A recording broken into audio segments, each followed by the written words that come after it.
Are we live? Live? Okay, good. Yo, what's up? Let me see. I guess I will start 11:50 then. Yeah, let's do that. Start 23:50. Okay.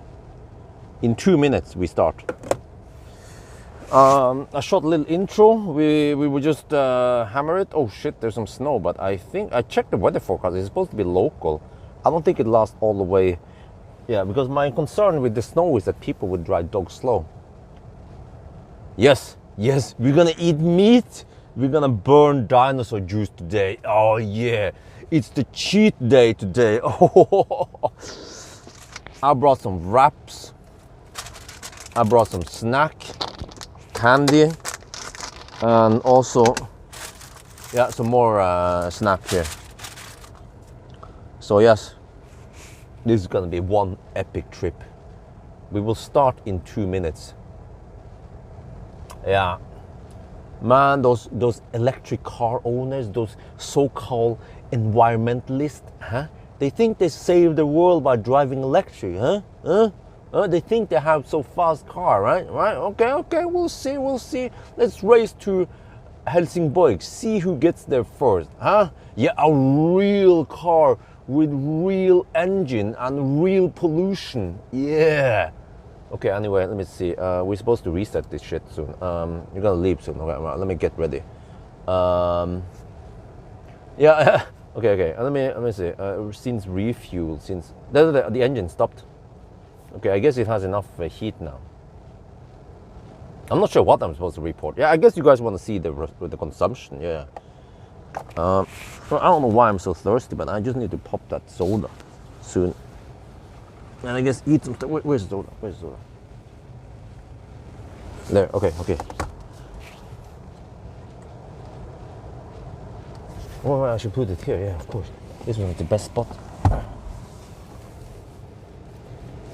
Okay. There, 50. Reset.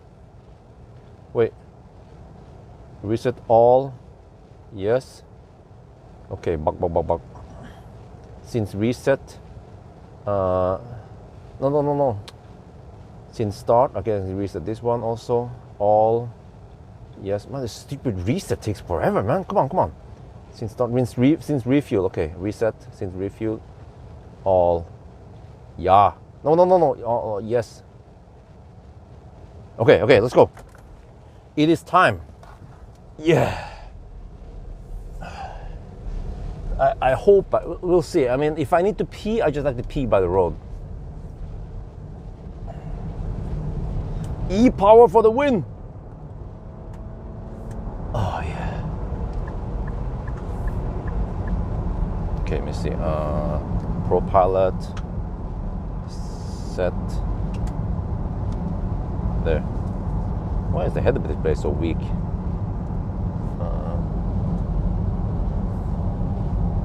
This one? Oh, there's a setting for header display, I think. Yeah, there is. Man, where did? Oh, it's in the freaking stupid menu. Of course, let me see. Energy flow. Head-up display. Here, brightness -10. What the heck, man? Okay, at least that is a 0. So I can see something.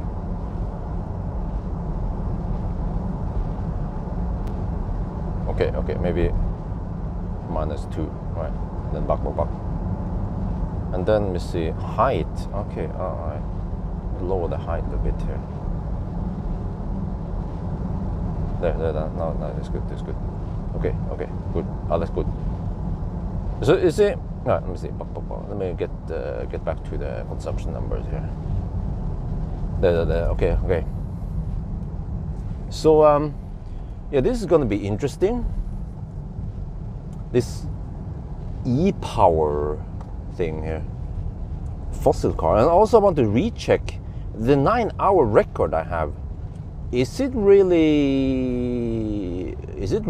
or is it? Did I dick around too much, or what happened? I had 2 refueling stops. I had to clean the windscreen and everything. I hope I can be a ninja now. I don't have to clean the windscreen today, you know. So can we actually set a better time? Because in my head, it's supposed to be better, right? Hey, what the heck is this stupid speed limit stuff here? What the heck? Okay, I need to set some annoying, disable some annoying features here. Let's see, driver assistance, steering assist, okay, that's fine. Traffic sign on, cruise. Where is the speed limit? So, no, I think you can't disable that shit. Okay, whatever.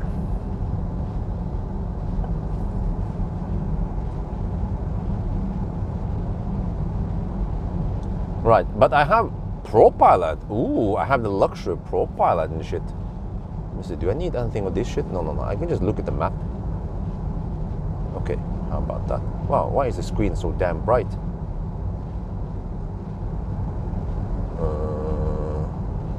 Okay, there's another setting somewhere on the freaking screen. Oh wait, no. Everything is done in the instrument cluster on this Japanese car. So I have to go to the instrument cluster, find the setting for screen. Let me see, personal display. No wait, huh? No. There's some screen settings, isn't it? Display settings, here it is. Okay.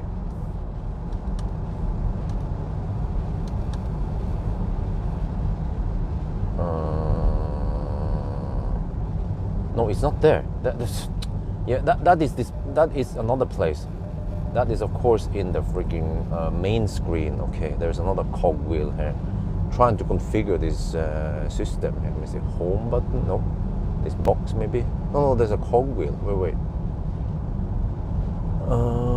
System info. How do you configure this shit, man? That's the cogwheel I was looking for. Let's see. System settings, system update, customized menu. How do you change screen brightness? Man, this Japanese shit. System settings maybe? Yeah, in system settings you have display. Oh, brightness. Okay, tap that down a little bit here. Okay, now that is better. Okay, now we're cooking. Nav. Okay, we're good. So yeah. Okay, what time do you guys expect? The old record with the fossil car was 9 hours. I don't know what the heck I was smoking when I did that, because I think the average speed is supposed to be higher than I don't know, whatever. You know, like how the heck can a battery swapping car match the fossil car? Really, you know, the fossil car is supposed to be at least 1 hour faster, right? Or Tesla also. Tesla did it in 9 hours and 5 minutes or something. Yeah, I mean, how is that possible? Well, I need to check GPS speed here on this fossil.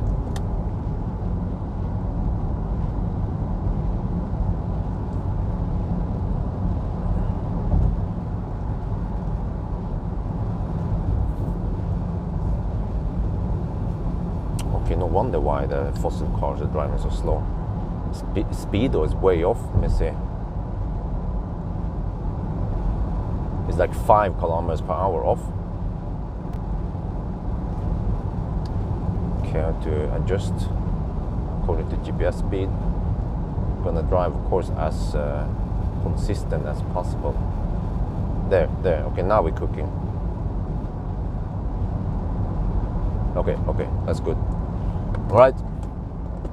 8 hours and 50. Yeah, I think I would ninja it and go slightly faster.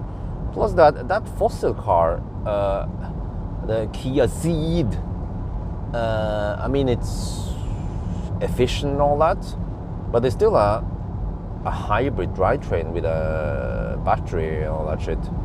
Here we have a different setup. It's like a diesel locomotive. What do you call it? Or diesel train, where you just generate electricity for the electric motors. So right now I have car scanner working, by the way. Wait, I don't have any. Oh shit! I need to hook up that thing. I forgot that one. Shit. Let me see. I need a cable. Well, I can use this one maybe. Yeah. Okay. Okay. Let me steal that one.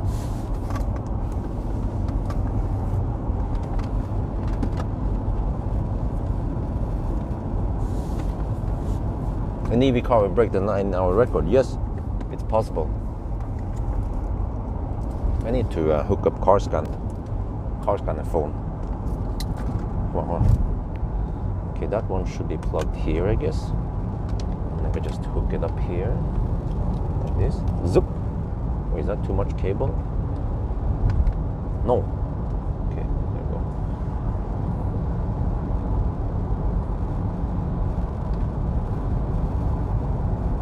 Wait, maybe I can just hook it up against the other shit there.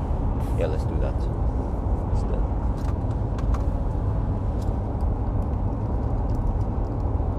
Oh, interesting. The 12 volt is not being charged right now. 13 volt it says. I thought, wait, does this one not have an alternator? It should have an alternator, right? Wait, how does it get? You know, I have so many questions about this this car. Like, does it have a gearbox? I think actually it doesn't need a gearbox. For example, you don't have to put the car in reverse and all that. I mean, it's done by the electric motor, so they can shed off weight and complexity and actually also losses by eliminating the gearbox. You can just I think you can connect the engine directly to the generator, right? With a 1-to-1 ratio or some shit. I think that's the most that makes the most sense.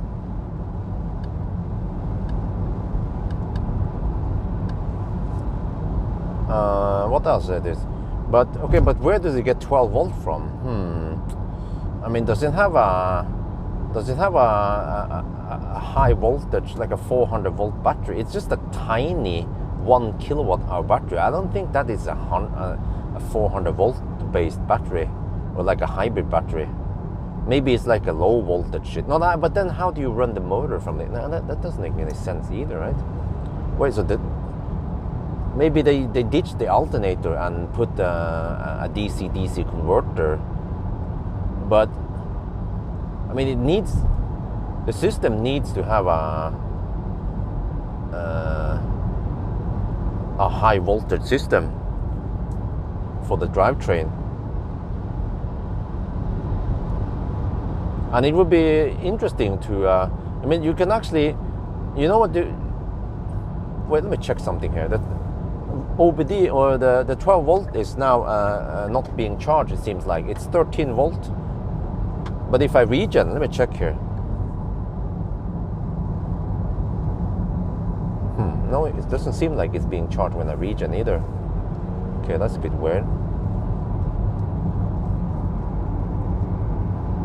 It's like Rex, but yeah, it's actually very similar. Or actually, it's the same design as the i3, kind of, except for that we are missing the onboard charger, and we don't even have a PTC heater or heat pump. So the heat must only come from the engine. So it has I mean, it already has heat scavenging from the fossil engine, so it uses that one to generate heat. And I noticed that when I was stationary, the engine will shut off, and then after like 10 minutes it fires up again temporarily, and then it shuts off again. So that's how it generates heat. And it also means that you cannot preheat this car. And also it doesn't make any sense if you have only 1 kilowatt hour tiny joke battery.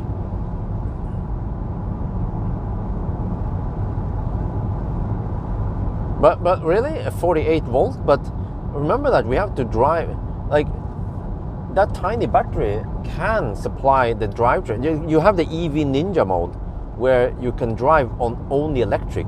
But I need to test that, how far we can go. I tested a little bit near my home, and it seems like you can drive just 2 kilometers or something before the engine kicks in again. And I also want to do, we'll see when I have time, but I want to do a range test because I'm curious to see what kind of fuel consumption are we getting on the typical range test at 90 and at 120 kilometers per hour. And it would also be interesting to test how temperature affects the consumption. Like, will cold weather actually increase the consumption significantly, or how is it? Yeah, that sounds crazy, man. Well, actually, okay. This is how it works. If you run the EV mode, you have to be super gentle on the throttle. Like, if you use more than 20% power or something like that, it would say, engine needs to kick in. EV mode not possible. So you have to be super gentle. It sounds to me like the battery might be able to supply something like I don't know, 5 kilowatts maybe. I'm not sure how much. I mean, 5 kilowatt is whooping 5C discharge rate.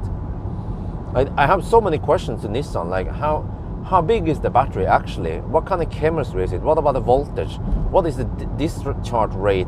How many percent do you actually use? Do you use the whole battery? I bet you don't. That will ruin the battery. You might have to cut it at 80% only, and then stop it at 20%, or I don't know. Maybe the battery is bigger. Maybe it's 1.5 kilowatt hour, but we only use 1 kilowatt hour of the tiny battery. EV mode is supposed to be right before you enter kindergarten or some shit, and then you can enter the EV mode. Oh, now it seems like, we are going downhill. Let me see. Are we regenning? Yeah, I think we're regenning a little bit. The engine's cut off now. Okay, that makes sense. Yeah, we don't need the engine right now in the downhill.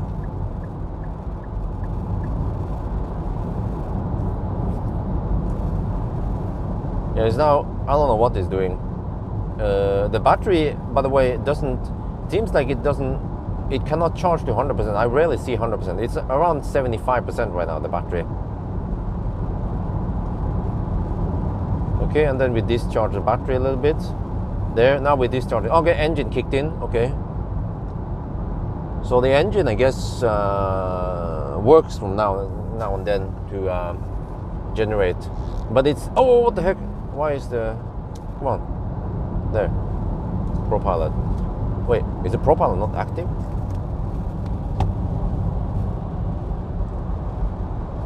There maybe. There, now it seems to be active.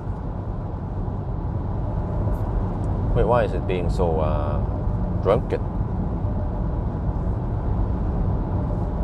Dude, ProPilot is shitty.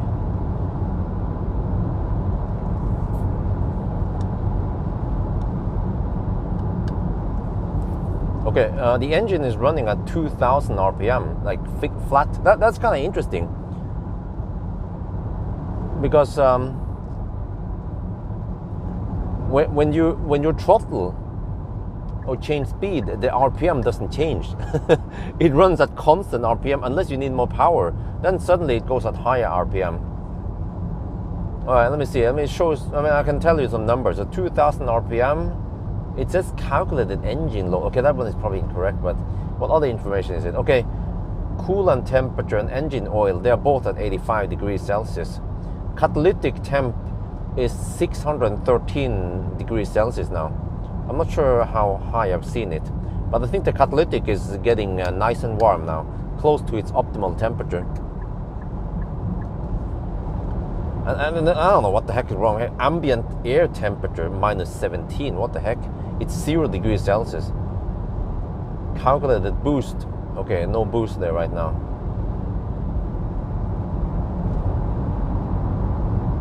Battery is 2.1 kilowatt hour and 1.8 kilowatt hour usable. Okay. Thank you very much.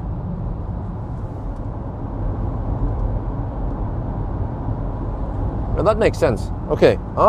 If it's 2.1 kilowatt hour and you can actually discharge 5C, for example, then you have 10 kilowatt power. That is decent for some town ninjaing.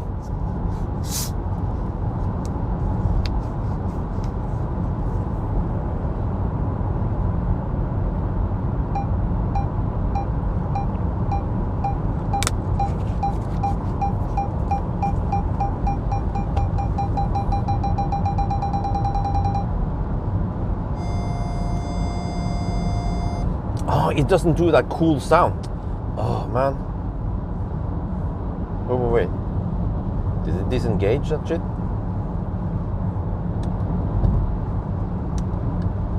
Okay, we're good. It's not like Tesla that. Wait. Don't tell me that it's. Okay, the steering is on. Okay.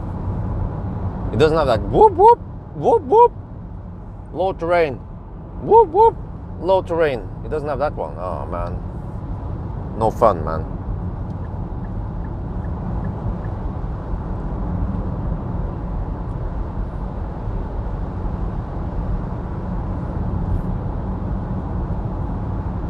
I guess eventually I can show some stats. I mean, there's not much to do here. Normally I will kind of film a little bit while I'm at charging stops, but there won't be any charging stops now. Just have to get my credit card ready and pay hefty dinosaur juice price. Okay, consumption. Oh shit! Consumption is 8 liters per 100 kilometers. Okay, no, we make it. That is a stupid unit. I'm gonna invent a new unit. 80 liters per 1,000 kilometers. Yeah, how about that? 80 liters per challenge. Yeah, that's shorter even.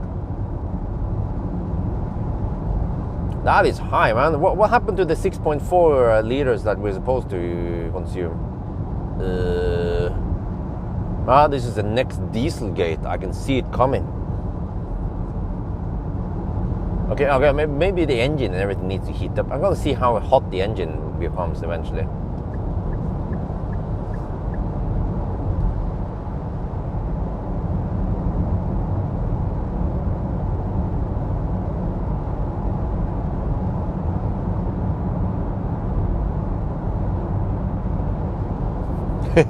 No, but okay.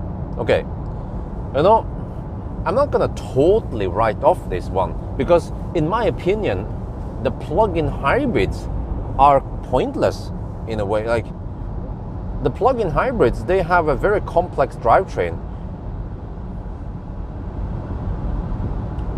Well, let me focus here.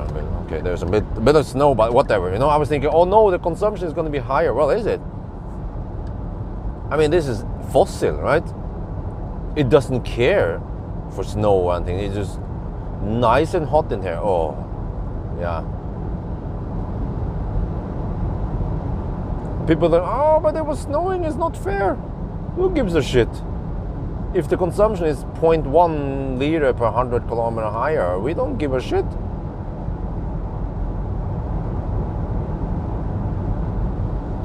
Yeah, it's 8 liters per 100 kilometers. What the heck, man? Well, I can't wait to see the Wahlberg run, man. Holy crap, man. In the 120 zone. Okay, whoa. Catalytic temp is now 825 degrees. Eh? How hot is the catalytic supposed to be? Damn! We're suddenly running at 2,500 RPM here. What happened to the 2,000 resting RPM on the engine? It needs to work harder. Oil temp is rising, 90 degrees now. Engine oil temp, yeah, 90 degrees. We hit the 100 zone.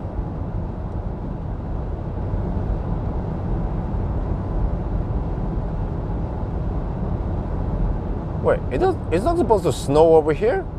The heck? Okay, I don't care as long as I don't get stuck behind any slow pokes. That's why we are driving at night on a freaking Saturday, to avoid traffic. The other option is to go on Monday night, but then I was like, I'm gonna hit stau or traffic. Yeah, so I was like, oh, fuck that shit. I'm gonna try now tonight. Might not be optimal weather-wise, but traffic-wise should be really good.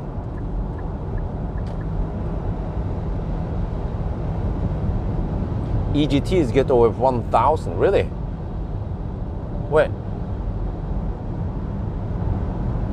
Well, EGT is the catalytic thing. It says cut temp, yeah. Catalyst temp, I think, yeah. Wait, but that's not the same as EGR, right? Man, I'm like in a completely new world here. I'm a noob, man. What is the EGR? What is the manifold? Yeah, intercooler and all that shit, man. I don't know, man. I just know batteries.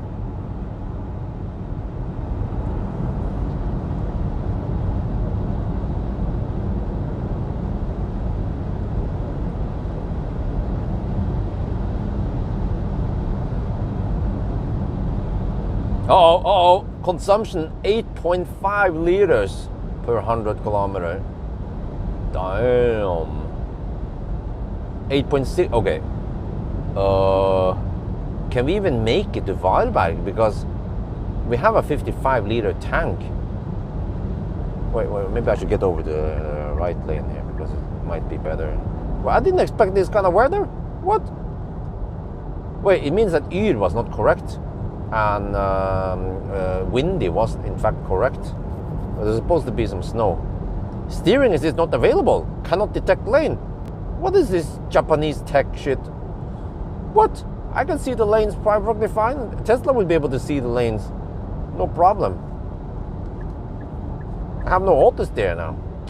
Wait, let me see. Can I re-enable it? Steering assist not available. Nope.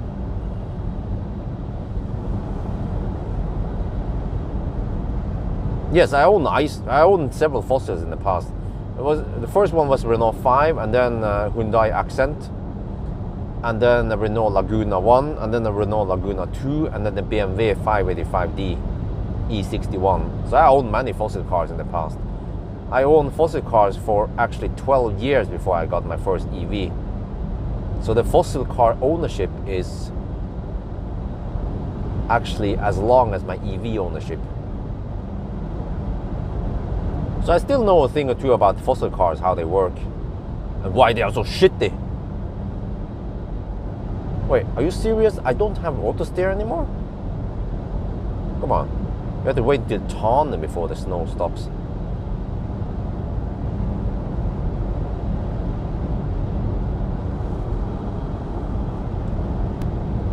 It's not petrol. It's diesel BMW. It's a 525D.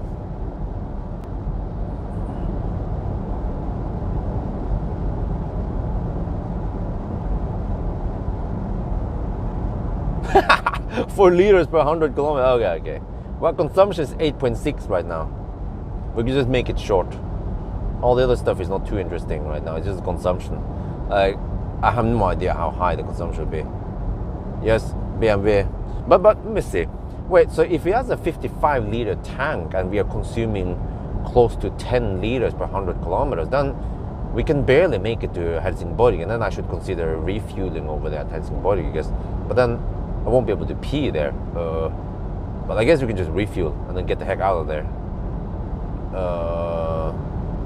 Wait. The point is that we want to try to make it in one refueling stop, right? But this is actually a real world challenge. And people be like, oh no, but you know, a fossil car will consume 0.6 liters per 100. No, a fossil car will consume only 6 liters per 100 kilometers. No, they will say 5 liters per 100 kilometers. Well, maybe if you drive like an old man, you will get 5 liters per 100 kilometers. But in a real world challenge with some snow and shit and wet roads, the consumption goes up, buddy. Guess what? Fossil cars, they also have to follow some physical rules, the physical laws of friction and headwind and shit. Yeah, I think we have headwind right now. I'm not sure.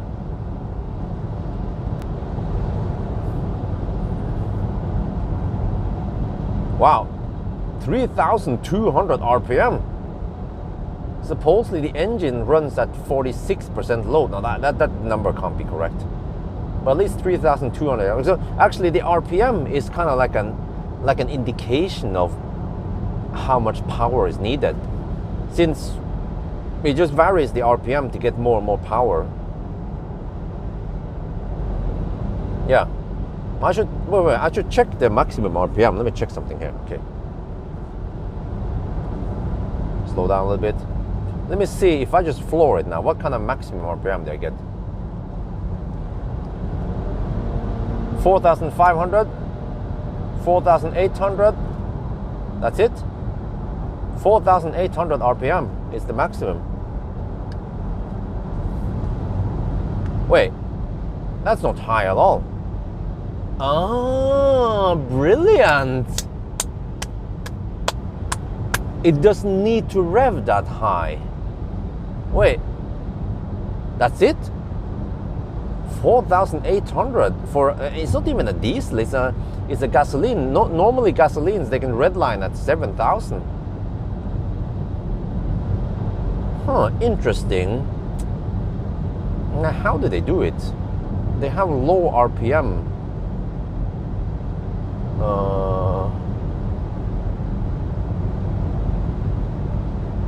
What? 35-liter tank. What, is that even legal? Wait. So it means that in reality, some EVs might have longer range than fossil cars.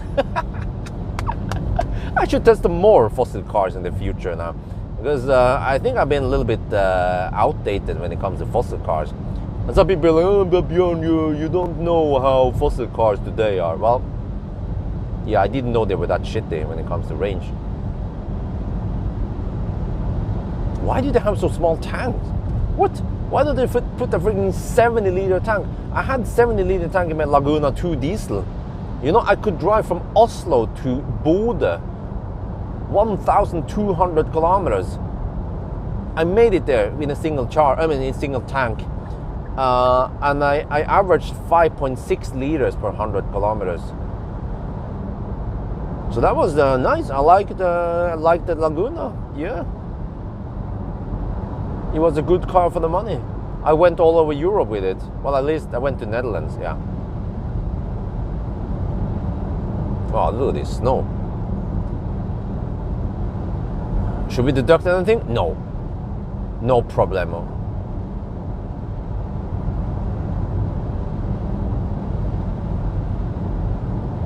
Because, yeah, actually, you know why? Because even if the consumption is slightly higher, you refuel so fast that like 1 extra liter just takes a split of a second to pump in there.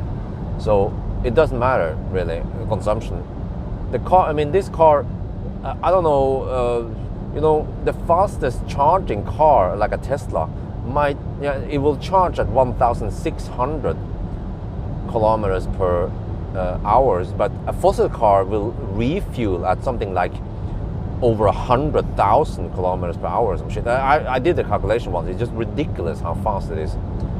At least when you're charged, I mean, when you're refueling. But if you actually take in account the detour and the credit card authorization and stuff like that, and then you have to, you know, shake the nozzle and all that, just like you shake your dick after you have drained the lizard, and then you have to go inside and get some hot dog and a pee stop, then the effective kilometer per hour drops quite a lot. Yeah, so then you might be reduced to only a couple of tens of thousands of kilometers per hour. Wow, I hope we don't have to slow down. It's getting worse. Shit. Maybe I need to bail out. No, but this snow is supposed to stop around Sweden. Maybe even before Sweden. Oh shit, I hope I don't get any delays tomorrow morning on the way back. Our consumption is 8.8 now. We need to also do a distance check, I guess. We've done 55.7 kilometers so far. This car does not tell you how many liters of fuel you have left when you arrive, but I guess that doesn't matter.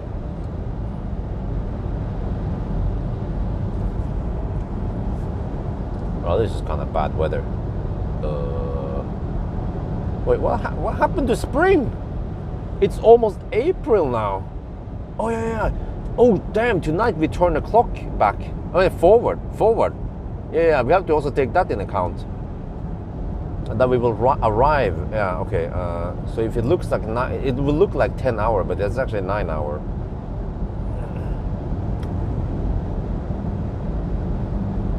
Well, it's getting kind of hot in here. I set it to 20 degrees Celsius. Wait, I have to overtake that false. I don't know. It's a Ford. Wait, is that a Leaf? No, it's a Ford. That looks like a Ford. Damn, the snow, man. Fortunately, it's not that twisty over here. It's semi-twisty in the Swede. No, it's a Toyota, isn't it? No, it's a Honda. Man, I'm a noob. Okay, I want to be on the right lane because the right lane has less snow.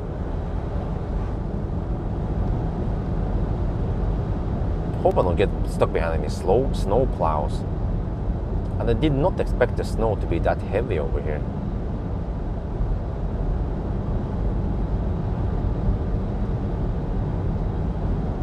Okay, 8.9 liters now.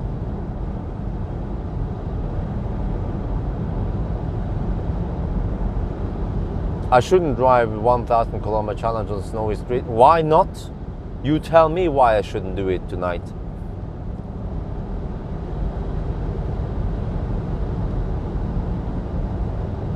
But it's going to be, well, it's going to be raining, I guess, at Göteborg. It's just cold over here, but further south, then it's warmer, and then we just have rain, not snow.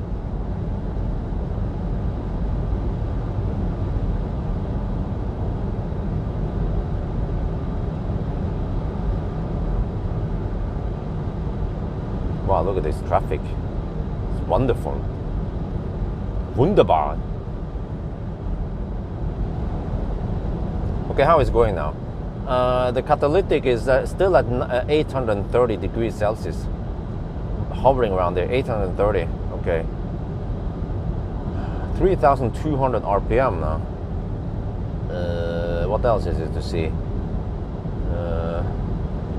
It estimates 32 kilowatt power based on the fuel. The MAF. I don't know what the heck that means.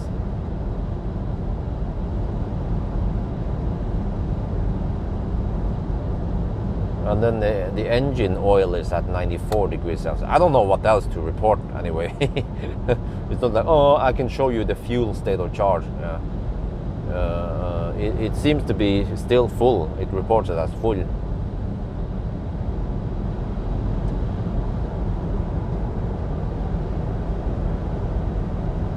Snow comes in Göteborg windy. Really? I mean, Göteborg. Okay, I'm not sure about that, but okay. Hopefully it's rain, not snow in Göteborg. Because I'm not sure. I wanna hammer it. I don't wanna go too slow here, man. Fortunately, it's Saturday night, so there's no traffic.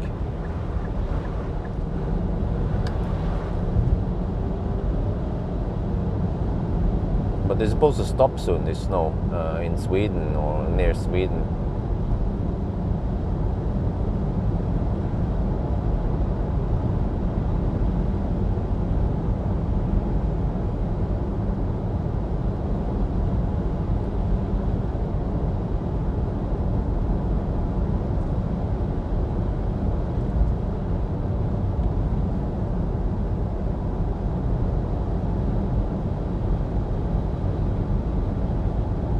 When we have good tires, Nuke and Hakkapeliitta R5. Seems to be more and more common to have R5 nowadays.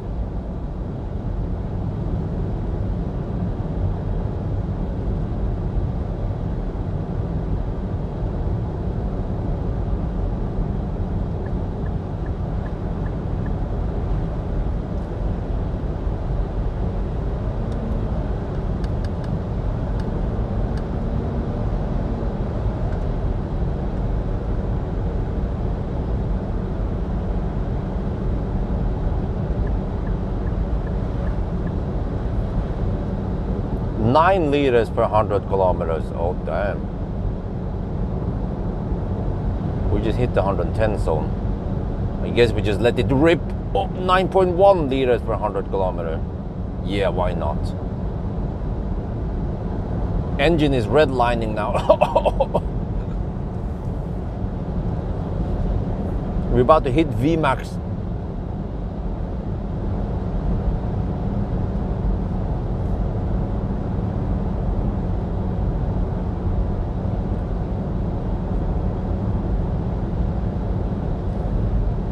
Man, it's getting hot in here. Ugh.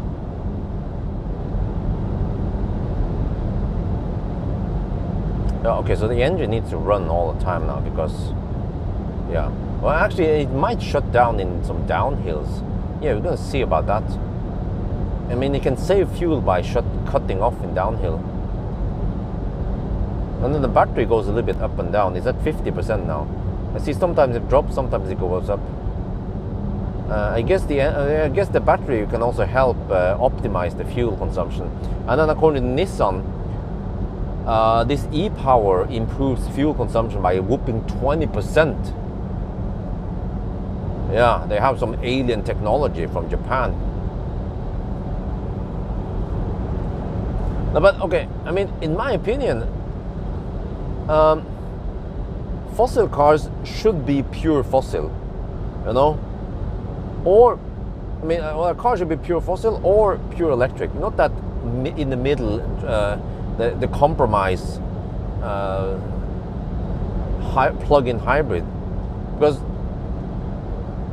with the plug-in hybrid, you have to carry around with a big battery and also the big engine and gearbox and everything, and onboard charger stuff. So it's basically an EV and a fossil car together.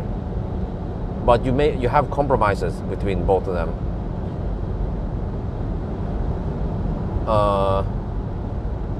And well, if you just drive the car like a fossil, then there's no point to have an electric drivetrain with you. It's just waste of, I mean, extra weight and waste of money and everything. Except for, of course, if you get the tax reduction. That's what I heard many people do. They buy plug-in hybrids just for the tax reduction, and that's kind of goes against the policy. I mean, not the point of the green policy. Defeats the policy. And then, well, fortunately, the Norwegians, they stay in the they stay in the right lane. I hope they don't dare to go in the left lane. Well, or do they? Well, maybe they do.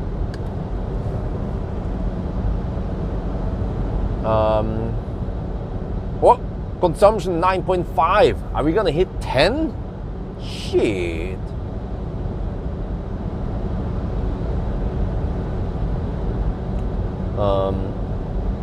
Yeah. So if you never plug it in, then what is the point of having a plug-in hybrid? Then you might as well go for a pure fossil. But if you can plug it in at work and at home and whatever, just like my neighbor, he used to have a plug-in hybrid, and he was a good boy plugging it in everywhere.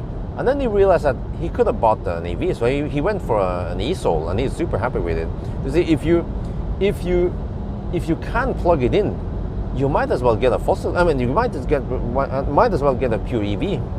So it's only the case where you want to drive electric, but you cannot plug it in, and you will only have to fast charge, I guess, or I don't know. But so my point is that plug-in hybrids, they are kind of pointless, over complicated, expensive, and it requires so many extra components. But this e-Power might be the future. This might be, if you have to go fossil, then maybe this is the way to build them. I mean, why do diesel locomotives have electric motors? Why don't the diesel trains drive the wheels directly? Is there a reason for it? Is it because of torque, or is it because of... So maybe this is the way every fossil car should be built, because you can then eliminate the gearbox. You can you have the advantage of the electric motors. You have a tiny battery, so there is no massive lithium footprint. There is no heavy battery, and yeah, we don't even have an onboard charger, which doesn't matter really. And what else? There's no need for a PTC heater, for example. And heat pump, you don't need that. You get heat from the engine. Okay, you don't get preheating feature, that kind of sucks. But you still get some of the hybrid features, like you can cut the engine, you can get some regen going on.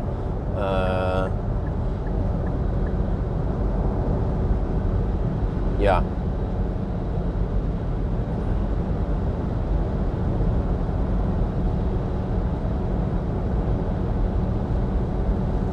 Okay, so I need to pay attention to the road right now. 9.7 liters per 100 kilometers.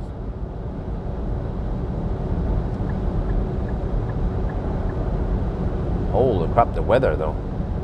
But I mean, this is the real deal, right? I mean, if the fuel consumption is high, then it's high.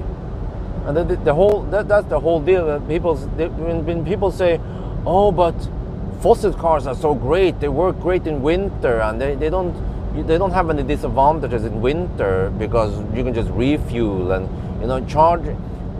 In winter, your range goes shit. Well, reality check. So EVs, they get reduced range in winter. What about fossil cars? Do they also get reduced range in winter? Nah, no problem. Nah, it's fine. Fossil cars, they are not affected by weather, wind, road surface, temperature. It's consistent. Summer, winter, no problemo. Yeah. Fossil cars kick ass for the Lord. Yeah. Okay. I see the salt truck has been ahead of it. Okay. Oh, we might hit the salt truck eventually then. Okay, but this winter is supposed to end soon, around, I don't know, yeah, in Sweden soon.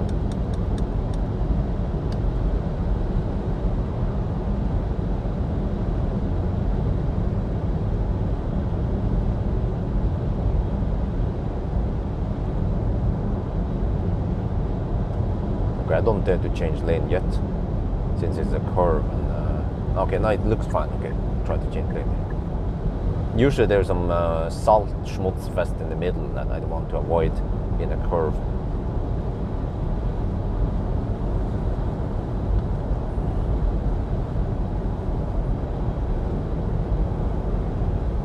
Dude, guys, if you guys don't know it, there is so much joke, there's so much sarcasm in my chat today.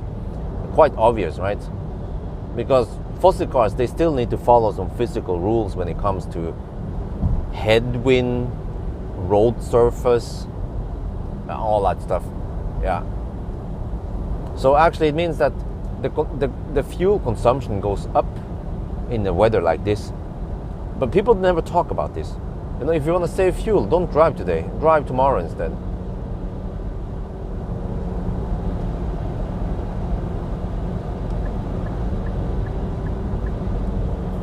No, but think about this. This might be the best way to build fossil cars, and also, you know what is brilliant is that they could use parts of ARIA drivetrain. Eventually, legacy automakers they will have an electric drivetrain. So this X-Trail could use ARIA motors, for example, to reuse hardware, so you don't have to have many variants of the hardware, right? That makes sense. You can use the ARIA motors, the ARIA inverters. What else? Okay, maybe not the ARIA battery. Or I mean, maybe you can use a few modules from the ARIA battery even, right? So you reuse some hardware.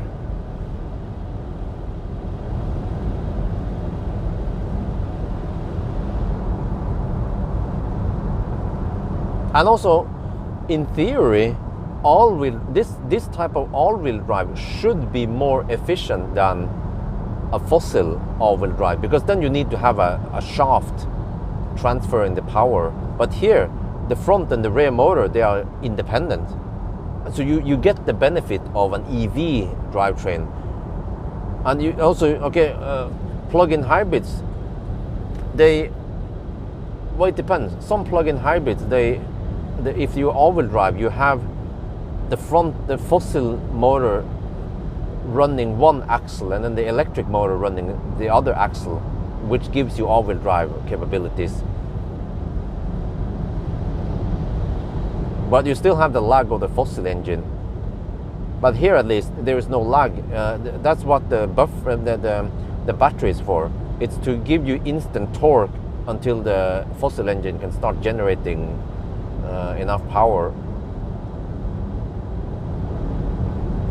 So, I mean, I still believe that EV is the future, but for people who, for some reason, don't want to use EV, or they can't use EV, they don't have charging at home, or they live in a country that has not been developed yet, then maybe the e-power is actually the best way to do it. Like they've been making fossil cars for centuries now without improving the base technology. Yeah. And then the whole plug-in hybrid is just like a, in my opinion, just a dead end. That shit needs to stop. Eventually people need to repair those plug-in hybrids, and the ginormous bills for repairing the electric drivetrain. Like, I heard that I spoke to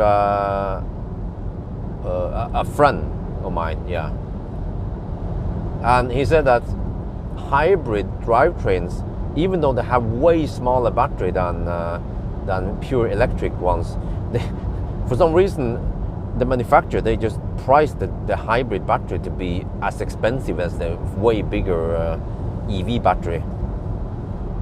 So the whole hybrid is like a big scam. It's a dead end. It's yeah, a big facepalm, really.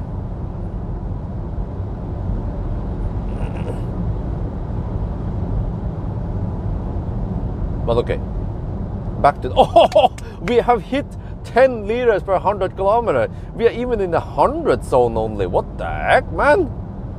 Holy shit! Maybe we need to stop at Varberg to refuel.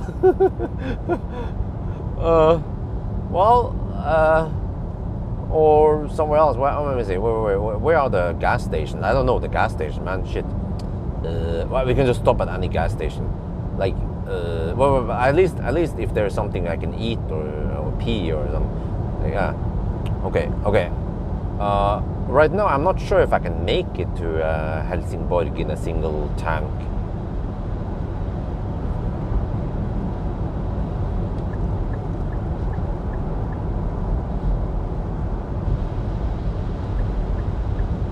And also, I just need to experience, like, okay, how is it to drive fossil, and like, what are the benefits? Okay, you can get from A to B quite fast, but not everyone lives on the autobahn, right? So you still need to stop and pee and grab a snack. And today's cars, they charge so fast, and you don't need to have to be a millionaire. You can buy a Model 3. You can even buy, I mean, even the Stellantis cars charge fairly fast, or the ID family. It doesn't cost a fortune.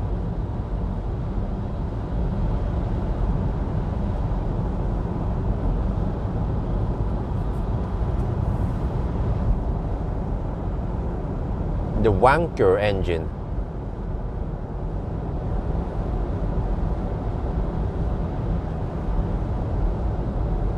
Well, do we have any Brits here? Well, it's a wanker. It's called wanker, right?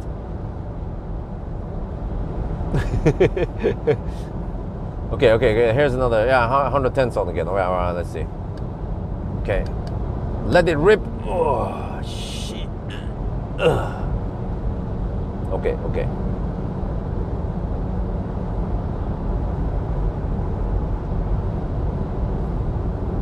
Wait, can I use auto steer now?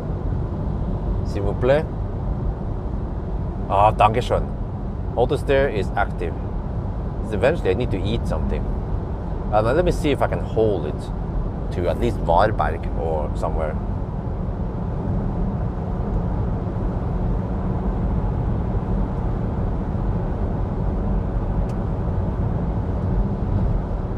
Oh yeah, just as forecasted. Yeah. The snow ends here. Oh, that's good. But I'm gonna deal with that tomorrow morning on the way back.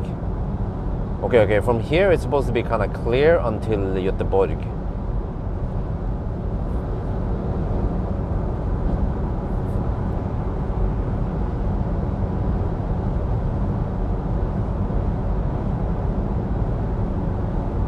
full tank, ja. Jeg har noe tank med full tank, ja. Oh, yeah. Let me check the GPS speed again here.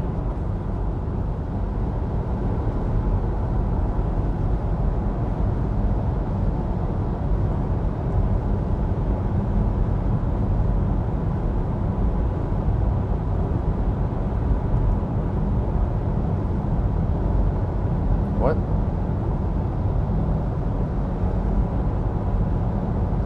Oh, this speedometer is so much off, really? Wait, I have to go even faster? The fuck, man? No wonder why Nissan people are driving so slow. You see, there. Damn. This speedometer is like 6 kilometers per hour off.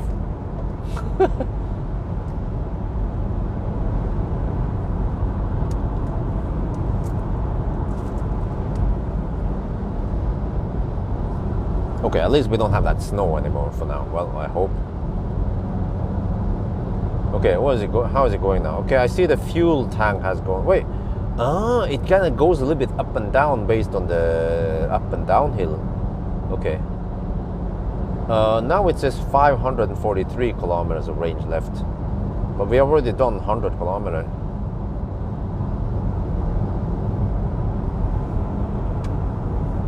Yeah, so interesting. Yeah, I look at the spec. It's supposed to be 210 horsepower on the non-e-power version, something. But then the e-power adds another 9 kilowatt or 9 horsepower or some shit. So it seems to me like the buffer. I mean, how is this again? Well, maybe I'm a little bit confused there. Because wait, so it means that the engine. Wait, so the engine. Hey, what the heck? The catalytic temps drop now. It's down to 730 only. Huh? Why? Why is the catalytic temp dropping? Does it go up and down like Moody or?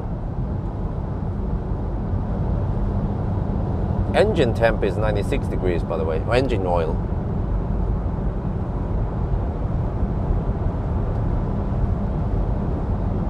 Oh yeah, by the way, I had to put in 95 unleaded. I had to. This is kind of embarrassing. I had to send SMS to Stian at Nissan and ask him, what kind of octane do I fill in here? And he said, I don't know, just 95 octane. I was like, okay. But I wonder if Sweden, if they have 92. No, maybe they have 95. Wait. Can it run on 98 octane? Will it be better? Well, I mean, it's not going to matter for the 1,000 kilometer challenge anyway. Yeah, but maybe a 95 octane then. But I wonder if Norway we use 92 also. Or maybe I should add some booster in there. Oh, how about that?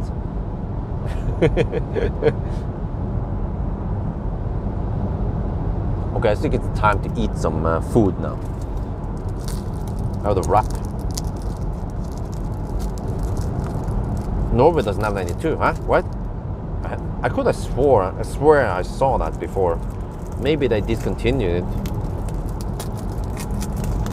Oh, okay, we have 2 wraps like this. Okay. See how is this again? I need to take out 1 wrap and then. How do you eat this? Hey, all this there is not being very good. How am I supposed to eat this wrap? Okay. I think I got it. This.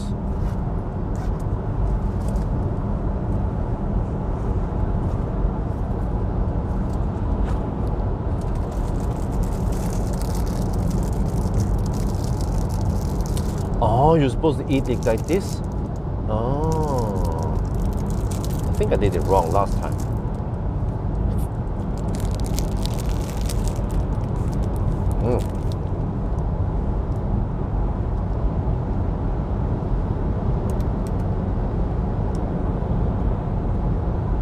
Wow. Consumption is 10.2.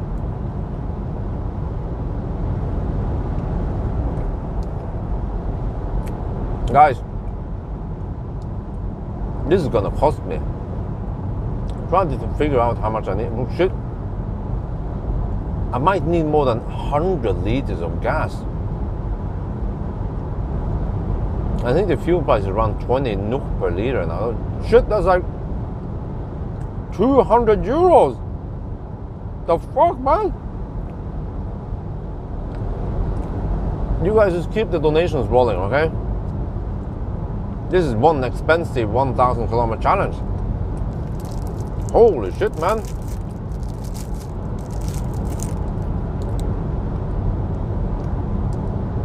And I can't just go to Ionity. Oh, let's make it some cheap gas at Ionity.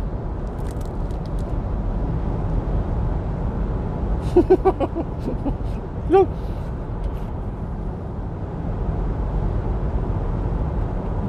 Right. During 1,000 kilometer challenge, I typically have to add, let's say, 200 kilowatt hour.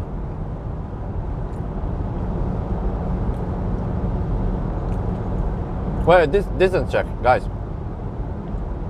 Right, Nita, are you ready? Distance check coming up.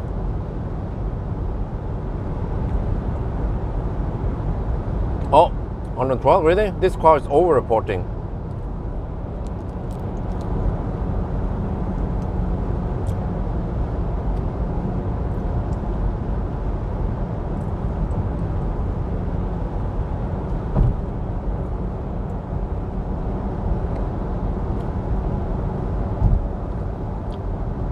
Well, at the bridge, we have 114.1. Yeah, 114.1.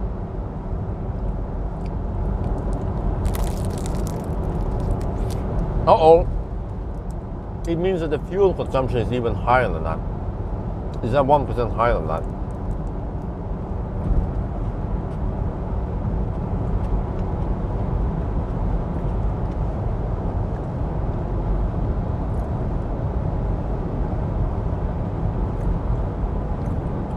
%1.9%? Really? What? Wait. That means that the fuel consumption is also 1.9% higher. We can check against other distances for more accurate results.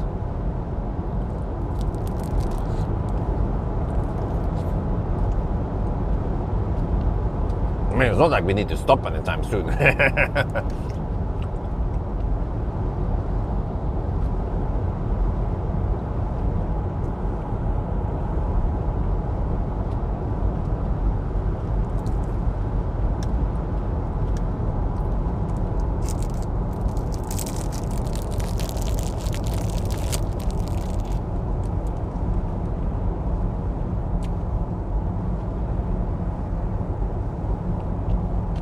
Oh, by the way, I forgot to tell you, this car is more expensive than the most expensive Audi.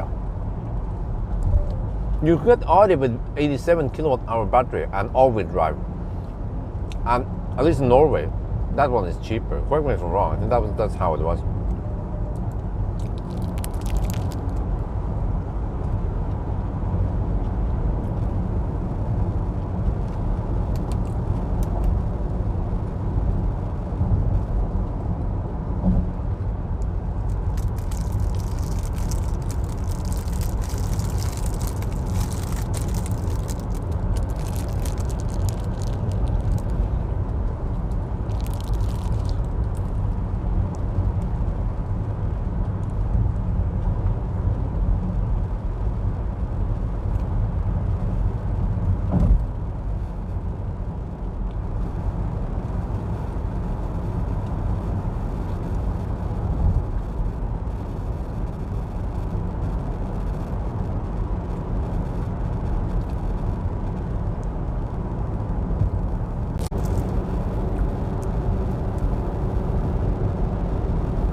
Oh, back.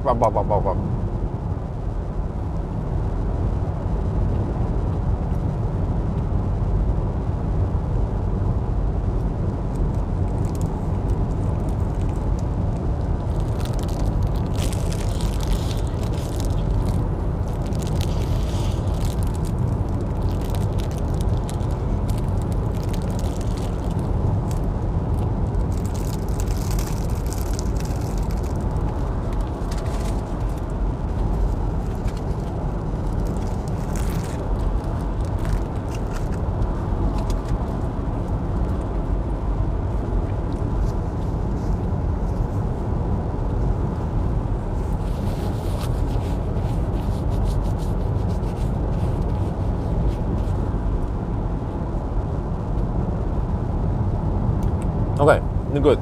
Have a little snack. Status update. Consumption 10.2.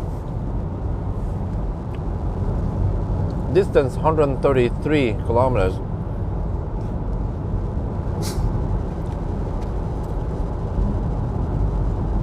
You see, why do you have to deal with decimals in the fuel consumption? We could just count it as 102 liters per 1,000 kilometers instead.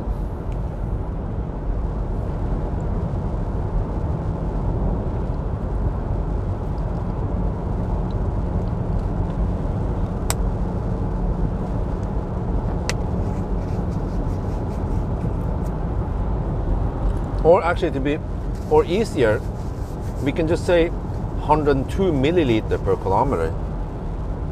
Isn't that better?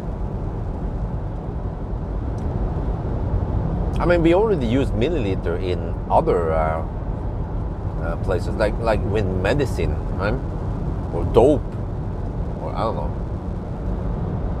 So why do you have to deal with 100 kilometer as a unit?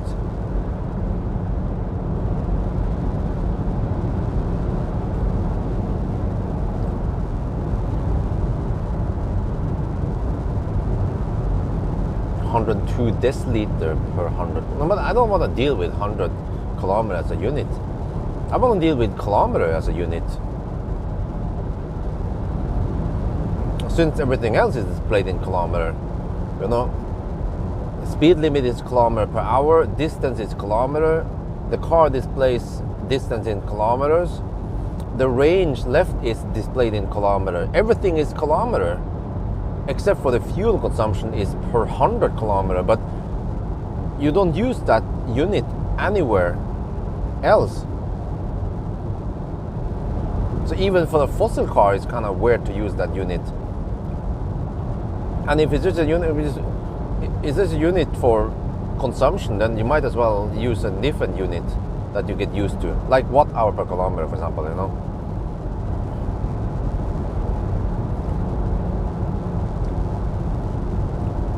No. My suggestion, Tesla Bjorn has spoken, we should just from now on use liters per challenge. It's way shorter. Liter per challenge, or just liter per 1k, 1 kkm.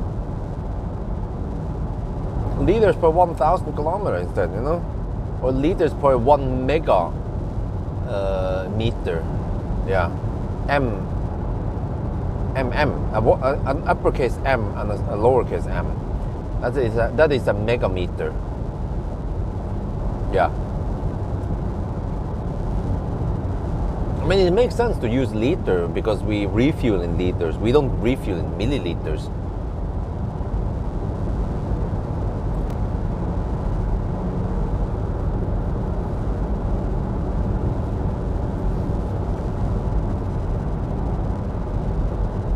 But, you know, there's another thing, by the way, is that I don't know how many liters I have left. It looks like I have 80% tank left.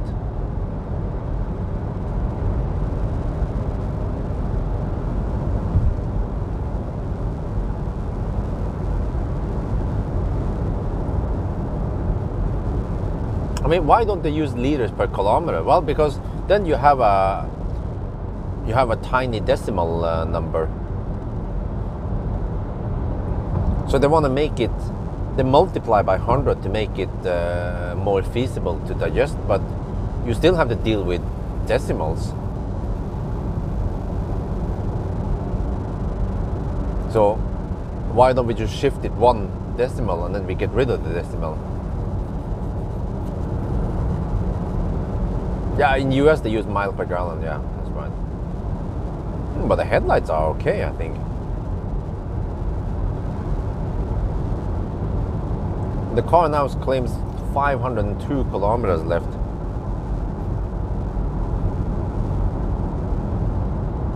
Which means that we should be able to reach Helsingborg. And do I dare to go past Helsingborg, by the way? Well, I guess at Helsingborg the fuel lamp should light up.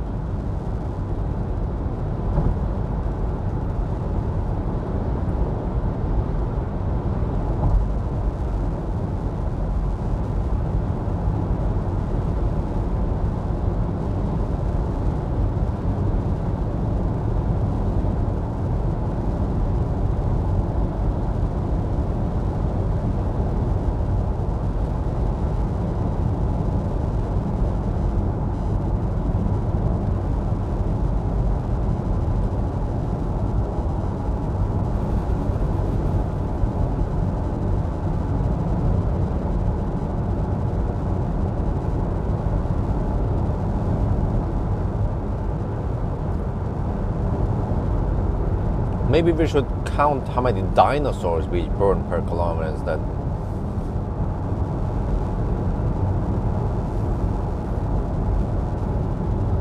Yeah, but I have to say the headlights are pretty good. Not too bad.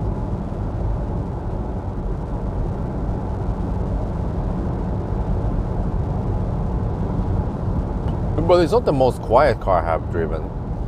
I don't know where the noise comes from. I think it might be a combination of some engine rumbling and some not the best soundproofing and some wind noise. Wait, do we have... Oh! We have double glazed window in the front. What about the back? Not the back, okay. That's not too bad, man. Nissan is stepping at the game here. Double glazed window. Wow.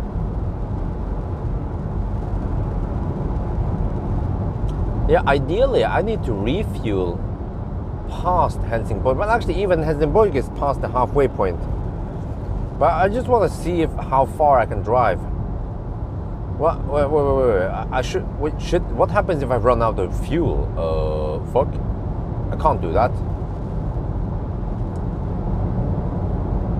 And also, foster drivers, they don't drive until once the fuel tank lights up, the fuel lamp lights up, they refuel, right? So we should also try to make it realistic. Like they don't ninja it until they have 0 kilometer indicated range left. Whereas I actually don't know how it works if you run out of juice. Well, if I have a little bit of battery left, I could crawl over to the charger, to the gas station with the battery I have left.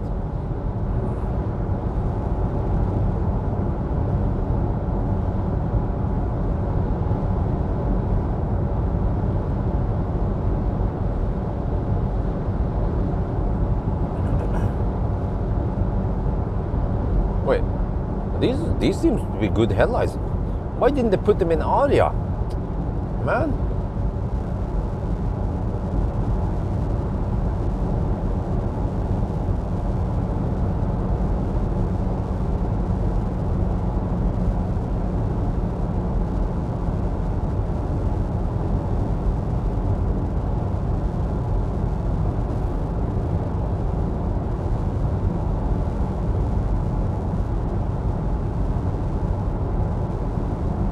Station? Fuel station? They are everywhere, right? I can go Helsingborg. Okay, wait, past Helsingborg. I'm not sure how far I can drive before a gas station. I guess we have to say I might fuel up at Helsingborg since I'm driving past there, and then I just have to pee in the bush. afterwards, and then I hammer it. Yeah, that sounds like a plan. But I hope I have good. I mean, I've stocked up on food, because if I'm hungry in 9 hours or 8 hours, where the heck do I stop and eat then? I brought some food, but then I guess most people, fossil car drivers, they don't bring food with them like I do. But we just need to test the car's capabilities here to the max.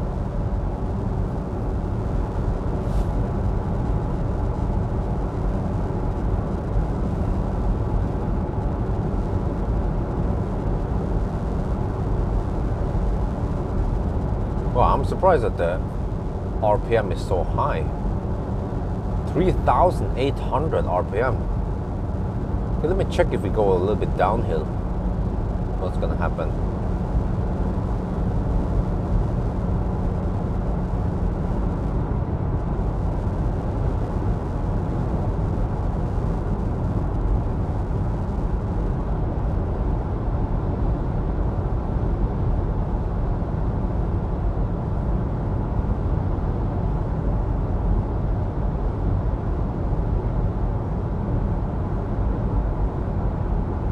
Oh, they eat sandwich at the gas station. Wait, that means that they are not driving while eating like I do. Oh man, I had to redo the test now. This test is invalid. I already cheated.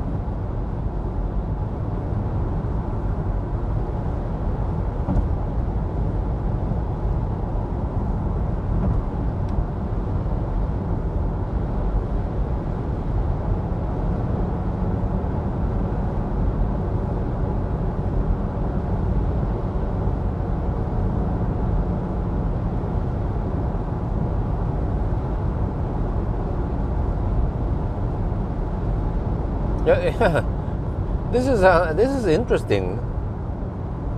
The way the RPM works, because I have constant speed, and in a regular fossil car, if you have constant speed, the car shouldn't be changing gears up and down, right? If you have an automatic transmission. Well, actually, oh no, it might do that actually. Yeah, it might change. It might downshift for an uphill. But I mean, let's assume that we have enough torque so we can just brute force us up the hill without changing gears. Then the RPM will be constant. But here the RPM changes. Yeah, it's 3,800 right now in the uphill, and then 3,600, 3,500, 3,200. So it just varies the RPM. And now 2,900. Huh. Interesting. But it should mean that it can try to stay in a more optimal RPM for the best efficiency. Because I guess, yeah, if you have a conventional design, you might sometimes need to run on inefficient RPM, right? If you go 1,000, 1,500 RPM versus, yeah, what is the optimal RPM, by the way?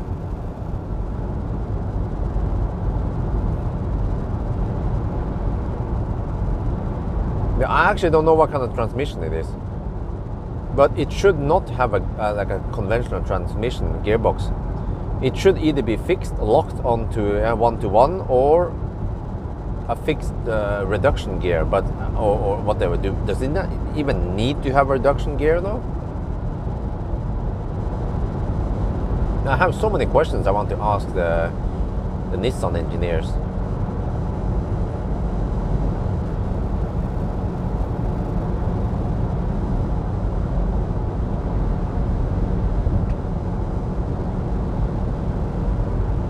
Wow, I think we have quite hefty headwind.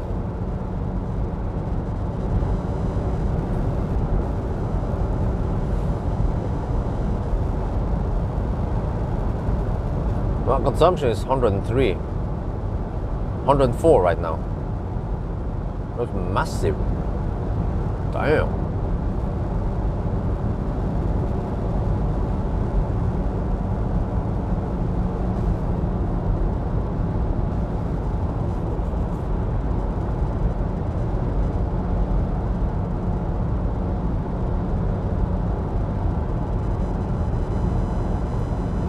Wow,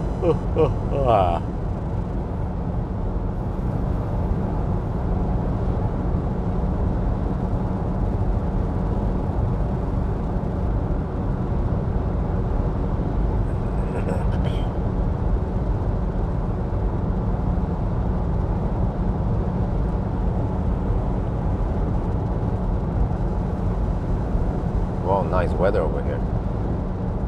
Quite windy. Wait, can someone please check for me? What is the drag coefficient of this X-Trail?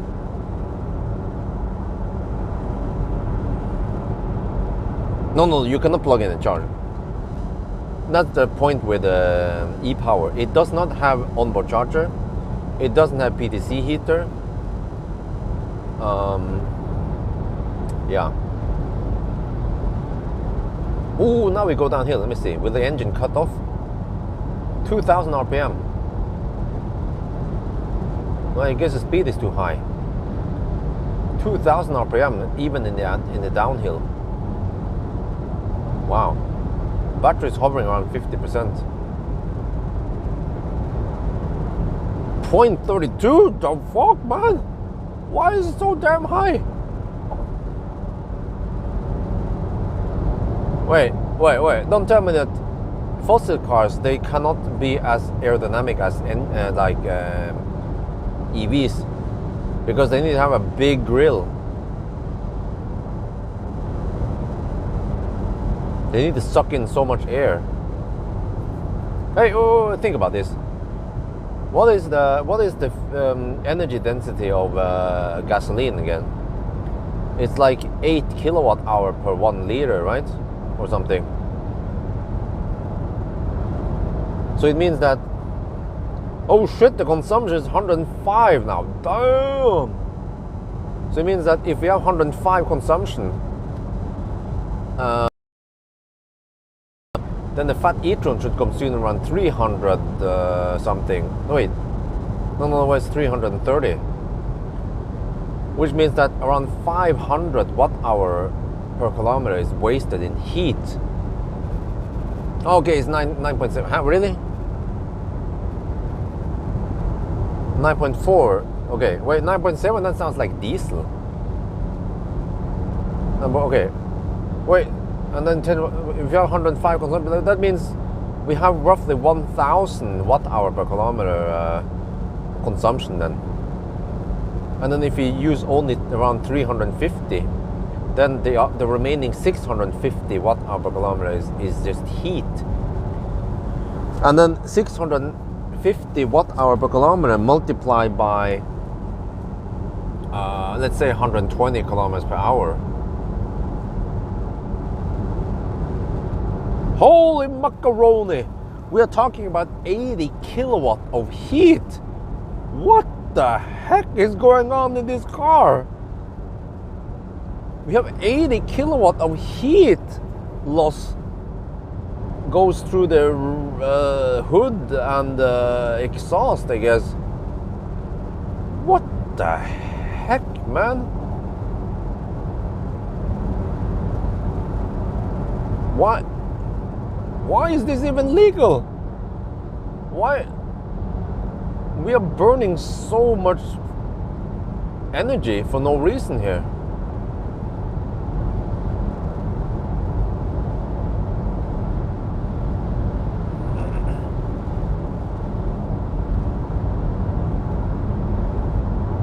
It's 80 kilowatt of heat. Oh yeah. I can just crank up that heat, no problem. Wait. You know what?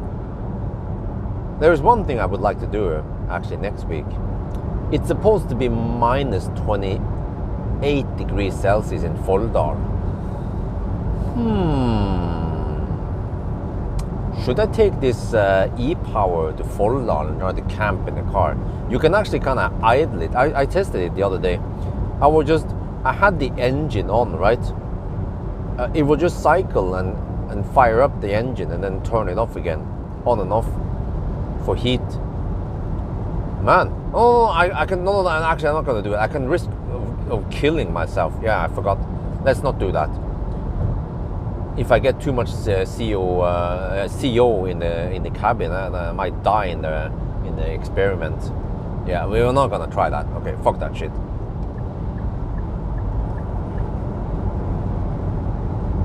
No, it's not CO2, it's CO that kind of kills me.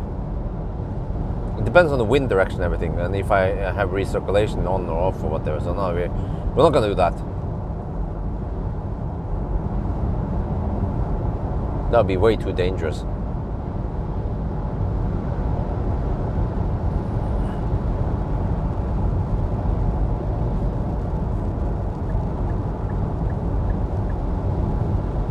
But the guy in front has a LED bar, I can see it.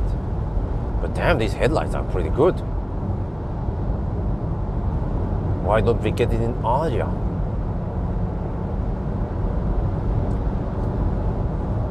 Oh, uphill. 4.3k RPM. Oh, 4.4k RPM. Damn, it's working hard now. 80 kilowatts supposedly. Wow, 900 degrees in the catalytic temp.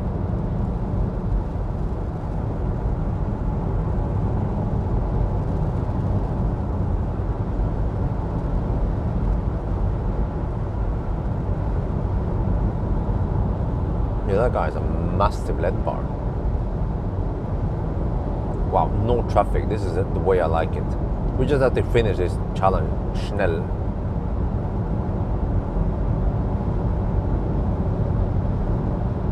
Wait, if the catalytic thing can reach 900 degrees Celsius, there must be some massive waste heat there.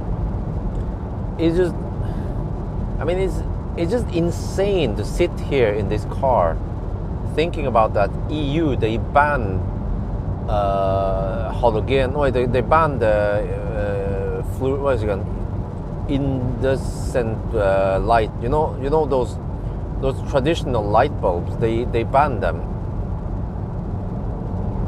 and force everyone to use LED because it's more efficient. But then for some reason EU, they allow hydrogen cars to operate. Where's the logic? And fossil cars, well, I mean, you can't just force people to go electric, but yeah, 1100 degrees Celsius, holy shit, that is a massive waste heat. Yeah, I burned myself on the exhaust on a go-kart, a fossil go-kart many years ago. That was not pleasant. I think the exhaust pipe there had, it wasn't like 100 degrees Celsius, it was probably like 400-500 degrees Celsius. Super hot. So just a gentle touch burned myself, and I was like, ugh. I was hurt for a week or so.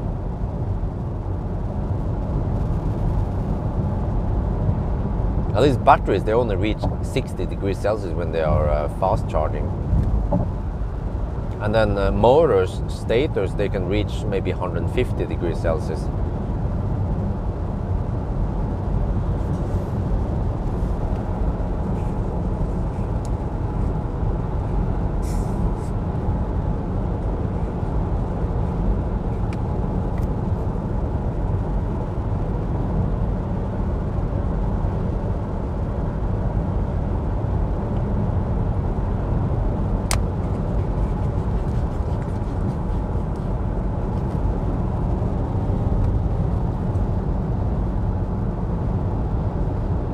Okay, consumption is stable at 105 right now.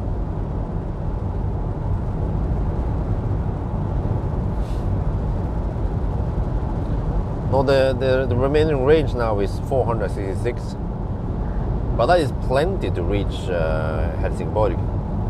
So I'll probably just refuel at Helsingborg and then pee over there. But then what about food?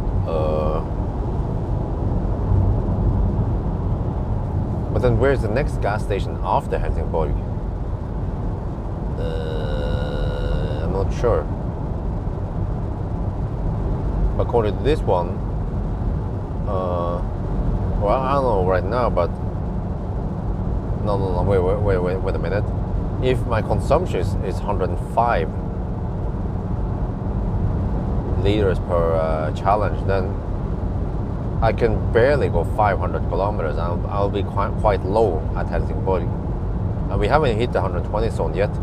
But I guess, yeah, we will see via Göteborg, then it will be, yeah, better.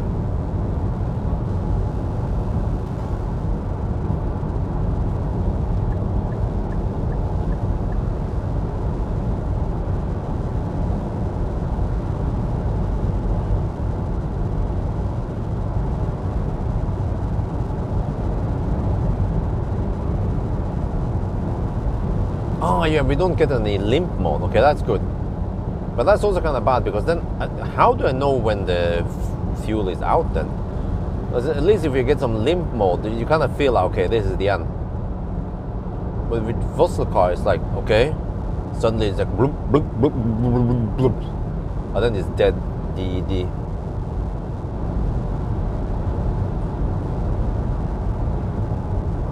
Yeah, well, I'm not sure if I can trust the range indication, but I did fill up the tank until it was completely full tank, yeah. And it's supposed to be 55 liters.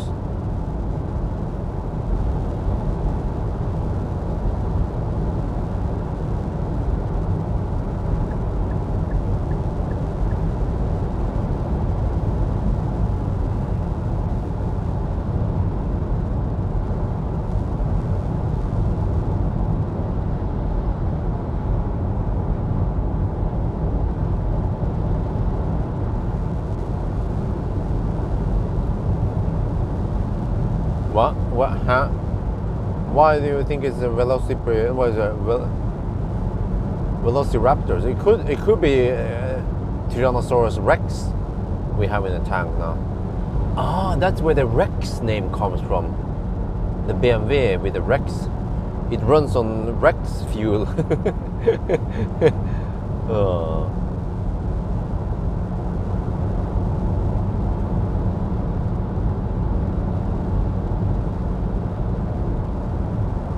Okay, but I have to see how long it takes before I need to take a pee. I mean, stopping at Varberg can't go wrong, right? Or I mean, even if you have two refueling stops. No, okay, I think people are gonna bitch at me if I have two refueling stops. But then on the other hand, I don't know what kind of range we get. But I remember that the Kia Ceed averaged around 6.5 liters per 100 kilometer. But then this one is a lot thirstier. So, but compared to Fat e-tron, then Fat e-tron is just super efficient.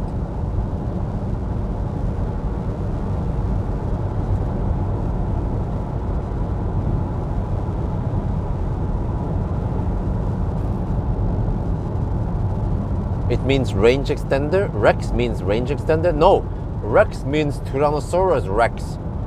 You know, have you seen Jurassic Park? You know that Rex, the big ass dinosaur. That's the Rex. That's the one we have in the tank. Because, you know, fossil cars, they run on dinosaur juice. Dinosaurs that died were grinded, and then they made some juice out of dinosaurs, and they have high energy levels. Yeah, the dinosaurs, you know, you don't want to mess with dinosaurs. So they have high energy levels, and we use them today to fuel everything with our lives. Yeah.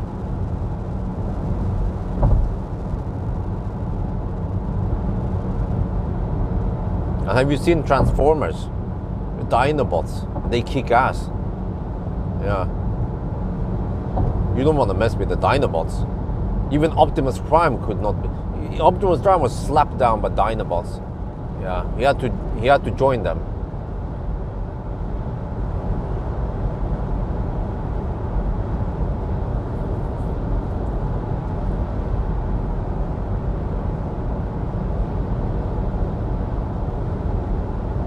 Well, the problem is that I don't know the gas stations on the route.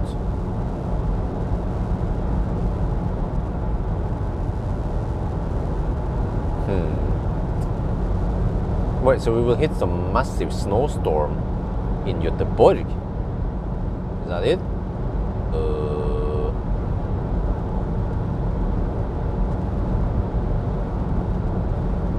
Let me see if I can get consistent results here. It's supposed to take 2 hours and 8 minutes to reach Spekeröd.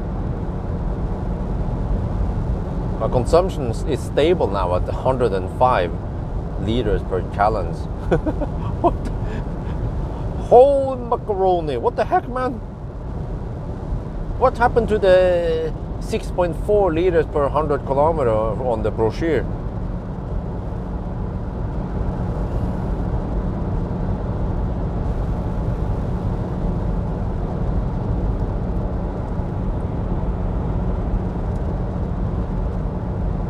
Should we stop at Hobby?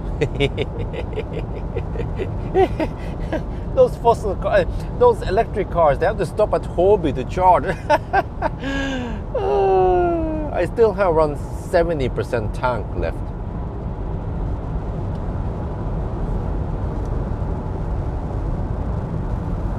Huh? No snow on windy. Okay. Well, it's supposed to be just rain, because over here it's 0 degrees Celsius. Oh, 0 degrees. That could be snow, yeah.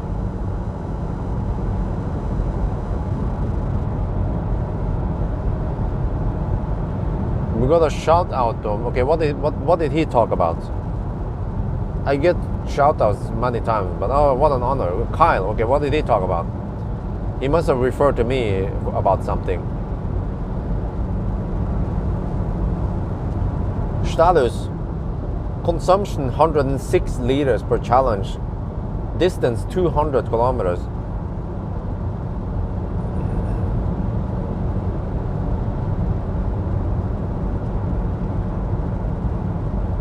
We just call it LPG.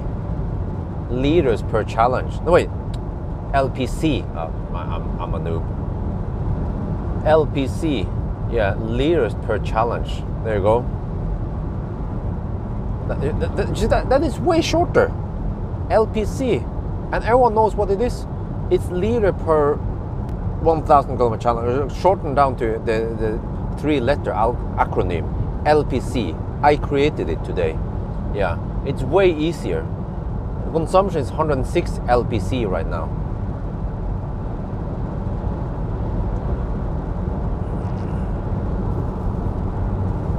Kyle did Circle K charges USA.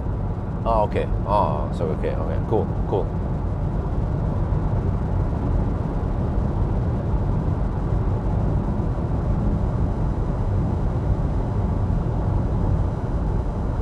Wait, but the engine is always running now, dude. I was expecting it to cut off. Okay. I'm just waiting for it.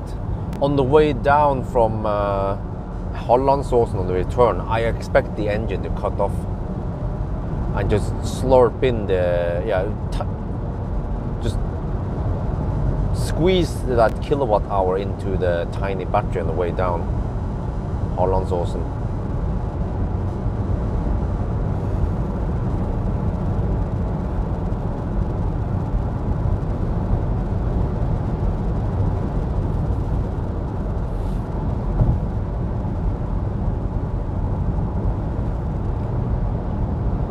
Okay, we are going downhill, but it's still 2000 RPM. Interesting.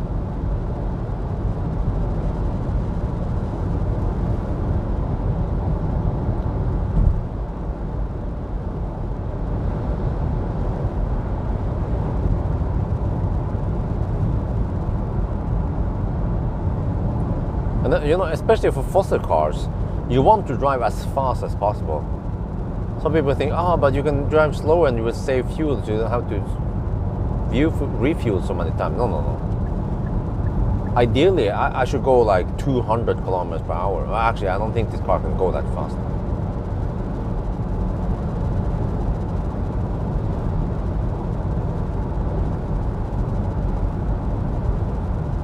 I think VMAX for this car is less than 200, maybe 180 or something.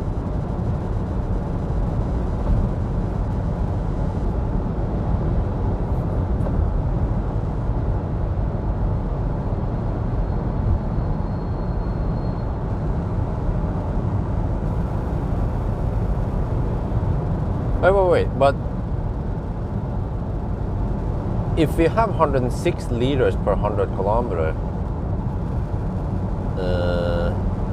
wait, can we calculate the average power it needs?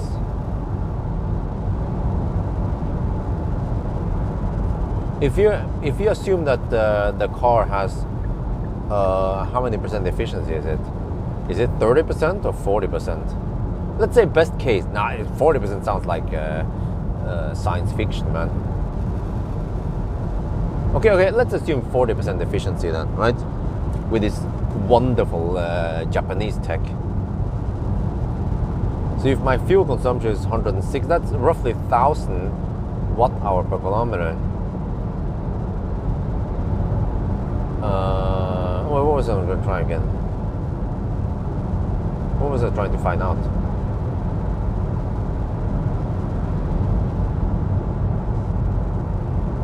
Oh yeah, average power. Which means that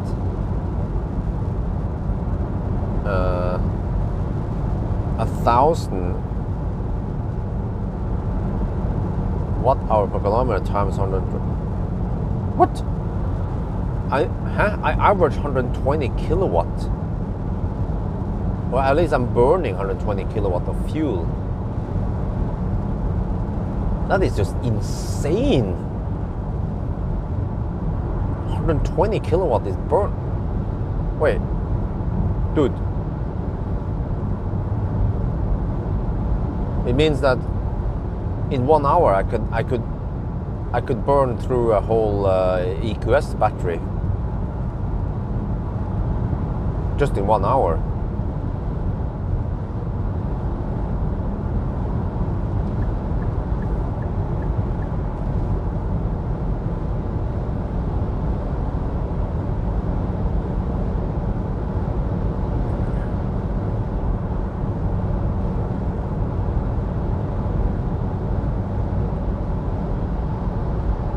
Wait. So we are burning 120 kilowatt. Actually, maybe more even. Possibly even more.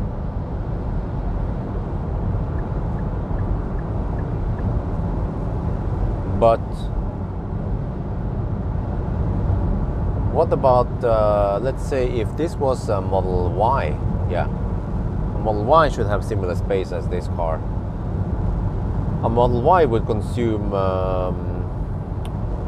how much was it again? 200 something.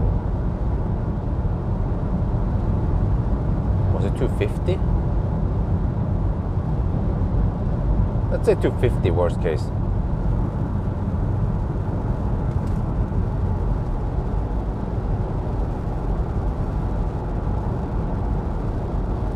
Now that's only 30 kilowatts. 1/4 of the power this car is needed.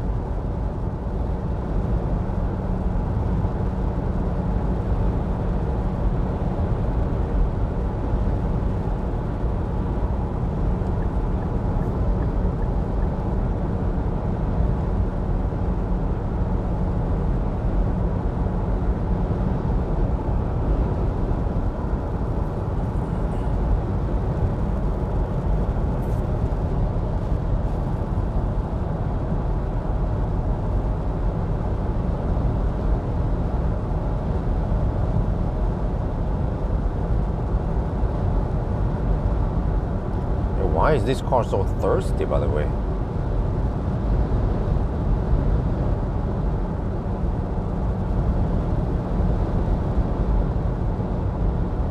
Oh, what is that?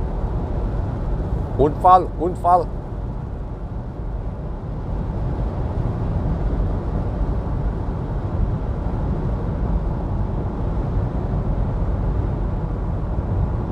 How far can I run? Oh shit. The fuel consumption goes up now, 107 LPC.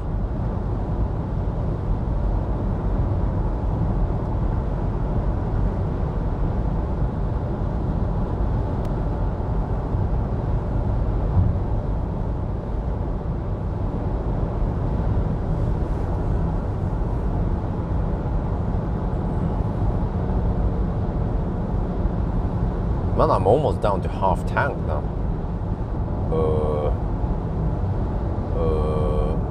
Okay, let's hope that the fuel consumption goes down via Göteborg. It should, right? Because when I drove around Oslo, it wasn't that high. It was like it was only around 6 to 7 liters per 100 kilometer. 40%? No, I have around 60% dinosaur juice left.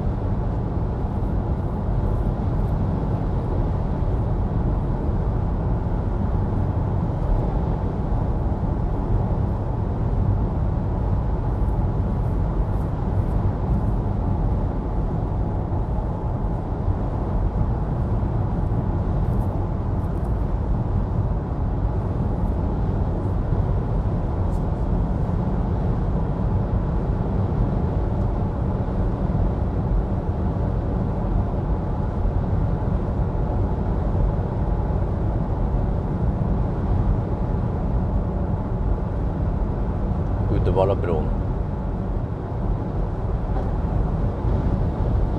Where's the wind blowing? Is there a windsock here?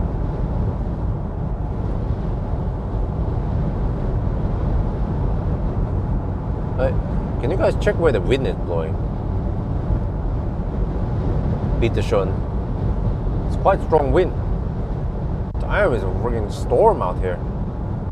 Holy shit. Get down to the lowland.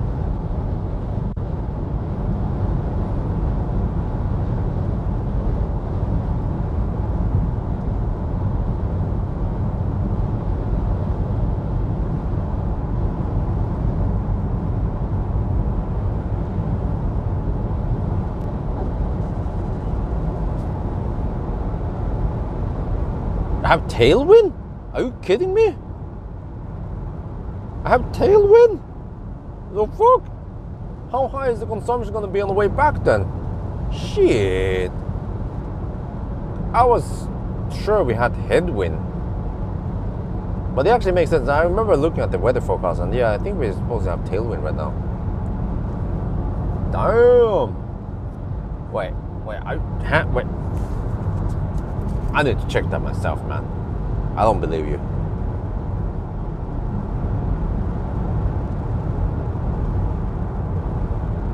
Damn, we have tailwind.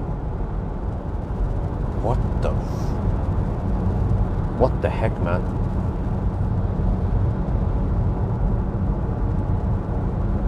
How can we have tailwind and have 106 liters per challenge?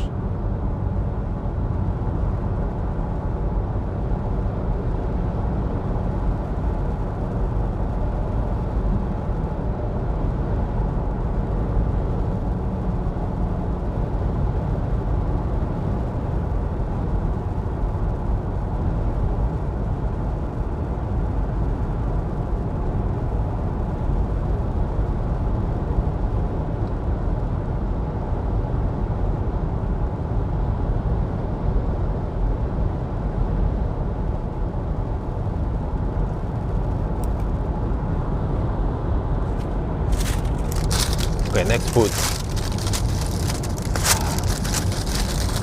Yeah, these are better seats than Leaf. They only put the shit on the EVs and then the best shit is on the fossil cars.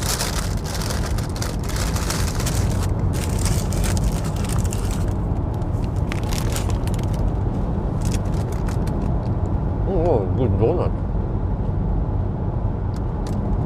Okay. Huh? Wait. Do you like this shit? Nice interior. It's brown.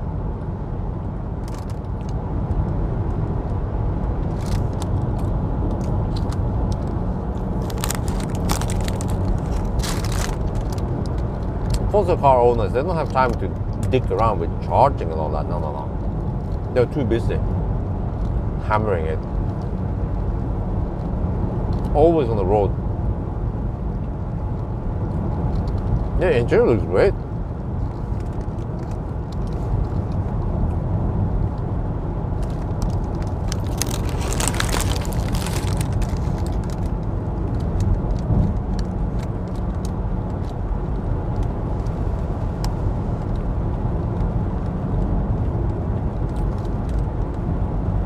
But yeah, correct me if I'm wrong, but in Norway, this car costs more than Audio 87 kilowatt hour e-4orce. Yeah, the e-4orce.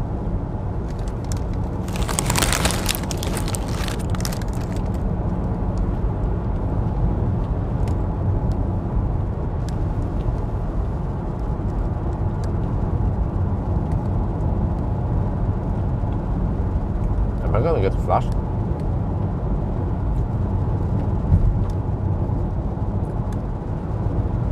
Or are these lights too big? There, wow.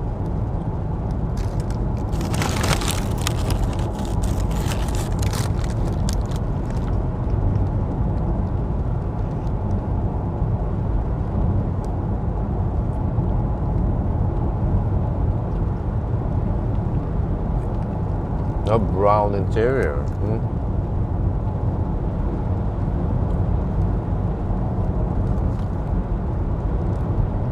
You see, that's a great pickup line. You drive up to the lady and like, hey, you wanna see my brown interior? Huh? You wanna get inside and see my brown interior? You wanna stroke on my e-4orce?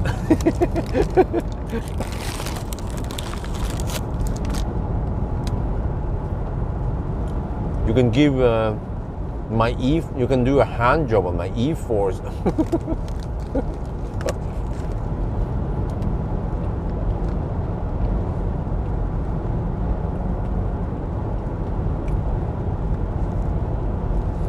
No, back to this one.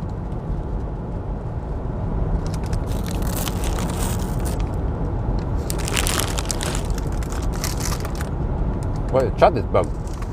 Wait, what's it?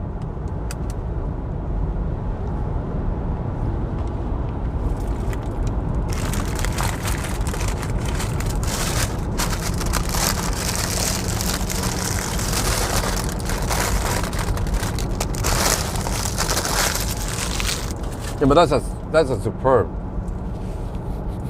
Can't compare an SUV against a superb. Yeah.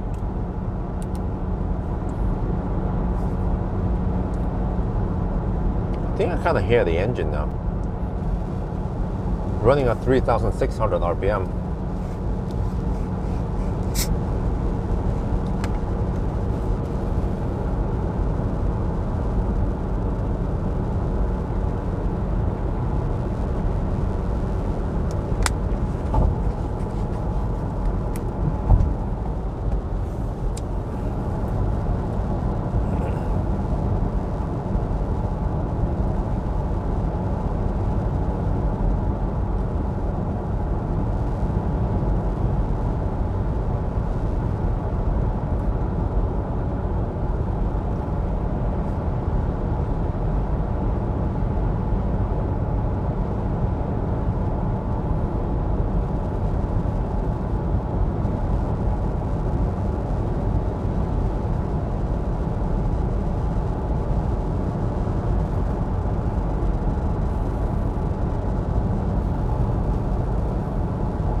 You know, the fuel tank scale might not be linear.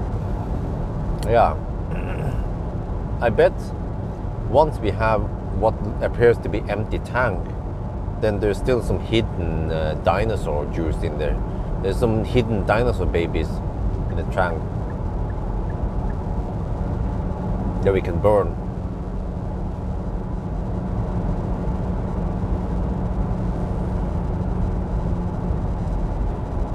Oh shit, the chat is bugged.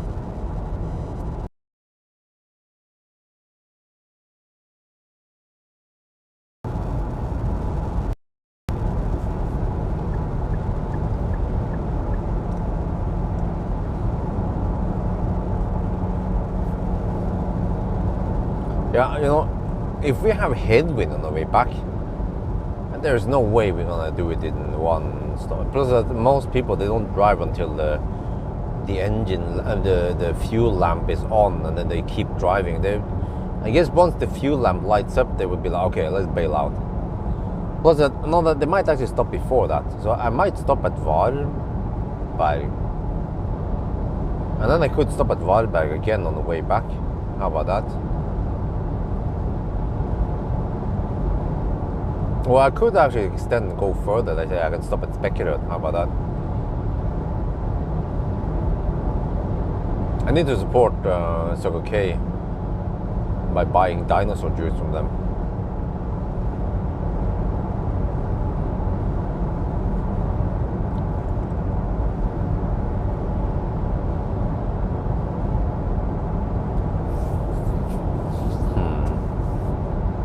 Okay, but Varberg.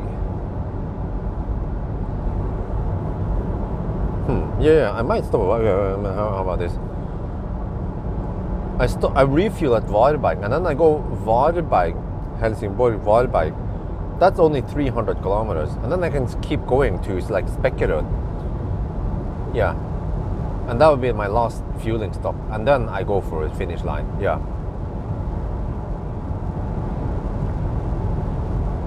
And then I have to refuel back in Oslo to measure how much fuel. Actually, we don't. Well, can we double check? Yeah, we can double check maybe to check if the fuel we fill in corresponds with the corrected fuel we estimate based on the.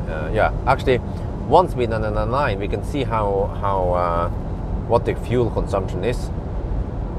And then we just have to correct for the 1.9% or whatever we're supposed to have. Oh shit, we're supposed to hit some rain soon. It's 0 degrees Celsius. Exit for Aaron is Spekkerød. Okay. Alright. Oh, it's getting closer. It's 245.5 right now. Distance.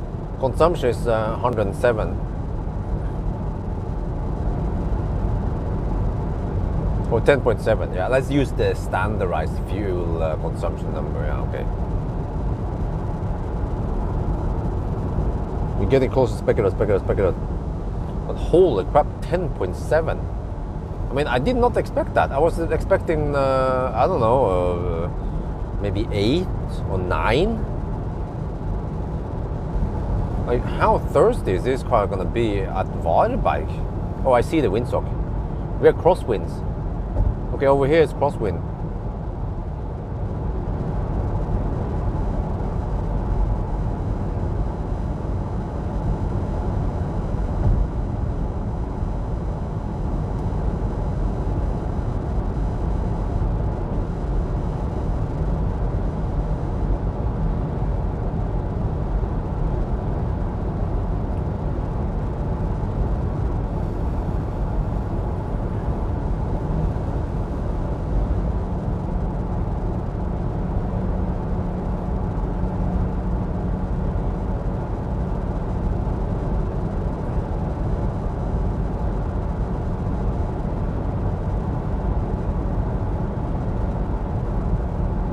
Is the car at least nice? Yeah, it's very nice in here.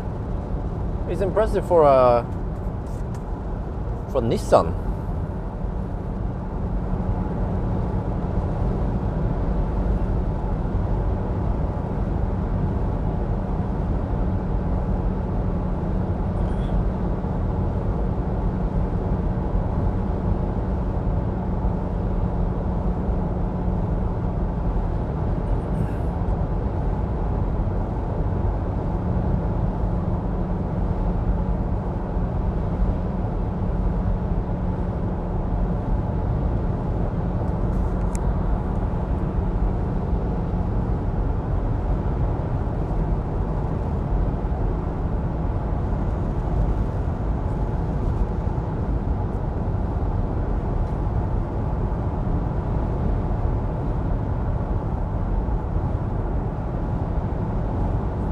Oh, what's that?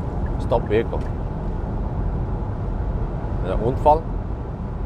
Oh, it's Ghostbusters. Wait. Oh, they needed help? Shit.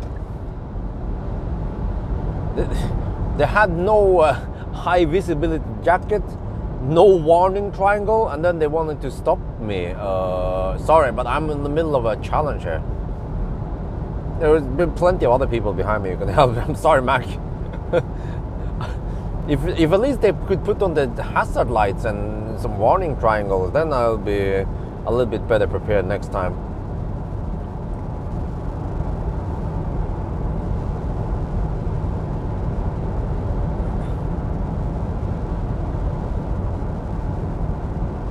You have to stop where speed limits it's low. Huh? What? What are you trying to say? You have to stop where the speed limits are the lowest. Is that what you mean?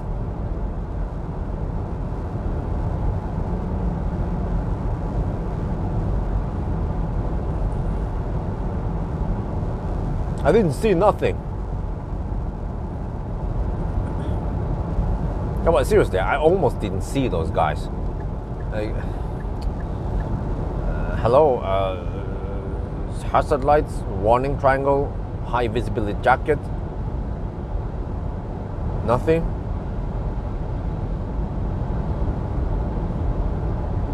For all we know, they could have stopped for taking a dump or pee.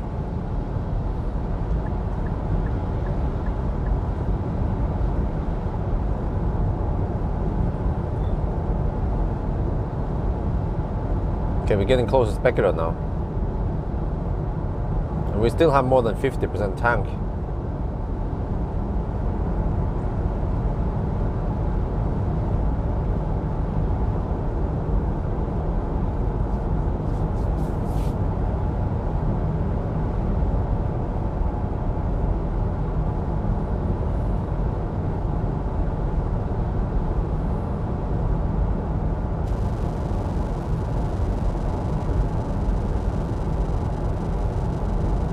Where's Spectre?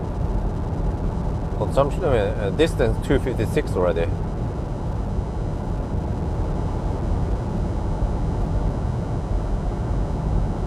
There, I see Spectre.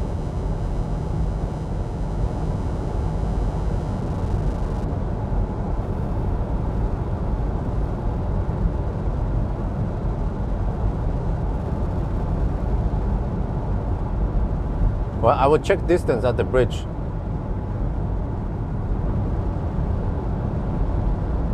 Yeah, but by hijacking, that's kind of risky business, man. I'm not sure if I would want to stop and help those fossils anyway.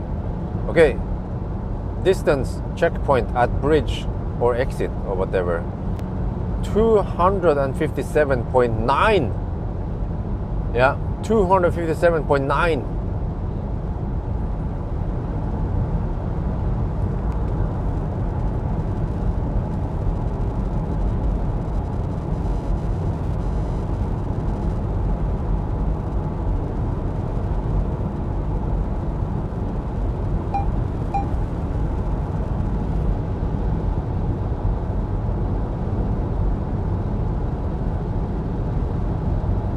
That's a 1.5% over-reporting. Okay, thank you, thank you.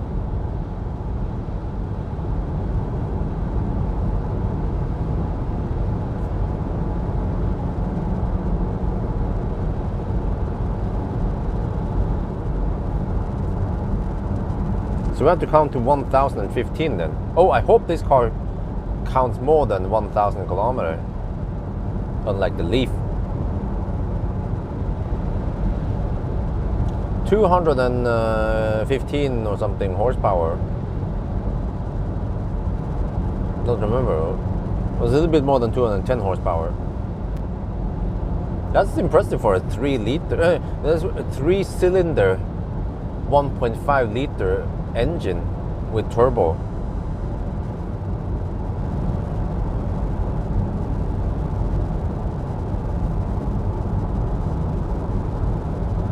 Wait, are you sure 156 horsepower? On the spec sheet I saw over 210 something horsepower. Maybe you meant 156 kilowatt.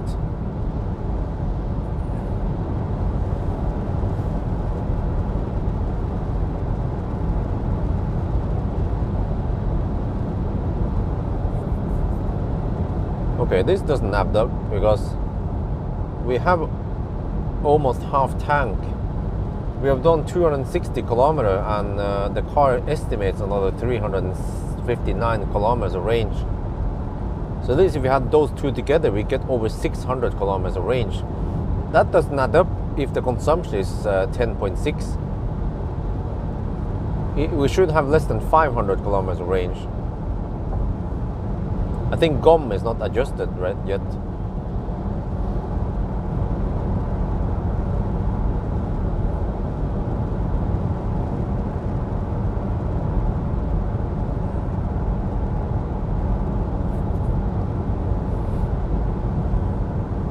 Yeah, supposedly the engine is 210 horsepower, and then the I guess the buffer from the battery adds another 7 kilowatt.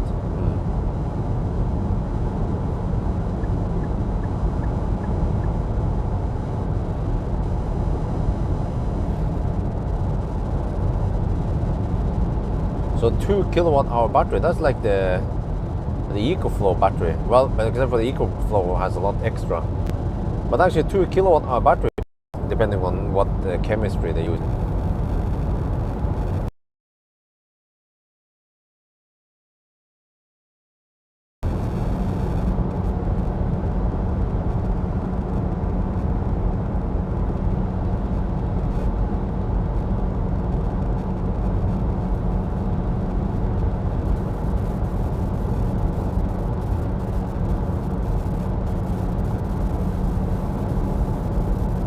Oh, this is the forecasted rain around Göteborg.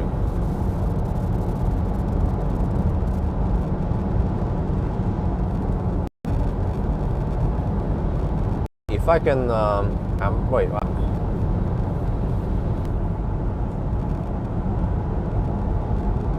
No, bye, Helsingborg.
I think actually I will stop at Varberg.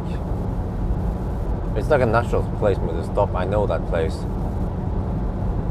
Because, yeah, I think most people, they would stop after around 3 hours of driving. So I will refuel at Varberg and then hammer it for Helsingborg, but then drive right past Helsingborg and then back and then probably refuel at Varberg again. Or, no, I think that as an extra twist, I will keep driving until Spekeröd before I take my next stop, Sotp.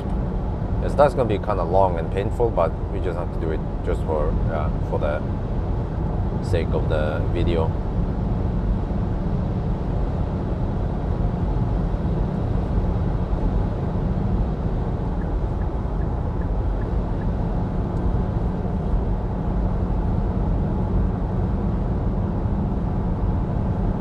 And then at least Spekeröd will be on the right side of the road. Also Varberg will be on the right side of the road, so that's good.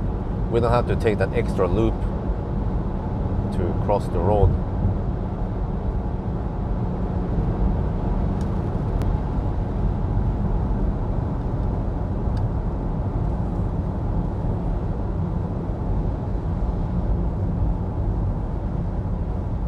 Oh, now finally the engine stopped. Oh, the first time I seen that the engine cut off. Oh, then it fired up again, okay.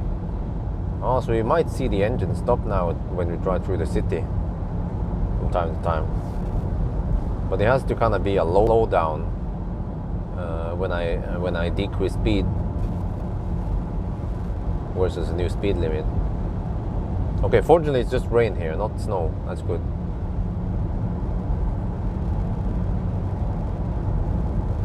Yeah, I will. Like I said, the car is kind of thirsty, and I bet once we hammer it after Varberg, it's going to slurp in dinosaur juice like a drunken German. So we have to make sure we have enough juice for the hammering part, back and forth, plus speculate. So that would be 150 kilometers times 2, plus another 106. So there we need to drive 400. A little bit over 400 kilometers on the full tank. That should be fine. But yeah, I think I'll be surprised how much or how little we'll have left once we arrive at Speculate. Well, I could always bail out before Speculate. Yeah, plenty of places to bail out in case I feel like I might be cutting it close.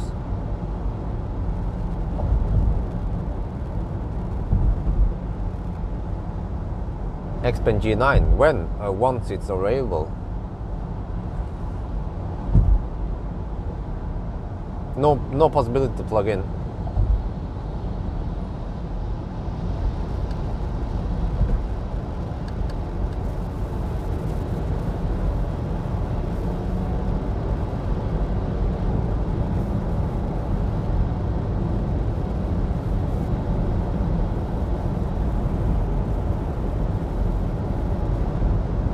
Nice looking Volvo. The only problem is it's not electric.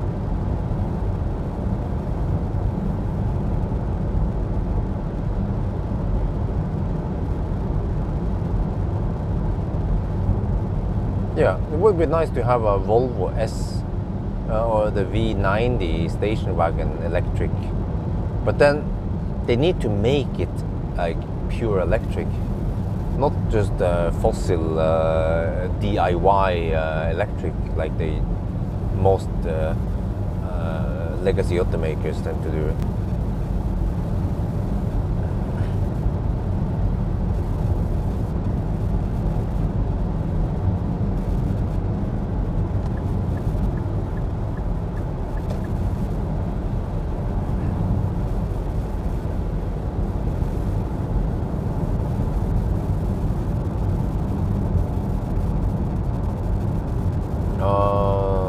Most looking forward to Lucid and Ioniq 6.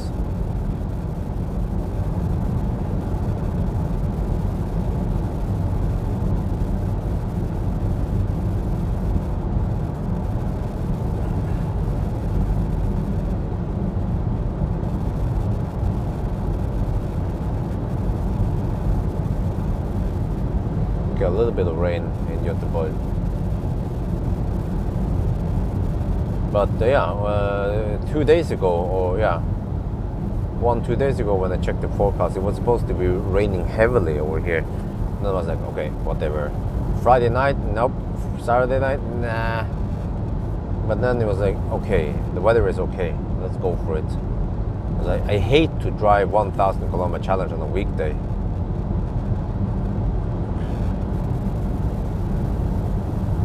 We just have to ninja through the road now in the night and in the morning hours. before the Sunday drivers wake up.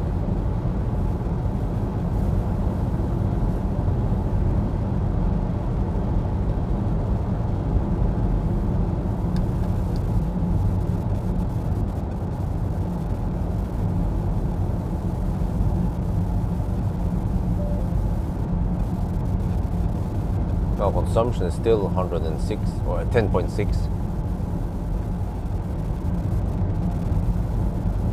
Oh, wait. Is the clock is supposed to change? What? Huh? Wait, when is the clock supposed to change? Isn't it? Wasn't it tonight, or is it? Huh? I'm a little bit confused there.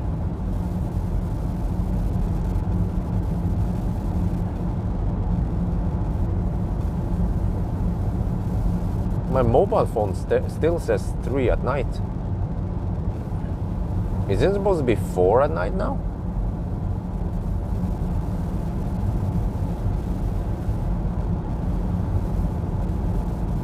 Oh, it was from 2 to 3. Of course, that makes sense. Wait. Yeah. Okay. Okay, it's not 3 at night, it's 2 at night now. Oh, it was 2 at night. Okay. Oh, the car changed the clock. Ooh, impressive. And my phone's changed the clock, of course. It's just that my the camcorder has not changed the clock yet. I have to update all my cameras, but I think I'll do that after the challenge. Otherwise, I might be a little bit confused when I look at the times and everything.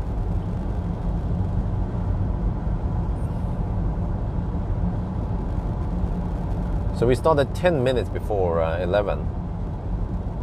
Wait. No, we didn't. We started 10 minutes before midnight. Okay. So I just have to count midnight time plus 10 minutes then when I calculate stuff. Well, we don't have any deductions yet. Hopefully we won't get any deductions. Yeah. We don't have to deal with handshake deductions or anything like that today. Or any blocked radars for the battery swap. I don't know.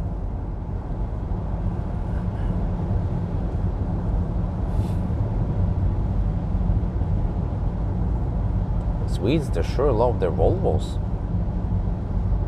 Hey, where are the Volvos being manufactured in Sweden? Is there just one big giant factory, or is it spread across the country?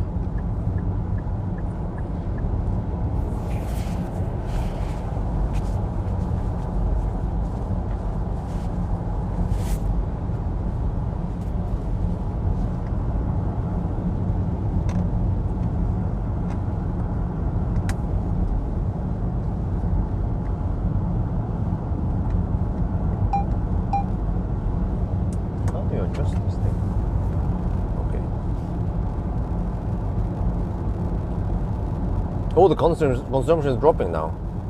10.5. Oh yeah. Seems like this car wants to go slow for the best consumption. Well, actually, I think the best consumption is around 60 kilometers per hour. Well, actually, maybe it's lower because this is not like a regular fossil car.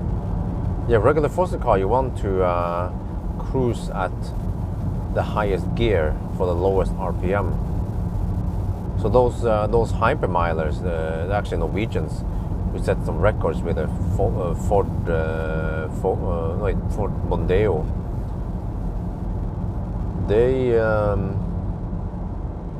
cruise at around 60 kilometers per hour on 6th gear, I think, with a diesel. Yeah, I'm not sure why those hypermilers chose Ford. Like, does it mean that Ford has the most efficient fossil car? Some kind of, yeah. What you need is an efficient diesel, I guess, with big tank. So I guess a BMW or an Audi A8 might not cut it, even though it has a 90-liter tank. You need something with, I don't know how big the Mondeo tank is, but I guess it's quite big. But you know what? I think actually the Renault Laguna might be a good candidate. But maybe not as efficient as the Mondeo. Huh? And I mean in China now? Shit.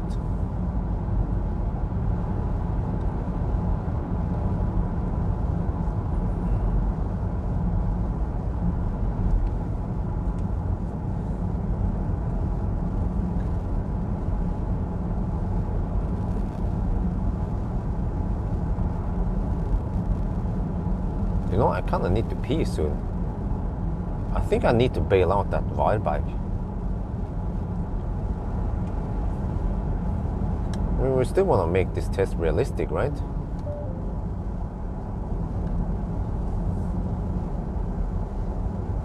And who the heck holds it all the way?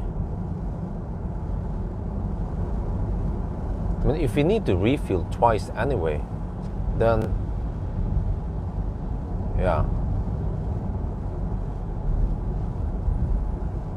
Oh, AutoSteer is being kind of wacky over here. Just like the other fossil. Still couldn't. But actually, I think it doesn't matter that people say, "Oh, but you could have done it in one single tank." No, dude. Not with these speeds. But even if we only had one refueling stop, I think it doesn't matter really. We might be shaving off 5 minutes only. Yeah, I'm going to try to be quick this time. I will not dick around with a hot dog in a sausage in my mouth. I'll just grab something quick and then eat while I'm driving this time. See if I can beat my old record.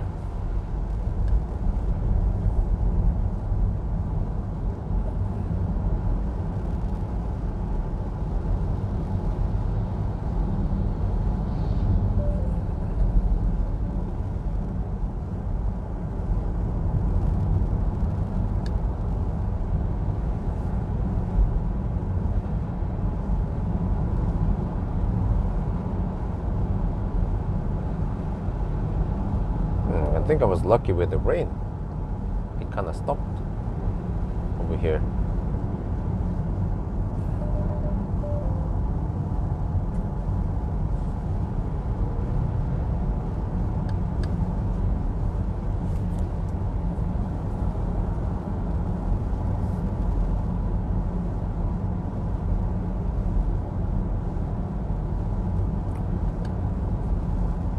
Oh yeah, I could bring some EcoFlows for extra range. Yeah, those nice little EcoFlow.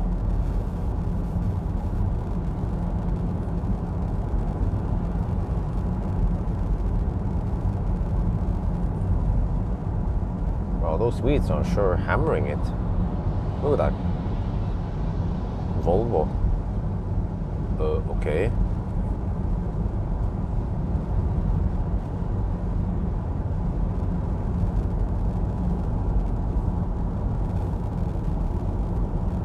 Production passenger cars take place in component factory Torslanda.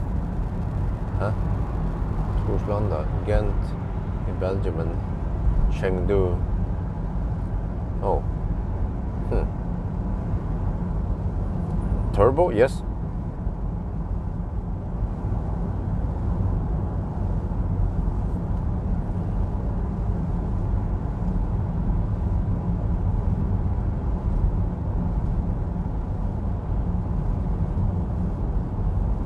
Oh, fuel consumption 10.4 now.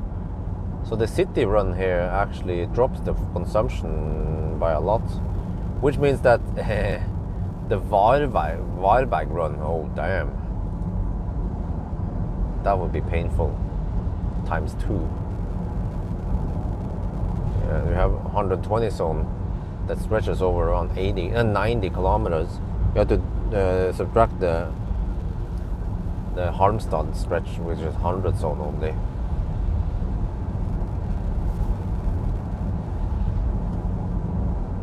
Yeah, I have to say I was lucky with the weather. Seems like the rain has stopped.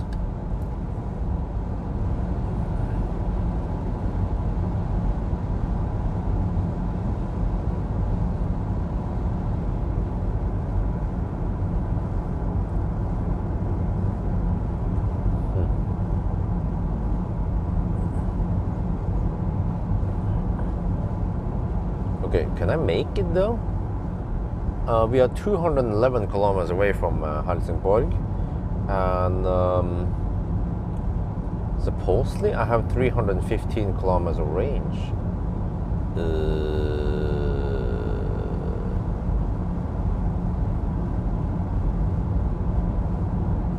We can always bail out on the gas station before Helsingborg, right? Yeah, you know what? Let's just YOLO it. There should be plenty of gas stations anyway on the road there.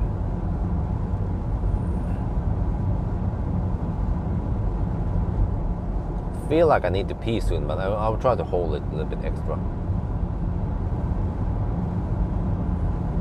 Kinda need to show the potential of the fossil car here. Just like we did with the EQS in Thailand.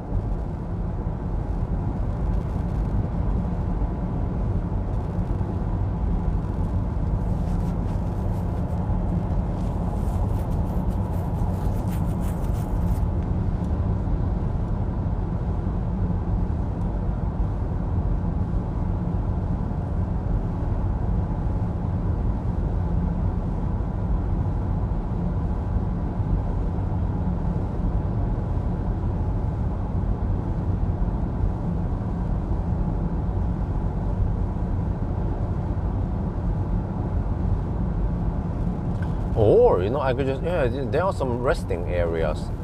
I could just stop by one of those and then just pee and then go for it again. Yeah. But well, let's see, I will try to hold it. Even though holding it is not too healthy, but whatever. We'll try.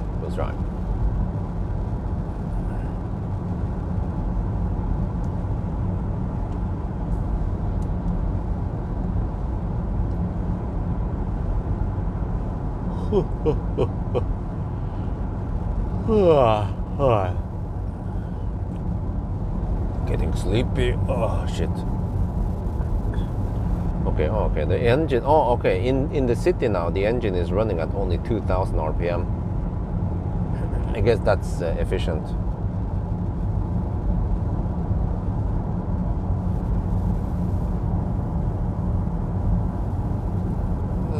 I don't feel like eating hot dogs because they tend to give me a bad stomach.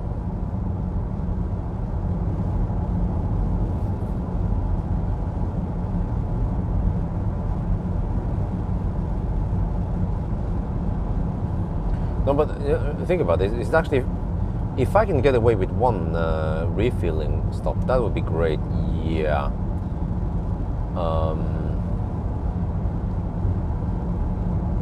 Because actually this Göteborg pass here lowers the consumption by a lot. But the question is, can I make it to... if not, I can always refuel. I can bail out before Helsingborg. I think there should be some nice gas stations before that one, right? Like, yeah, I don't know. I never noticed them, but they are everywhere. Like every 50 kilometers or less even.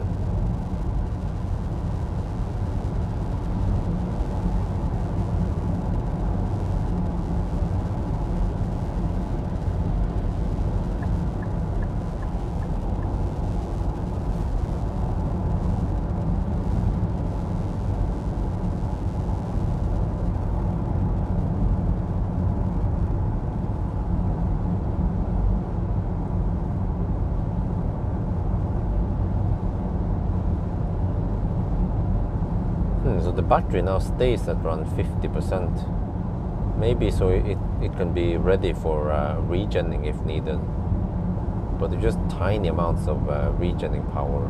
But I mean, this car kind of works similar to the classic Prius in a way. The classic Prius also had a tiny battery. But it's a hybrid technology. Like parallel hybrid, whereas this serial hybrid.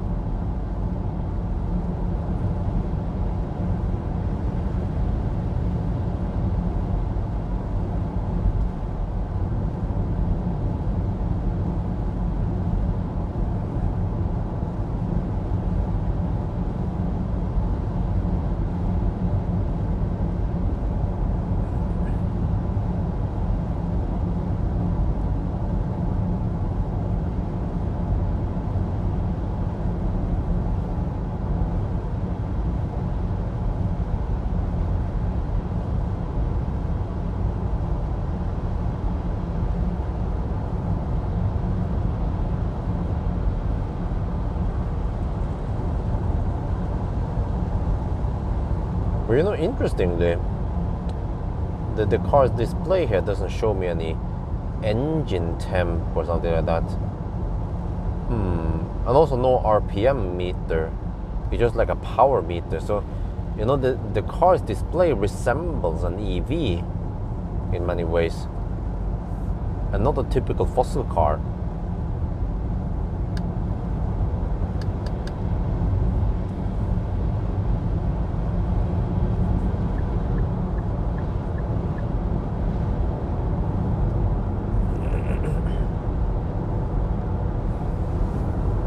And also, I haven't felt any gear change. So it should mean that there is no transmission here.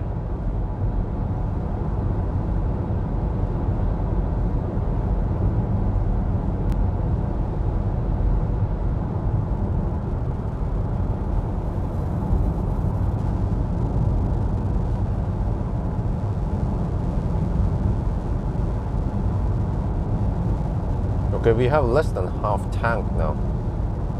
And now the car reports 304 kilometers of range left. And we are 200 kilometers away. That should be plenty, right?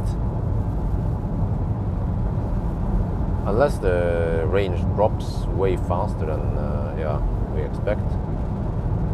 Then we can always explore new places. Finding new ways, was it? Wait, where's again? It was Toyota had that slogan. Going new places.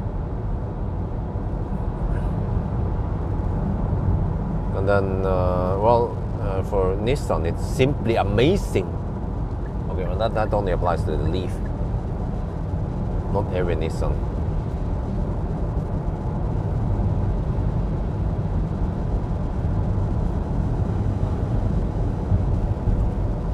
Oh, okay, guys, let's have a little quiz here. We're gonna, if we say one slogan, we have to guess what brand it is, right? Okay.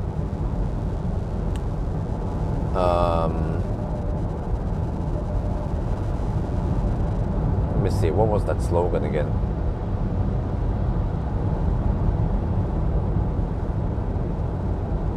Yeah, okay. Here's the first one, right? The power of surprise. Huh? Which brand is that? The power of surprise. Toyota was let's go places. Okay, let's go places. Okay.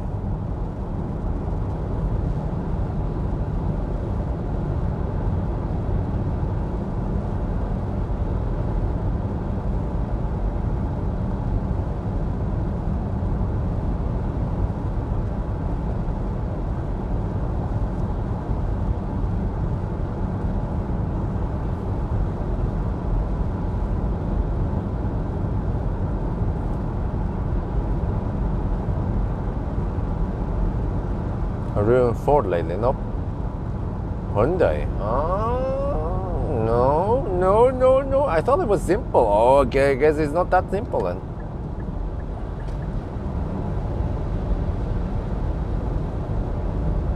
A quiz is fun when it's not too simple. When it gets hard. Yeah. Just like me at night. Yeah. No, I'm just kidding. Kia, okay, he knows it. Okay, he knows it. Oh, that's the iWays. Huh. Chinese car. Chinese electric car. Yeah. Kia is the power surprise. It was funny because when they announced the price on the new e-Niro many years ago, people were like bitching about it. Oh, the power surprise. Because it was surprisingly expensive. But okay. Next one. The ultimate driving machine. Actually, I don't know too many of these slogans.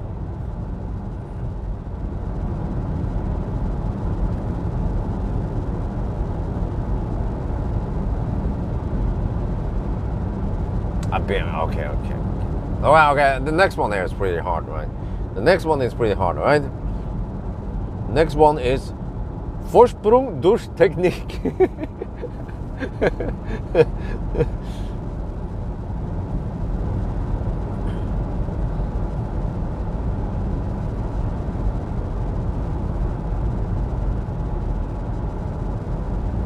Wait, what kind of Vorsprung are we talking about here? Because when I tried the latest and greatest Fat e-tron, it wasn't the Vorsprung, it was just catching up, trying to catch up with the BMW and Mercedes. Actually, the next car after this one is going to be EQS SUV. Oh yeah!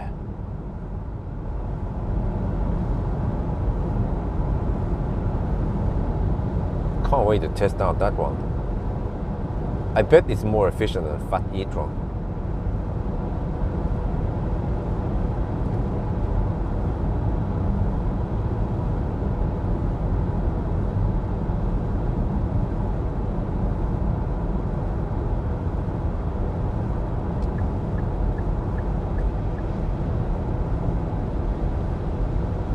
Okay, we're just gonna YOLO it. We go past Vibe. I can't just go to the same places again. We're gonna, I don't know where we stop. We'll see, I guess.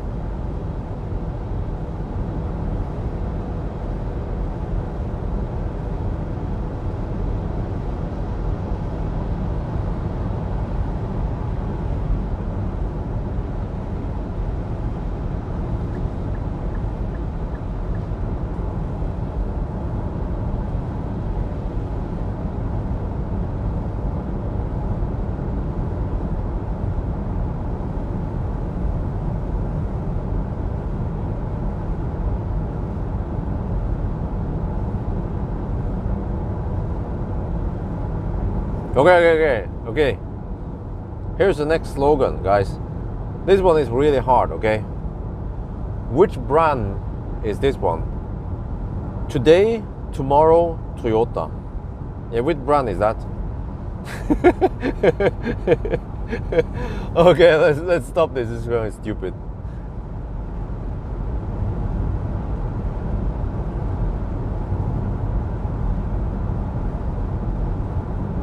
The self-shot.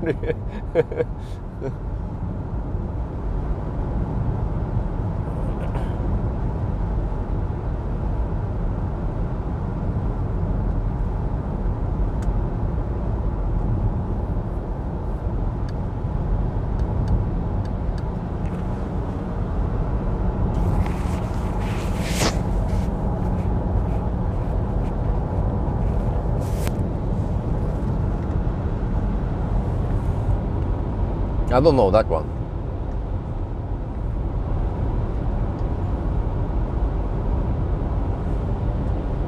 How the heck do we use this adjustment? I don't know how to adjust the belt thing. Okay, whatever, let's keep it there.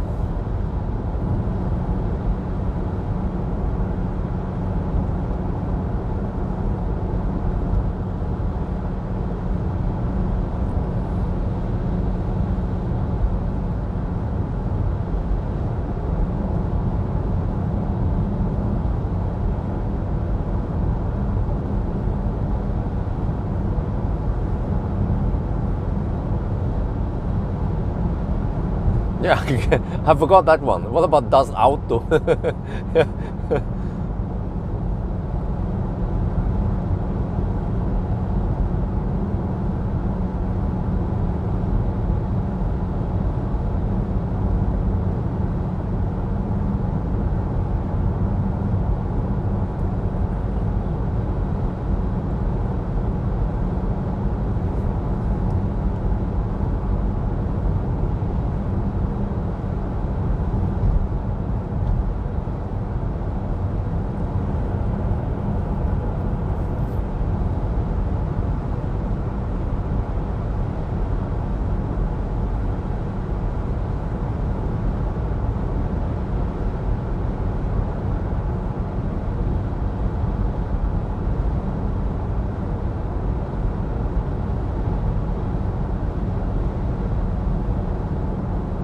Well, the consumption is only 10.3 right now. So, interesting. Yeah, well, I mean, I suspected the consumption dropped through Göteborg. So we have around 45% tank left. And the car claims 283 kilometers. And we are 182. So we have like 100 kilometer margin now. Yeah, I think I would just pee in the bush and then refuel I could order some food via the, what do you call it, the opening. Do I need food though? Could starve a little bit and then grab some food and then, well, actually if I refuel at Helsingborg, then I don't need to refuel anymore. I can just go for the finish line. Well, except for that, if I have headwind on the return, it would be great to have just one refueling stop, right?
Oh wait, I wonder, when they did the 1,000 kilometer challenge with the fossil car,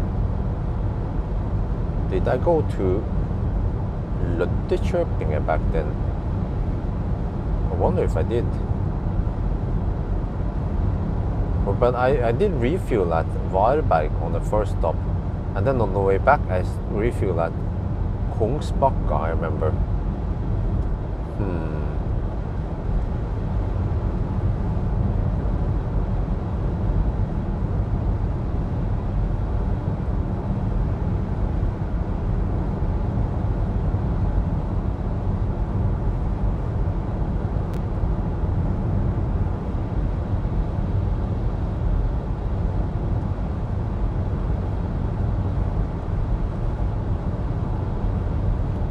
I'm pretty sure we won't make it to Helsingborg. Once we start hammering it, we won't make it there.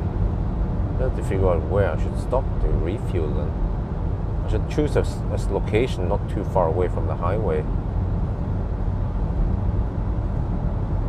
Yeah, I know one place around Mellbystrand, something. There's some gas station on each side. I could stop there. Never stopped there before. So I stretch it a little bit further. Wait, but that means if I need to stop before Helsingborg, then I need two refueling stops anyway. So then I might as well space them out more evenly.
damn high beam?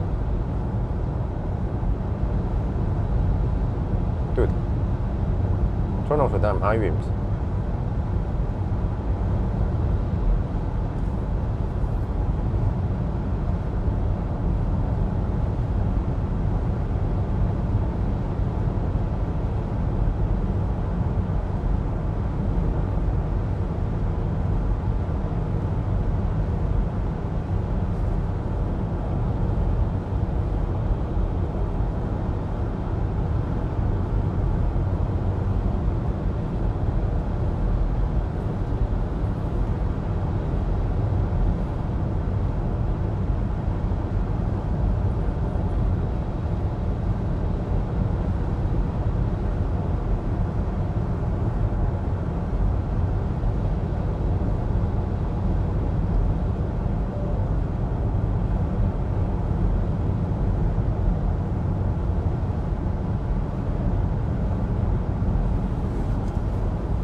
Because it's e-power.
Annoying BMW driver.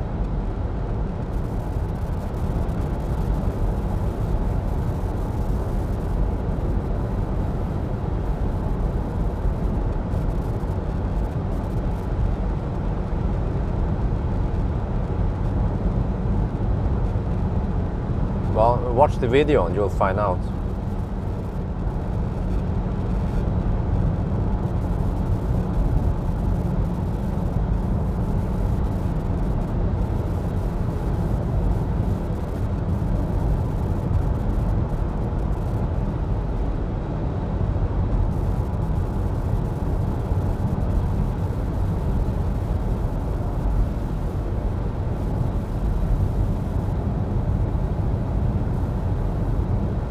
Actually, if I can beat the old record, I will delete that one, and this one will be the fossil reference instead.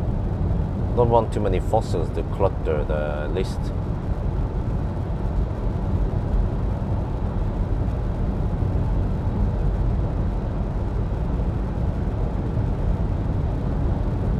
We have done around 350 kilometers so far. We have around 650 left.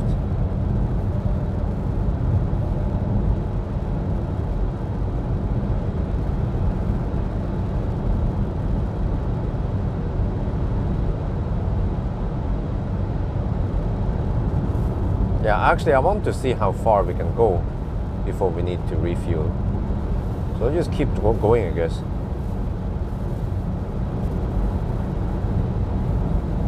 Right now, at least the car claims we can go another 250 kilometers, and we are 158 away, so I guess we'll see. Can we make it there? And then I'm not sure, it's supposed to have a 55-liter tank. Maybe it's, well, is it bigger? Maybe that was misinformation, but I look up on the spec sheet and it's supposed to be 55 liters. Or maybe it's not counting a hidden 5-liter reserve tank. I'm not sure how the tank stuff is counted in fossil world. Like, is there a net capacity and a gross capacity in the tank? Nah.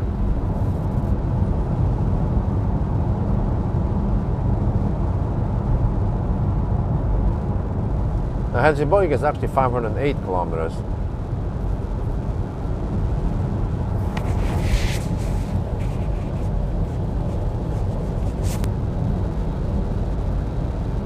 And I guess I could drive over to Shell Mortensrud and refuel, double check how much fuel I use. I have to keep the receipt here to see how many liters of fuel I refuel during the challenge.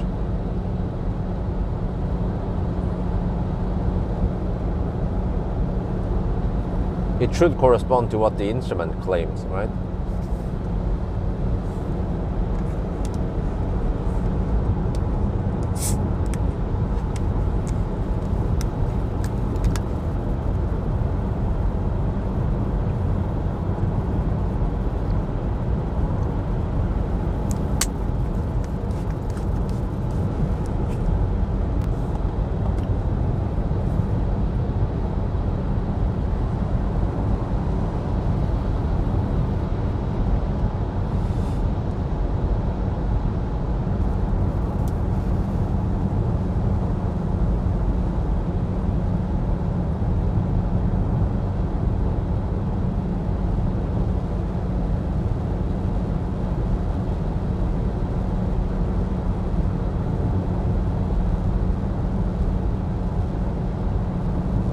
Well, the consumption is 103 right now, and we have done 360 kilometers on display.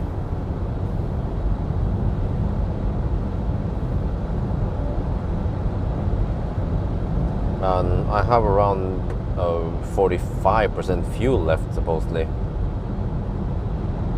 I'm not sure how that adds up.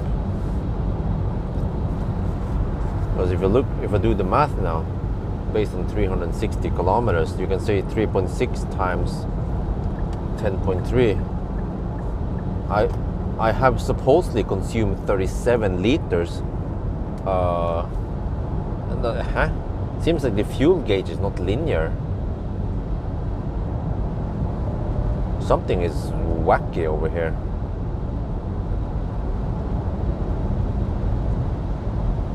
There's one way to find out. We're gonna go deep. I always go deep. It's when you go deep that you find the truth. You find the answers.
Now this is the first time I drive directly past Varberg.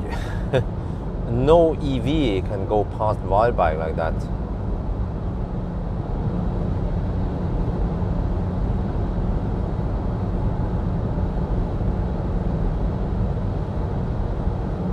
So yeah, let's see then. I actually want to go deep and see how this works, I guess, when it comes to fuel and everything, and how the numbers kind of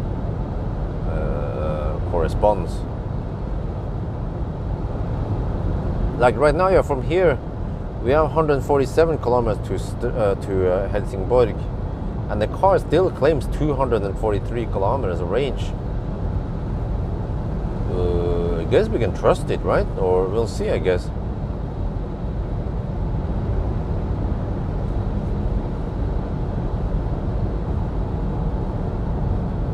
But yeah, we could have roughly 500 kilometers of range on a fossil car. This is actually real world. And not everyone drives in sedans. Many people actually drive in big gas guzzlers like this X-Trail. Or, I mean, there are thirstier cars out there, like Volvo XC90 and some shit, BMW X5, Geländewagen. You know, how thirsty would those cars be? And people will complain, but you know, this e-power stuff is inefficient. Well, okay. Where's the loss then? Loss in the generator, right?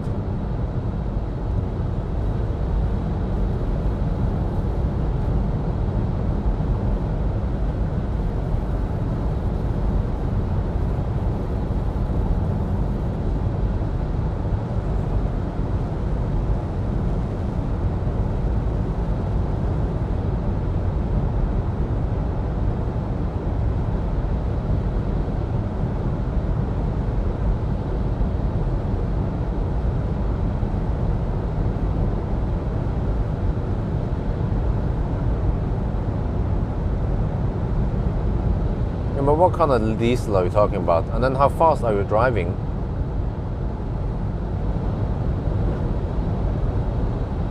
I mean, what kind of car is it? If it's a tiny Nissan Note or some shit, then, you know, don't compare it against an X-Trail.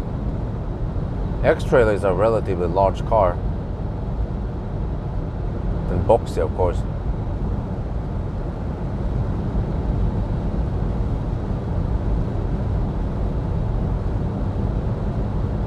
Well, I'm surprised that the fuel consumption has not gone up now.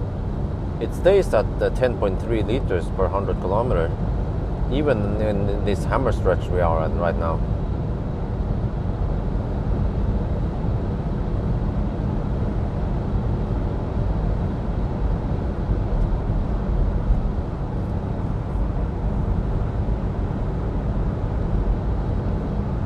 Dude, you're comparing an SUV crossover against a BMW 530. At least try with an X5. Yeah, then we come back. Then we are talking. How thirsty would an X5 be? And gasoline, of course, because diesel is bad for the environment.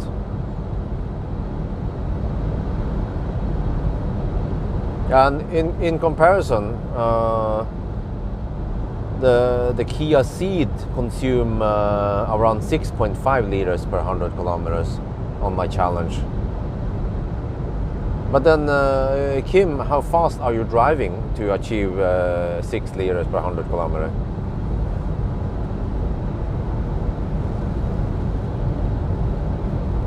The car gets light? Nah, it's nothing really. Or maybe, nah.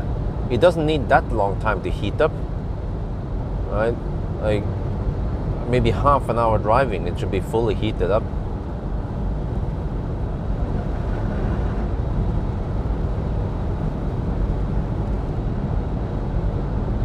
And we're talking about only around 20 kilograms of fuel that we burn.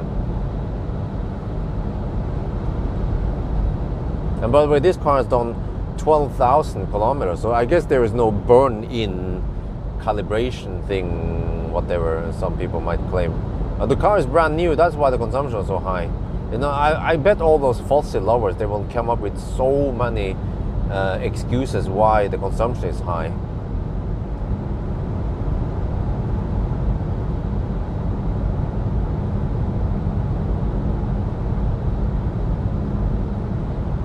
Well, Kim Andre just left the chat. He doesn't dare to tell me how slow he's been driving to get that consumption. No, actually, a BMW is fairly efficient, but not an X5 or at least an X3. Yeah, I think a BMW X3 would be more comparable against this one. Compare 120, 130 kilometers per hour. Yeah, but like I said, it's pointless. We should at least compare an X3 against X-Trail. Then we're comparing apples to apples, not apples to bananas.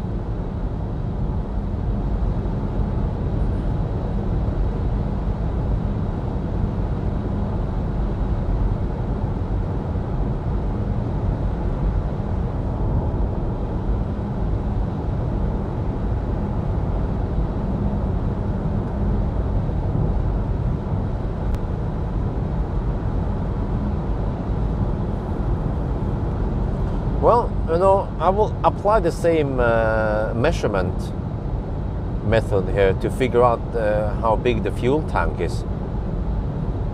And then we can also check by refueling. But unfortunately, there is no loss here in stuff, right? So we should actually drive until until the car reports that we have really low range. And then we should refuel.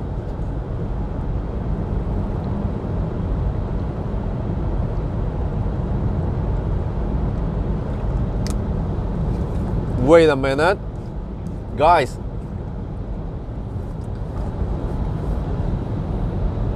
The temperature here is 5 degrees Celsius. The temperature around Oslo was 0 degrees Celsius. And let's check the wind here.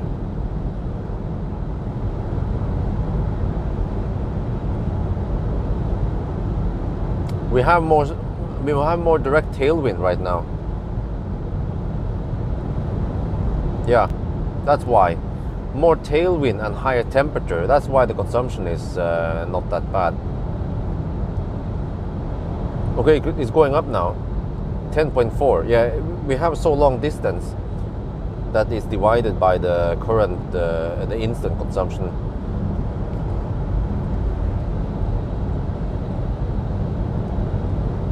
But I believe that consumption is lower, of course, if you have a higher temperature and more tailwind for a brick like this.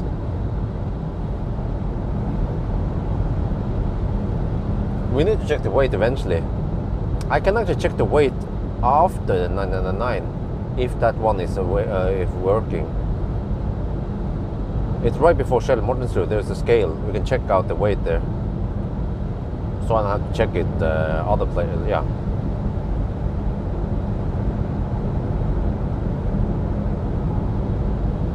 Yeah, that's true. I mean, but I guess we could look at the remaining kilometers and kind of extrapolate the range and then the consumption numbers based on it. It should be good enough to, you know, nail it down to maybe roughly a few liter precision. Because 1 liter can get you quite far, right? Or I mean, 1 liter should at least get you 10 kilometers, roughly. So if the car claims we have 10-20 kilometers of range left, then that's only a few liters left.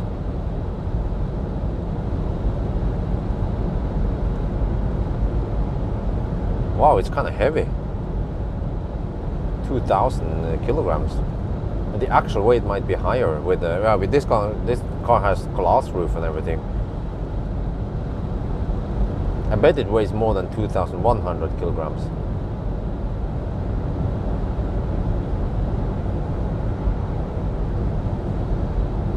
Yeah, this is simply amazing. We have done almost 400 kilometers now in a single tank. Still going. Now we've hit the concrete road.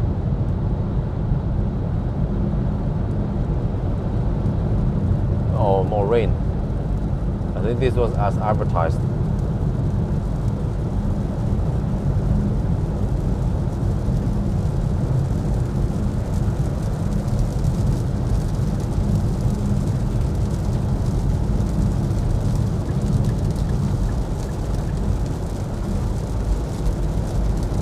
I think the BMW driver slowed down now.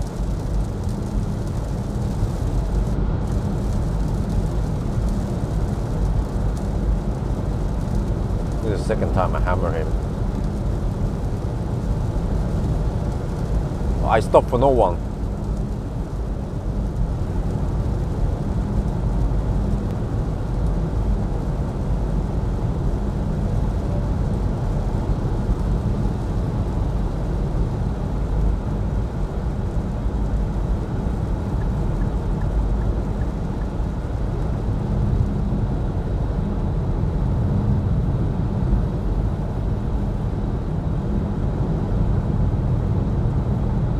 Yeah, man, the range is so great. The only problem is that my bladder is about to explode.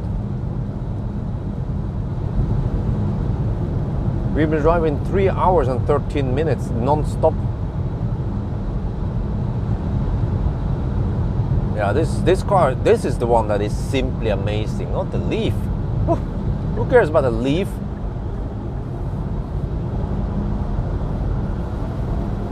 I think I got blitzed that. No, it's probably the Mercedes. Yeah, Mercedes tends to be kind of over aggressive on the headlights. Wait, this is not Mercedes. That's another BMW. No, it's a Lexus. Okay, okay. A glorified Toyota.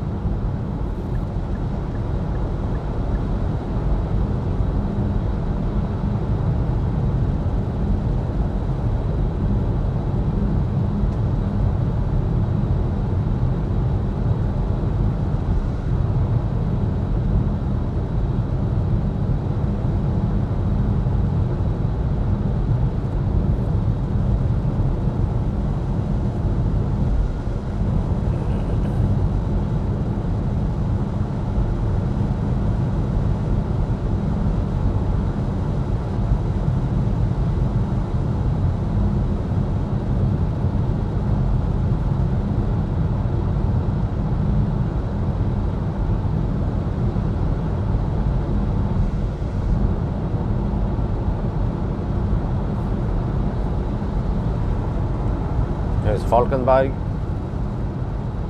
Coming through, coming through.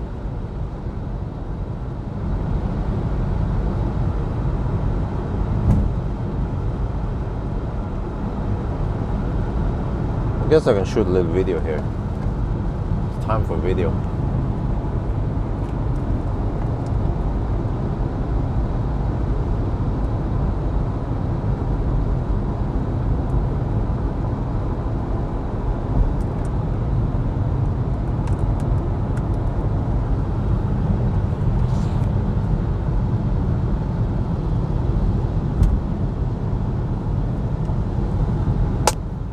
Falkenberg, English and Thai. Right, we've been driving for 3 hours and 16 minutes and we have done almost 400 kilometers. We just passed Falkenberg, we have passed Varberg, we have gone longer distance than any EV can imagine go as far as us, yeah. And we still have plenty of juice left, plenty of dinosaur juice left. It seems like the car actually estimates we can go all the way to Helsingborg. That's whooping 500 kilometers. Yeah, 508. But yeah, I'm gonna show you something here. You see here, right now the car is running at 3000 RPM. So you will see that I'm driving at constant speed. I'm using cruise control. But you will see that the RPM on this engine is actually variable. So normally, let's say if you have a manual gearbox and if you have constant speed, you will have constant RPM. and then when change the speed, the RPM changes. But here, there is no, I believe there is no gearbox here. The engine is probably connected directly to the generator, and then it just varies the RPM based on how much load you need, right? Okay, and then what else is we can show you? Engine temperature. What the heck, dude? Didn't turn off the high beam. Here, catalytic temperature, 800 degrees Celsius. Well, this one is still incorrect.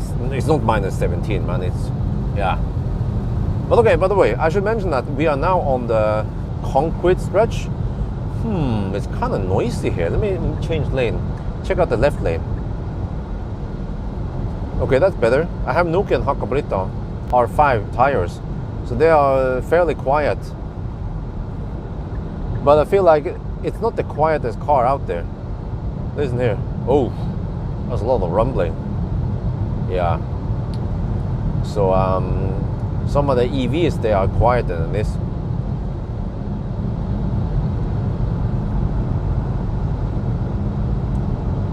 ตอนนี้เราขับไปได้ตั้ง3ชั่วโมงกับ18นาทีแล้วครับประมาณ400กิโลเมตรนะเราได้ผ่านวอยด์ไบค์นะครับถ้าเป็นรถไฟฟ้านี่ทุกคันอื่นนี่มันจะต้องจอดที่วอยด์ไบค์แล้วก็ชาร์จนะมันไปเลยไปนั้นไม่ได้นะคันนี้นี่ไปอีกได้ตั้ง200กิโลเมตรแปลว่าเราคงจะขับตรงไปที่เฮลซิงกิแล้วก็ค่อยไปเติมน้ำมันที่เฮลซิงกินั่นเป็น508กิโลเมตรแล้วนะว้าวดีมากนะครับแล้วก็เนี่ยจะให้ดูนะตอนนี้นะครับเนี่ย RPM ของมอเตอร์ตอนนี้มอเตอร์มันทำงานนะครับ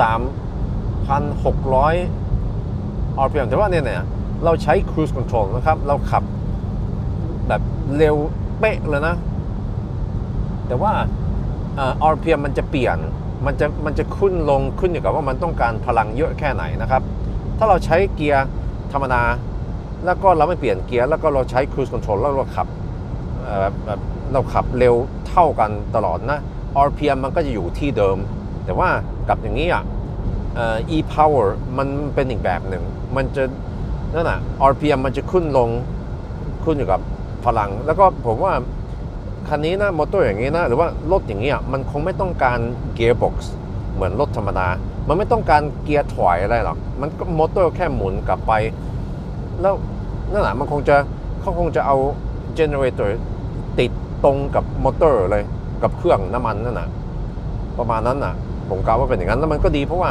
gearbox มันจะมี loss นิดหน่อยนะครับมันต้องมี friction มี loss นิดหน่อยนะแล้วก็ไม่มีแต่ว่ามันจะมี loss ใน generator นะครับแล้วก็นอกจากนั้นนี่อย่างอื่นนี่ก็ไม่รู้ละอะไรดีอุณหภูมิของ catalytic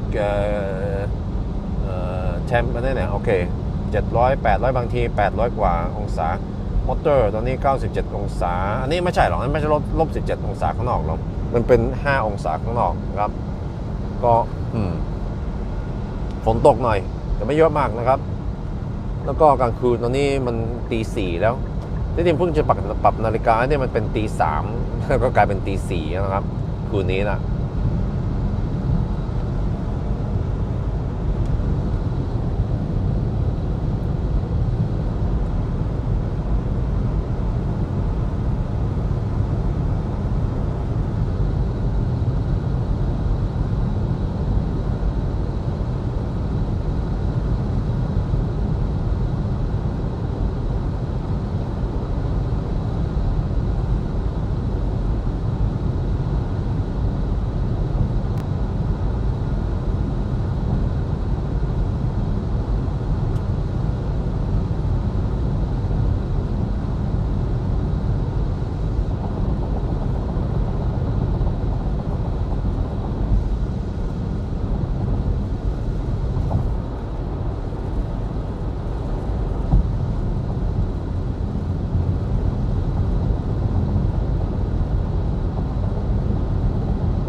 101 kilometers left for Helsingborg.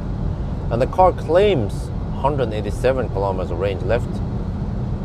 But we are down to roughly 25%, at least tank, according to the scale now. But we have spent something like, we spent over 40 liter.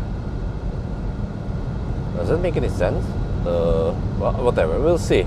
I guess there should be some warnings and shit, and there should be a fuel lamp coming up eventually. Then we'll consider what to do. And I'll probably, honestly, I might bail out before Helsingborg.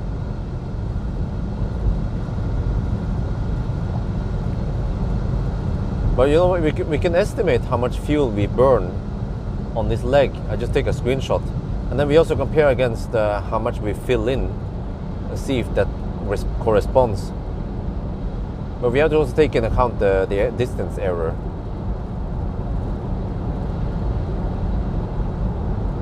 Well, actually, if we take the claim distance, multiply by the consumption, we should get the liters.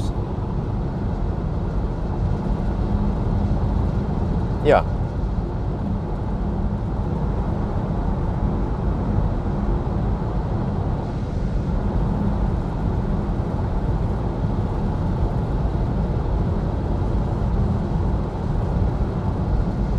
But you know, this is what I guess what it will be like when we have the Roadster 1000 kilometer challenge. Actually, the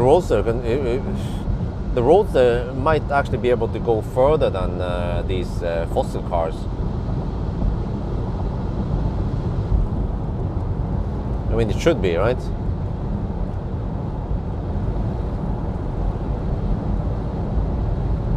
I mean, we know if Roadster will actually get 200 kilowatt hour battery and at least 180 kilowatt hour net capacity, and consumption on the Roadster might be, I don't know, let's say worst case 200 with so fat tires. Yeah, let's say worst case 250 watt hour per kilometer. It's still like 700. Wait, let me see how much is it.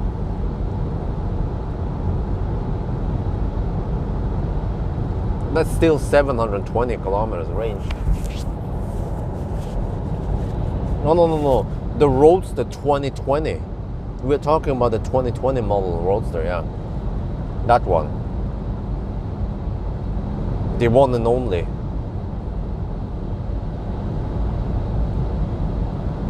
Oh wait, I need to test the sound system here. Let's see, I brought my USB stick.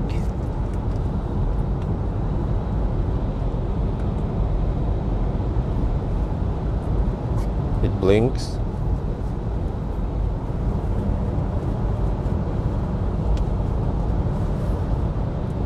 Then what? I have to go in some music player, I guess. Service unavailable. Okay. How about USB? Source. USB 1.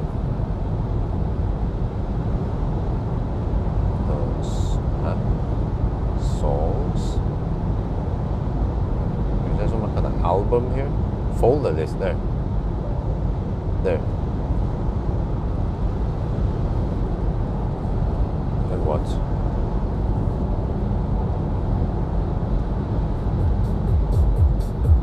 Oh yeah.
Well, the car claims 162 kilometers of range left, and I'm only 86 kilometers away. I think we can make it there. Maybe we can even go past it. If I pay attention to any fuel, no, actually, no, it makes sense to stop there because we are literally driving right past there. Yeah. Time-wise, it's the best deal, so we don't have to take any detours and shit.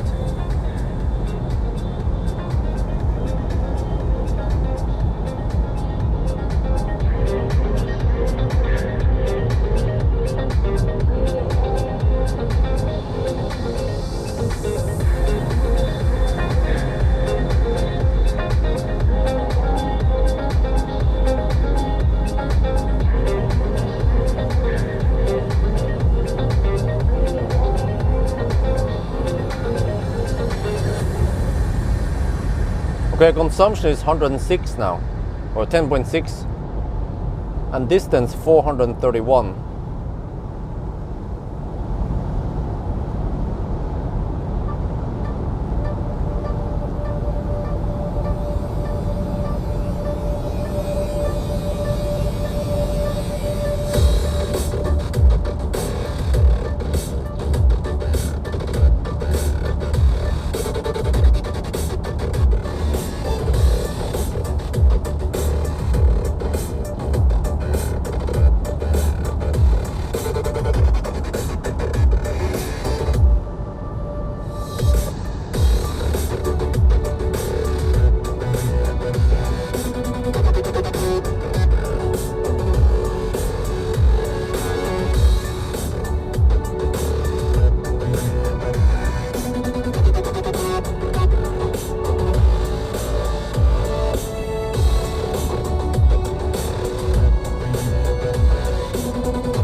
Could seem that wait, how do I mute this one?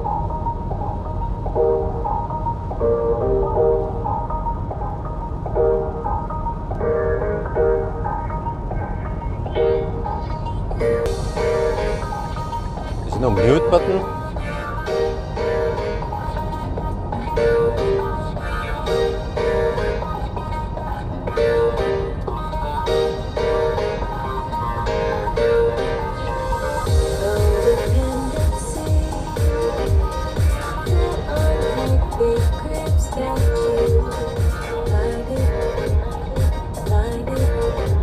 Volume goes to 0. Will that stop the music?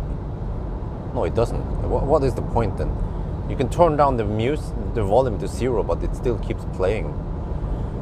I couldn't find a mute button, but okay. Yeah, this is strange. Wait, did you estimate fuel?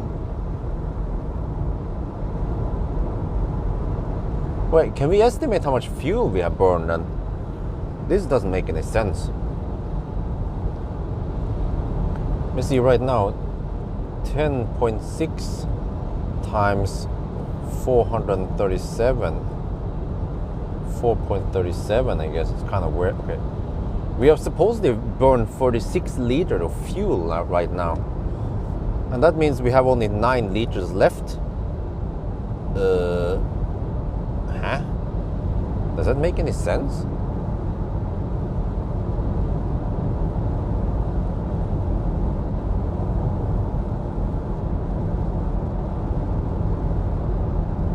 But we should be able to make it to Helsingborg.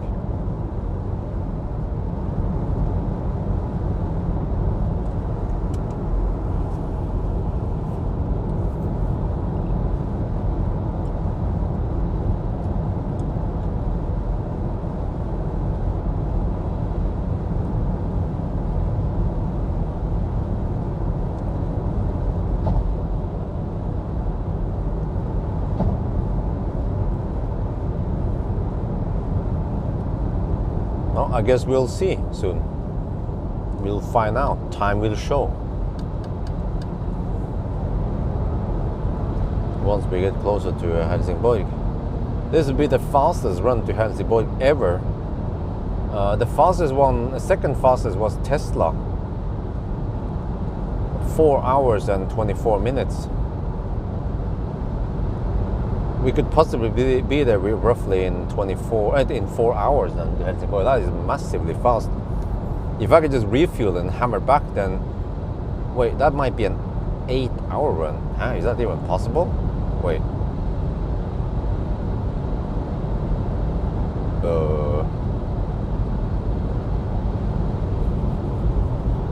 No, we have to refuel a little bit. Okay, maybe even 8.5. Oh, wait. Okay, we'll see. We'll see.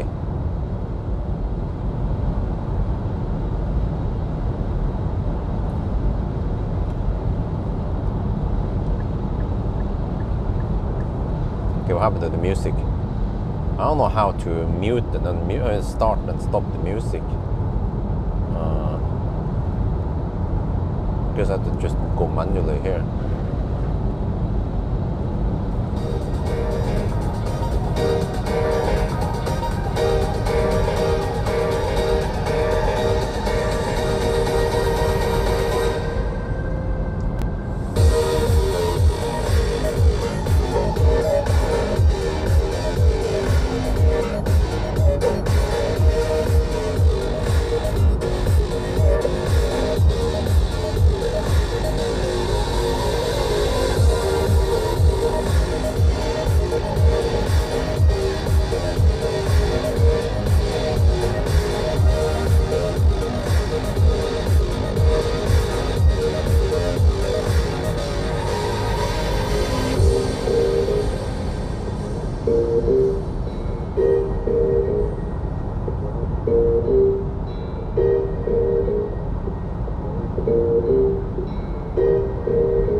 I found it.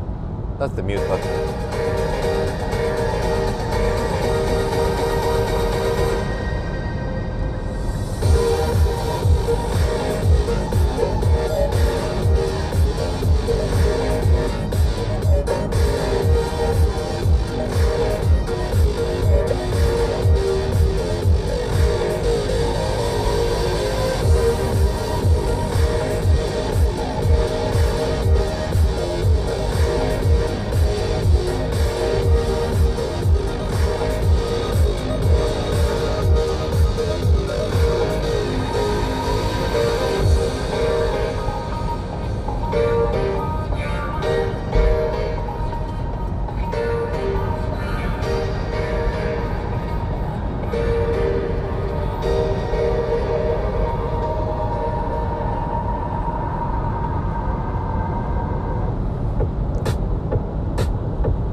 my name. Another restless night, any other one to blame. It always makes me sad to say goodbye at the end of the night. Sure be on my mind way past the morning light. That's alright, another restless night. Just dreaming about those things you do. Another restless night, another caused by you.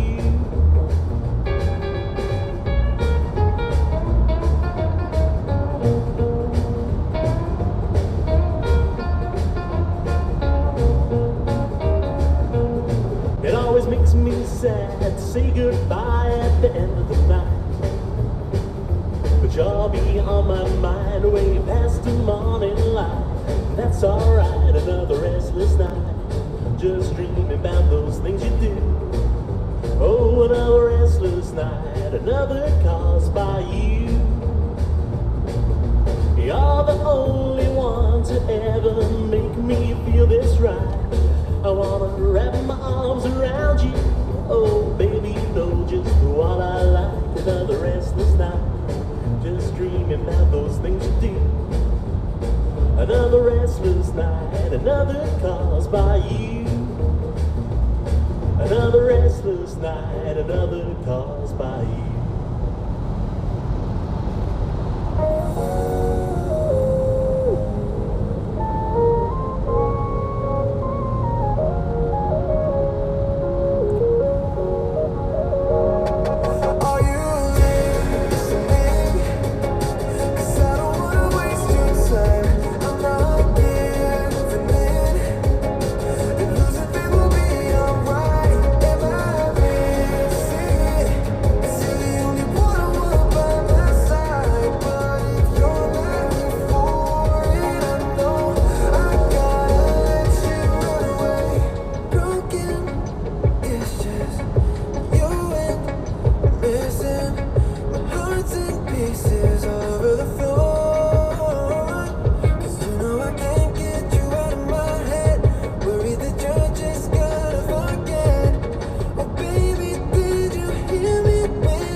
Okay, this is going to be interesting.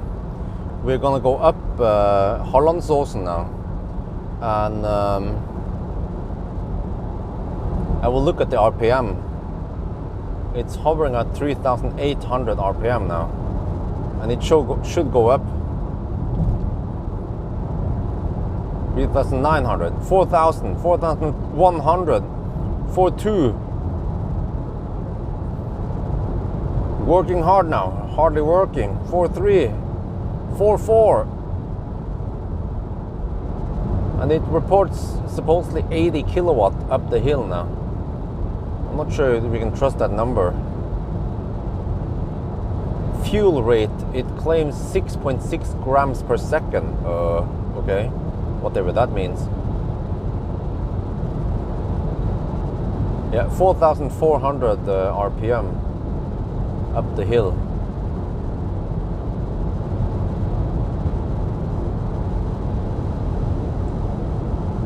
Low fuel level. Oh shit! Oh shit! 75 kilometers of range left. Come on! Come on! Don't run out of fuel! Shit! I don't have EcoFlow with me.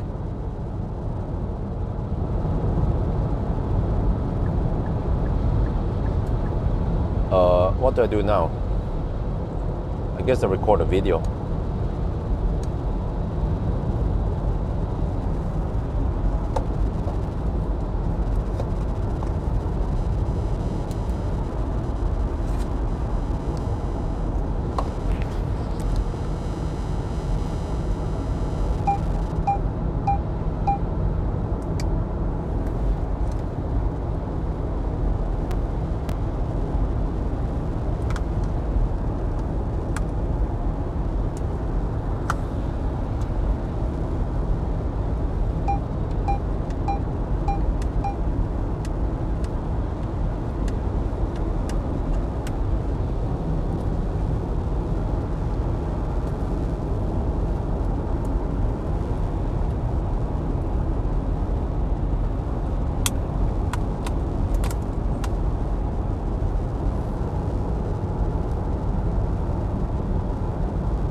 Uh-oh, we are 45 kilometers away from Helsingborg, and I just got the low fuel level warning now. Shit, but the car claims I can go 71 kilometers. That should be plenty, especially, you know, we have just gone up the hill now at Hallandsåsen. So from here, we should have pretty low consumption down to the lowland again. Can we make it in a single charge? I mean, in a single tank? 508 kilometers. Come on, it's a fossil car. It should be able to do it, right? Yeah. Guess we'll see.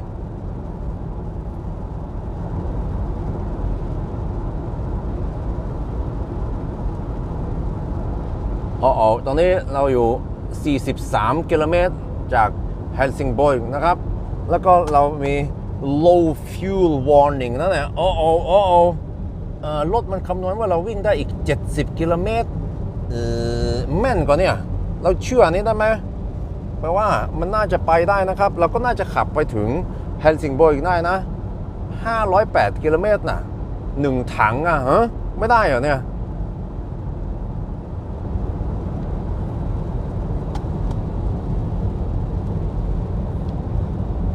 Oh yeah, by the way, the average fuel consumption since Oslo is whooping 10.7 liter per 100 kilometer. Holy macaroni! I also estimate that this car over-reports distance by 1.5%, which means that it's 1.5% higher than this one. So we're talking about almost 11 liters per 100 kilometer. What the heck, man? According to the brochure, it's supposed to be 6.4 liters per 100 kilometers. Well.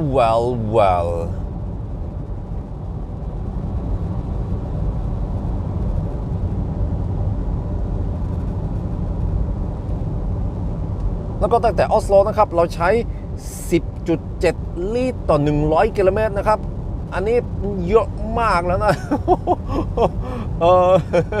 แล้วก็รถคันนี้มัน underreport ไม่ใช่มัน overreport ระยะทางนะ 1.5% แปลว่าเราต้องบวก 1.5% กว่านี้ก็แปลว่าประมาณ 11 ลิตรต่อ 100 กิโลเมตรนะครับถ้าเป็นภาษาไทยนี่ก็เป็นประมาณเท่าไหร่เนี่ย 9 กิโลเมตรต่อลิตรนะว่าเท่าไหร่นะประมาณนั้นมั้งโอเคแต่ว่ามันจะพอไหมเราจะไปถึงฮอลลิงบอร์กได้ไหมเนี่ยแล้วทำไมมันใช้น้ำมันเยอะมากอ่ะเพราะว่าตามสเปคนะคันนี้มันจะใช้ 6.4 ลิตรนะครับต่อ 100 กิโลเมตรนะ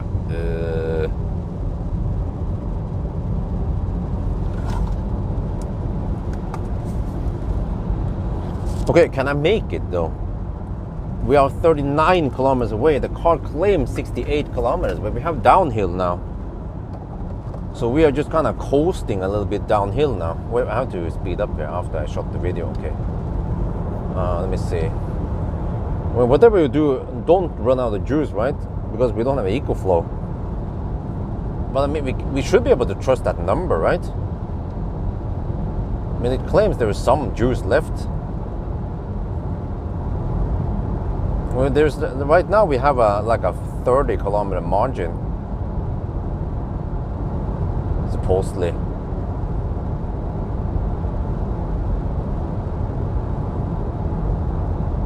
Okay, now I'm starting to get some fuel anxiety here. 67 kilometers of range left, 37 kilometers to go. Yeah, there's a 30 kilometer margin now. 30 kilometer is supposedly roughly 3 liter margin.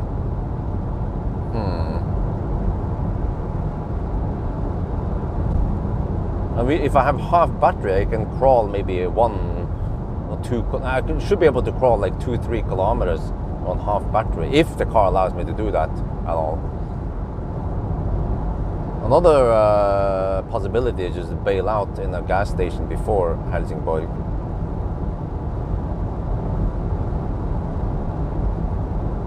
Uh, 66 kilometers of range left, 35.7 kilometers to go. But we have tailwind though. Wait, what does that mean? It means that on the way back we're gonna consume more. But we have slightly lower, shorter distance on the way back. Yeah, that's true. So when we're on 9, do we have enough fuel to go to Mortensrud? No.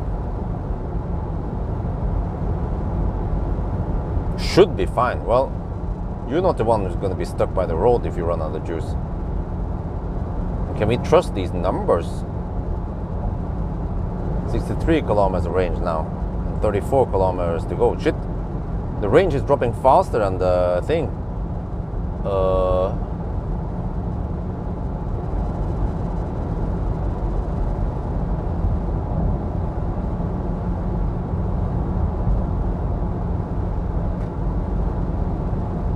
I could go a little bit slower, but is that even an option? No.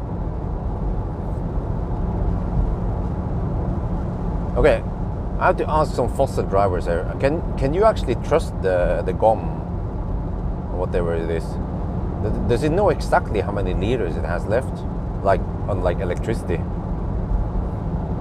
Like, if it says 20 kilometers of range left, can we trust it? Or 30? I think I will arrive with, yeah, something like, I don't know, 30 kilometers, or, yeah, 30 kilometers left.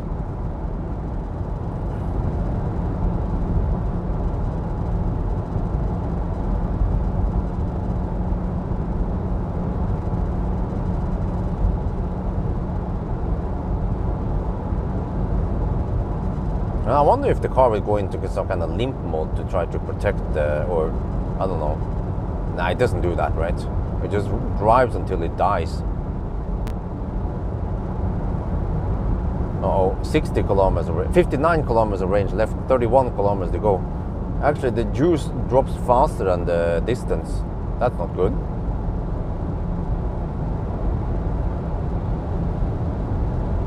I could, of course, go a little bit slower. That helps.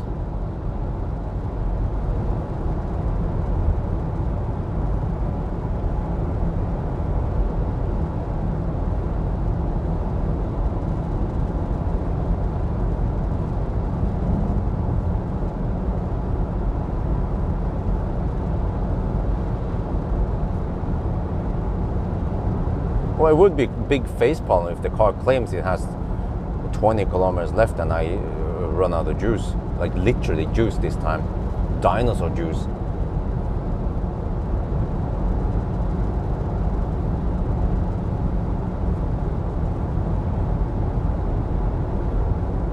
Can't trust GOMs. Oh shit. What the fuck am I supposed to do then? Oh, okay, but can you trust GOM? That's what I'm asking about. I mean, if the car claims 20 kilometers, okay, I'm not gonna go like 0 kilometer, but at least I don't know. I mean, we have only 28 kilometers left, so that's like 3 liters of fuel I need. And the car claims 57 kilometers, so we seem to have a margin now, like a 30 kilometer margin, which seems to be enough. Well, barely enough. Whoa!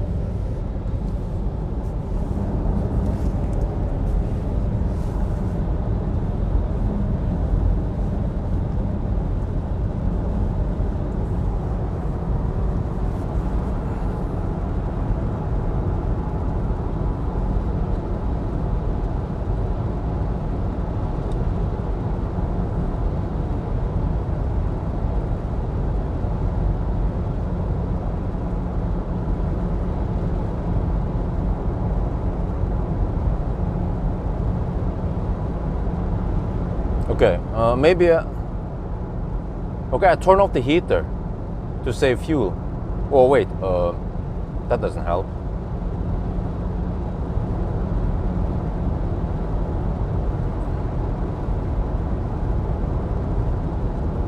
"54 kilometers of range left now. 26 kilometers to go."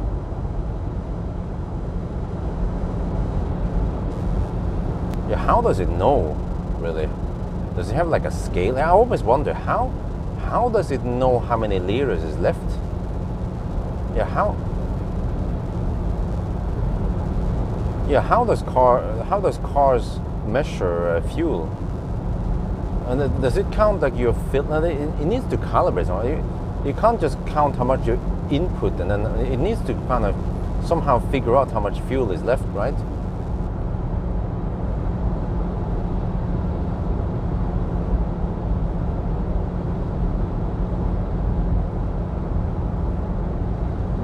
Is it based on weight? Or there must be some kind of meter. Wait, huh? Wait, I don't know how it's working. I'll slow down a little bit. I guess it doesn't matter too much, like we're slowing down, right? There's a gas station here, maybe. Yeah, there's a gas station here, but we're gonna bail out here. There's only 23 kilometers to Helsingborg now. Come on. We're almost at the 4-hour mark. Wait, it means that we would just be slightly slower than the Tesla. How the heck can that be? Tesla made it there in 4 hours and 24 minutes. So we'll be like 15 minutes faster than the Tesla.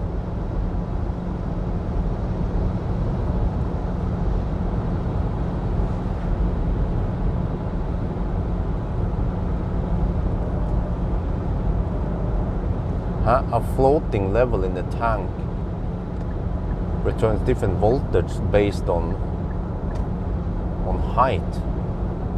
Well, okay, so it should be able to measure correctly, right? It's very important towards the end that it measures correctly.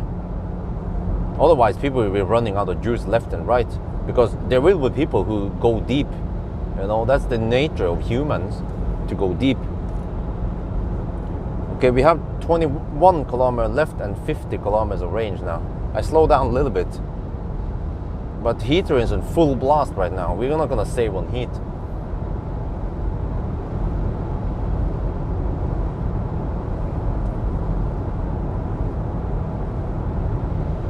This can be still okay, but unfortunately it's quite level over here. It's quite flat, so we are not tricked by any of that stuff. So it should be accurate then. We have 49 kilometers. That's roughly 5 liters of fuel. And we need to burn 2. So we will hopefully end up with 3 liters of fuel roughly. And that means that we will be able to fill in around 52 liters. Let me estimate now how much fuel we have burned based on the trip here. 496 kilometers and consumption 10.6. We have supposedly burned 52 liters. No, that's not correct. No, that can't be. Or is it?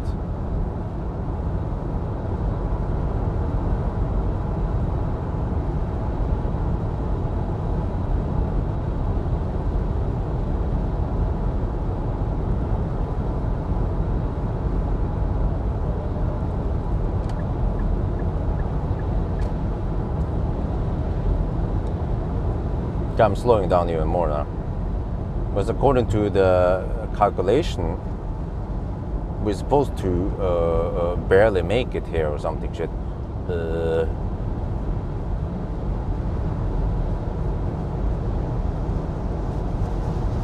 I don't know. I never experienced to run out of juice with a fossil car before. I don't know what the heck it's gonna do. But it will be quite big facepalm if it runs out. It claims to have 46 kilometers of range left.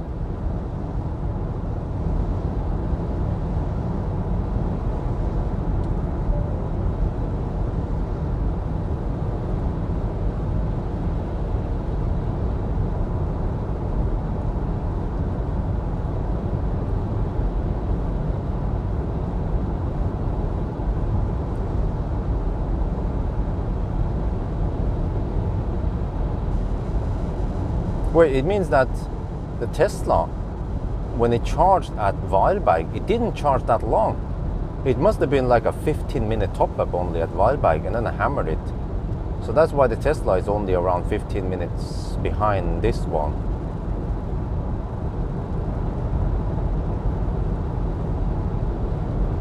Wait, what the heck? No, huh? Why is the clock weird? No.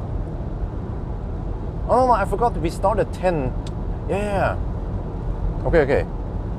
Yeah, we started 10 minutes before midnight. Okay, we have 44 kilometers of range left. 14.6 kilometers to go.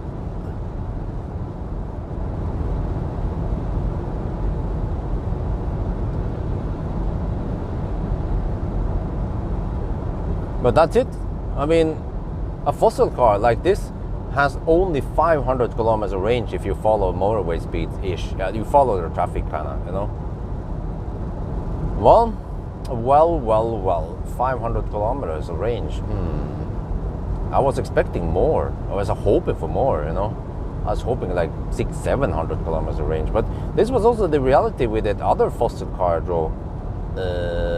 Yeah, the plug-in hybrid stuff.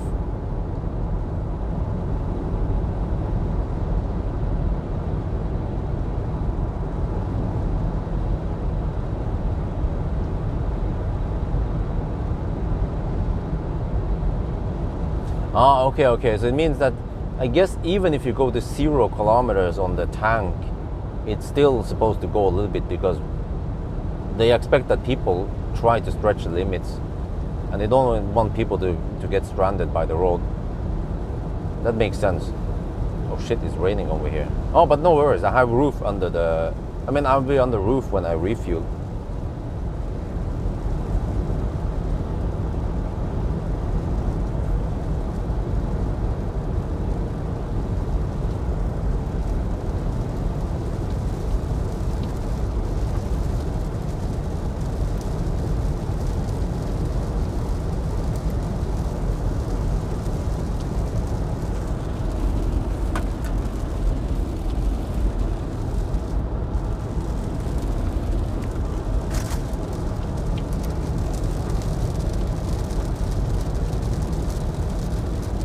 $40 kilometers of range left, 11 kilometers to go.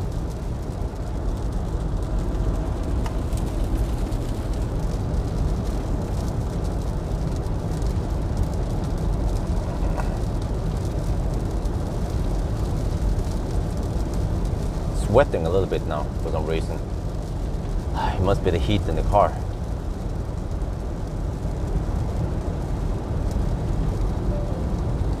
Oh man, it scares the hell out of me. It was just auto steer. Shit, come on. 9.6 kilometers to go.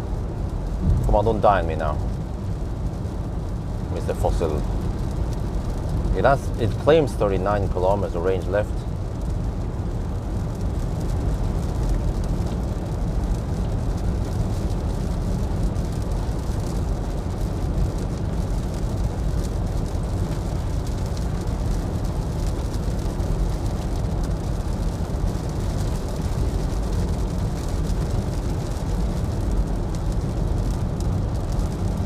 We had to go on the other side to refuel this time, yeah.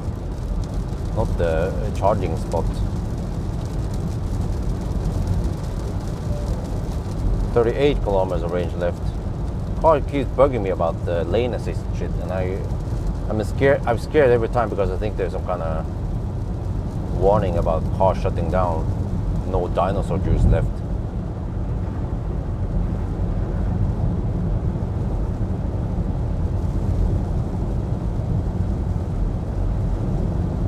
Yeah, I'm a little bit surprised they only have 55-liter tank one.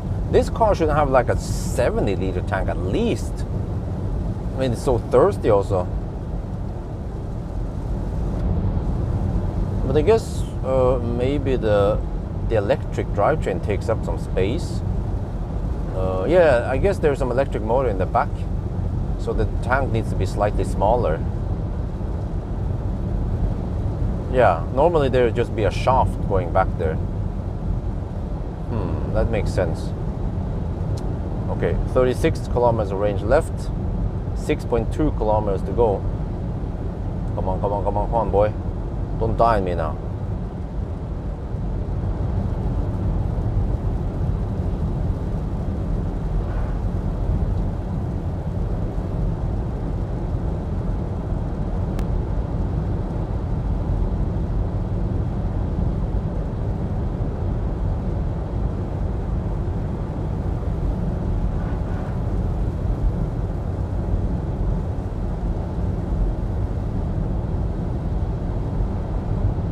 Need to document how long the refueling stop takes.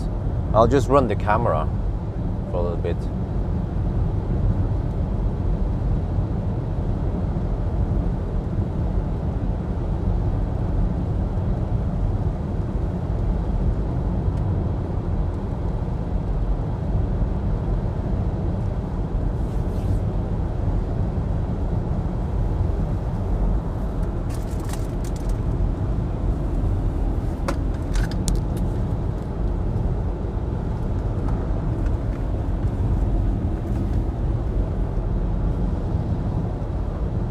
Thirty-three kilometers of range left, 3.8 kilometers to go.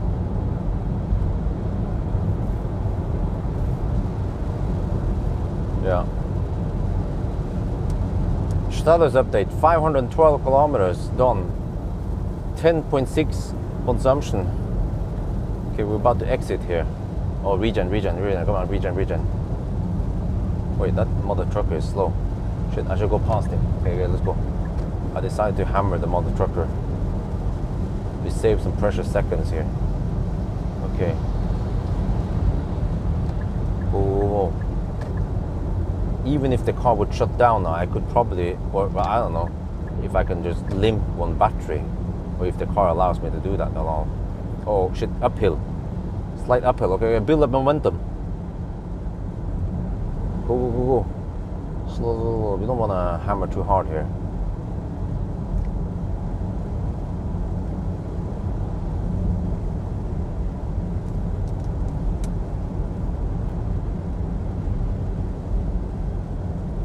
.32 kilometers of range left.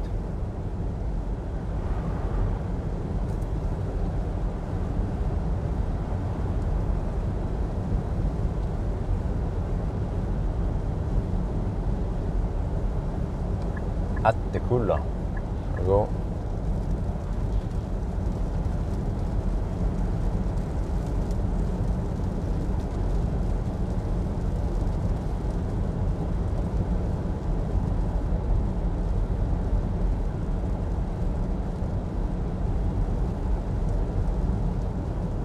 Really, it takes 4 hours and 10 minutes to get here directly with a fossil car. I did not expect that. Thought it would be a little bit faster. Well, I have to drive a little bit slower towards the end. Maybe I lost a minute or two, but it wasn't for that long. Okay, now we're regenerating. Oh, I have almost 75% battery now. Oh, now we are running on battery power. Right, all is good.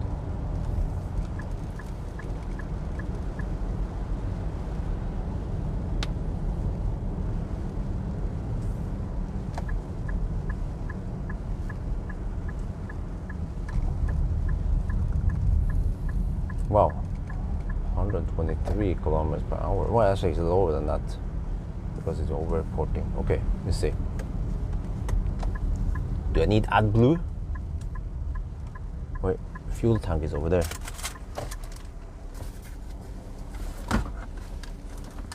Okay, let's get ready. I need to get over here, I guess.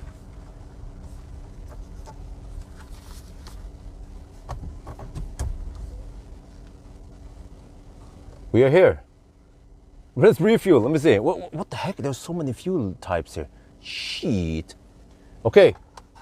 4 hours and 12 minutes to get here. Here are the stats. Non-corrected stats. Let's go.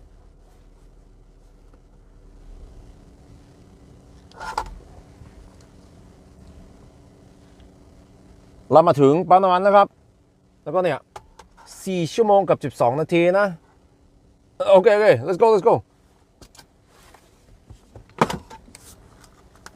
I'm gonna take a little screenshot here before we leave. I always do that with the other cars also. There's slight overhead but not too much. Okay, there you go. 515.6 kilometers and 10.6, and then who knows how much fuel we have. We're gonna find out. I'm gonna bring this tripod with me and then we do a little bit of recording here. Let's get going. Don't want to dick around too long. Okay.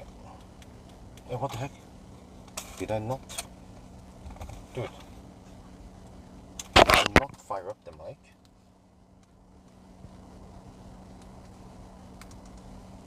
I think I completely forgot the mic. Yeah, I did. Okay, whatever. Let me just start recording.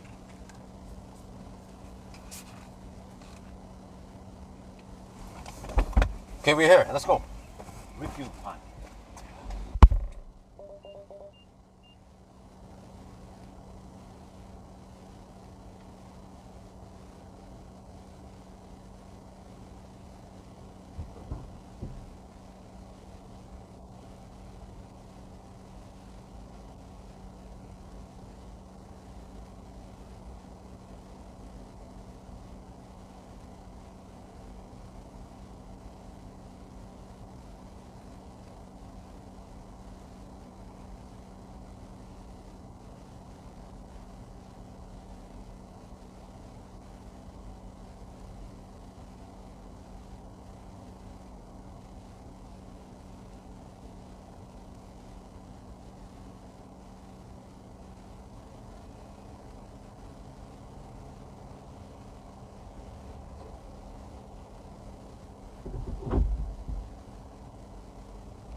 receipt.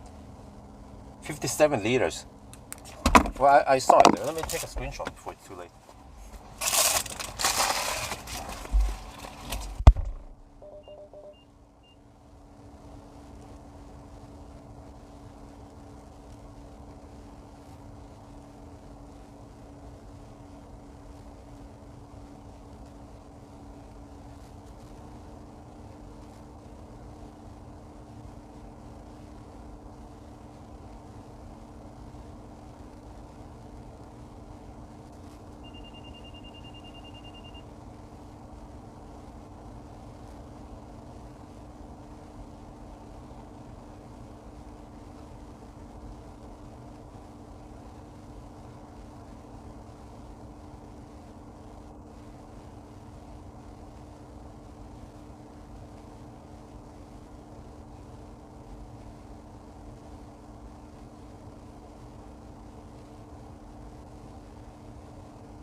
Okay, I have brought food, and hopefully we have enough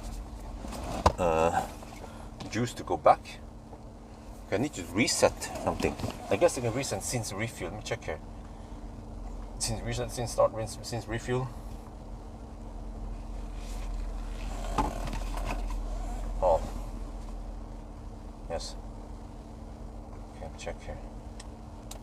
Huh? This is always confusing. Okay, let's go.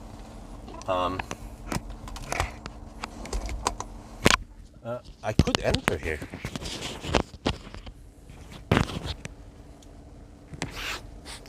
Oh shit! It smells. Oh shit, man! Are you serious? Dude, why is it smelling? Let me just quickly.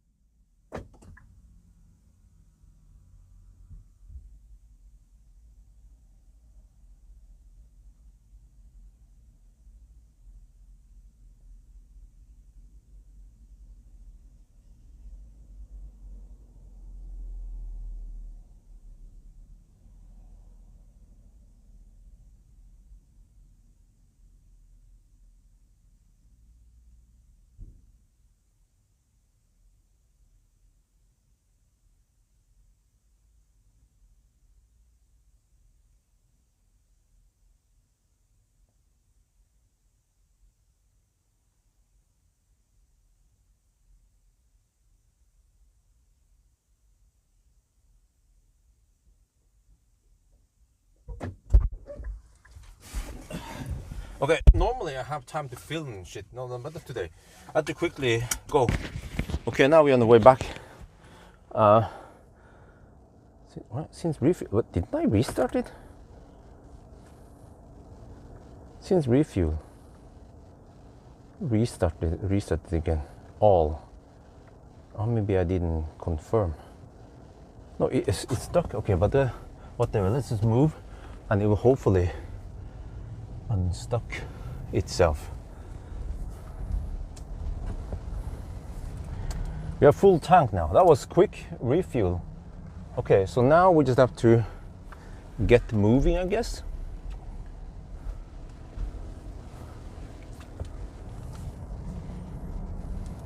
But okay, so I had to. Why does shit? I should have used glove. Oh man, I forgot about that. I was stressed. Why does the gas pump smell? It smells bad. I have this weird smell in my fingers now. Shit, man, I should have used gloves. I didn't expect that one to be smelly. I mean, usually diesels are smelly, but not the gasoline ones.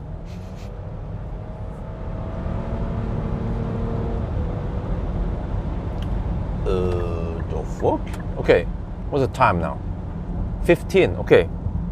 So you see, we are leaving, like at the time that the Tesla would arrive. You know, that was a really short pit stop, and now we just kind of hammer it back.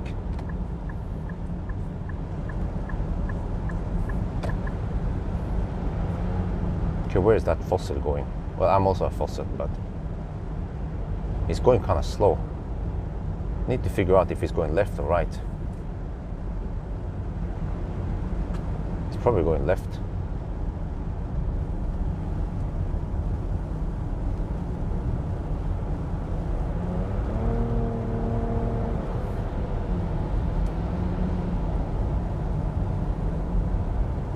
Okay, that was like a 5-minute fuel up. But guys, I added 57 liters of fuel. Seems like the fuel tank must be more than 57 liters. It must be 60 maybe. Does that make any sense? But according to spec, it's supposed to be 50. You can look at the numbers. If you crunch the numbers. Okay, let me just get back on the highway and I will crunch some numbers and see what it means. Man, that smell though, shit. I mean, no CCS plug or CHAdeMO plug smells like this. Why didn't I use gloves? I forgot about gloves totally. Ah, shit.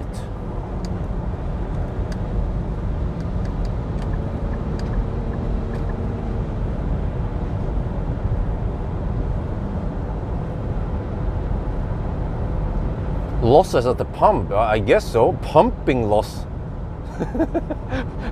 Who knows what the fuck is going on there, but let me look at the screenshot there I have. Yeah, I see. I added 57 liters. It cost me 1136 sec. Holy macaroni! The price is 19.94 sec per liter. Okay, let me see here. Yeah, so consumption was 10.6, distance was 515.6.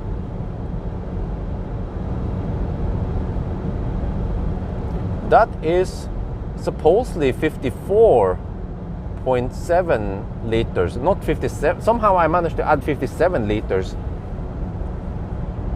Huh. That is weird.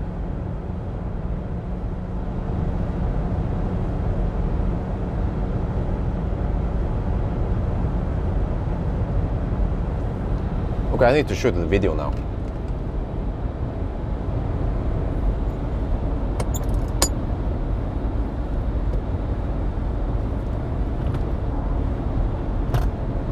That we are on the way back.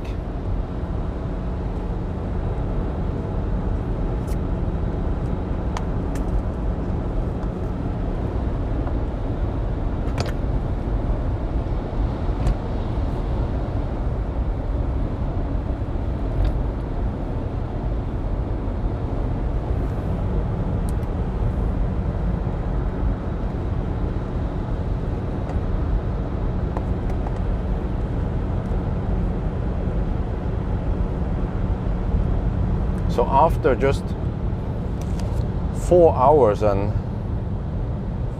roughly 4 hours and 25 minutes. Okay, let me wait for the camera to adjust for the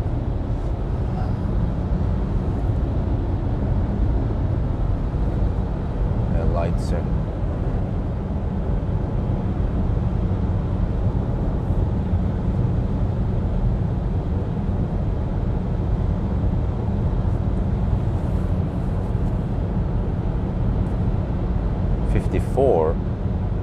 Wait,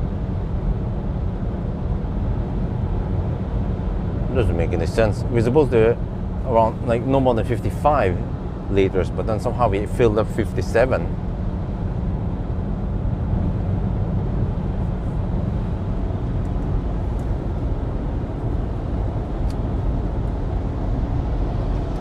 What the heck? Did I use the wrong?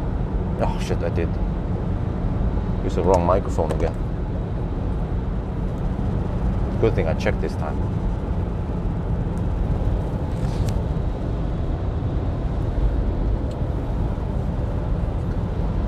Well, we're back on the road again. So that everything went so intense that I didn't have time to film the rest. But first of all, it smells bad. What the heck, man?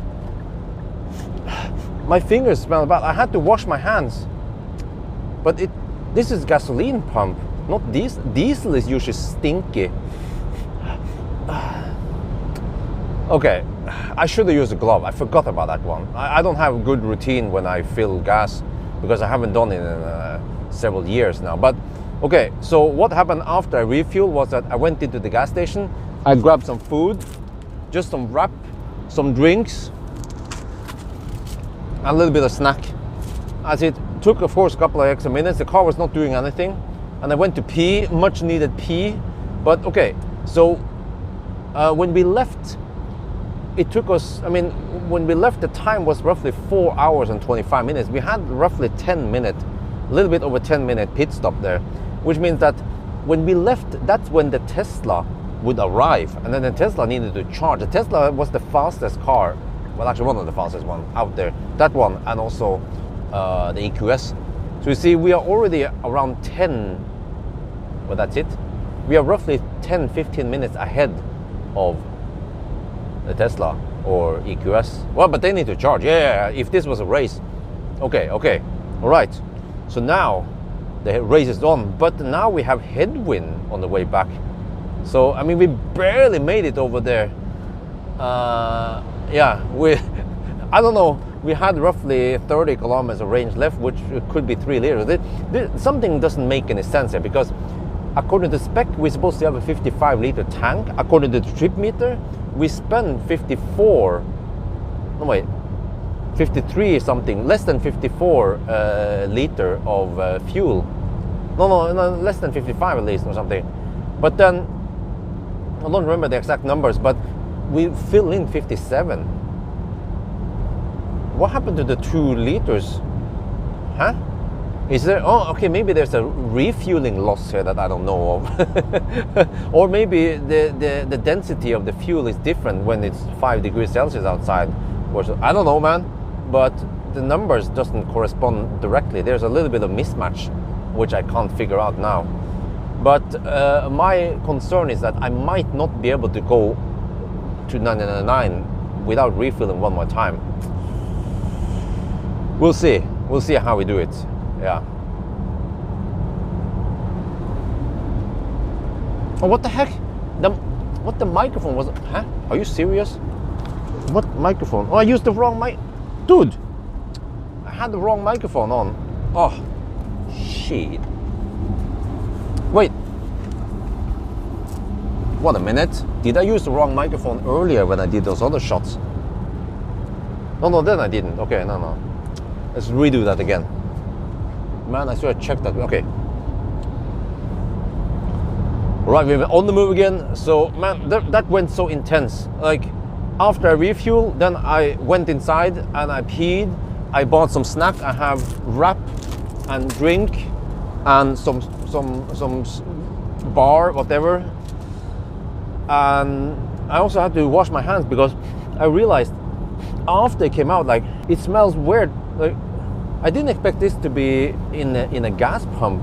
Diesel pumps typically, they would be smelly, and I had bad routine. I forgot to use gloves. Yeah.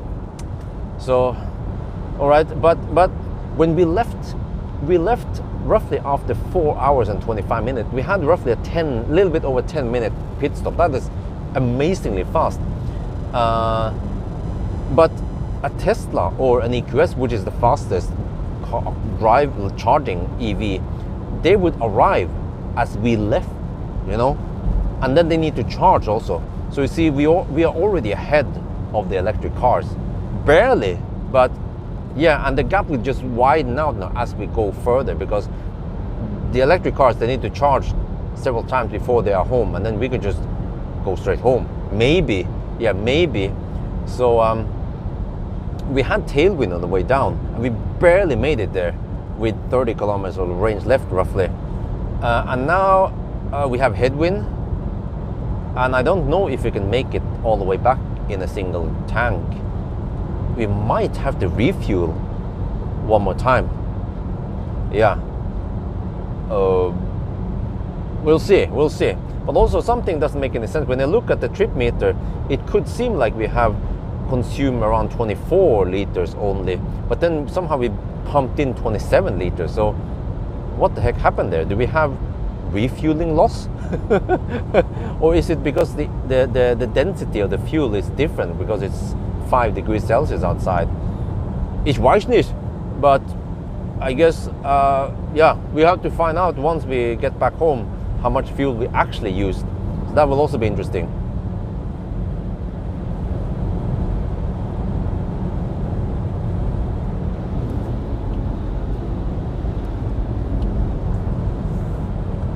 โอเคตอนนี้เราเริ่มขับแล้วครับแล้วก็เมื่อกี้นี้นะมันทุกอย่างมันเกิดขึ้นเร็วมากเลยผมไม่มีเวลาถ่ายหลังจากเติมน้ำมันนะครับเราเข้าไปในปั๊มน้ำมันแล้วก็เข้าห้องน้ำแล้วก็ได้ซื้อของนะครับแล้วก็ซื้อน้ำแล้วก็มีแรปแล้วก็มีสแน็คอะไรนิดหน่อยแค่นี้อ่ะแล้วก็จะมีอาหารพอมั้งแล้วก็ต้องกินตอนเราขับรถนะครับแล้วก็ผมก็ออกมาแล้วก็ได้กลิ่นคิดว่าได้ล้างมือก็แบบไปล้างอีกทีหนึ่งมันเหม็นน้ำมันเหม็นอะไรไม่รู้มันแปลกนะเพราะว่าถ้าเป็นปั๊มดีเซลใช่มันจะเหม็นแต่ว่าปั๊มของน้ำมันมันไม่น่าจะเหม็นแล้วก็ผมก็ลืมใส่ถุงมืออ่ะไม่ชินไม่ได้เติมน้ำมันตั้งเป็นปีแล้วอ่ะก็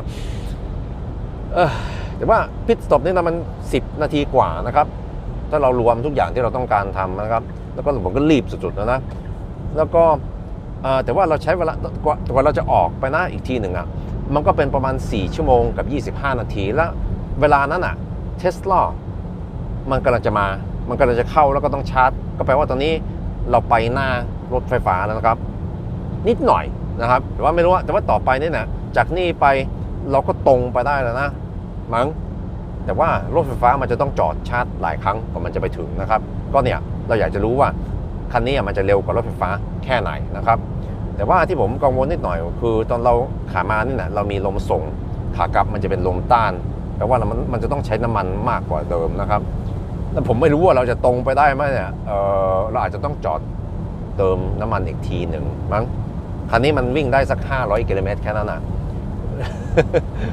แล้วก็อีกอย่างที่มันแปลกนะถ้าเราดู trip meter แล้วก็คำนวณว่ามันใช้น้ำมันเยอะแค่ไหนแล้วก็เทียบกับที่เราเติมเราเติมมากกว่าเราเติมตั้ง57 ลิตรนะแล้วก็เราคำนวณว่ามันเป็น54เท่าไหร่ไม่รู้นะทำไมมันต่างกันอย่างเงี้ยฮะมันมีน้ำมันหายไปเหรอตอนเราเติมมันมี loss เหรอตอนเติม ผมไม่รู้นะหรือว่ามันขึ้นอยู่กับอุณหภูมิของน้ำมันว่าตอนน้ำมันมันเย็นมันจะได้หลายลิตรกว่าตอนน้ำมันไม่รู้นะผมก็ไม่รู้อันนี้มันวัดยังไงนะครับนั่นน่ะแล้วก็ตามสเปคถังมันจะเป็น55 ลิตรนะแต่ตอนมันเย็นมันใส่ได้มากกว่านั้นมั้ง โอเคช่างมันเราก็ต้อง hammer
I think all the stairs stopped working again because of some rain, a little bit of rain.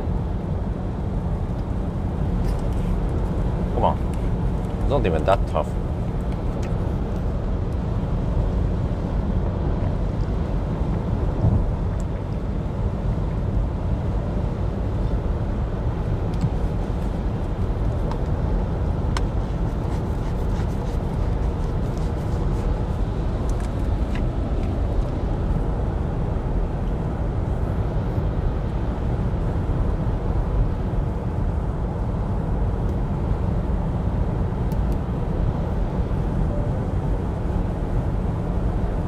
Oh, I forgot to turn on the high beam.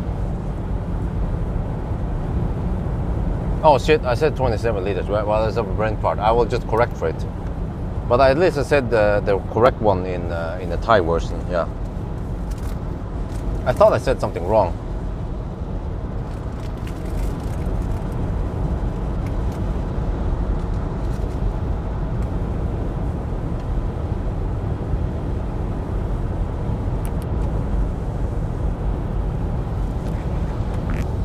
Okay, but the thing is that I'm not sure if I can make it to, yeah, let me see, Shell Mortensrud.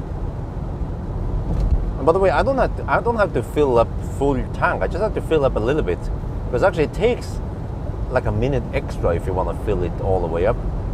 Mortensrud. Shell Mortensrud. He has it in Google, so that's good. Start. Shell Mortensrud is a little bit past the 9 point. Okay, consumption right now is 121. Oh shit, I mean 12.1. Holy macaroni.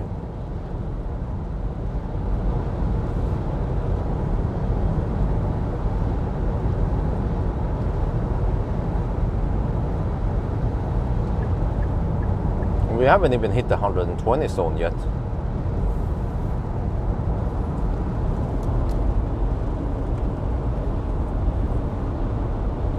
I guess this is the real deal. Wet road, hammer stretch. and fat cars. It would be interesting to try Volvo XC90 T8. See how thirsty that one is. I remember, there's a video Chris made a long time ago when he had that Volvo, and he started from it wasn't even Oslo, it was a little bit south of Oslo where he lived there or worked there. I wonder if it was near Sarpsborg or Moss or somewhere. And then he hammered with that fat Volvo. And then, yeah, he was going to Copenhagen. I think he had only around 400 kilometers of range. Probably spent way more than 10 liters per 100 kilometer with that Volvo.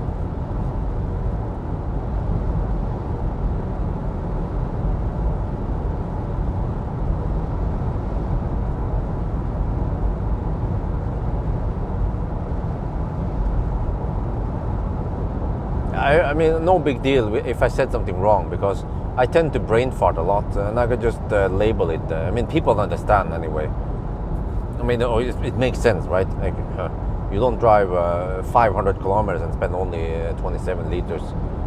Well, I mean, you can if you drive like a grandpa.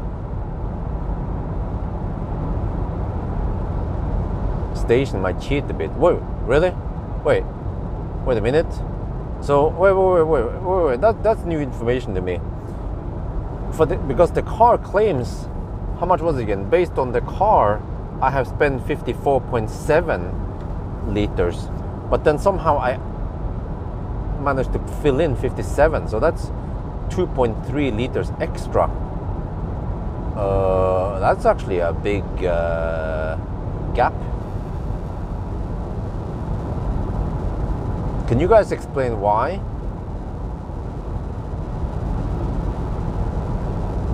It could be because of fuel density versus temperature, right?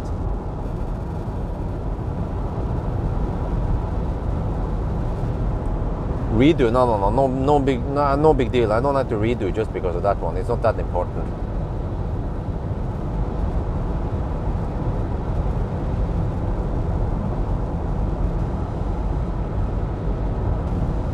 Right.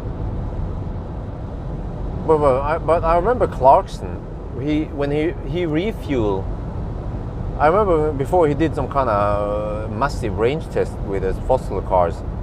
I think it was that Audi A8. He purposely refueled in the morning, because when it's cold, then the fuel is more energy dense. So that makes sense. It means it was cold outside now, so it means that when I refuel it, it was more energy dense. So even though I guess the fuel can take 55 liters, maybe at 20 degrees, right? And then at 5 degrees, it might be able to take more, maybe 60 liters, or how much is it really? But I suspect that I only had roughly 3 liters left when I arrived. So I was going quite deep.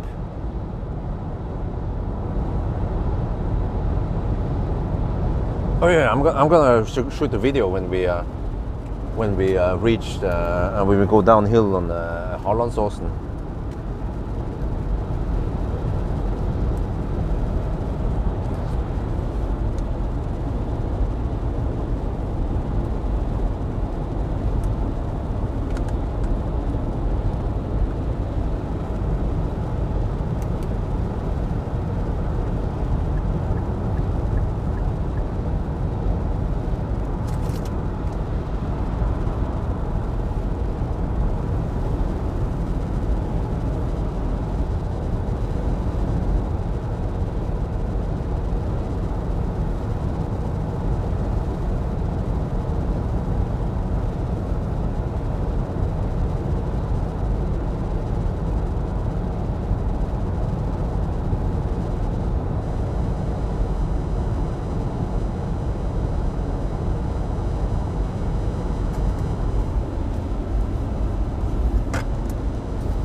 Hollandsåsen, downhill.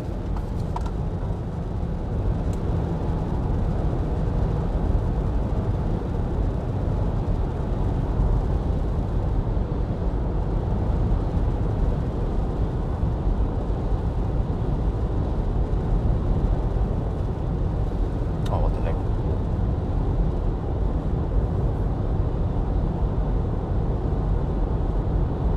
What the heck? Oh, a tiny. There. Hollandsåsen, take 2.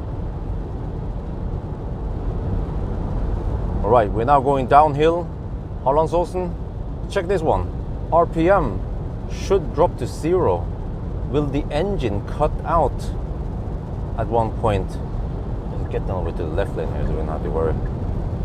So we're going downhill, come on. And will we also regen eventually? Wait, it's still running. Wait, what? Huh? What? Why are we spending energy going downhill? Sounds crazy, man. Well, at least the battery is being charged up. Okay, that's good, but the engine didn't cut out. I was expecting the engine to cut out.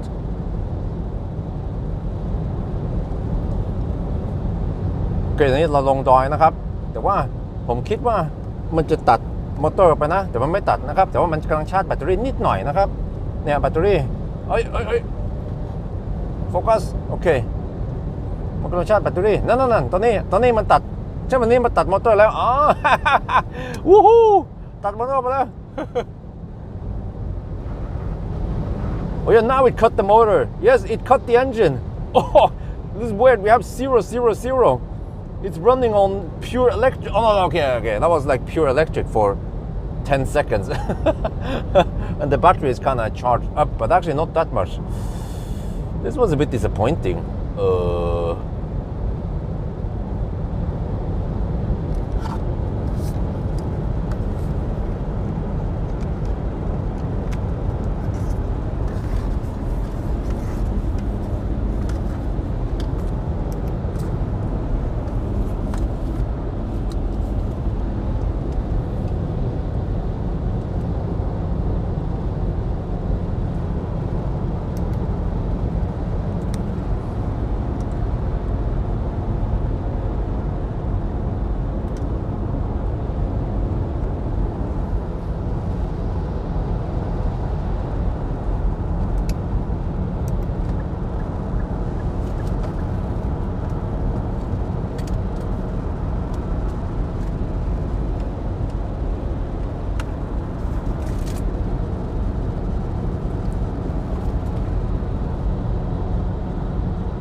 Okay, consumption 12.0. Holy macaroni, we just hit the 120 zone.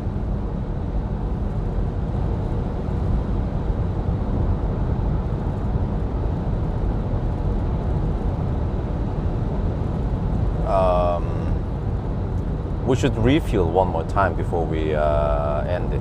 And I probably want to pee one more time also when I think about it. That's more comfortable. I mean, fossil drivers, they're all about comfort, right?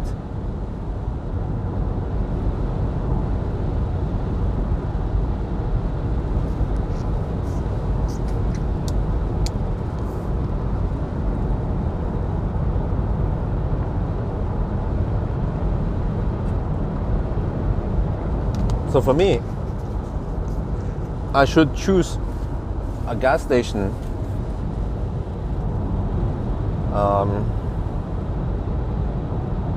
well, it doesn't matter how long it takes. I mean, what state of charge or what state of fuel I stop at. Yeah. But timing wise, okay, it should be on this side, at least on the up. Like Spekerud would actually work. Yeah. I could stop at Spekerud, for example, but maybe that's a little bit too early. Or maybe that's perfect, the distance, I'm not sure.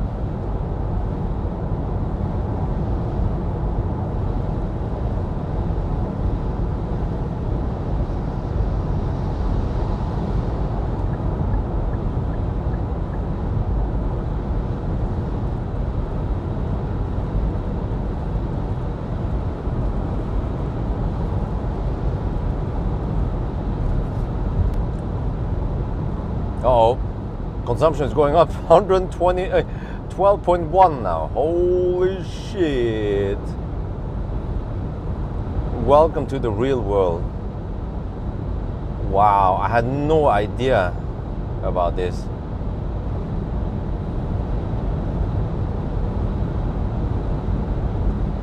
God, it was that thirsty. Alright, so what is the total fuel then?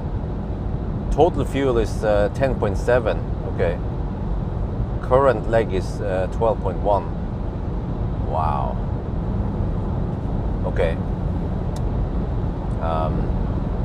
But we do have a shorter distance to home. I guess okay, I'll figure out, I might stop at Schweinsund or something, you know. That also works. Or even, I don't know, somewhere even closer. Yeah, or we'll see how we do it.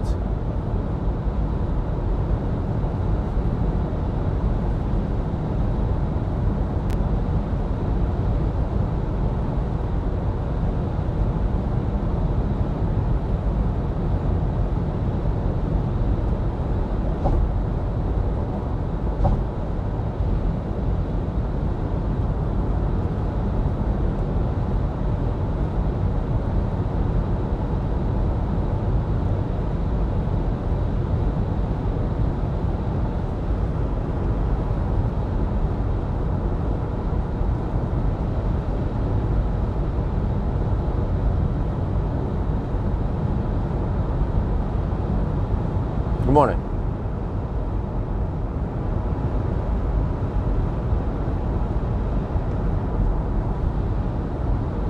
Well, I was surprised that the Circle K was open. I expected it to be closed at night. Oh, or maybe they only opened that door. Oh, because normally I don't enter from the gas side. I always enter from the Ionity side, and it says not Luca, and I was expecting not Luca, but I saw people inside. I was like, huh? Can you go inside? Apparently you can.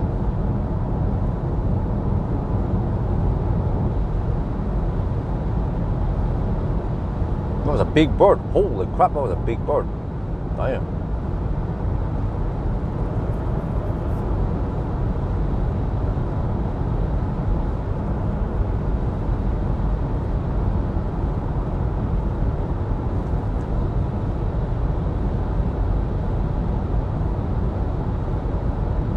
Okay, but do we have time? Okay, we have no deduction. Wait, let me see if this one counts. Oh, no, it doesn't count correctly. So we're getting close to the 6-hour mark now. We are 10 minutes before midnight. Yeah, 6-hour mark. We're just gonna hammer through. We have so much range now. We will just hammer through Göteborg ASAP.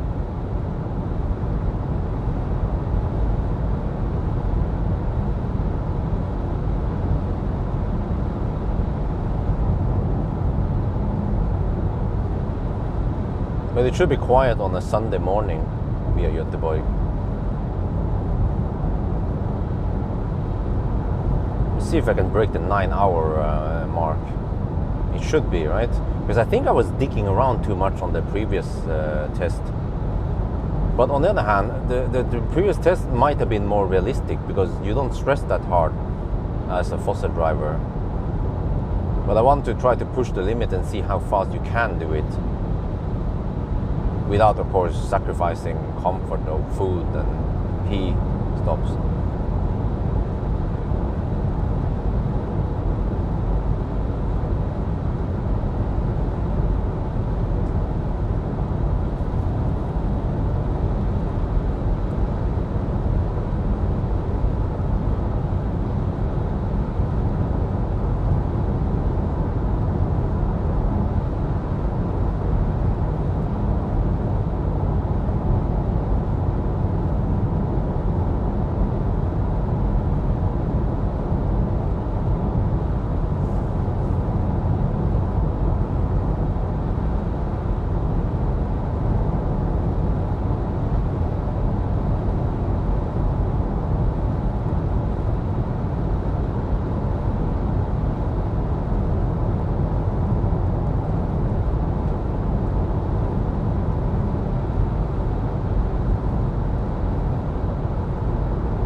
This car is kind of noisy.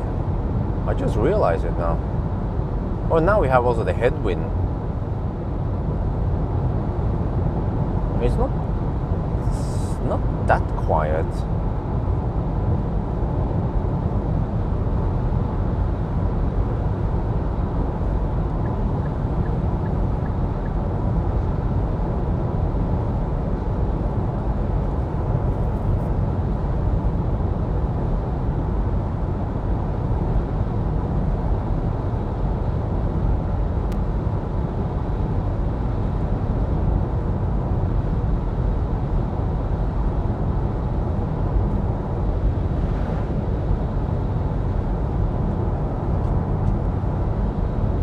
RPM, oh, it's 3,800 RPM.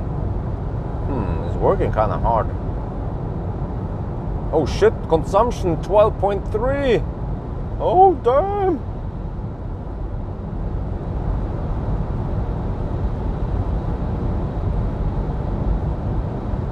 Okay, it's going to drop around Halmstad now.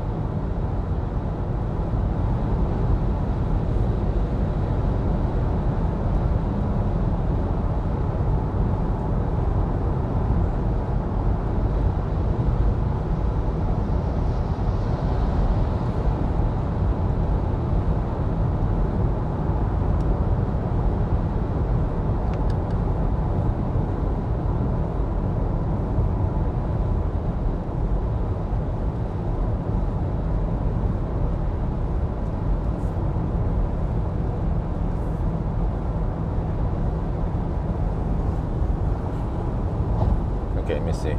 And now the RPM dropped, especially downhill now.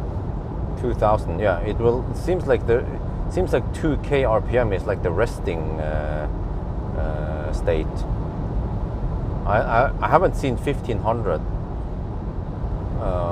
Yeah, at least the 1,500 is for idling, but then when we are driving, it seems to rest at 2,000. Okay, now it's already up to 2,900 RPM.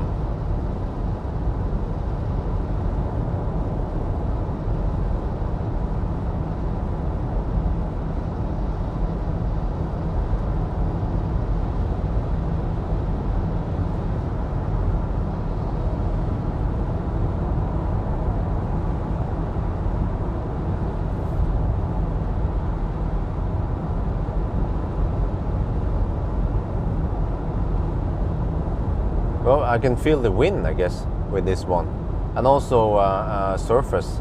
It seems to be wet there now.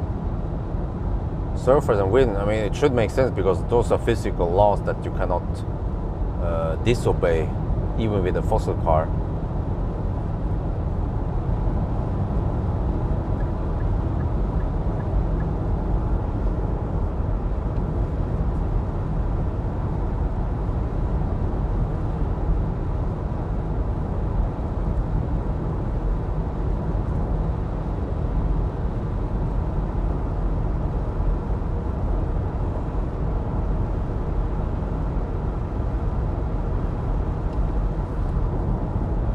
What's the real consumption? Wait, why can't you believe that the consumption is 12.1 right now? Why? This is real world. I'm driving exactly the same as the other cars. I'm with the electric cars.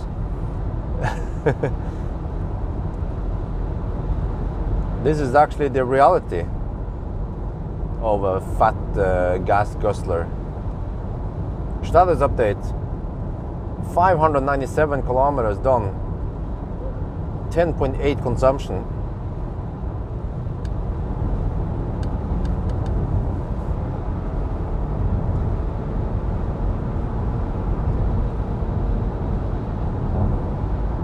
Okay, back to the 120 zone.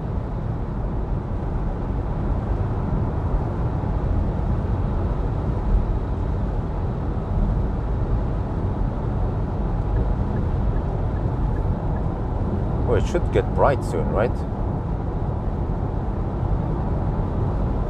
Oh, now it's kind of shifted that way, yeah. I guess it will take an hour before it gets some brightness.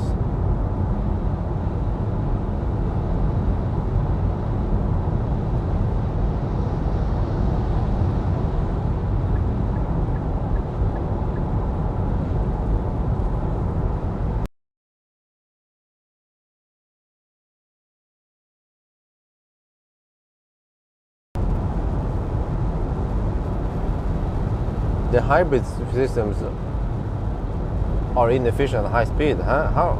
Why? I mean, why do we have more losses now versus at low speed versus a pure system then? I guess a pure system would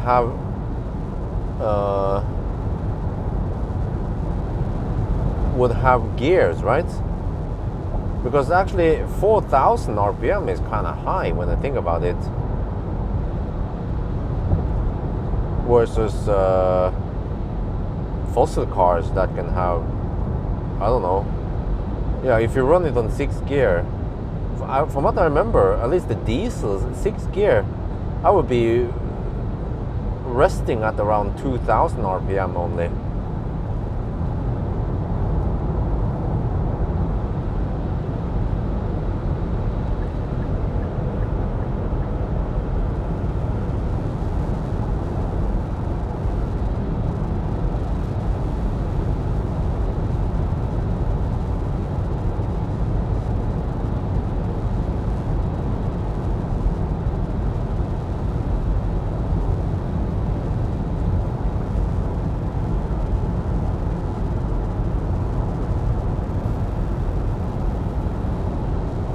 But seriously, this is not even considered high speed for many Germans.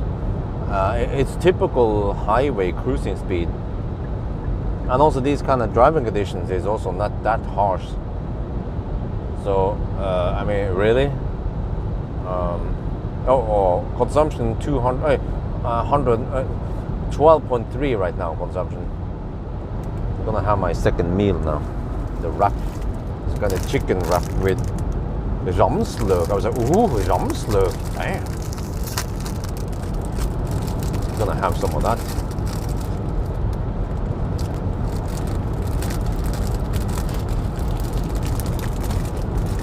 Yeah, you know, I bet if I drove an XC90 at these speeds, the consumption would probably be even higher. Because that's a real brick right there.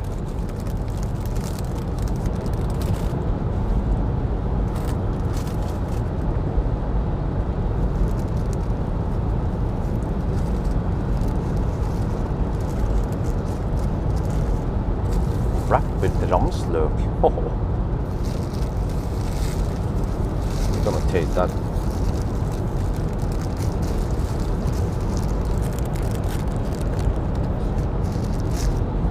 Okay. Nom. I wish I had ventilated seats here. Do I? Nope.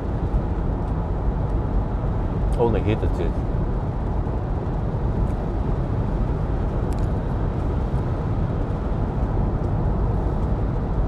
Yeah, it's sitting at 3,900 RPM now.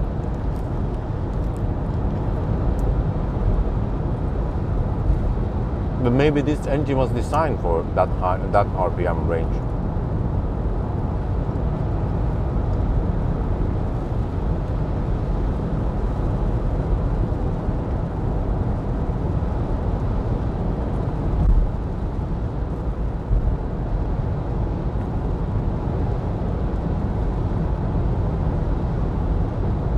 But it's actually not relevant how much fuel it uses,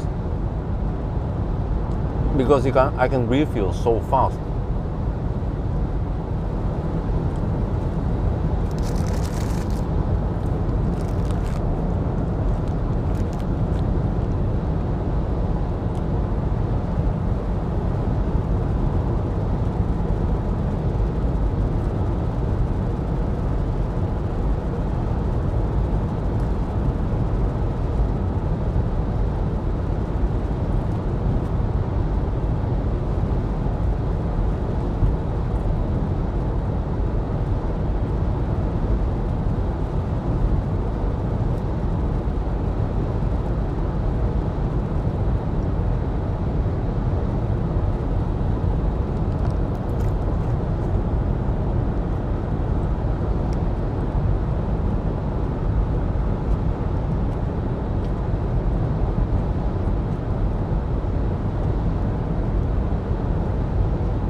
Well, I guess so. But, well, but seriously, Kim, what do you expect the fuel consumption to be with a fossil SUV like an X5 or at least X3 or a Mercedes GLC or a Volvo, I don't know, at least V60 or no, sorry, XC60 or XC90. I should test that for fun, because those XC90s are quite popular. Norway and Sweden. Would be interesting to test. Actually, the best deal would be to test XC90 T8, the plug-in hybrid.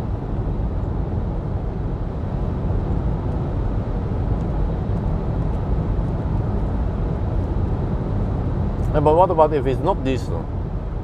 Because nowadays, reality check, lots and lots of Europeans, they are buying hybrids. Not only in Norway, Sweden also. You see those charge ports by the side of the road, by the side of the car, you know. High amount of plug-in hybrids on the roads. I'm gonna use left lane because it's quieter. Actually, it seems to be wetter here. So with the plug-in hybrid, typically most plug-in hybrids, they are gasoline, they're not diesel.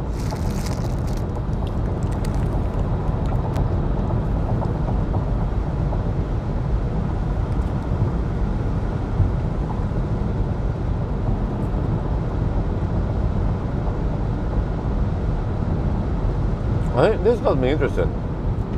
I really want to see how thirsty those fossil SUVs are.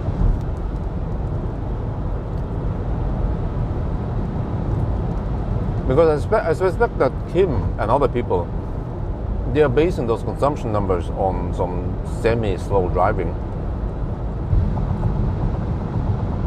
They drive with a hat to get nice numbers, but over here today, we are not driving that slow, but we are not speeding too much either. More like what the Swedes actually do.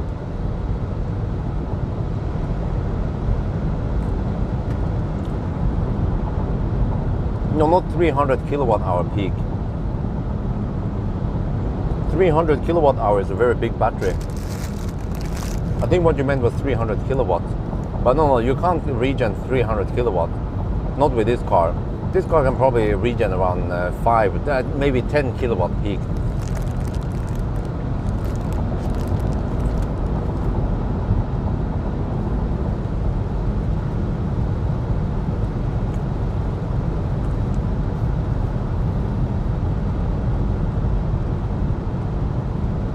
I think I need to make a new video about kilowatt hour. I even read articles on Elbilforeningen. You know, I think his name is Rune. EV Association, even they mix up kilowatt and kilowatt hour. They should be the one to not mix them up, since they are the experts.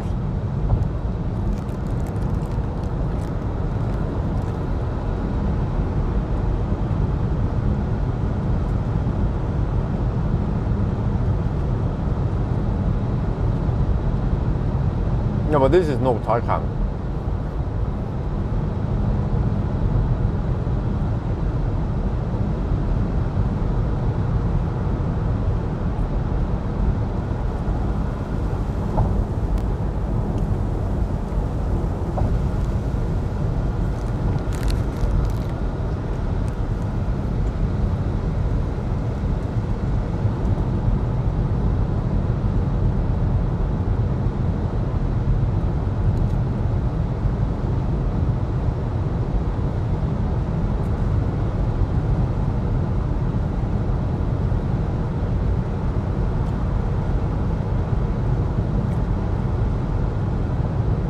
I haven't seen many charge point operators mix up kilowatt and kilowatt hour. Not, at least not in Norway.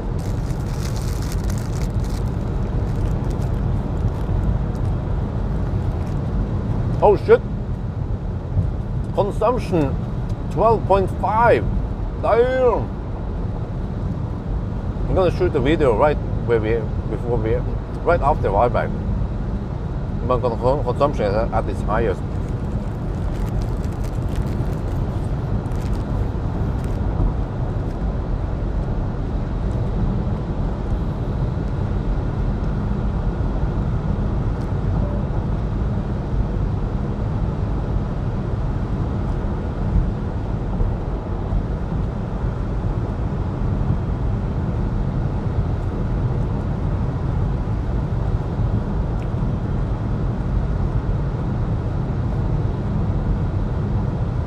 Oh, I see a little bit of daylight now.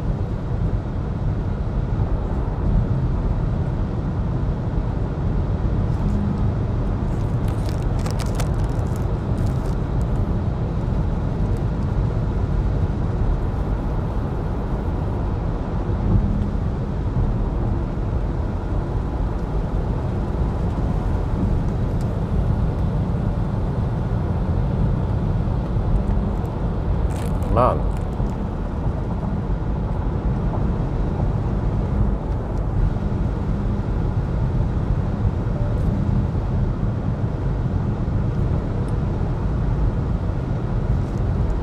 But yeah, you know, I suspect that in order to achieve 6.4 liters per 100 kilometers on this car, I have to cruise at 90. But it would be interesting to test 90 and 120 at different road conditions. But I also want to see how weather affects consumption on a fossil car.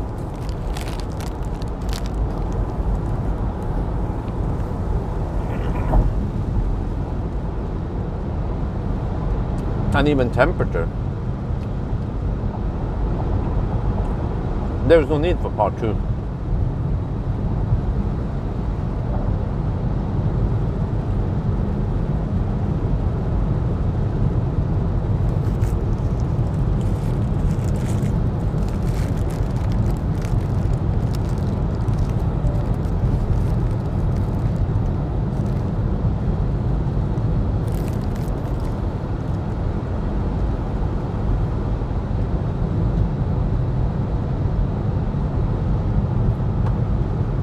Holy shit, 12.5 consumption.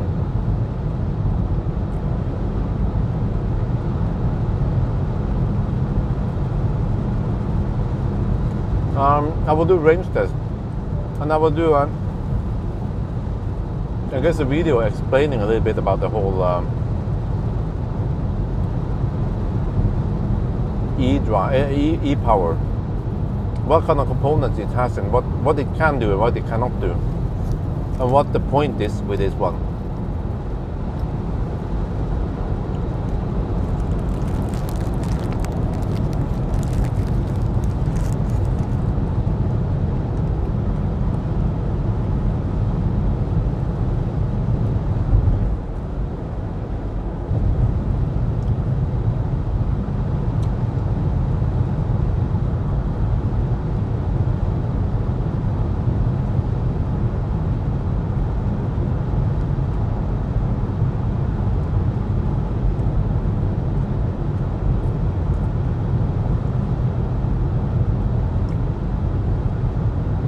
Anyway, but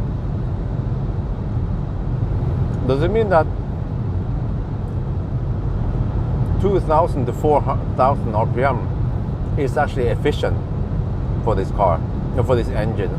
But the reason why it's inefficient is because we have wet road and headwind. I mean, that makes sense, right?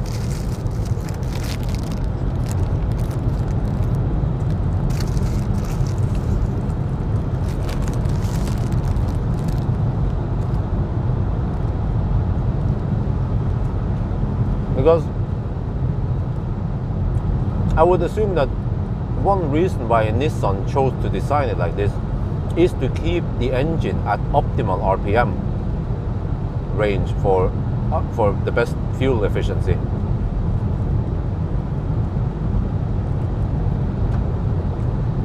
For what I know, Volkswagen engines are inefficient if they run too low on RPM or too high on RPM. They have like their sweet spot.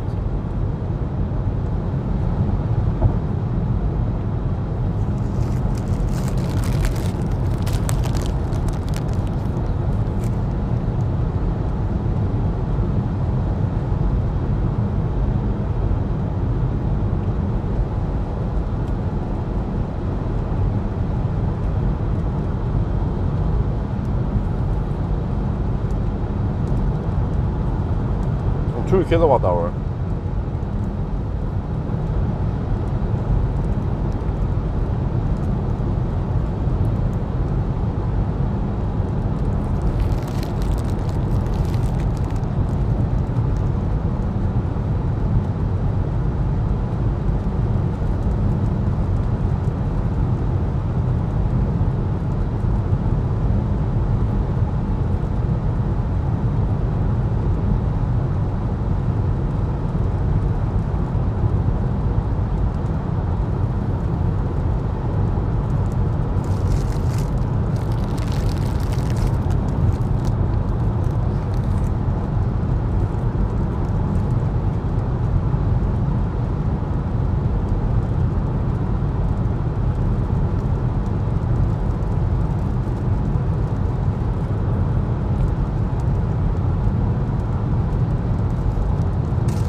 Consumption 12.6.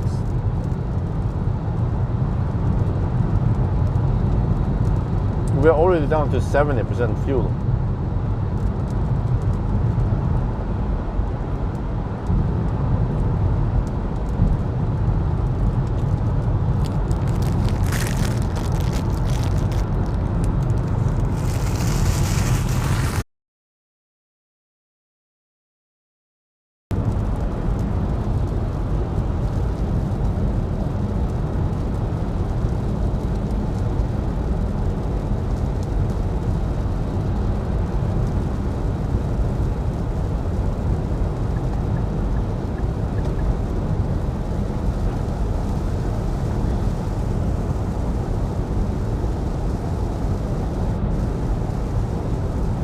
Bok. Okay. Well, all right. Let's go back to what I was talking about.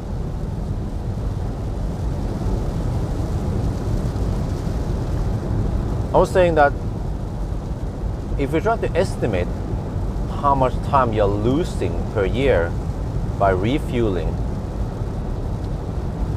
if you drive 20,000 kilometers and you have 500 kilometers of range, that's because you don't always go deep to 2 liters left. You might refuel when you have 20 liters left also.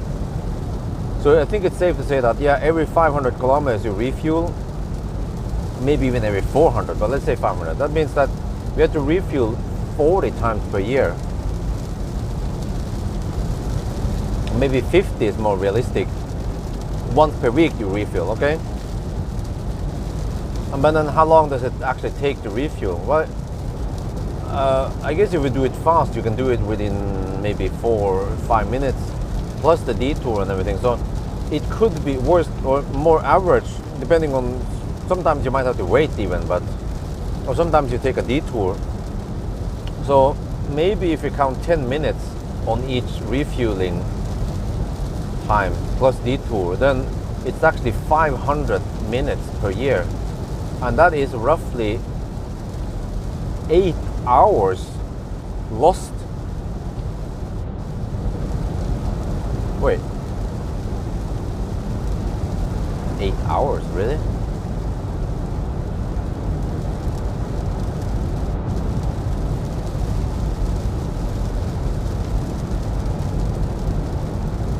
Yeah, 8 hours. Damn! So, fossil cars, they need to spend 8 hours per year for refueling. But if you have EV and you can plug in at home, then you don't lose any time. You plug in at the parking spot, so it's like, you know, a couple of seconds only, 10 seconds you plug it in. So we can of course count that, yeah, that you spend, let's say, 15 seconds plugging in, 15 seconds unplugging, but you have to do that every day, or yeah, 300 times,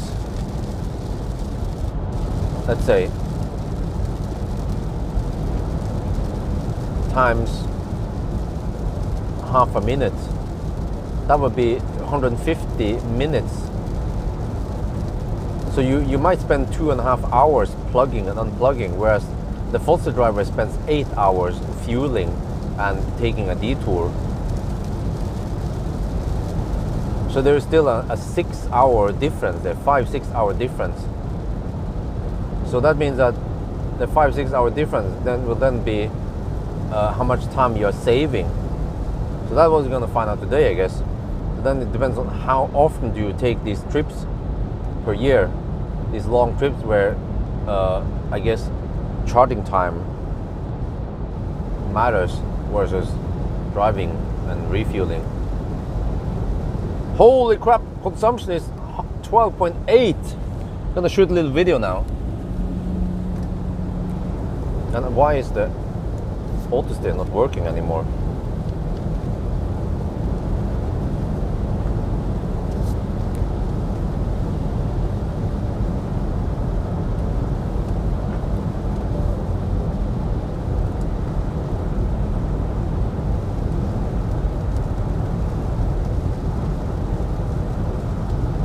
Well, but you don't have to plug in every day, of course. You can just unplug. I mean, plug it. Like, if you have a long-range car, or depending on how far you drive, but you can even plug in once per week, or at least once every 3-4 days. It depends. But for me, I try to plug in every day. Okay, me.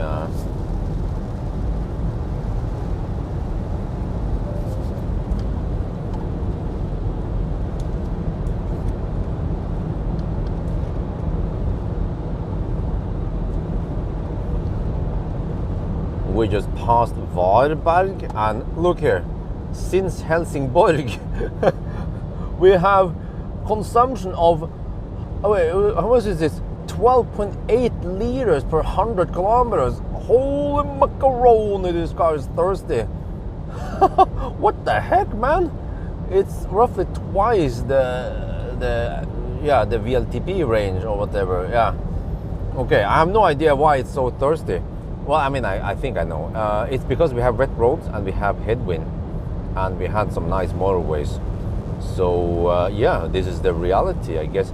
But I wonder also, you know, lots of people, lots of fossil lovers, they'll be like, no, there's something wrong with this car, or this e-power is crap. But yeah, I noticed that the RPM is kind of high. It rests between 3,000 and almost 4,000 RPM. Whereas if you have a regular fossil car with gearbox, you can put it in 6th gear, and you can then maybe rest at 2,000 RPM. But I'm not sure if that matters or not. So what I should do one day is to try to do a 1,000 kilometer challenge just for fun with a Volvo XC90 T8, the plug-in hybrid. Let's see how thirsty that beast is.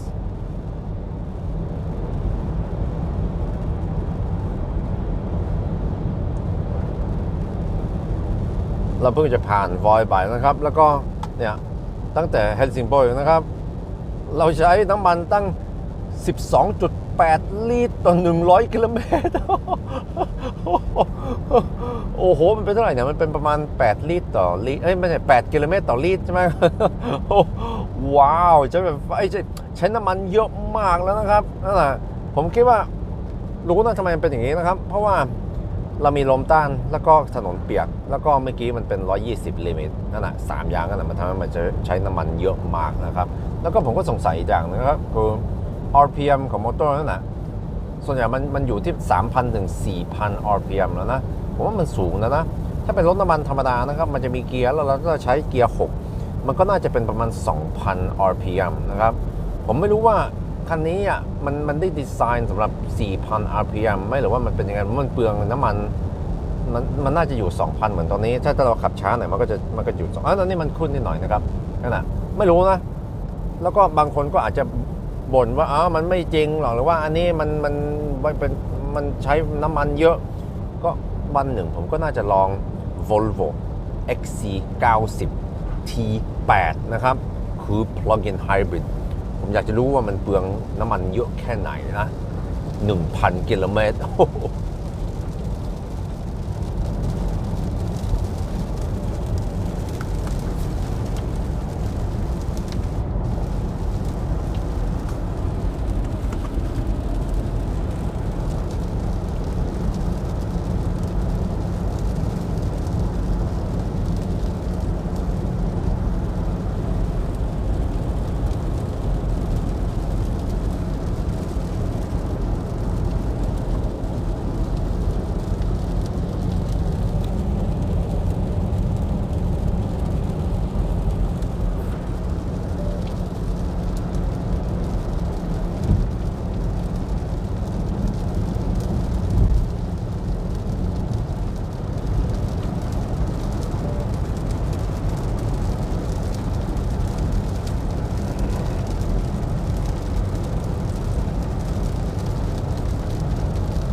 Wow. I guess this is the forecasted rain around here, right?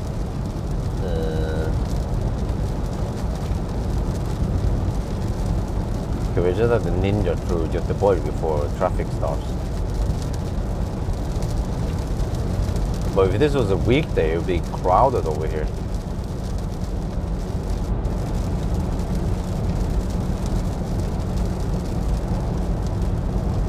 Well, the thing is, like the paradox is that plug-in hybrids, they can be really efficient for long trips. They can be really efficient for short trips where you can empty out the battery. But for long trips, they are kind of inefficient. But electric cars are really good for short trips because they have good enough range for, like you can go, let's say, 300 kilometers at least without recharging. And then, but plug-in hybrids, if they go 300 kilometers, they will have to empty out the hybrid battery, and then they have to run a little bit on fossil. So it means that if you only, if it's important for you to drive long trips, then you might as well just get a pure fossil. And then if short trips is your majority of the driving habits, then you might as well get a pure electric. But if you get a good pure electric, it doesn't have to be that expensive even. You can get the ID family or Tesla or then you have almost no compromises. Because at least for me, if I would drive a long trip like 1,000 kilometers, I wouldn't mind having a little food break where I can at least sit and eat rather than drive and eat all the time now. Like I would gladly take a half an hour food break, and that's basically the gap between the fossil car and fully electric. So we're gonna find out. This time I will try to make it as fast as possible, because in my head it's supposed to be faster than 9 hours. Here's one.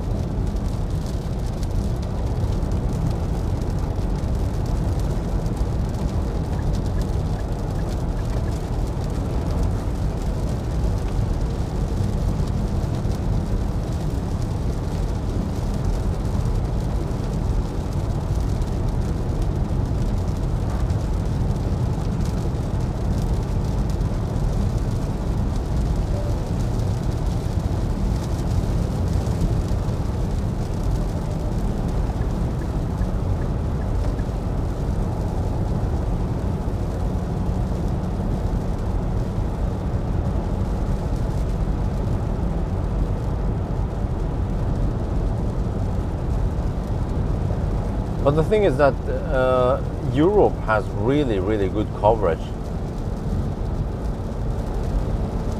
for EVs, and modern EVs with decent range, they can just cover distances like a fossil. It depends what stuff you do, but if you go on a vacation, that extra half an hour charging stop is not going to be a problem. And if you notice at gas stations, you will see lots of fossil cars just parked there for no reason. Like, I understand that when Millennium Falcon came out 10 years ago, then yes, not that many high power chargers, and charging took a while. But nowadays with Tesla and many other brands, then charging goes so fast and the range is so good that, and you have so many chargers that it's not a problem really. There's almost no compromise going electric.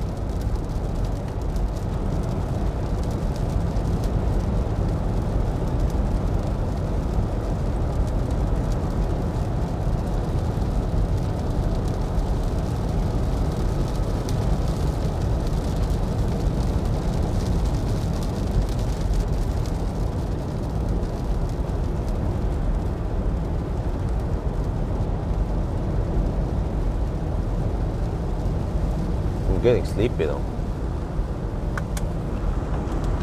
That's not good.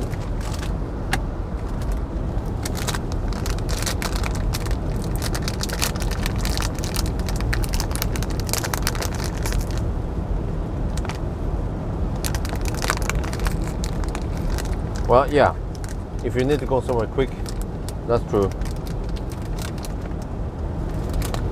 But it depends what it is though, but yeah.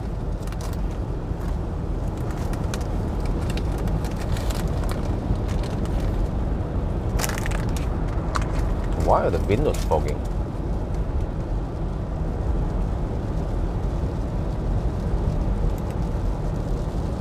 The heck, man? I put it on auto. What the heck? The windows are fogging. Well, I can use the heated windscreen.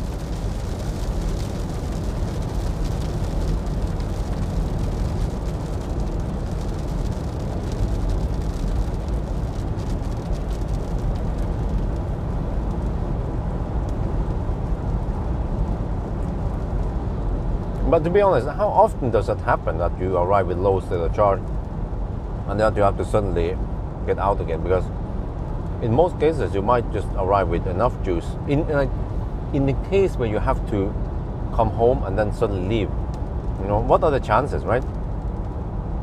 It's like getting 6 dices, three in a row.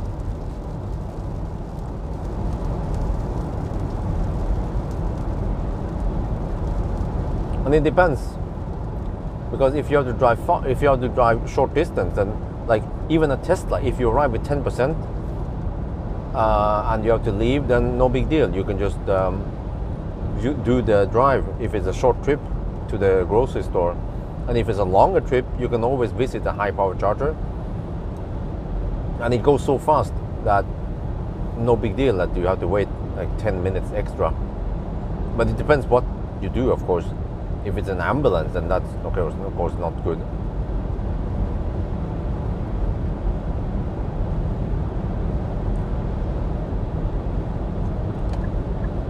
Yes, fossil car retest. Plus that I also get a chance to experience e-power on a long trip.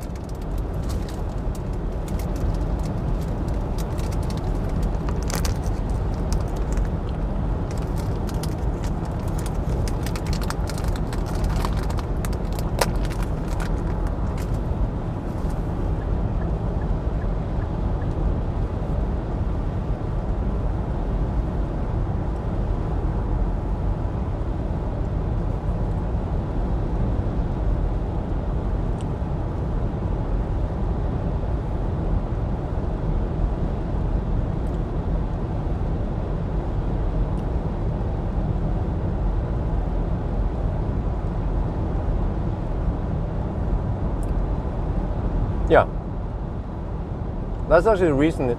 I mean, if you have so unpredictable like driving habits that sometimes you might have to leave for no reason, then I wouldn't charge to 60%. Like, or some people maybe they charge to 90% and then they drive for a week until it's down to 10%. So then it's actually better to charge to 90%.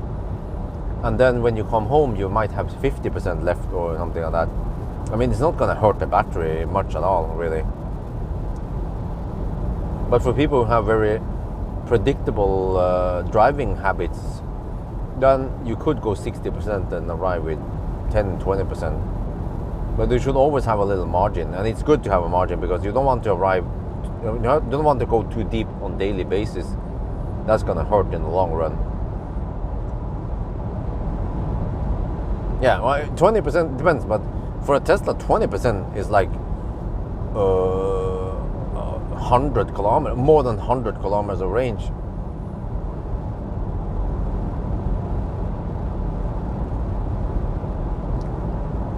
And chances are that if you have to drive far, and if you just got home, and you have to leave again without even peeing or eating, then okay, just grab the keys or just go and then stop at the high power charger and then go to the restroom and just take that 10-minute break that you would have taken at home.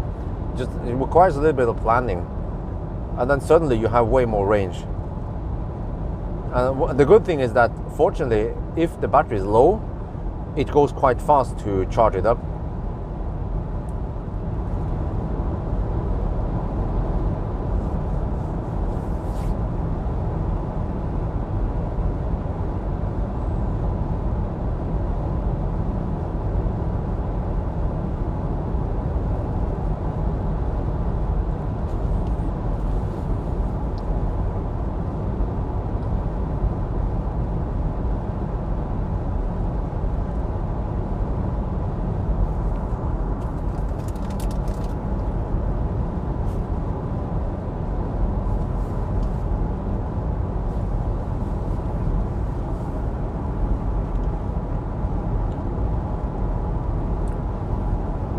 Well, but yeah, I mean, fair point, but you can easily avoid putting yourself into that situation. You know, it would be like me, like, oh no, I had only 30 kilometers of range left on this fossil, you know? And then in case the fuel pumps would be broken, then suddenly I would be out of juice or I wouldn't know where to refuel. But it's like a really like a corner case. And you can easily avoid putting yourself in that situation by refueling earlier, for example. And like I said, you know, you can easily avoid getting yourself in that situation by charging more often, or if you know you have that kind of situation more frequently, then get a car with good range or that can charge fast, or yeah, I don't know if that makes any sense.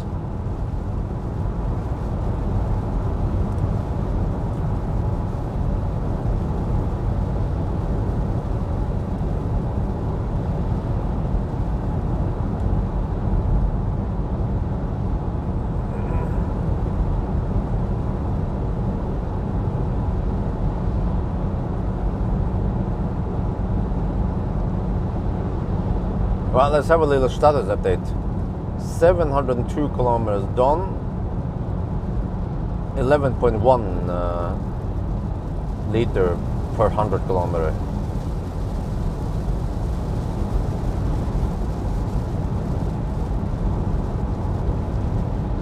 I'm just snacking on some candies to keep me alive. It's like a trick that works. Oh, wet snow. Oh, damn. Wonder if Swedes are gonna drive dogs slow now because of the wet snow.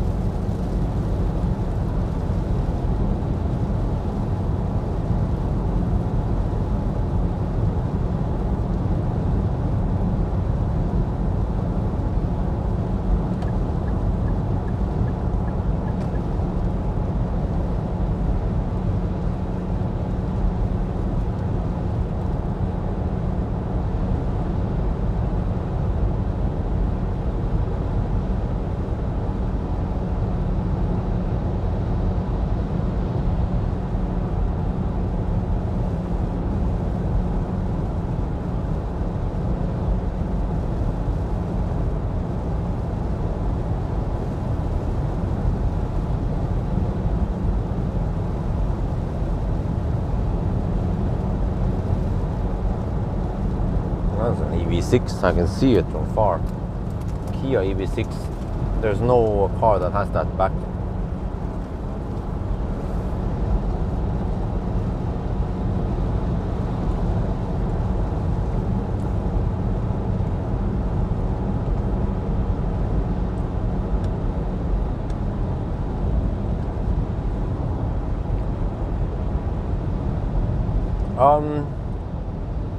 It is nice and comfy. A good side support. Yeah.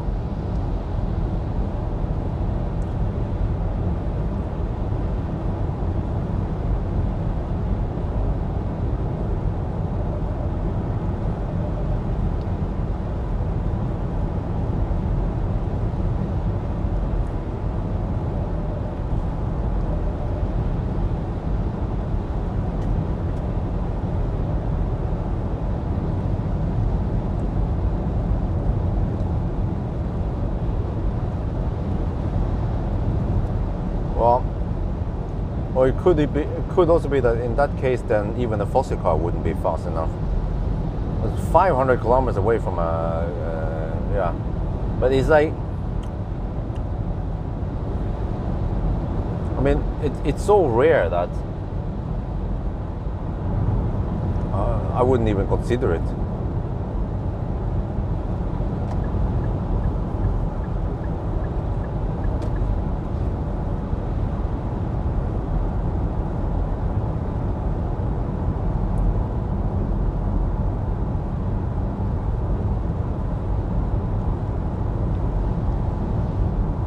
But a more common case would actually be you arrive with low state of charge to a charger site, and then you have stau there, laderstau, or broken chargers or broken chargers, and then you're kind of like you're stuck there, or you can try to YOLO for the next one. But you can always avoid it by charging more often, and if you know what day it is, if it's high season, Easter, then you can avoid it by charging more often. Charge when you can, not when you have to.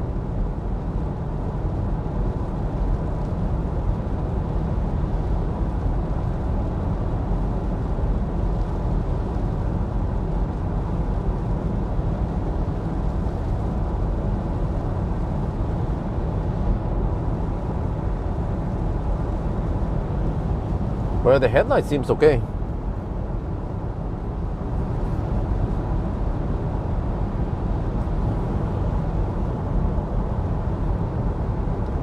Okay, not too much traffic. Yeah, this is exactly what I was looking for. Almost 7 in the morning and not that much traffic.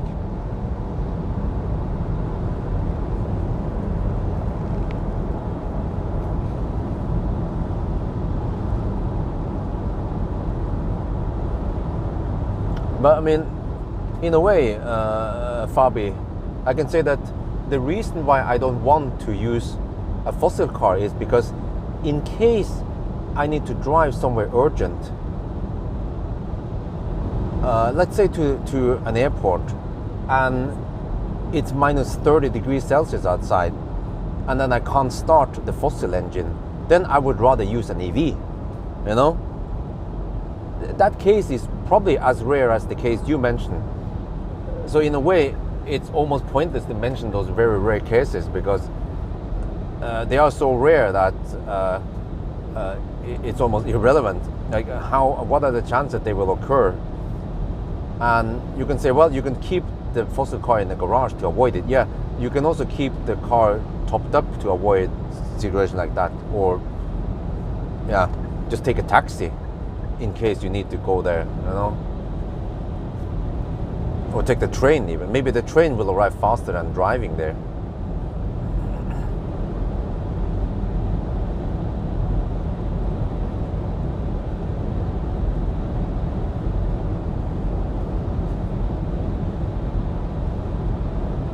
Because I have been driving electric now for almost 10 years, and I have not been in a situation where I feel like, oh shit, would be so great if I could just use fossil and get there, yeah, faster.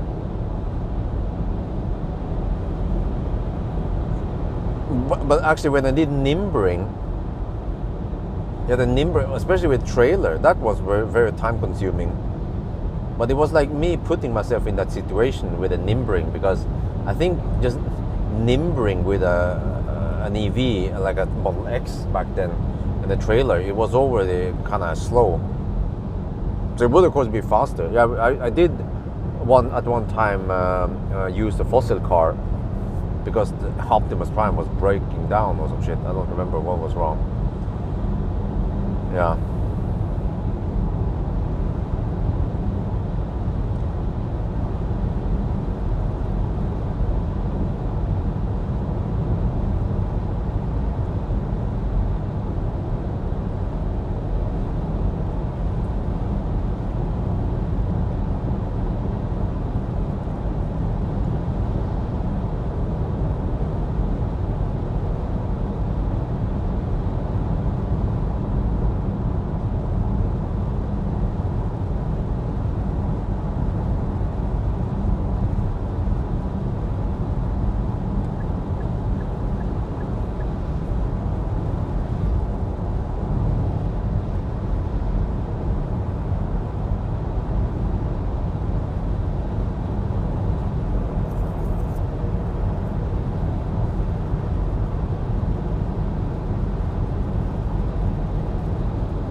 Okay, let me see. Time. Yes, we're about to hit the 7-hour mark. Wait, already? What? How come it took? No, shit. 6-hour mark. I forgot the clock turned 1 hour forward. Yeah. Damn, 6-hour mark, and we have done 720 kilometers on the trip meter at least. That is schnell.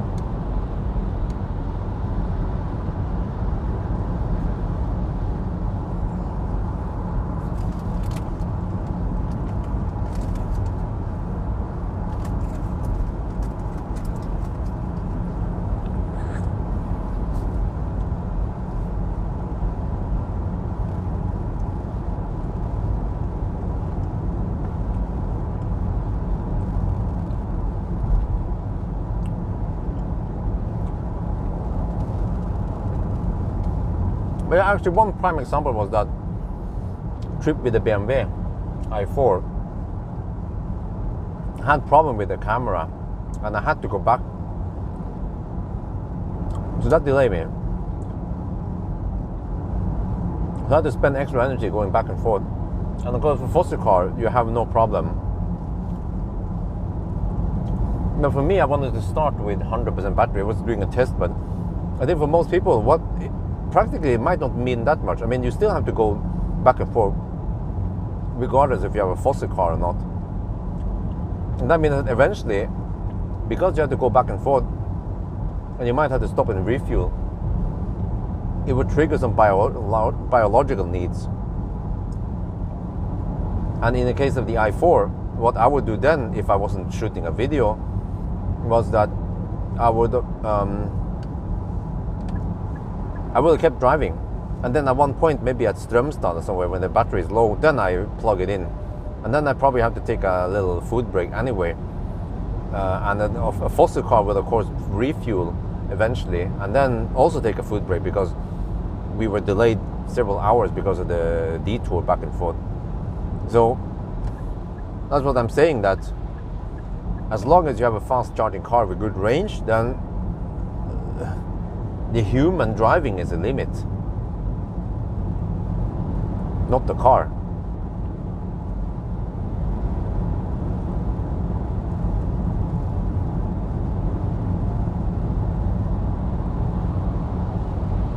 Well, except for that, the i4 just happened to have a little throttling going on. But at least if you have a good electric cars like a Tesla, then you don't have that throttling after a certain amount of kilowatt-hour charge in one day. And now I'm getting some fogging here. What the heck? I don't know why it fogs. Okay, maybe I have to crank up the heat a little bit.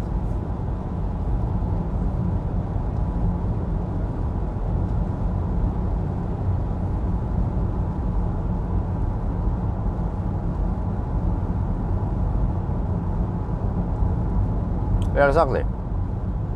You have to be a little bit tidier. But on the other hand,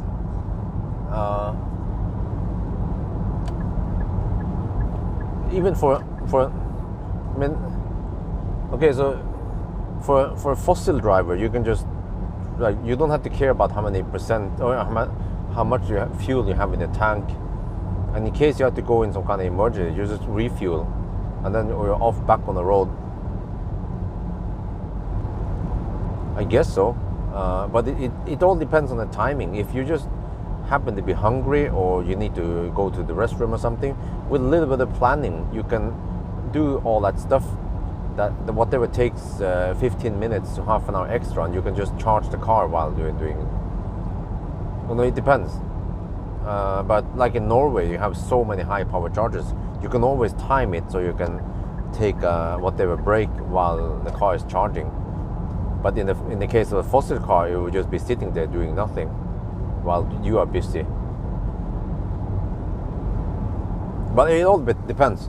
But I can see, like, for an ambulance or a police car, then it's more critical to have enough juice in case of a car chase, a bank robbery, or I don't know, some kind of Armageddon, like or like a. Suddenly there's a massive a bomb attack or some shit, and then suddenly lots of ambulance needs to go to another city. They have to drive far, and there, of course, a 10-15 minute delay is not good.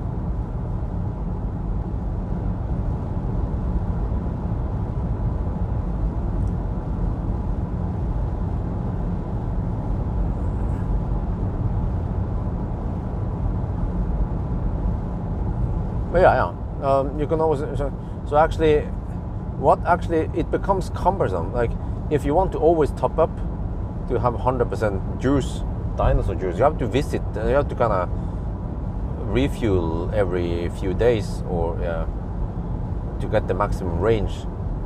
But it's not critical to have maximum range, since you can refuel so fast in the few cases where you need to go fast, right? But the advantage with EV is that you can, if you have an unpredictable life, you can always just top up to 90%,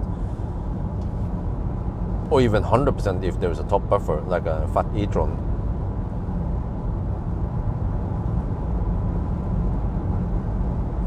Yeah, exactly. That's what I heard. Police, even for taxis, they don't drive that far every day. I heard that they can do a full shift without recharging, even if they want to.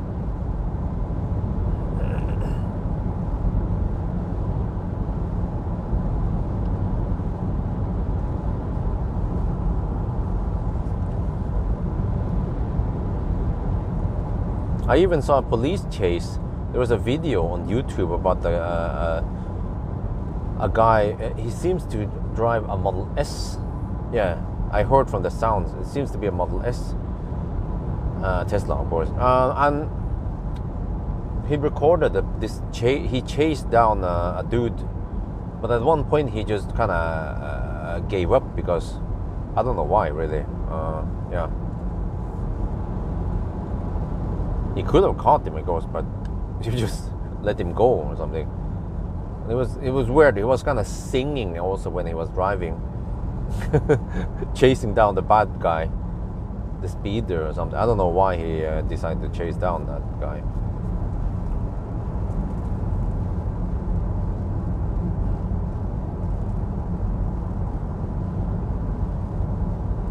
But I would imagine that if police would use Model S Palladium, they could chase down a lot of, or even Plaid. Yeah, actually Plaid would also be better. Yeah, it's even faster. You know? Not many cars can outrun the Plaid. So as long as they have good routine that plug in when they can, when they take a donut break, just plug it in to keep the car topped up. Then, yeah, as long as they have more than 70-80% battery, in case of a police chase, then there's not many cars that can outrun a Plaid.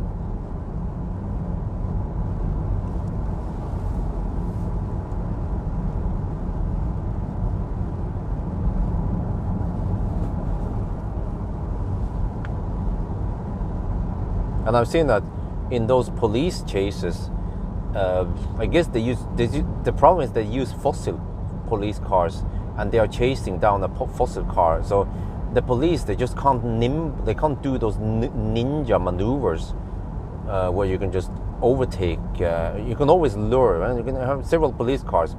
The bad guy tries to block the lanes, but if you have several Plaids, you can always ninja past the bad guy and then do the pit maneuver or something and get them to stop. Oh shit, okay, he's going that way. Okay, go.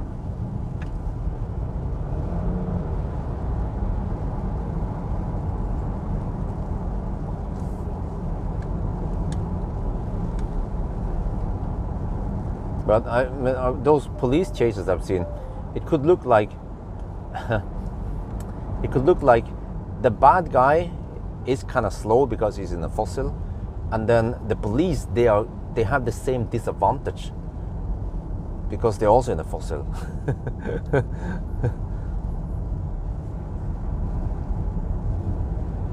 But I think it would greatly.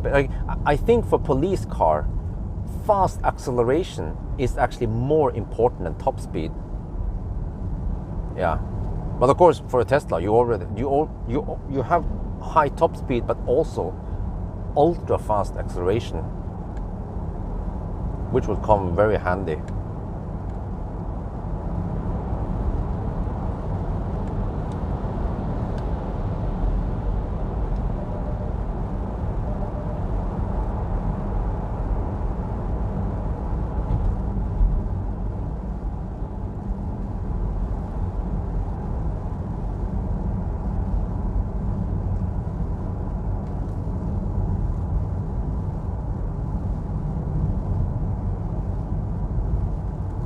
And did you guys see the Plaid run around the Nordschleife lately?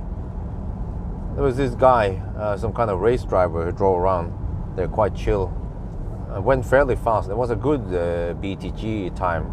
I think it was less than 9 minutes, maybe some 8 minutes something. He did it.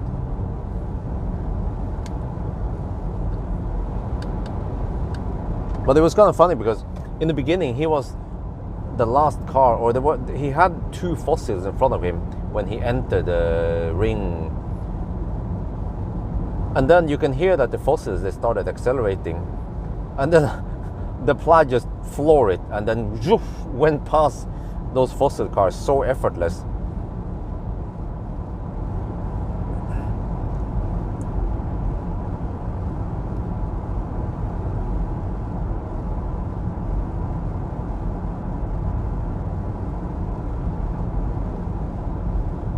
Or we can have a status update.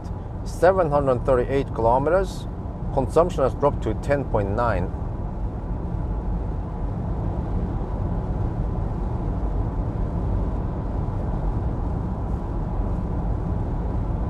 Oh, the timer here is fairly correct. 6:10. Yeah. It's been 6 hours and 10 minutes so far. By accident, I forgot to stop the car when we were refueling and doing that stuff.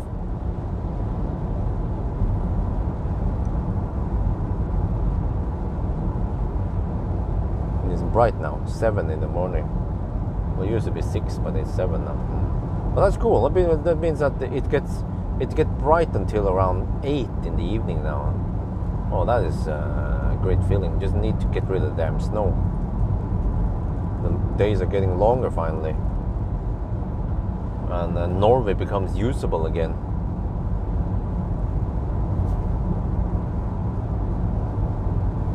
Wow, so it's been just 6 hours and 10 minutes. Holy shit, man.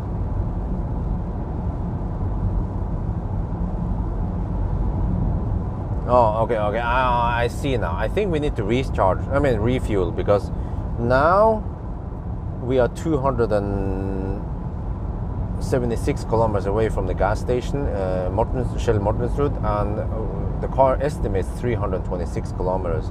So we have roughly 50 kilometer margin again, which will probably be eaten up by the time we reach Spekkeret, or I don't know where. I might just stop at Stromstad and refuel there. Or Schweinsund, I mean. It's on the right side of the road and everything. But whatever, we can just stop anywhere that has a gas station if we need to. The battery can probably go, well, if it's 1.8 kilowatt hour, maybe best case it can go 10 kilometers.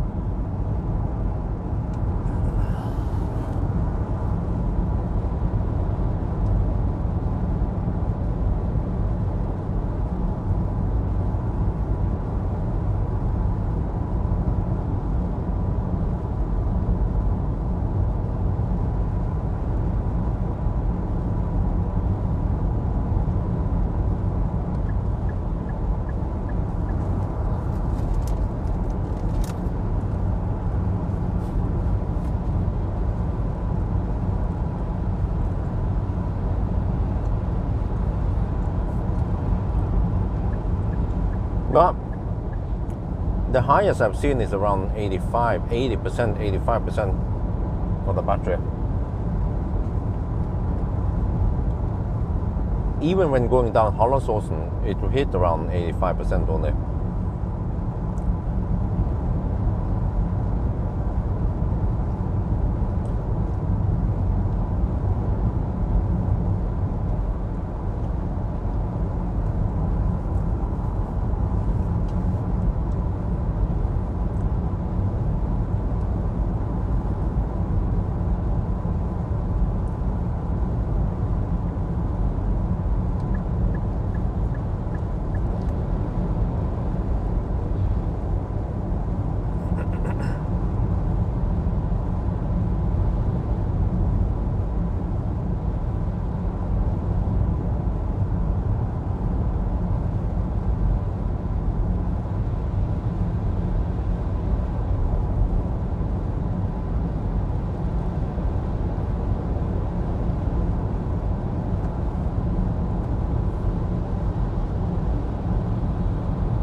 Oh, we passed Göteborg. Yes. That went super smooth. Let's hope that we are not slowed down on the Norway side. We have no deduction so far. Well, 8.5 hours, really? That is almost too good to be true. Like how, huh? Did I really dick around for half an hour on that Kia run? Maybe I was purposely trying to make the fossil look slow. No, but okay, that was 2 charging stops, which was more realistic. And I remember I was also sitting there eating a hot dog, and that took maybe 10 minutes. But it seems like I need another refueling stop. This car simply cannot go straight back to Norway and finish it.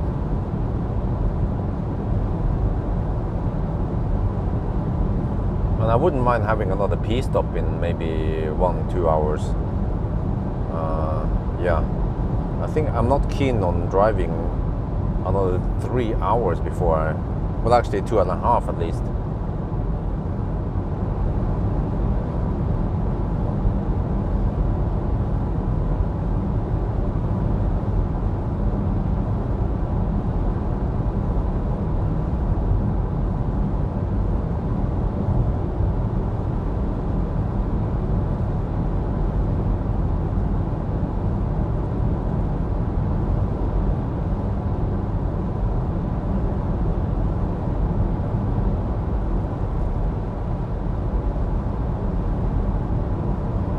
$8.45, okay, that sounds about right.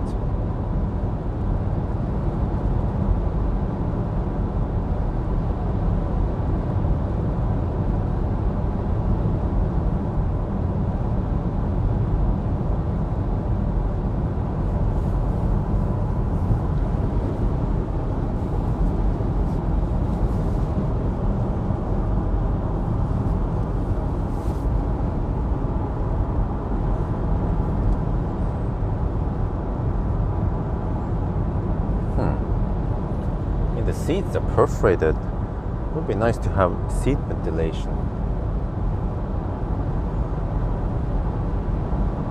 I can't see any place where you can turn on the seat ventilation, if there's any at all.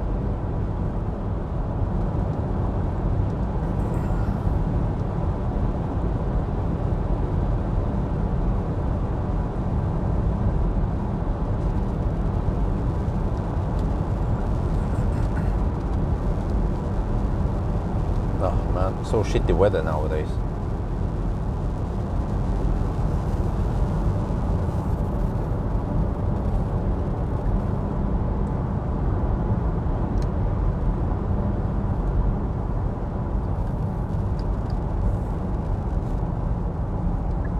I can actually just take a quick power nap and then continue, just deduct the time I nap. Since for this fossil car, then it doesn't matter if we stop. Okay, the engine, everything is going to cool down, and okay, the consumption will be a little bit higher, but who cares? If I need to take a refilling stop anyway, then it won't make any difference if I stop and nap. Actually, I can nap first and then refuel, and then only deduct the nap time. Yeah, that actually makes even more sense.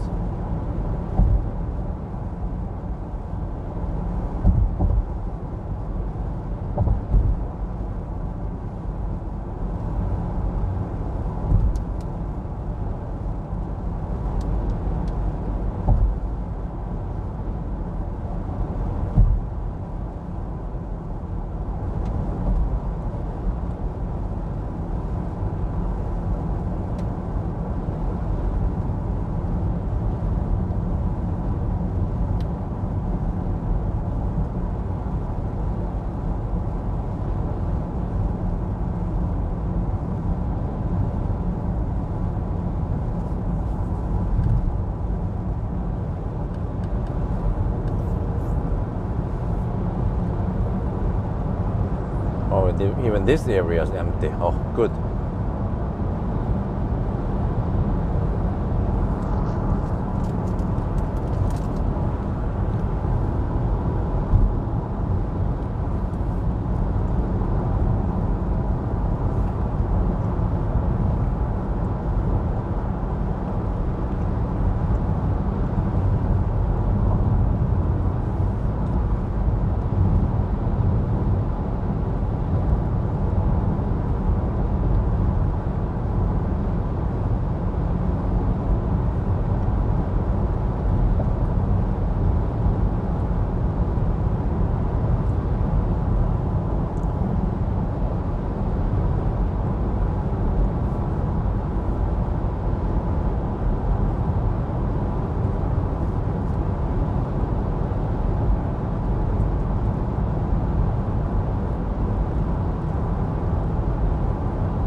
The heat that comes from the engine only.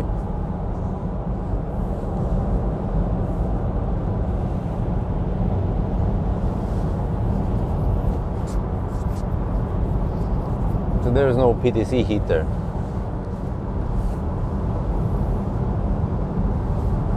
I guess it doesn't need it. For 99.9% of the time, it doesn't need it.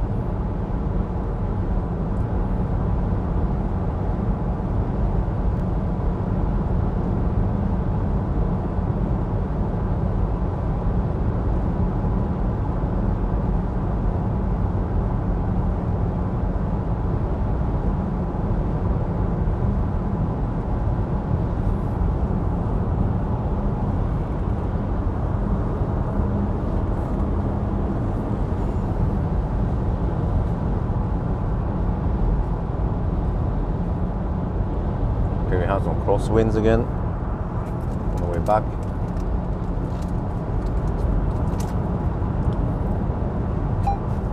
Oh.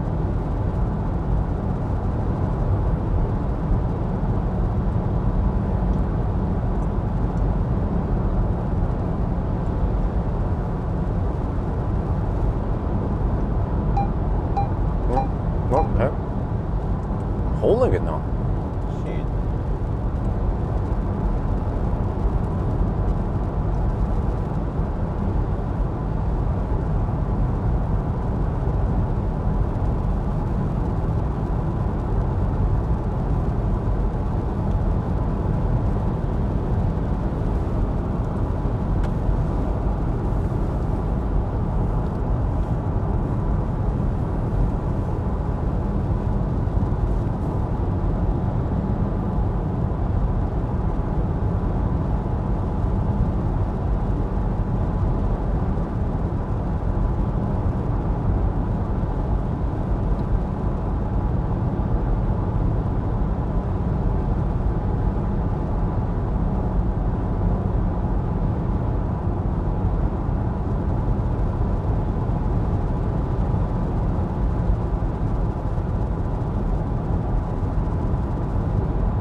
Still considering what to do. Yeah, we have a 30-kilometer margin.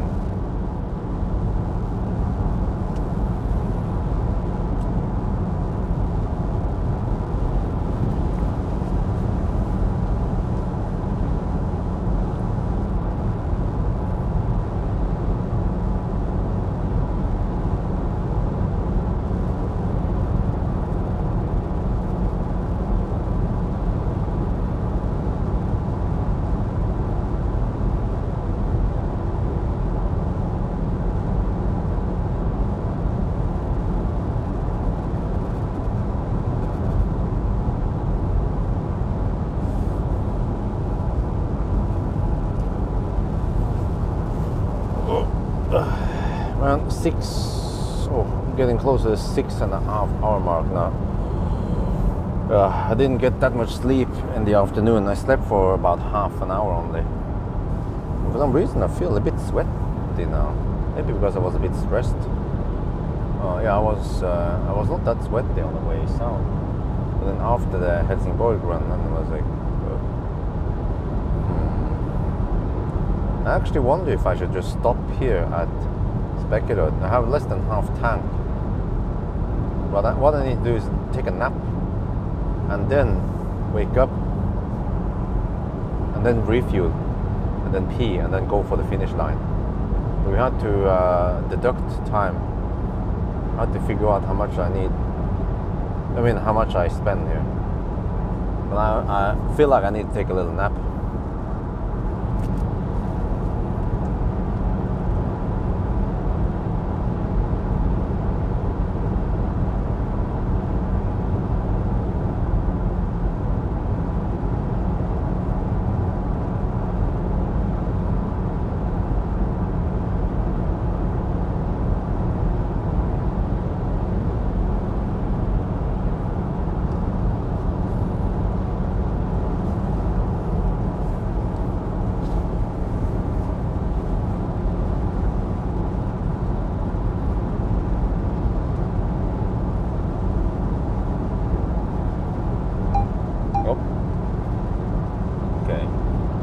that's a plan.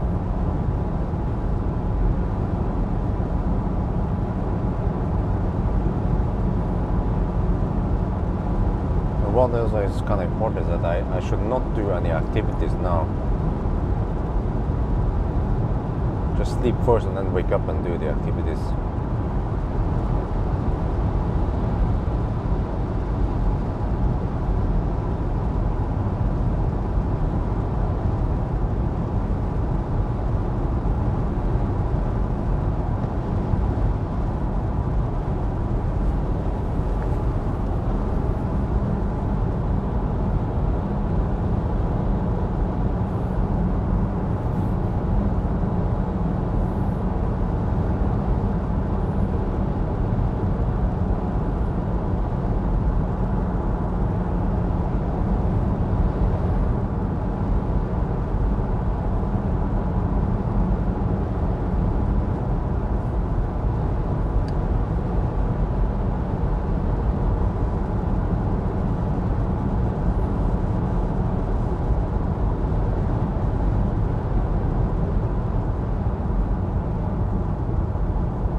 Okay, go to stop here.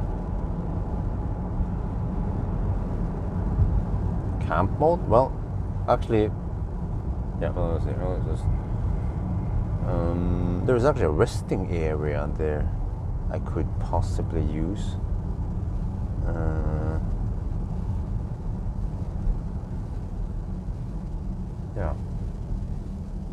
Yeah, let's go for that one. It's just right nearby anyway. Where is this for trucks only? Okay, whatever. No, we just go over here, whatever, so we don't lose time. So yeah, I need to refuel anyway because I realized that this is not enough fuel. So I need to. This is going to be my second stop, right? So what I can do is I can just ninja on the edge there where there's just some guys. There's an Ioniq 5 there, so I'm just gonna zoop over here, get some sleep. I need to document where and when I arrive and everything.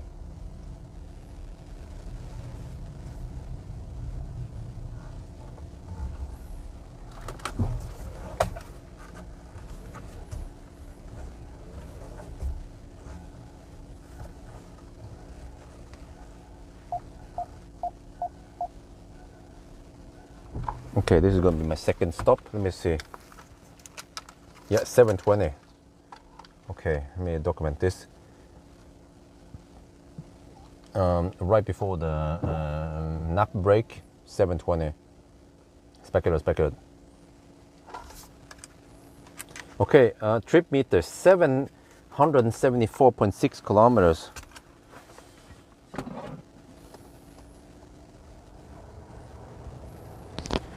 And 10.9 is the consumption. And now it's kind of important that I just try to get some rest. It's a quick nap. Okay, so we stop at 7. Nap at 7:20. Let me write it down here. Nap 7:20. Okay, and then I guess I should set the clock. Maybe not nap too long. Let's say 8, worst case.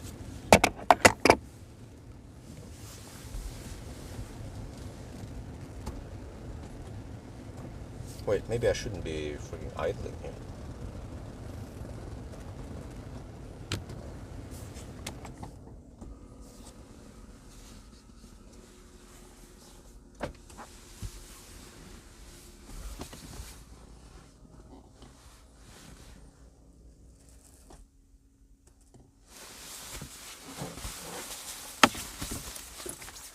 This will probably set a natural limit for how long I want to nap anyway, before it gets too cold in here.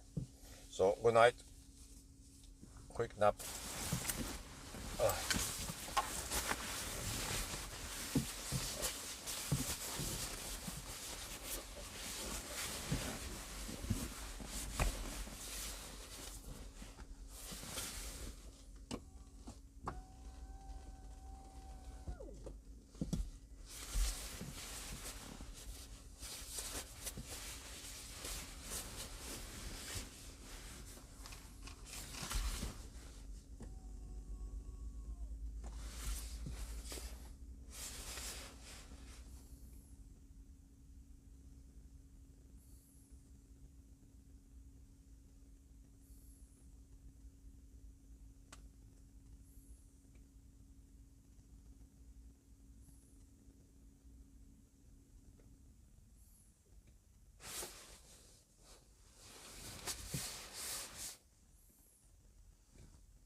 I thought something I missed. I need to use my storm bag pillow, of course.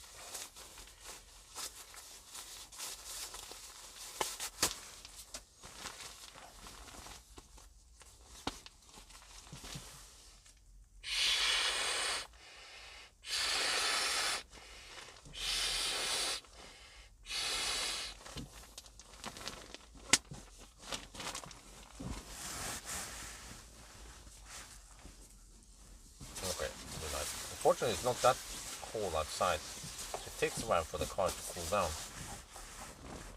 If I could just get a 15-minute nap, then that'd be a wonder.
Okay, this is the problem. It gets kind of cold in here. I need to fire up the engine a little bit.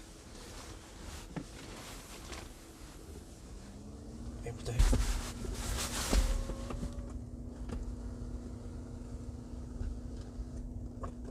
Oh, thank you.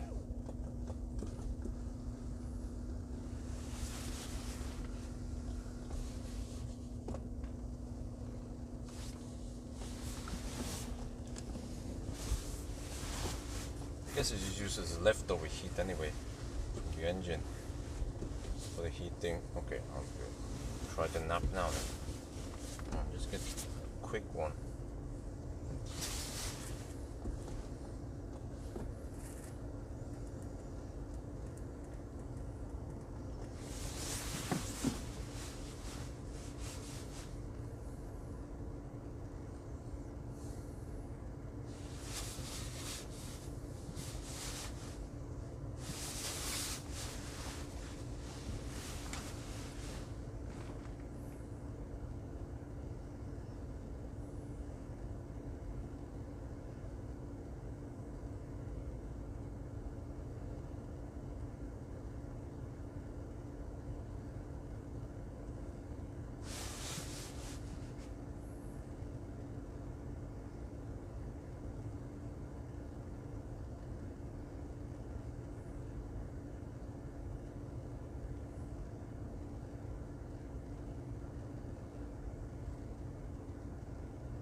What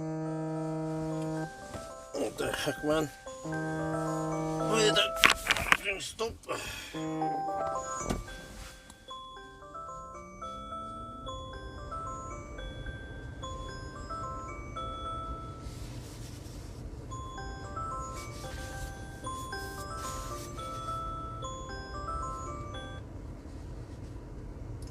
Give me 20 more minutes. I'll just make it 1 hour.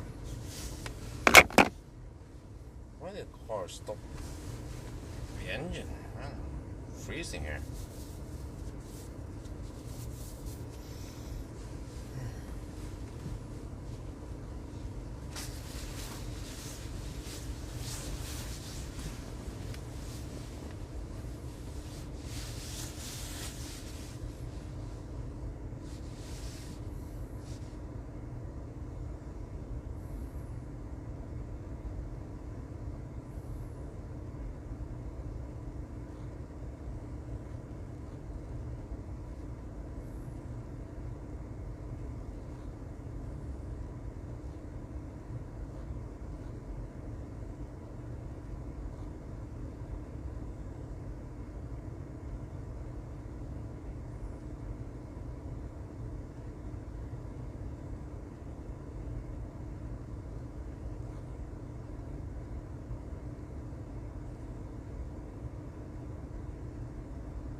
car's getting stingy.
More.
But it's not.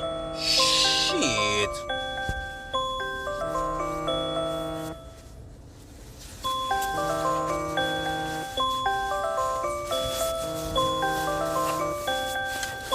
Oh, I was emotionally asleep, but the weather is turning shit now. Okay, 8:30. Now I need to kind of recap before I plug in. I have to explain that I was super sleepy, and for safety we took a nap and we slept for over an hour.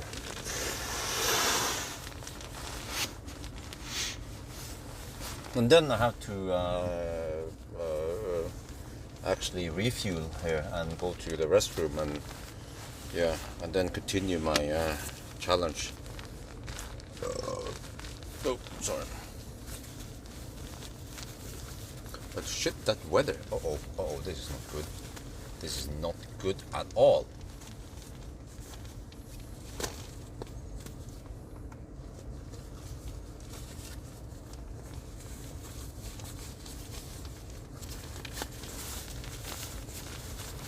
We have 1 hour and 10 minutes of deduction now because of sleep. But yeah.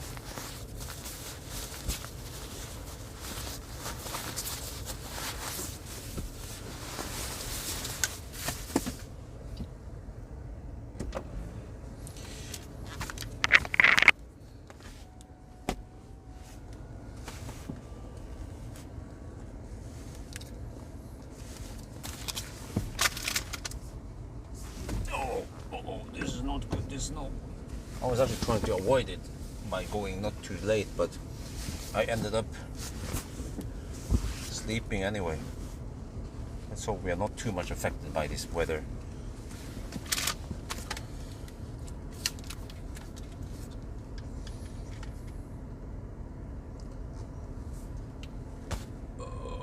We are now in Spekerud. Let me try. We are now in Spekerud. I was super sleepy, so I came here. I wrote down everything, documented. I came here 7:20. It's now 8:32. But yes, I was so sleepy and I had to take a nap just for safety. So we're going to deduct that, of course. It doesn't count during the challenge. There's no need to push the limits here just for nothing. So yeah, so actually now we've been napping here. It's just a corner where the the Ionity chargers are. But so what I'm going to do is that I will count when I start as if we just exited, and then I will actually, I figure that we don't have enough juice, so I'm going to juice up a little bit. So I will go to Circle K. Once the clock starts again, we go there, we refuel, go to the gas station, and then we go back on the road.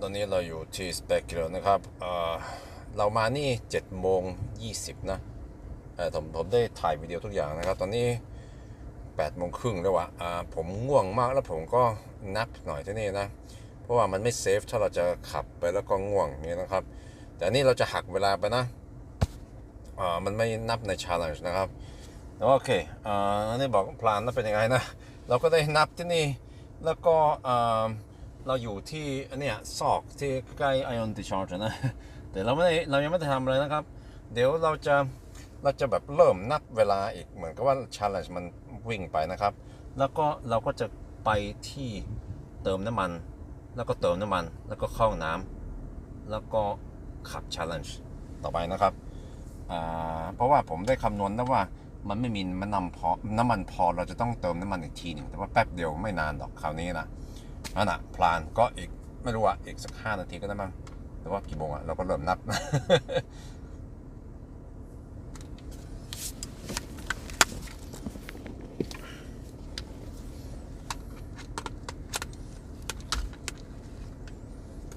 we can count from 35. How about that? Yeah. Nap was 7 to 8:35.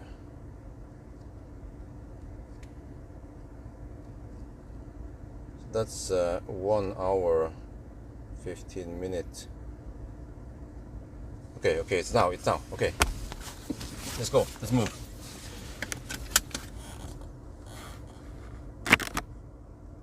Can I move? Okay. Zoop, zoop, zoop. Oh, this snow. Oh shit. Okay, let me see. The charge port. The plug is on that side. Let me get over. Yeah, whatever. I can stop here. I can stop this one. Okay. We just need to take a quick stop this time. Let's see. The plug is on that side.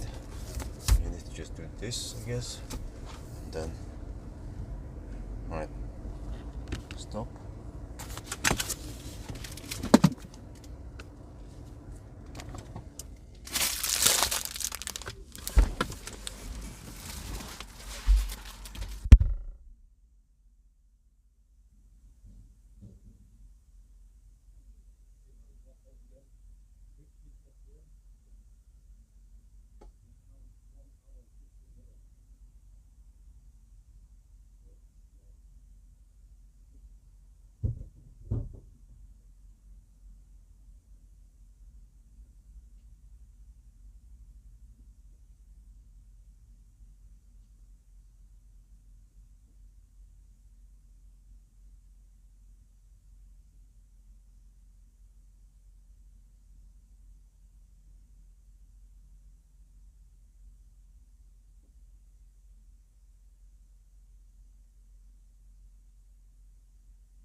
Okay, I added 30 liters.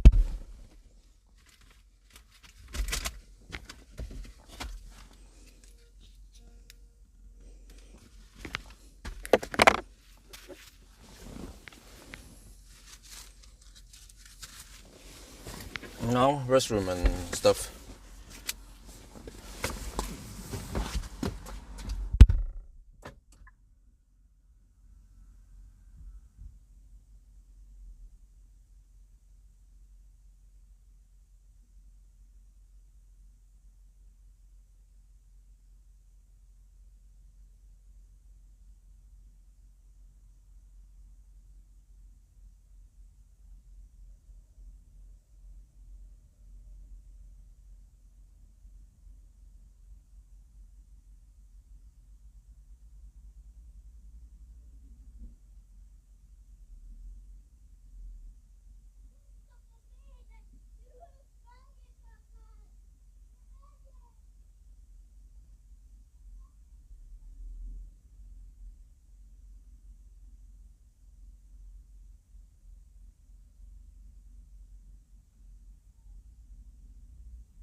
Okay, start.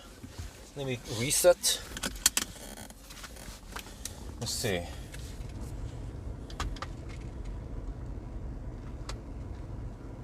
Quickly record this one. Right. And then off I go. I can do a quick here.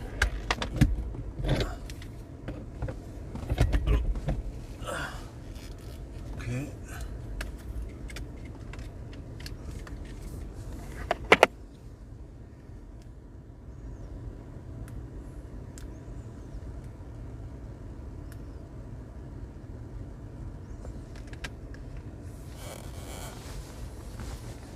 So I had to reset since start, since refuel. Let me reset this one. Since refuel, no.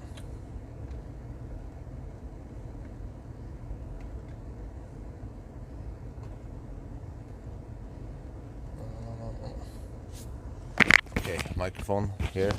Go. One slight problem because I had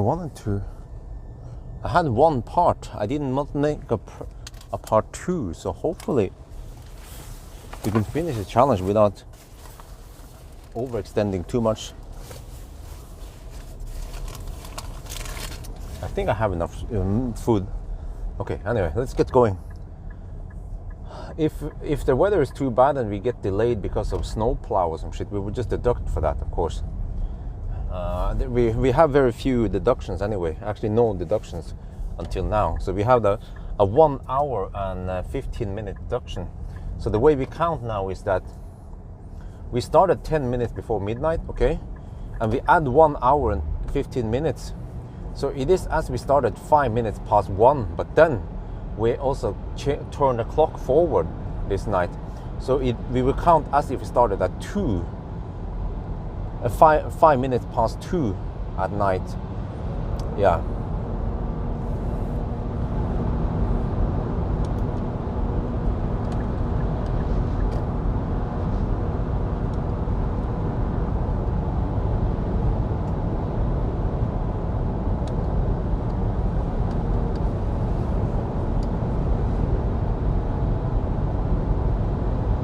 Now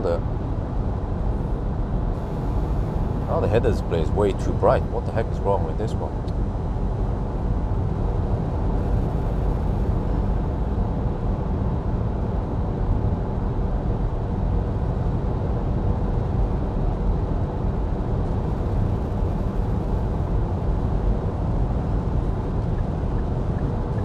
I wonder why the guys before me turned down the header display brightness.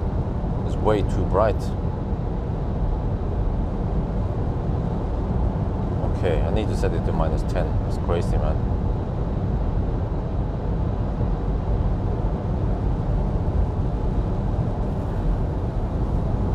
Okay, now let me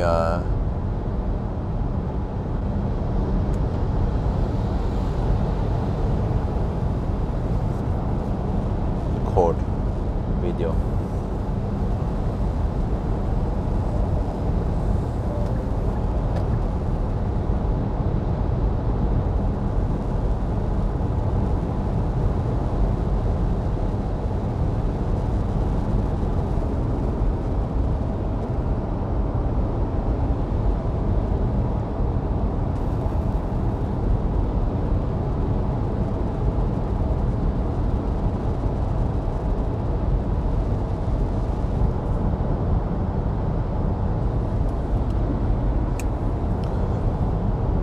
Okay, back on the road. So, how do you count everything here?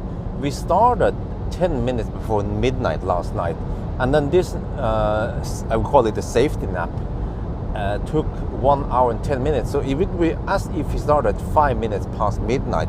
But actually, last night, 2 at night, we turned the clock forward to 3. So it means that we have to add 1 more hour. So it means that it is as if started at 2 hours. No, sorry. 5 minutes past 2, yeah. And then we just look at the clock now, and that means we have done only around 6.5 hours. Wow.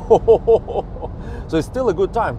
Right now it's snowing a little bit, and I think it's going to intensify once we are in Oslo or closer to Oslo. So whatever stau we hit or whatever snow plow we get stuck behind, we just have to deduct for it. We have no deduction so far except for this one. So still we are in the game, and I'm pretty sure we're going to set a new record. It's going to be faster than 9 hours. But yeah, this charging or this refilling stop was needed because we would not have made it there because we have headwind on the way back, but no big deal because I also need to take a quick pee stop. And this time I did actually not buy anything. I still have this one and this and a little bit of drinks. So I'm good, yeah.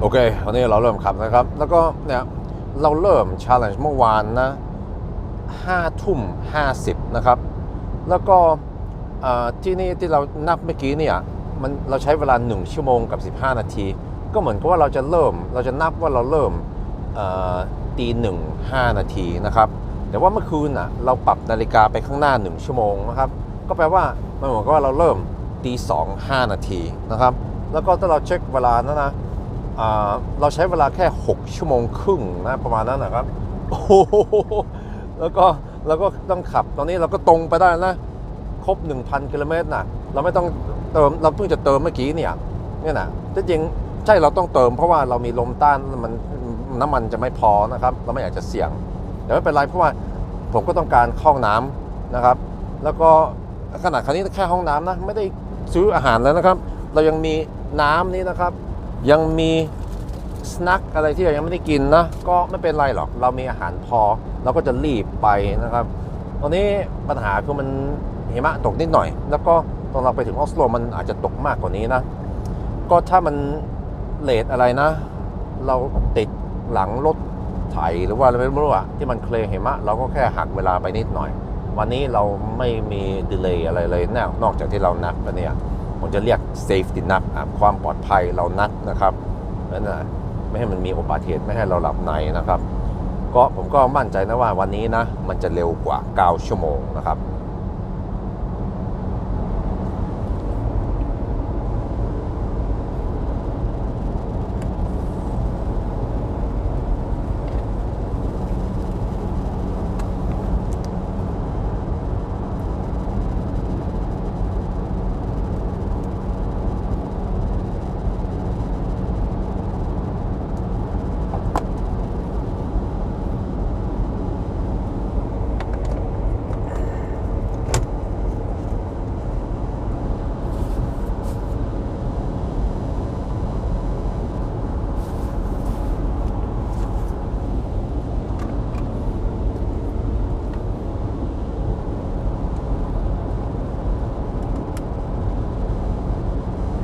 Okay. Wow, dude, the consumption right now is 14.4 liters per 100 kilometers. I mean, is the engine cold? No, it's still kind of hot. 94 degrees in the engine oil, coolant. Yeah, I think it didn't cool down that much during the nap, and it shouldn't affect it too much.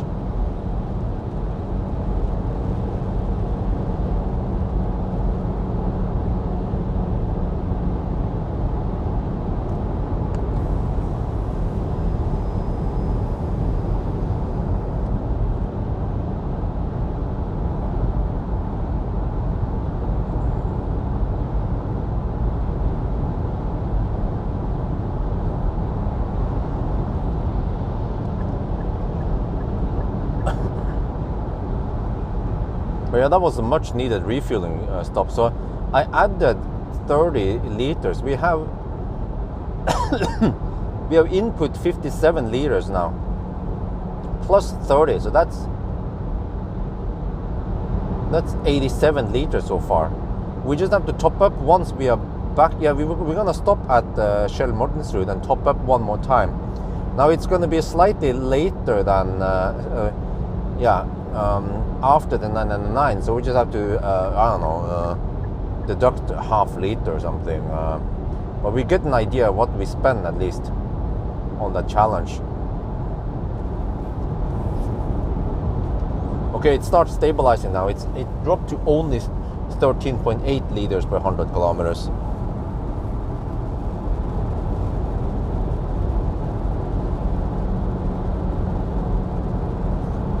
But man, that was much needed sleep. Like, I felt like, okay, whatever, I want to sleep. I set the clock, but yeah. But I think I need to do this more often, because if I'm tired, I should definitely sleep. And I also want to promote that if you are tired, don't force yourself to sleep. I mean, don't force yourself to drive. Take a nap.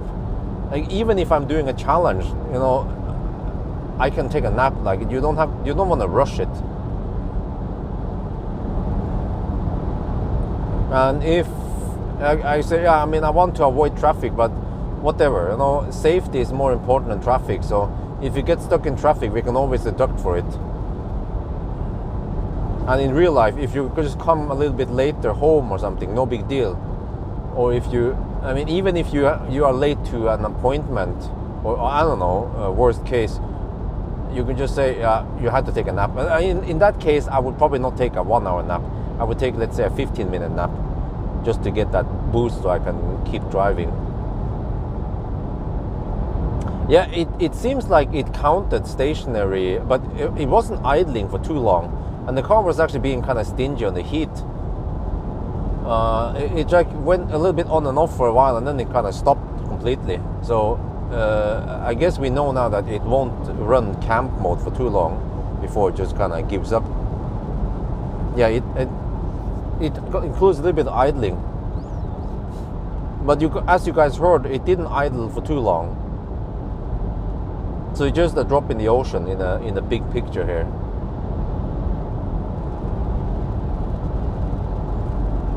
And consumption in this challenge is not that important. I mean, it's high regardless.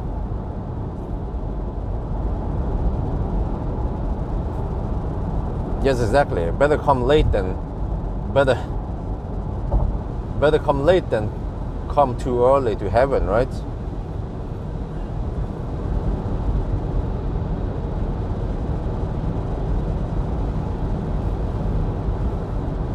No. The 14 liters per 100 kilometer, that one is not included idling, because I did reset this leg right before I left. Yeah, it's dropped now, 12.9 liters per 100 kilometers. But I reset it right before I left. But it just shows you that when you have wet surface like this, then the consumption is high. Like, people who claim that, like, EVs, they lose range in winter. Well, one of the reasons why the EVs lose range in winter is because of physics, just like fossil cars also need to push through. And as for Tesla, they have the smart heat scavenger, the alien technology. So they, like, you can say that the increased consumption that they have is mainly because of physics. The same factor that fossil cars more or less needs to apply.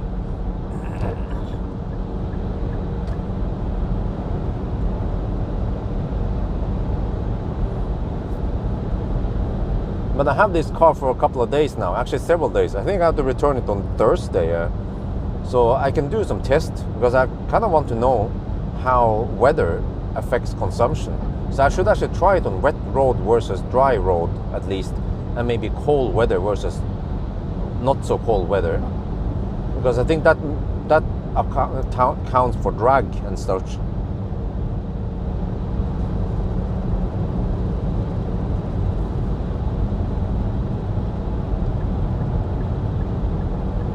And I think many fossil lovers, they never think about that wet road and headwind will actually increase the consumption and even elevation change.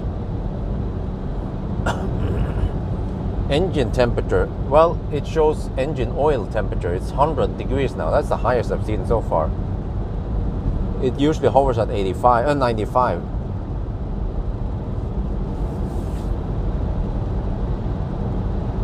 101 degrees. Oh.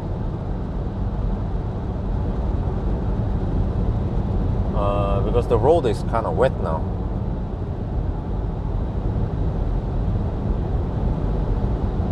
So I guess it has high consumption because of that.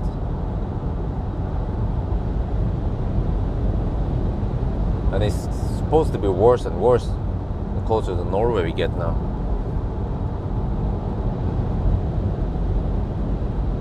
But again, the refueling didn't take that long. And I wasn't sure how much I wanted to fill in, so I just said, whatever, just fill in plenty.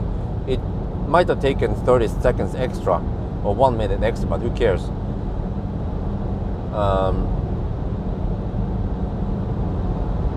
Yeah. So I think time-wise, we needed to take 2 charging stops anyway. I mean, not two. We had to take 2 refueling stops for convenience.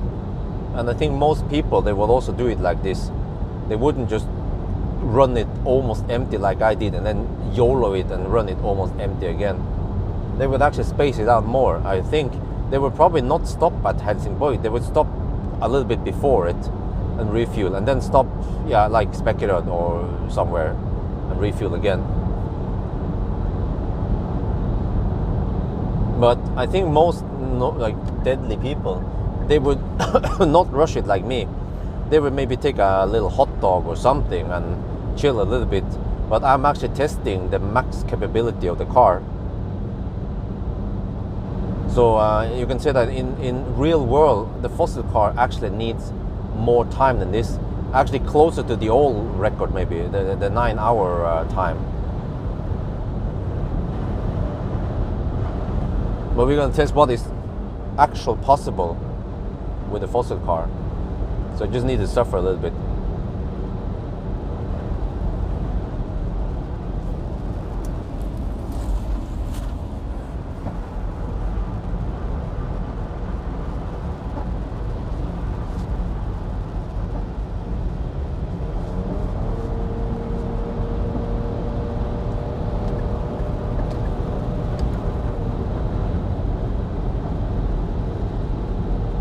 Slow pull.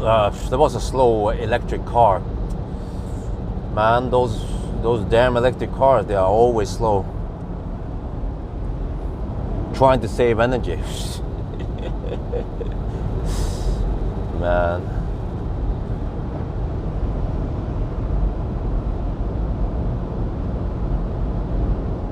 Fossil power, yeah. This car is underpowered. Well, that was flat out. I was flooring it. Yeah.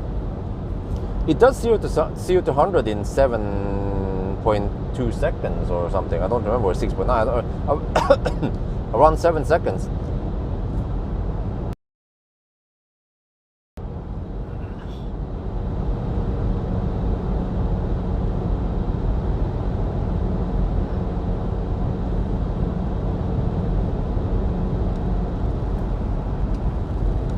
Fallende is, okay.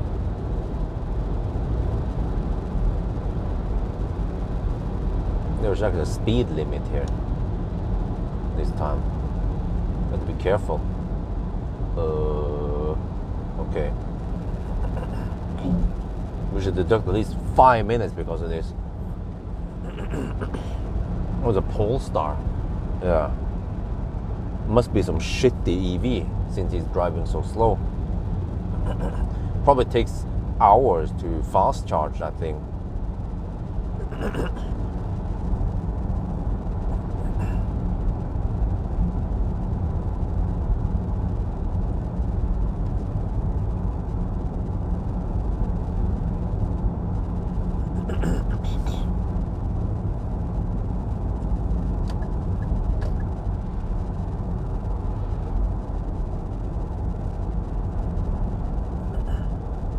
Wow, proper snow over here, damn.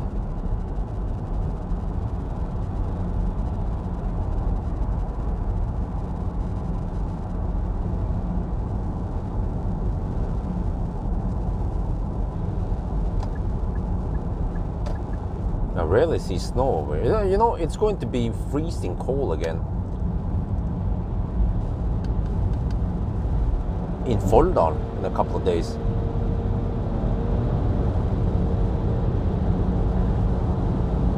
That would be interesting to see how thirsty is this car when it's freezing cold outside. I should try it. Yeah, I should go there at night when it's really cold, like -10, okay, maybe not over there, but at least Nebbenes. Yeah, hopefully I can find -10 in around Nebbenes. Maybe even if I have to go to Elverum, I can do that. Run some consumption tests.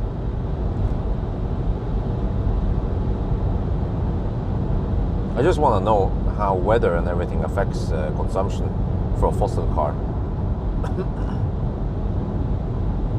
But I guess the heating part, yeah, that part, fossil cars are not affected at all. But a smart engineered car like a Tesla will also be very, very little affected by it, especially if you have a warm battery. Okay, let me floor it now.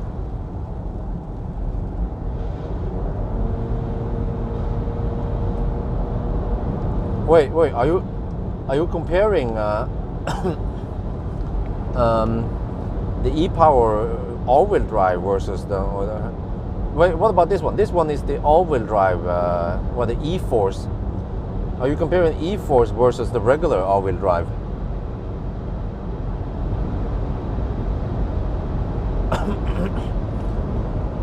I guess you have the same fossil engine, but you have to add some kind of generator. I'm not sure what that one is. It's a quite powerful generator, but then you can probably take away the gearbox. But then you also have to add extra motors, but you can take away the shaft. And okay, add also a battery. But really 250 kilograms extra? I guess the motors weigh, yeah. Each motor drive unit probably weighs, I don't know, 75 kilos, maybe 100 kilograms extra. Plus whatever, minus whatever. Yeah, maybe 250 is 2.5 liter all-wheel. Huh? What?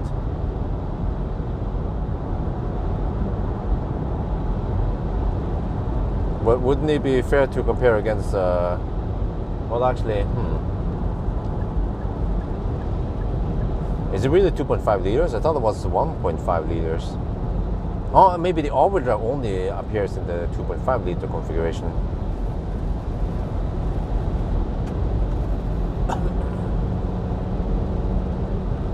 Okay, let's hope the weather doesn't turn too bad. Hey, can someone give me some weather forecast ahead now? How does it? What does it look like?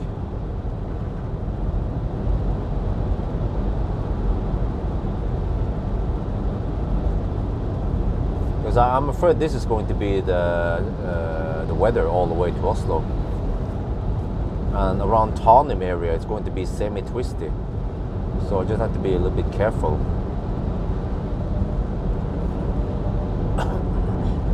Well, consumption is 13.1 now. Damn!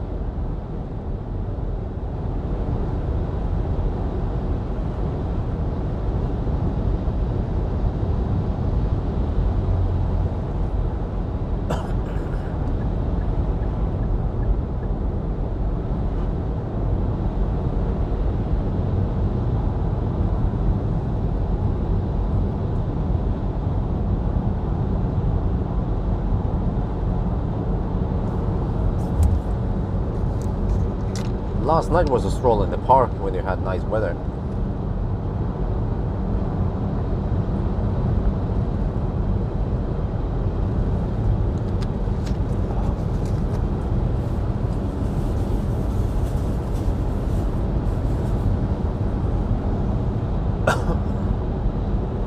Even more, yeah. In winter, nothing beat Tesla. Really, this is not some empty claim I have, but I've tested Tesla extensively, and it's just insane how efficient. And even I miscalculated when I claimed that, oh well, the Tesla used 2.5 kilowatt for heating. No. Tesla used like what was it again?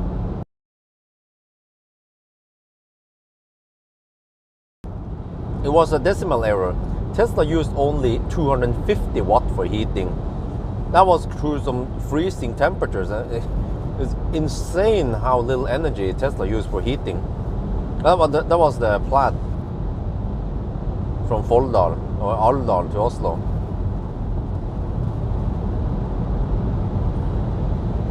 This would be till Oslo. Yeah.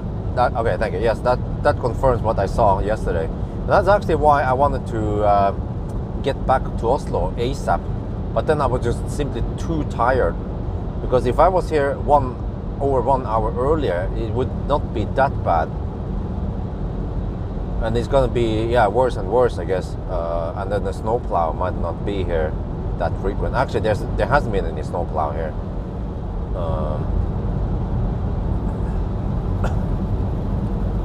So I guess we'll see. I have to be careful, because now I'm just running on the patch where it's kind of okay. But if I get on the snow, then lots of resistance, and I might lose some traction.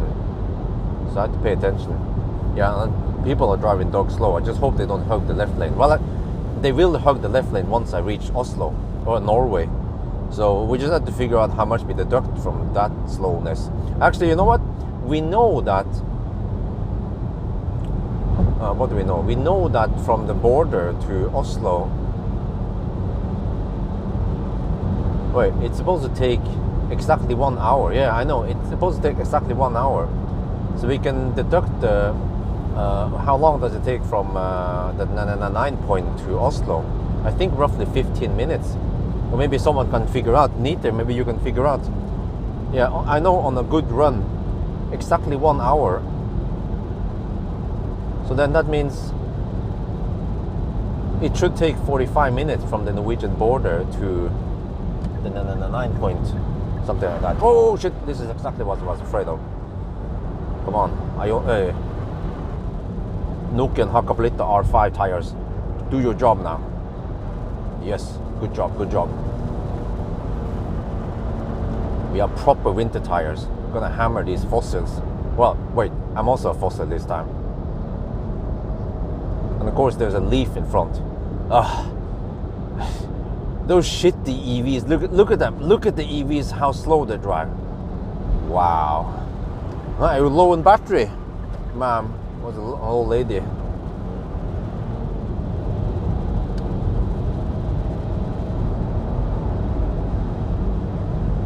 Oh, this part is salted. Okay, right now I'm happy that we have salt over here. So it should melt. Yeah.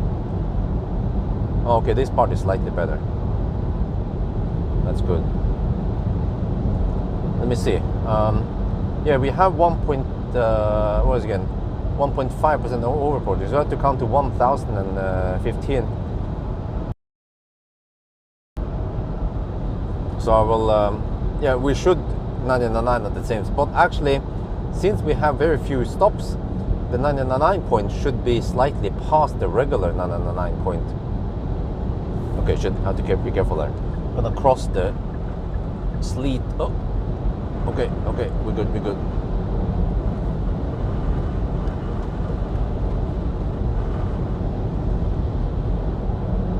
It's always a bit critical. Okay, zoom.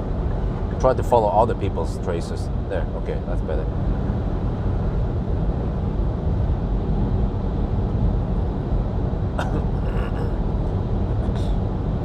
So at least so far no delays for traffic.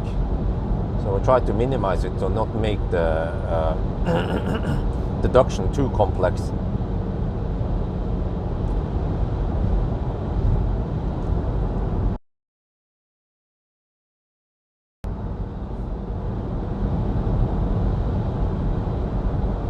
But I guess this was a good choice, because if I waited for Monday night, then that would be a Monday night, and then the timing would be worse, and then I have to deal with traffic. So Sunday traffic is not nearly as bad as weekday traffic.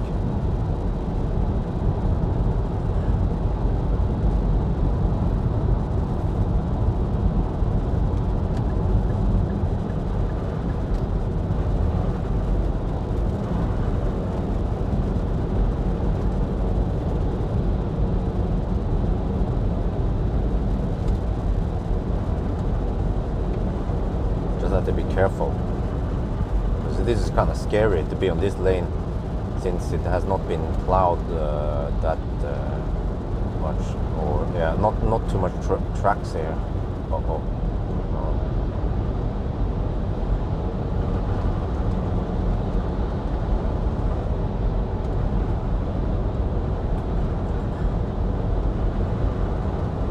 So there's actually some increased fuel consumption because of this.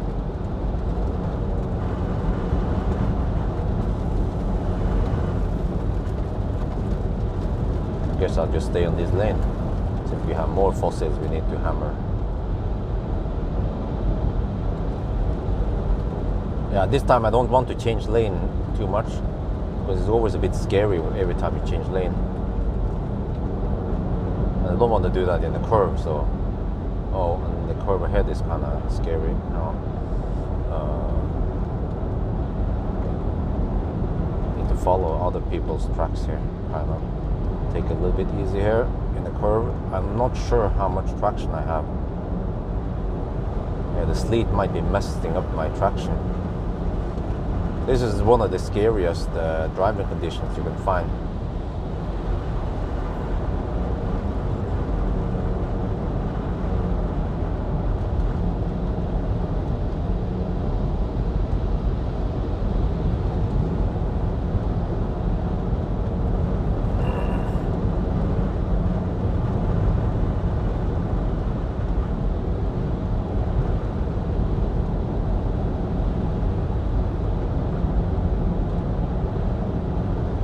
Oh, consumption is 131 again, or 13.1.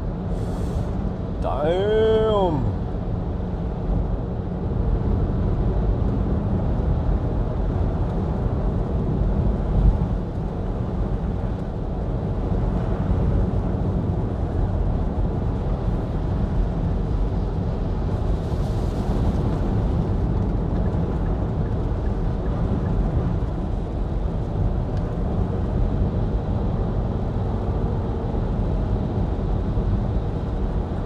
Okay, so how do you count this? We have to count 2 hours and 5 minutes before midnight, yeah. So we are now at the 7 hour and 10 minute mark.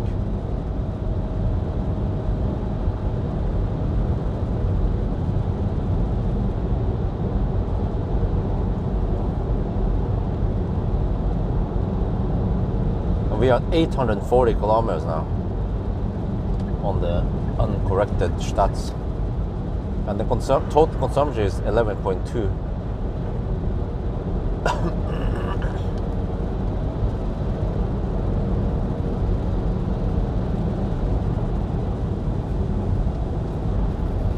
Fortunately, most of these guys, they stay on the left lane, right lane.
Seems like the salt truck has been here.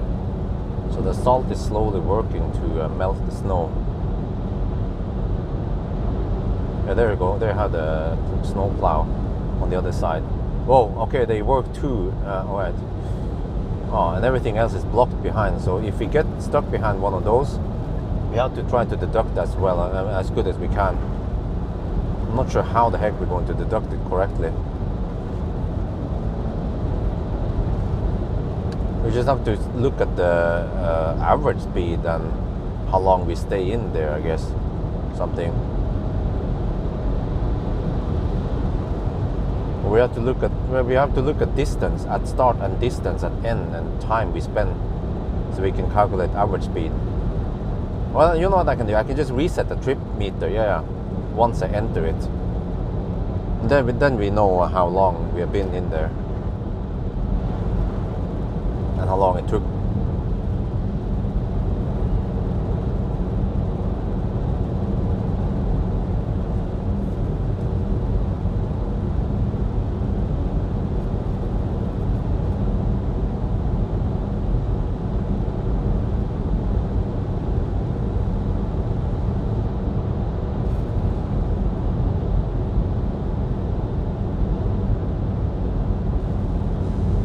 But yeah, by the way, if I want to test consumption on other fossils, I don't have to take the 1,000 kilometer challenge. I could just go to Nebenes or Dal, and then I can do the 120 test, and we'll get an indication of what to expect there on various driving conditions.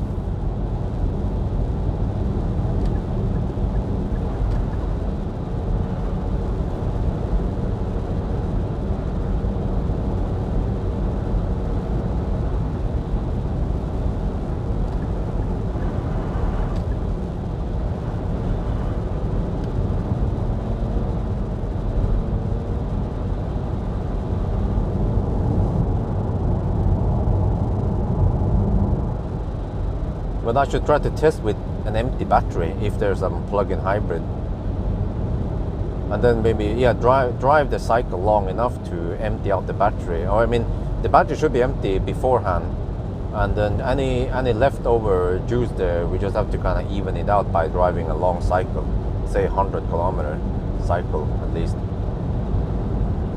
High consumption, yes, indeed.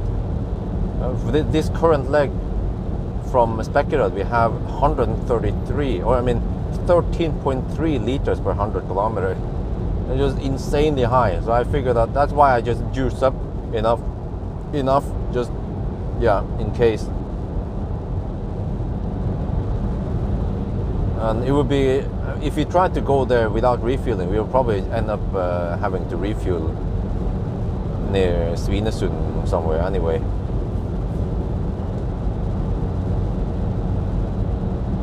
But that's fine. We combine a quick P-stop with that refueling stop, so no big deal.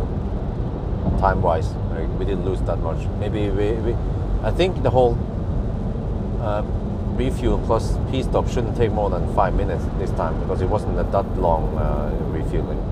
But it's kind of annoying that when I enter, first I had to insert the card, enter PIN, and then the machine asked me if I want some discount, if you want to be extra member. I said no.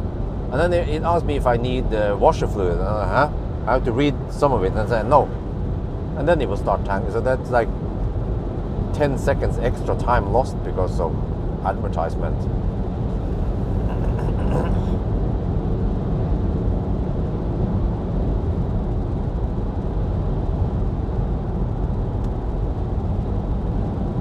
No, it's not too much for me. Maybe it's too much for you. You can't handle it, right?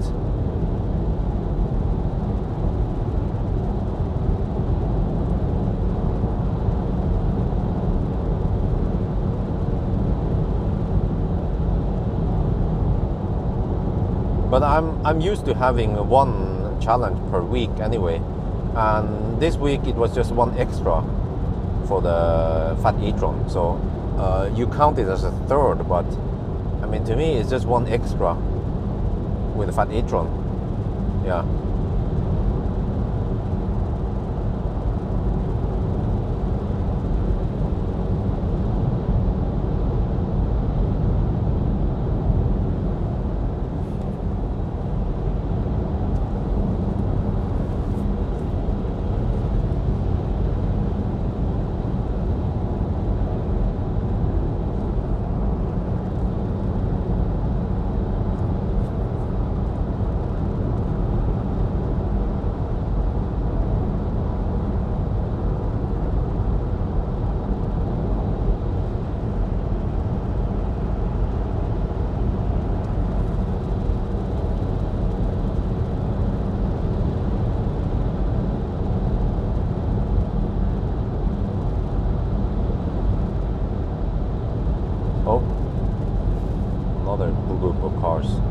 They tend to cluster together for some reason.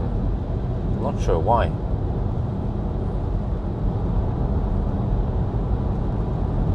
We're gonna wait until the clear patch here. This is slightly better. Okay, let's go.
But I have plenty of juice now. 480, well, at least 400 kilometers of range.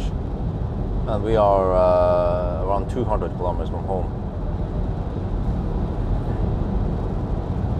Okay, they never overtake. Okay. But let's see now. Well, a slight problem because the 1,000 kilometer challenge, the live stream is going to hit 10 hours soon. So we'll just go over the limit a little bit, but no big deal, I guess. As the replay is not too important for me.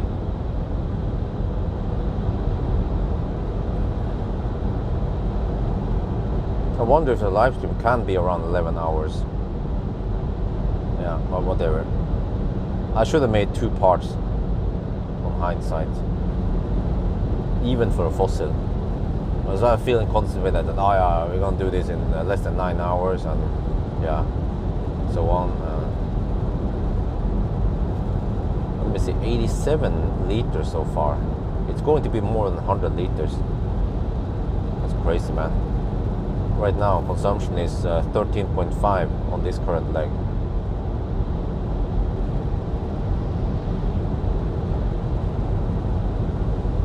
The playback can be 12 hours now. Oh, really?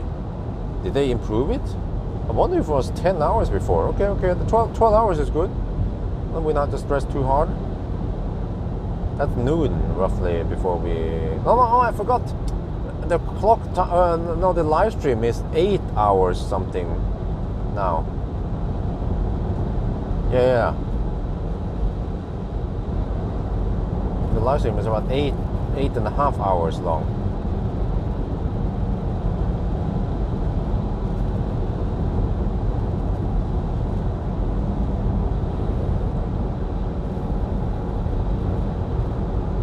Yeah, I'm also surprised, but it's realistic, and you can say you can blame the. People are gonna blame the e-power system, but by the end of the day, the e-power is supposed to be fairly efficient, right? Or it's supposed to be more efficient than like direct drive. But I still want to measure. I still need to do a range test, or actually just a consumption test at 90 and 120, and I will do at different driving conditions to see how it affects consumption. But I will always heat up the car. By the time I drive from Alnabru to Dar, the engine and everything should have been heated up properly. Actually, I could even keep the car heated up in the garage, so everything else is kind of warm-ish by the time I start the test. Yeah, maybe I should do that.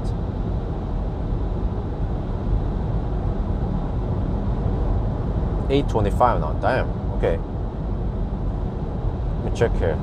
We have to drive roughly 150 kilometers more.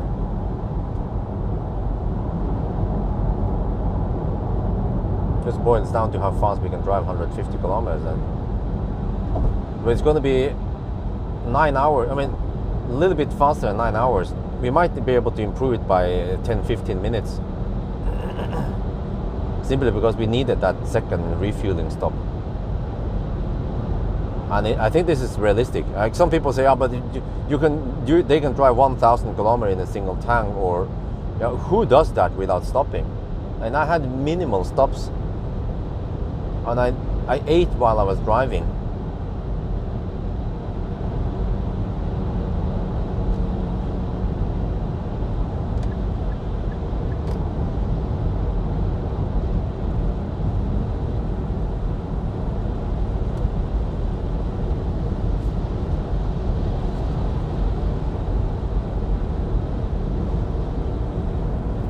Seems like the salt over here has been working for longer, or it didn't snow that much.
Keep full attention right now on the road, so I don't get in the wrong path. Not to be scary. Wait, I want to turn off auto stay right now because it's messing up. Okay. And this part, this is also the tricky part. How to, oh shit! Oh, careful, careful! Oh shit! Okay, next wheel pair. Zup. Okay.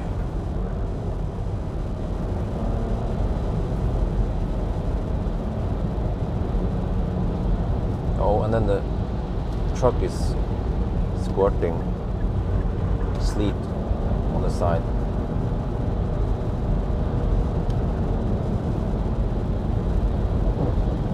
Yeah, I didn't expect the consumption to be this high.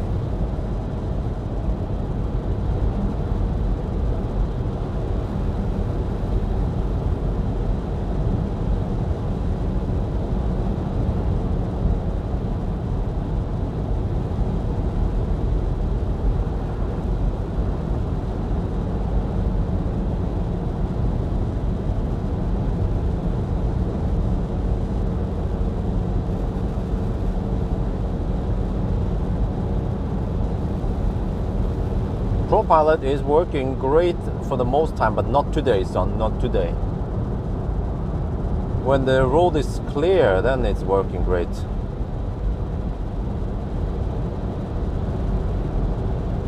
But yesterday, even during rain, it complained that it couldn't see the lines and it stopped working.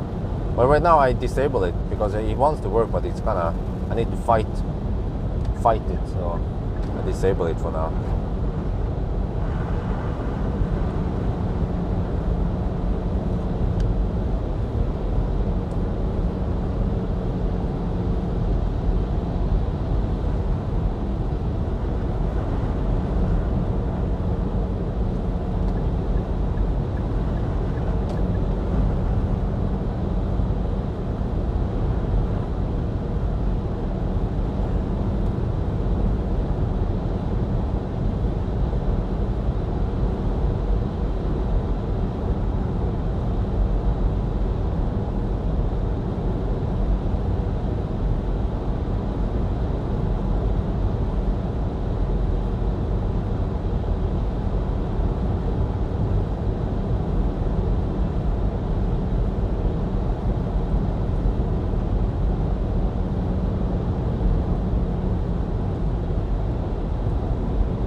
Consumption is just so high now.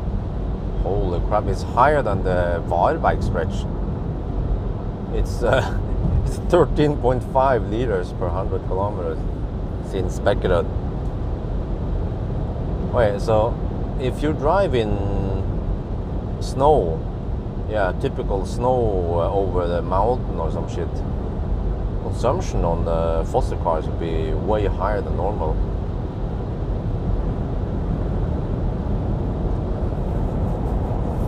So the same as I experienced with EVs, like in these conditions, the EV might consume like 300 watt-hour per kilometer, or maybe more.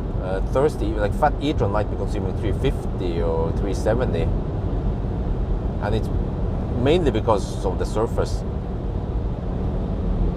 He has to push so much water and sleet, heavy sleet.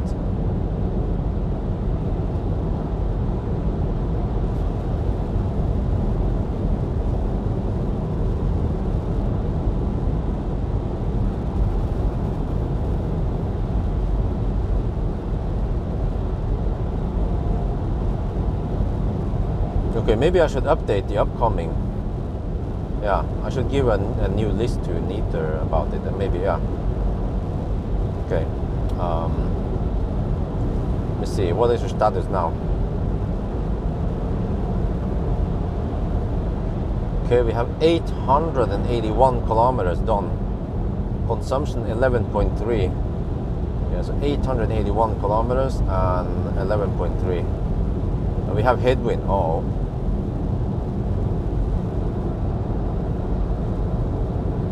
ETA in about a little bit over an hour-ish, 1 hour and 10 minutes maybe, we'll finish. So we are right around the 9.5 hour mark now. Yes, it's estimated to be wait, not 9, 8.5 hours. Wait, 7.5 hour mark now. So it's estimated to be 840 to 845.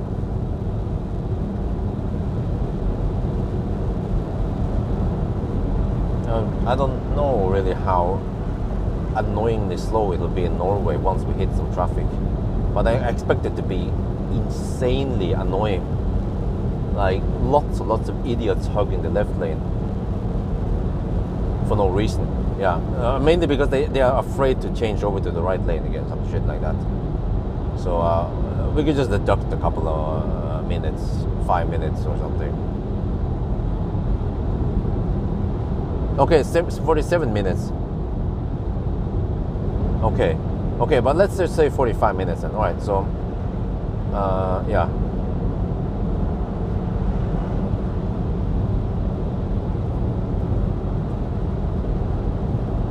Oh, I'm getting hungry. I need to quickly eat while I'm paying attention to the road.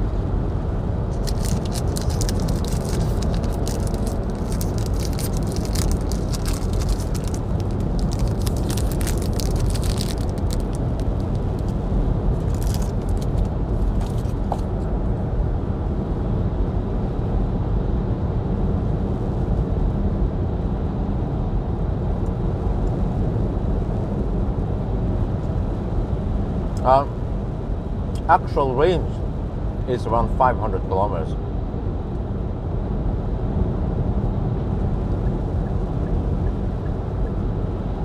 Oh, what's this? Will they let me pass? Not sure. Okay, we entered the snowplow 9:35. No. 9:35 snowplow reached. Let me reset the trip meter then.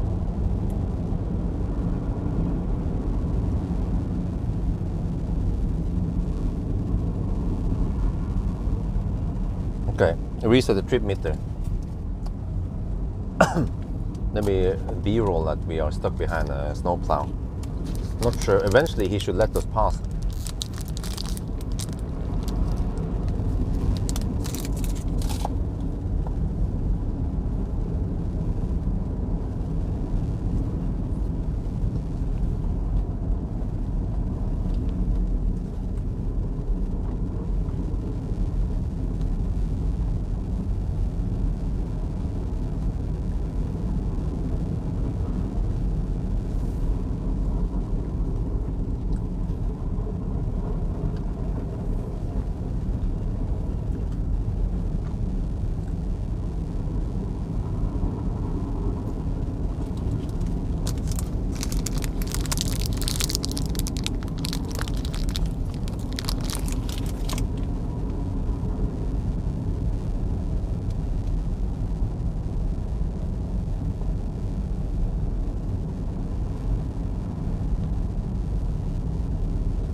Oh, come on, take the exit.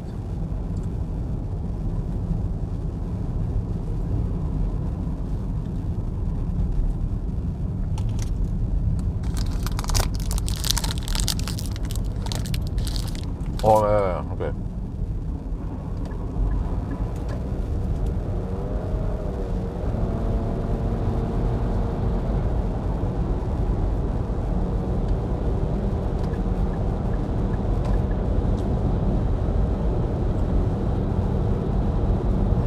That was 2 minutes.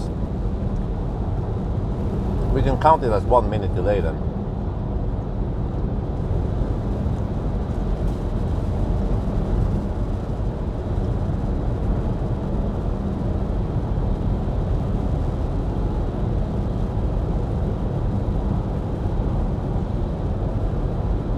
Whoa.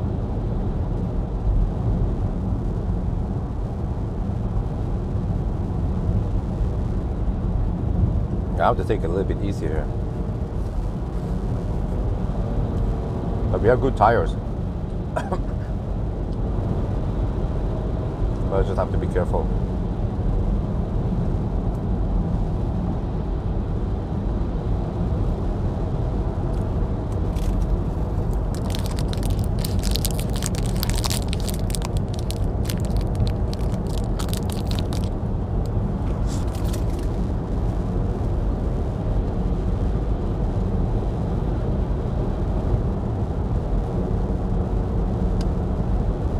Now this is some proper snow. Nice. Let's see how high the consumption will be then.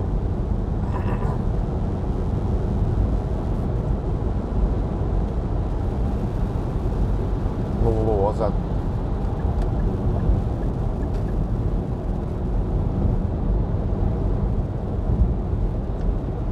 What's up with him? Oh, I bet he's on summer tires. Yeah, I bet he's on summer tires. Yep, I can kind of see those rims. Those are summer tires. He put on the summer tires a little bit too early. Bye-bye, sucker.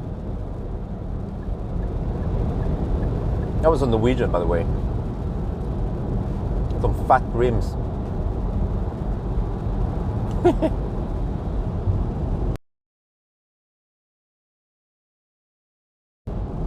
Well, it's not the quietest car out there, I have to say.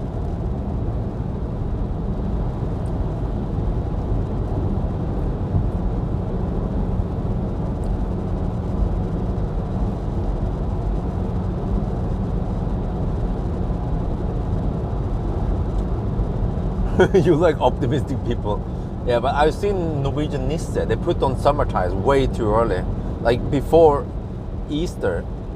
And especially this winter, it's been kind of shitty. And you know, you can look at the weather forecast and maybe figure out, maybe you should wait at least 2-3 weeks before you put on the damn summer tires.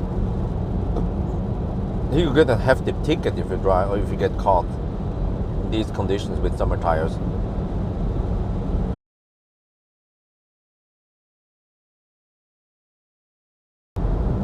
Okay, I'll be back.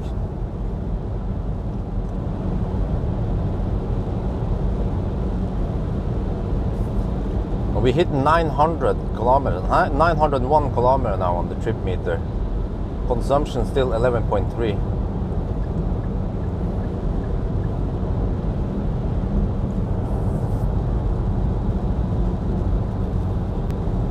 Buck. Okay. Okay, just gonna do it simple. I will write down at the border when we pass, and then how much time do we actually need to go to the 9 points. That's the one simple way to figure out the delay, because I'm pretty sure there will be delays on the Norway side.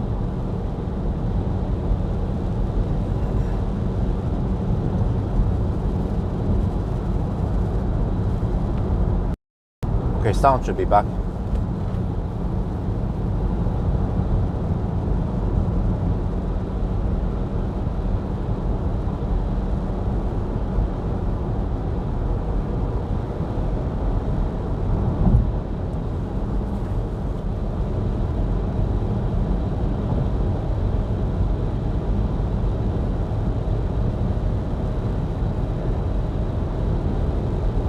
back in black. All right. I'm pumped up for the finish now. We should finish within in less than 1 hour then, hopefully. Or actually roughly 1 hour maybe, I'm not sure. Yeah, I forgot. We have to go to 1015.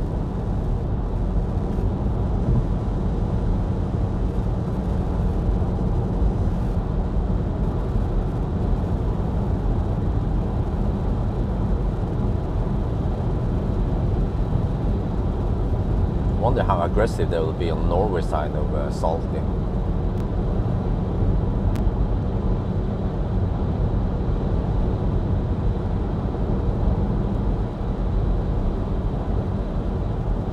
Right, it's really -3 degrees outside.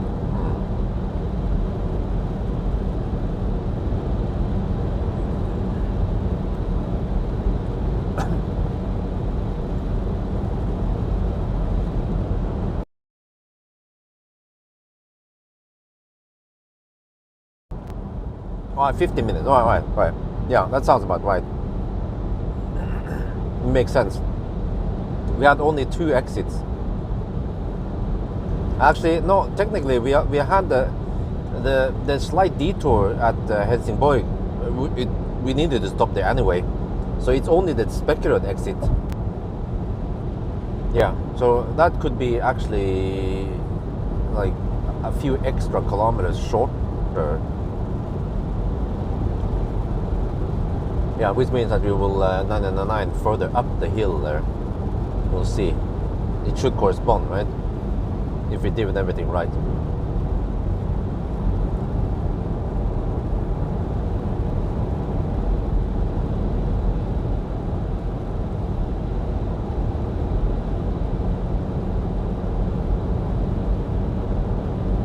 Well, some people like hearing other people struggle.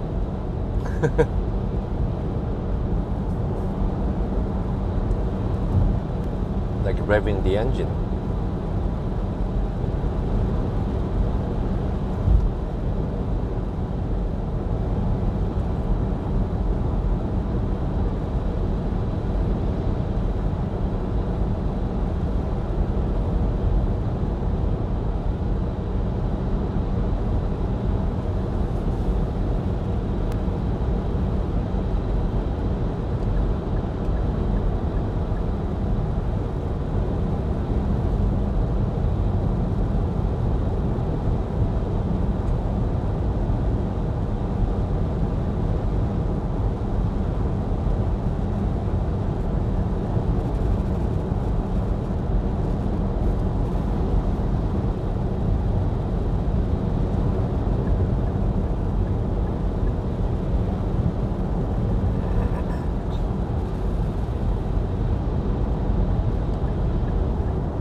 Well, at least it's not snowing over here.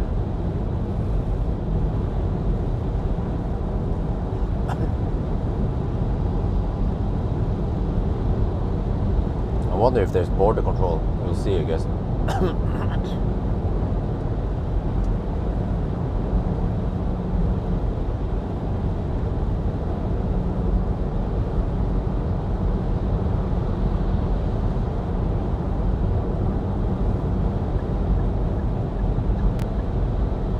Okay, seems like it might be 950. Or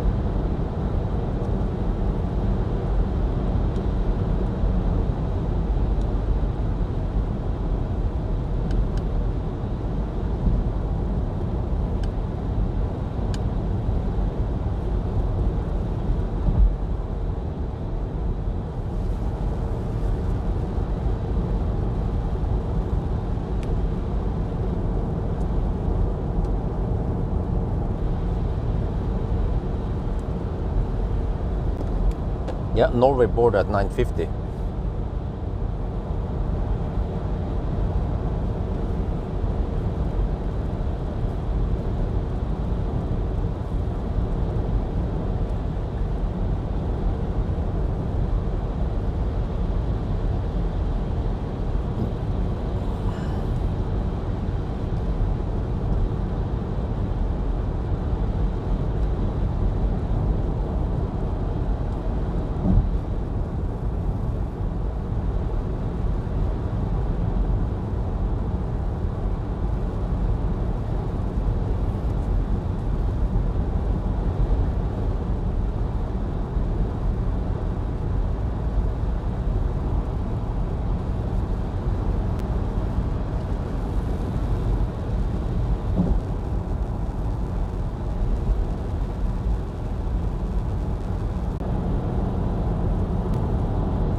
Okay, we're back.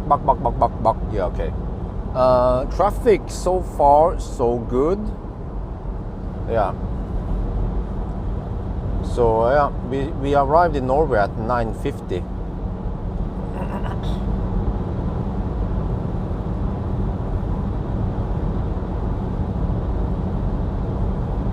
Actually, I think we need to come at 9:51 because we have the border control.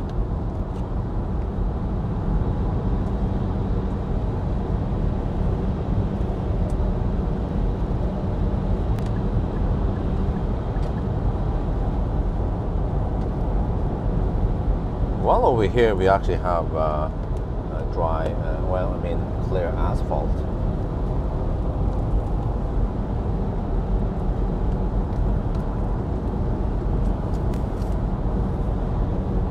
All right, status update: 924 kilometers.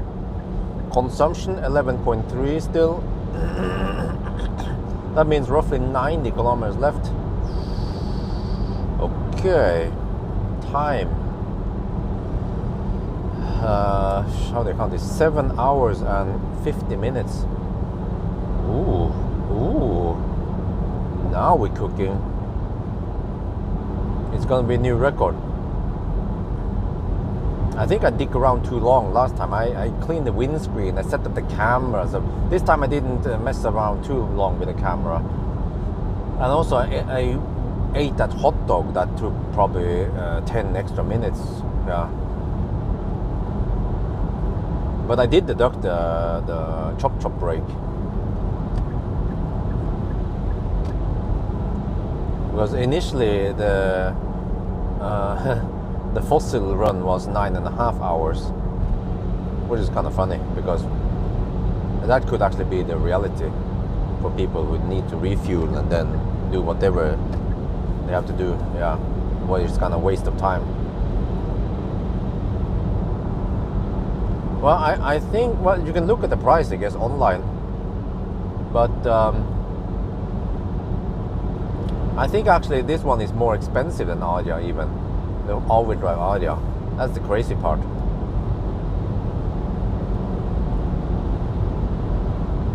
At least if I had a charging brake, I could take a little foot brake. But now I just have to stress. Like, I have not been able to slack at all during the challenge. Well, I'm surprised that there is no traffic here. I guess it's an advantage that we drive on a Sunday morning, right? But closer to Oslo, there will be some traffic. But it seems like there's no snow plow, so there hasn't been any crazy snowfall over here. So we are not delayed by that one.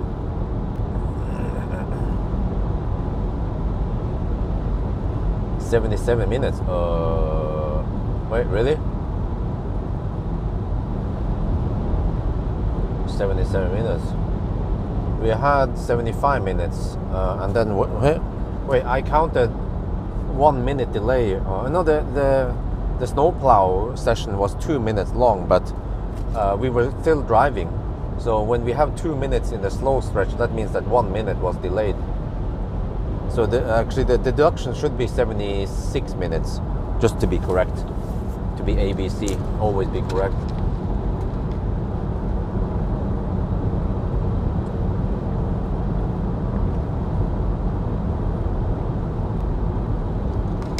But yeah, I will do 90 test at least in a couple of days, or I'm not sure when.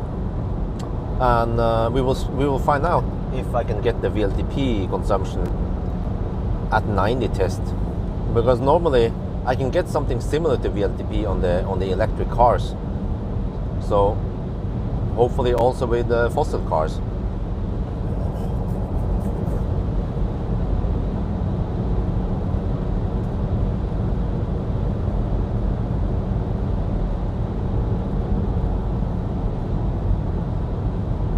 Where's audio? What do you mean? You need to turn on the speakers, boy.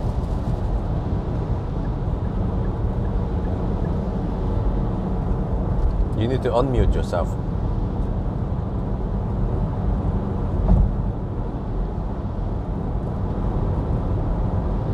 Oh, the 1 minute for border control. Yeah, well, but that one, I don't count it as like a, I count it in the whole, like, I count as if we arrive at 50, oh, it was again, yeah. Normally I don't deduct, well, actually I'm not sure how to do it, the whole border control thing. I just count it as if we arrive, not 9:50, but 9:51 to Norway. But we might not have to deal with anything. And normally I don't count, I don't deduct for border control, since it happens every time.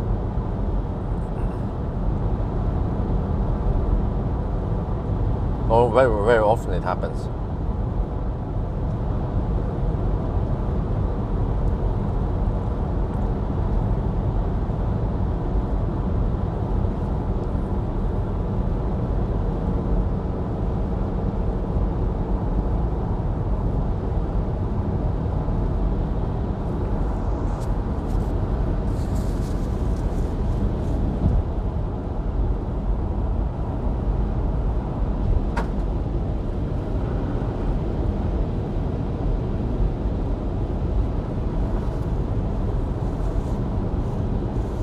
And okay, I mean, I will tolerate some traffic. Yeah.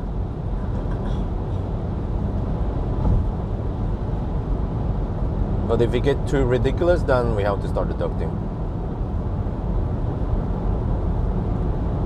But yeah, it seems like Saturday, Sunday morning is a good day to hammer. But ideally, I should have been here an hour earlier, or 1 hour and 15 minutes earlier. It would be even quieter.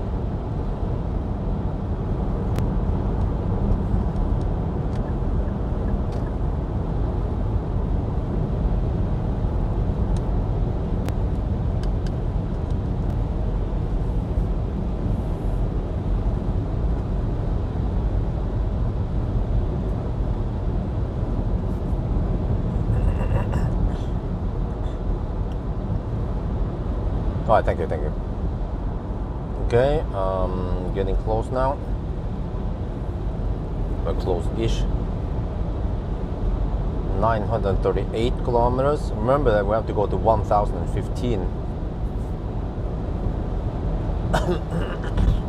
See, how do you count time again? It's well, actually, I have to count like minus 2 hours and 6 minutes now. Okay. So we are getting close to the 8-hour mark. No, wait. Yeah. Damn, that's crazy, man. 8-hour mark. But it seems like we will be half an hour faster than a Tesla or an EQS. Or yeah, the electric cars, pretty much. 20 minutes to half an hour faster. But the thing is that the fossil car can be very consistent. Whereas electric cars, they have, yeah, some variation based on winter. It depends what car it is and everything.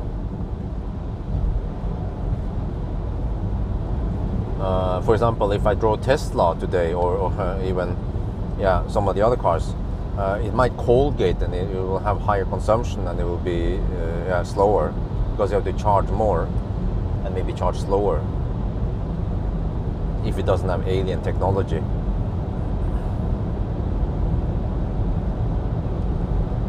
Well, it was a little bit wet around Göteborg and then mostly dry, but also some rain. But fairly okay weather, not the worst shit I've seen.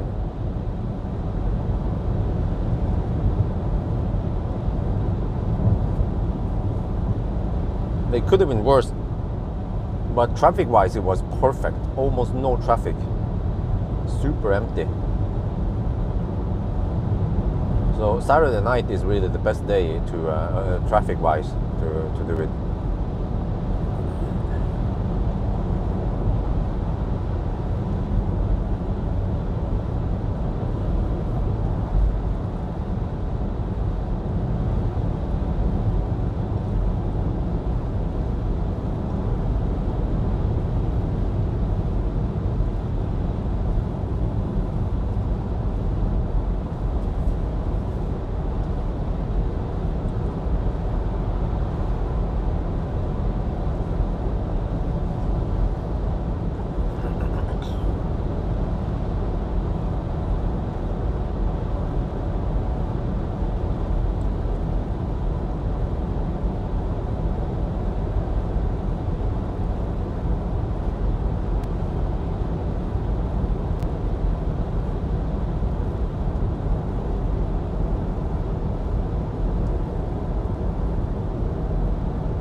they're usually for charging price. I normally get away with less than 1,000 NOK. Maybe something between, well, it depends, but 500 to 1,000 NOK. And today it's going to be more than 2,000 NOK. 2,200 maybe. Wow. So, yeah, 2-3 times more expensive for fuel. And just to save half an hour, okay.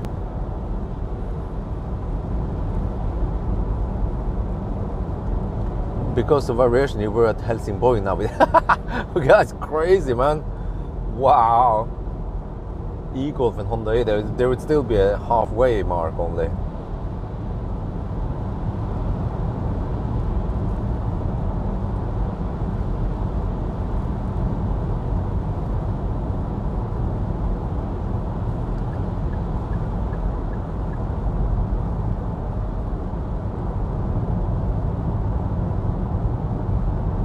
But yeah, I'm surprised that the traffic isn't that bad. But I bet if this was a Monday or Tuesday or a weekday, it would be way worse traffic. So fortunately, people, they are up late today.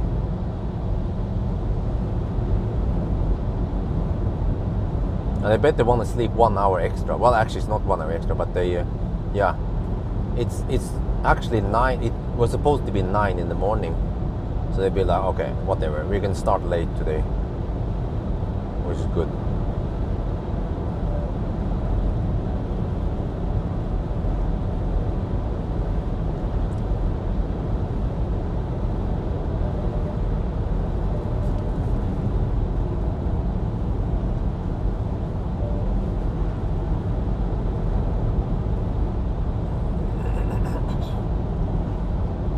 Okay, getting close to, no, okay.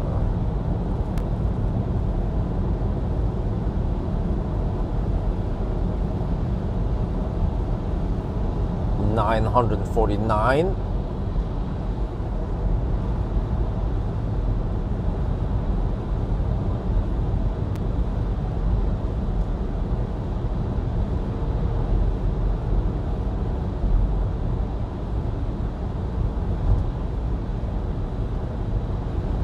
Yeah, there you go, there you go.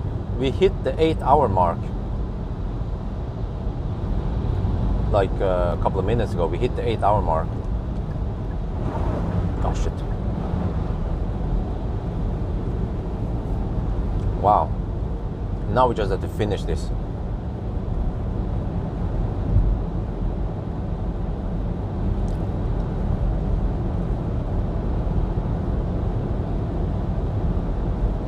Wait, so let me rethink. It's 2 hours and 6 minutes. Minus, yeah.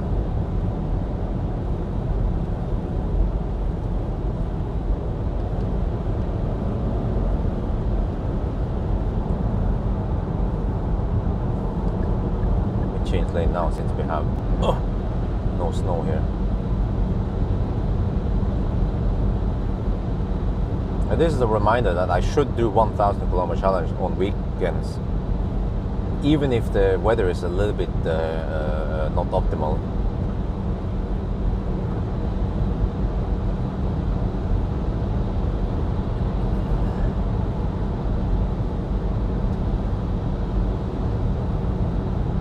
At least for summer or spring or whatever, then we only have to deal with a little bit of rain. Winter though, I try to avoid some massive snowstorm. That could usually cause delays. And also potentially dangerous to drive. But also I would avoid some massive rainfall, of course. That could also be dangerous and cause delays. But not as much as a snowstorm would cause.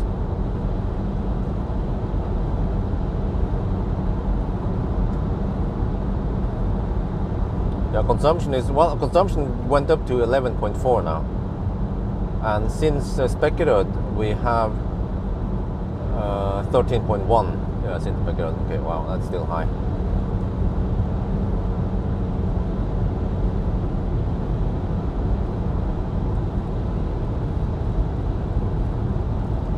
But I bet lots and lots of people will criticize or will blame the e-power system and claim that it's inefficient.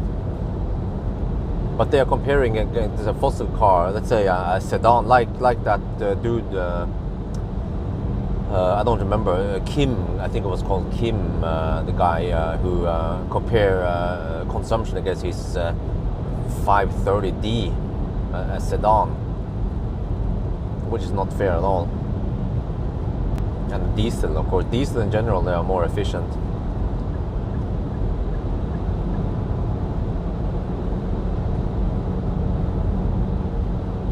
But Nissan claims that their e-power system reduces fuel consumption by 20%. So it can't just be some empty claim. They must have done some lab tests. Yeah, lab test being the keyword here. And figure out that.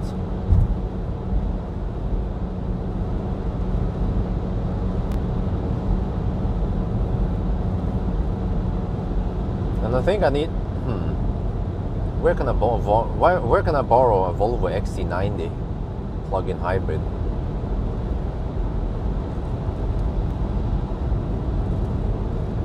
I just need to test it for a day. Test consumption. Volvo is cool. Yeah, I can ask Volvo. Borrow one. They'd be like, oh, okay. Because normally I test electric cars only. And that, I think the Volvo XC90 is one of the thirstiest SUVs out there.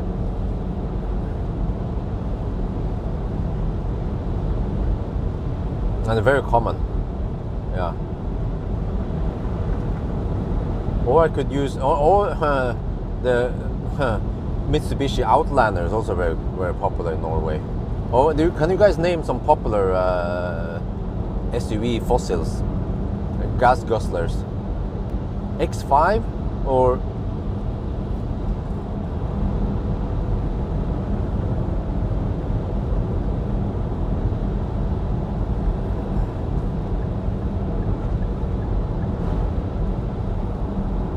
G-Class? Is that common? Yeah, RAV4, of course. Yeah. XC60, but I want something big. But I guess this is the size of an X3 or an XC60. No, XC60 seems a bit... No, actually, XC40 is small. Yeah, XC60 could be a similar size as this one. There is an XC60. Yeah, looks about the same as this one. Those are quite common. Defender, what? Skoda Kodiaq. Oh, okay.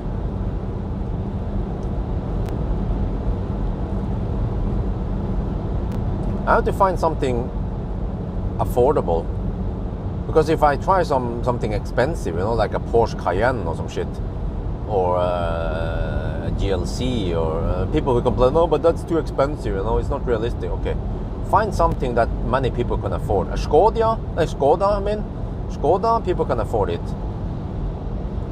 Volvos also, yeah, not too expensive, the Volvos, right?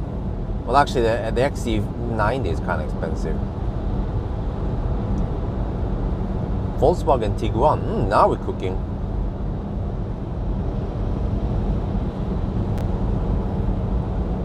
Maybe I have to look on the registration stats and see which fossil cars are fossil SUVs are most popular. Trying to spot the cars on the road right now, but I actually see a lot of electric cars.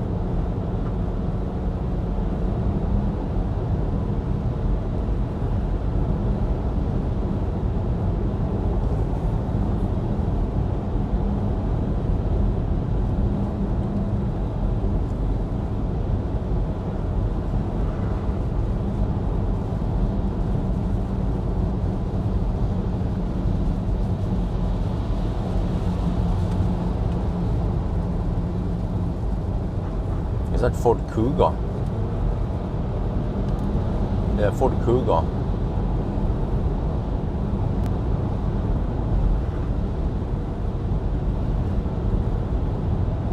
But in general, I have pretty good connection with Mercedes and Volkswagen, Skoda. Not when it comes to Hyundai. Also Kia, yeah. But Hyundai, they're kind of slow responding lately. So I'm like, okay, whatever. I just go to some of my favorite brands and for press cars at least.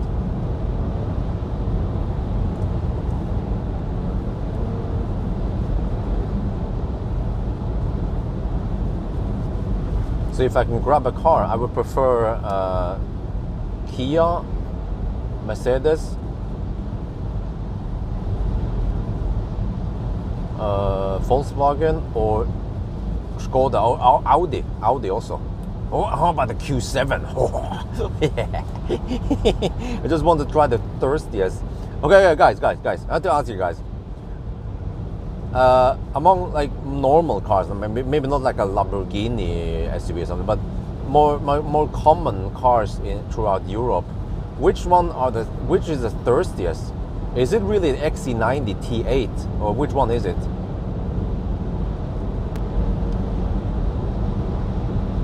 I just want to see how thirsty it is. I'm just curious. Like those XC90s guzzling around, what are they burning really? Range Rover. Okay, now we're cooking.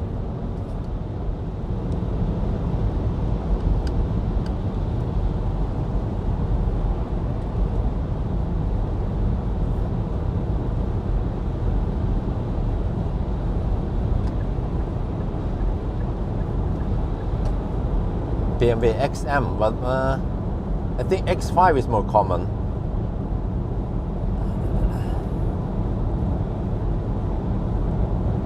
The Range Rover breakdown.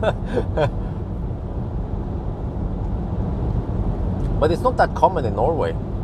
I feel like Volvos and Volvo, Audi, BMW, Volkswagen, Skoda, they are more common. And of course you have the Asian brands, like Kia, Hyundai, and also Japanese brands called Toyota.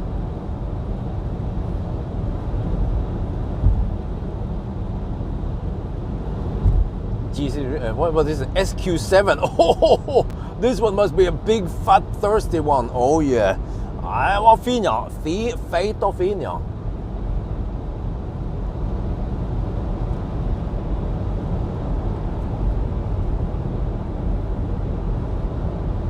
And the Jeep is also not common in Norway.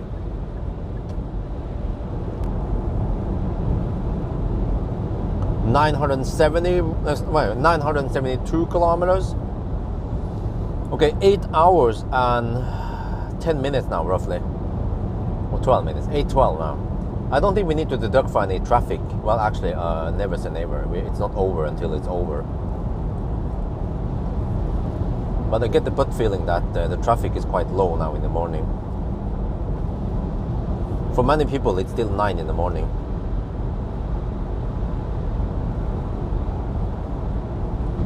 Hyundai Santa Fe, oh, that one. No, we don't have big American SUVs here.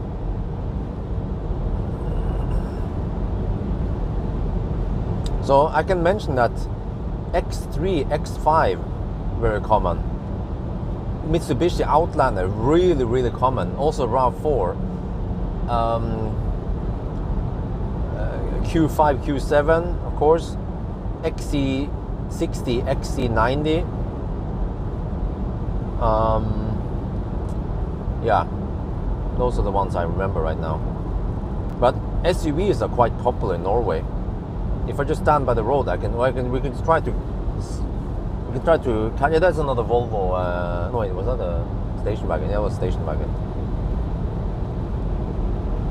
The Hummer. Okay, the Hummer.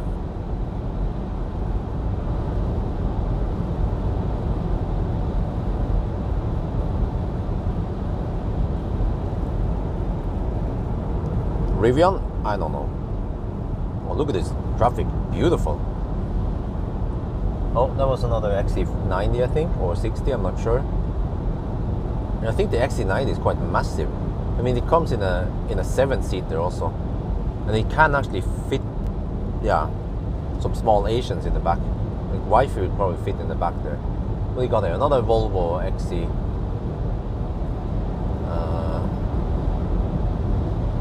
Yeah, then electric cars, of course.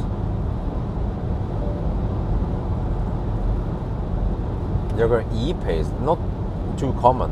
I want to try something kind of common and not also too expensive.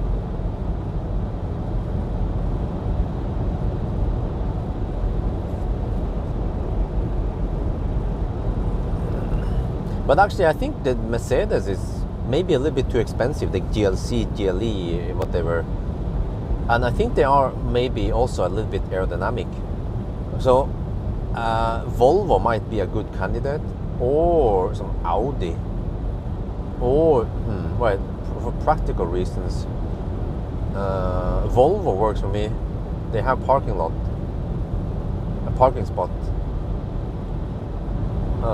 I'd rather not pick up BMW because it's kind of hassle. I don't have parking spot there.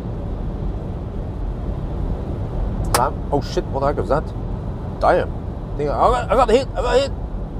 But I'm leaning towards Volvo because it's so common in at least Norway and Sweden. Nero is kind of small. We want those big gas guzzlers. Touareg, again, it's not very affordable. It should at least be Touran then.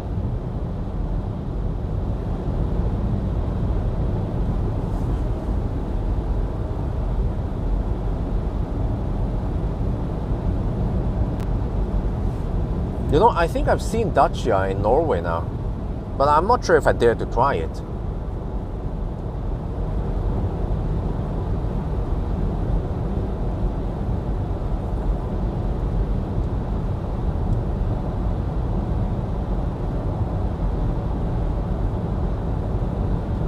How about Subaru Forester? They're also kind of common in Norway.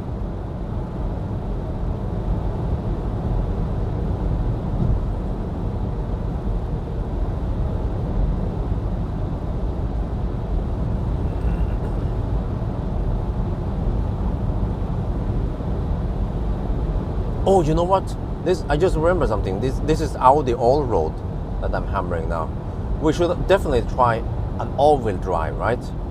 Because fossil all-wheel drivetrains, they are less efficient than the front-wheel drive or rear-wheel drive. There's something about the whole, I don't know, power distribution, whatever, or yeah, I don't know how that shit works in detail, but all-wheel drives, fossils, they are thirstier.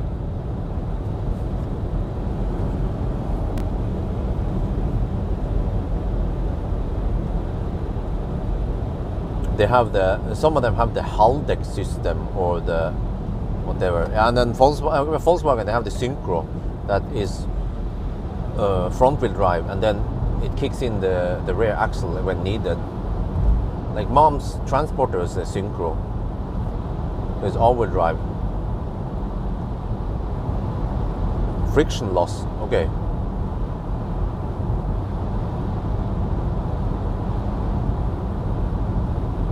Have you turned and want to buy? What? Oh, we are almost done now. 983. Oh, we're getting close. 42 kilometers left. 42 is the answer. Consumption 11.4. Wonderful traffic. This is a reminder that I have to do it on weekends.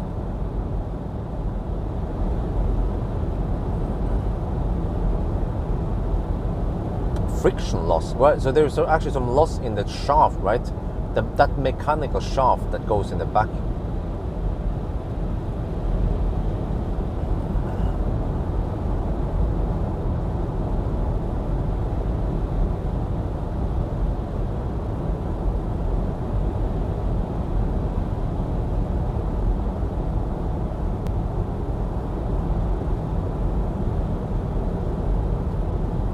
But now, okay, you know what?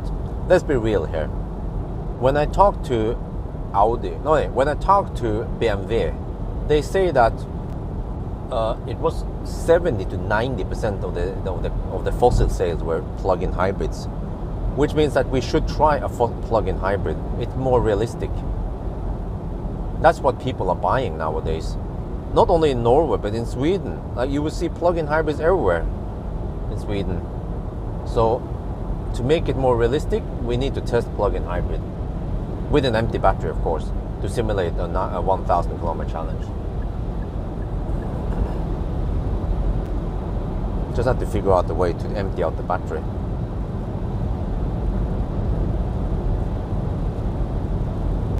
Oh, maybe I can drive in the ninja mode for a little bit to empty it out.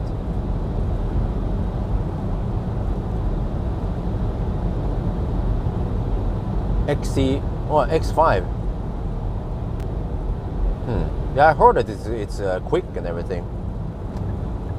Wait, why is the auto steer not working? Oh, there, okay.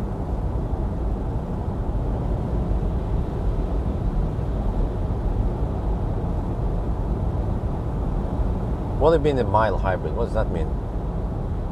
Is this the guy I hammered earlier? Seems like it. All-road guy, yeah. Seems to be the same guy.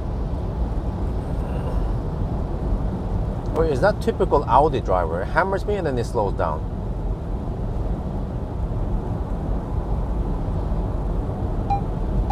Okay, now the auto stay is being annoying when I'm holding the steering wheel.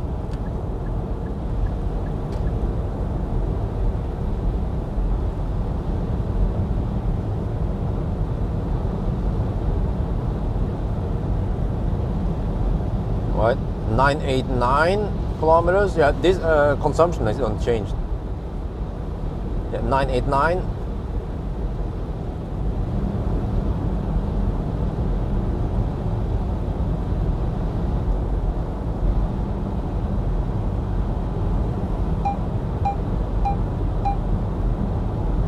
XC90 T8, yeah, plug-in hybrid.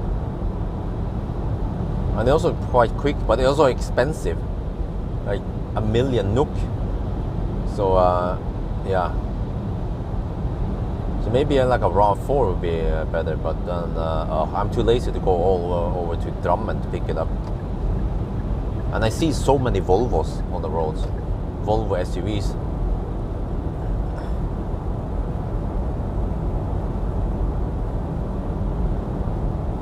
Yeah, but guys, can you guys enlighten me?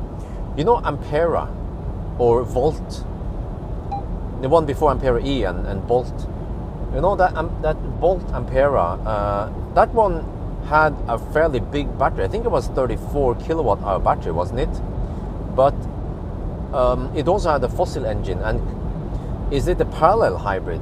Could the fossil engine drive the wheels directly? Because that's not the case for the i3 Rex. The i3 has a puny 20 kilowatt Rex. It's just to help you in a like a backup situation.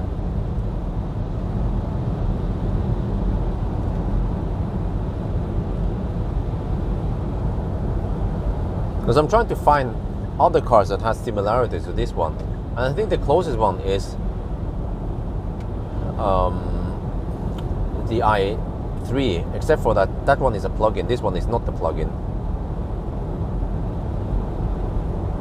Ampera and Volt is like here in X-Trail, huh? No, in Ampera and Volt. What do you mean?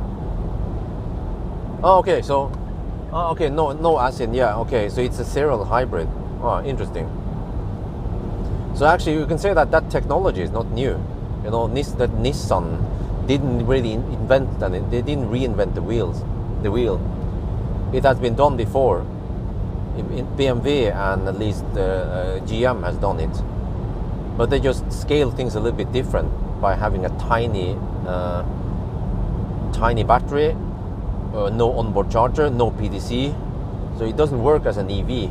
Because the i3 and Bolt, I mean, yeah, i3 and Volt, I mean, works as an EV kind of with a range extension. This one is more like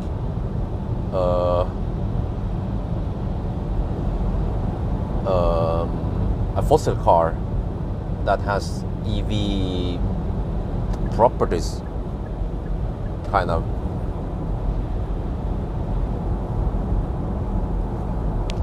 It's a 2.1 kilowatt hour battery here and 1.8 kilowatt hour usable.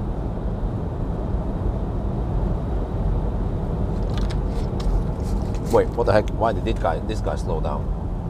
Did he hit Polizei? Or what is this? No, he just hit traffic. Okay.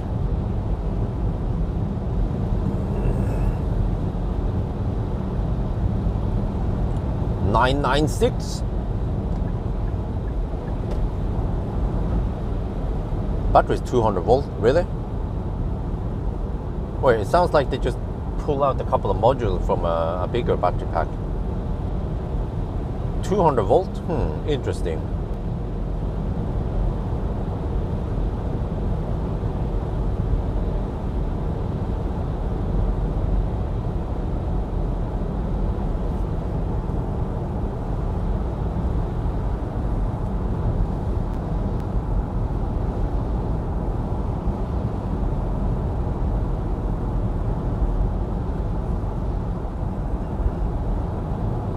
We are getting close to the 8.5 hour mark now.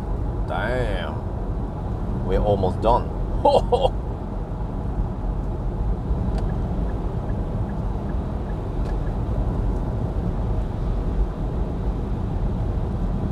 But the thing is that, okay, you know when I said that, oh man, Tesla kicks ass because they are so fast, they do it in the low 9 hours. But with this one, okay, it's even half an hour faster. It should be better, right? Well, it is faster, but I just don't have time to do anything. That's the problem. With the Tesla, you have a little bit of time to do some stuff at least. But you just still don't have time for a dinner or anything like that. So I still think that around 9 to 10 hours is a sweet spot. I mean, I wouldn't mind 10-hour run either, because then I have a little bit more time to eat or slack. With the Tesla, you kind of need to stress. You have 15 minutes, that's it.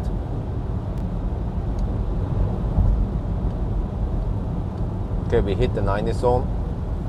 There, 1,000, we hit 1,000 on trip meter. Now we just need 15 more kilometers. 6 hour fast on Toyota, wow. Really?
Weather is not too bad. With plenty of fuel left. I have a little bit less than half tank left, like around 45% fuel left. 1,003 kilometers. Yeah, but you don't have to understand what VLTP is though. We've been hammering it through the night, and we had some shitty weather. But you know, when people talk about winter consumption for EVs, nobody talks about winter consumption for fossil cars. They also suffer. Maybe not as much, but they also suffer. Sometimes quite significant.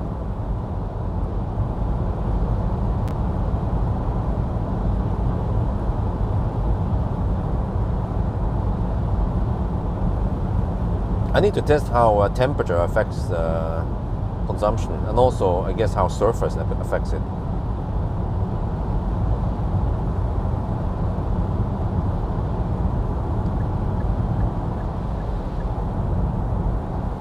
Oh yeah, we can deduct 5 minutes of convenient charge. I was kidding. It could be like 1 second extra it takes to fill in that juice so you can get back home.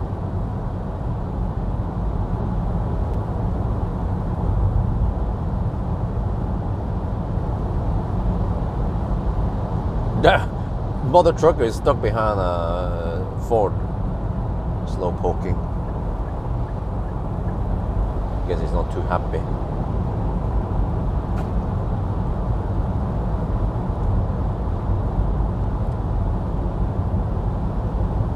Right, 1,006 kilometers.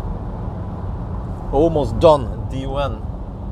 Well, I need to check the weight also. Yeah. If the station is working.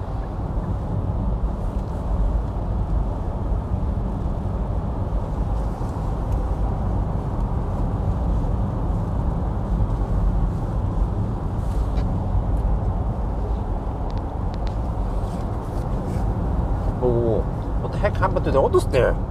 What? Dude, did you just disengage? Man. Just getting ready here for the countdown. You see? Mitsubishi Outlander, very common in Norway.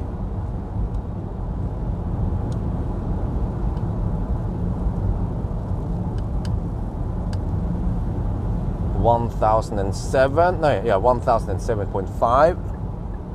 Almost there. I wonder if I need to clean the car. Yeah, whatever. Oh, actually, it looks kind of dirty. Shit. Yeah. Might need to do a quick squirt. Yeah, that's what she said. It's tiny.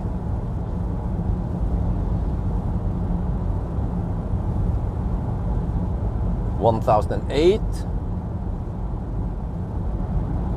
7 more kilometers. Yeah. This makes sense. We will count down further up.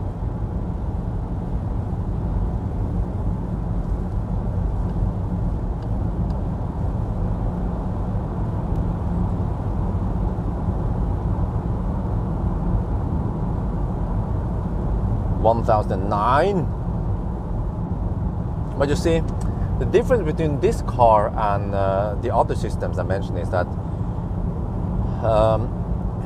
i3 owners and the i3 owners, they don't rely on the fossil much because it's so weak. It's only 20 kilowatt. It's only for emergency. So they are using the i3s more or less like a EV, and then you have the backup in case. Yeah, you can just kind of crawl over there. Same for Volt owners or Ampera owners. They are also using those cars as EVs most of the time.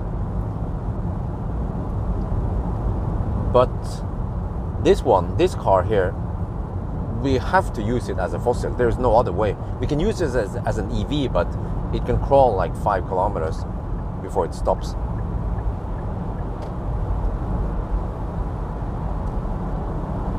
We hit the left lane hugger squad.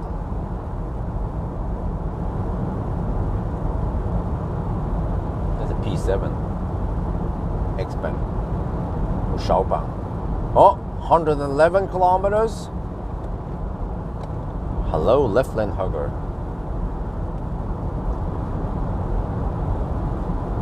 You guys are up early.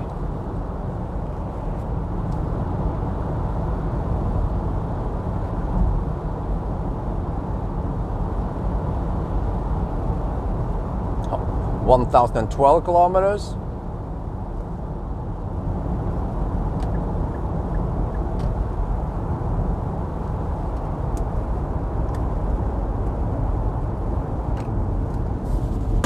Get ready for countdown here.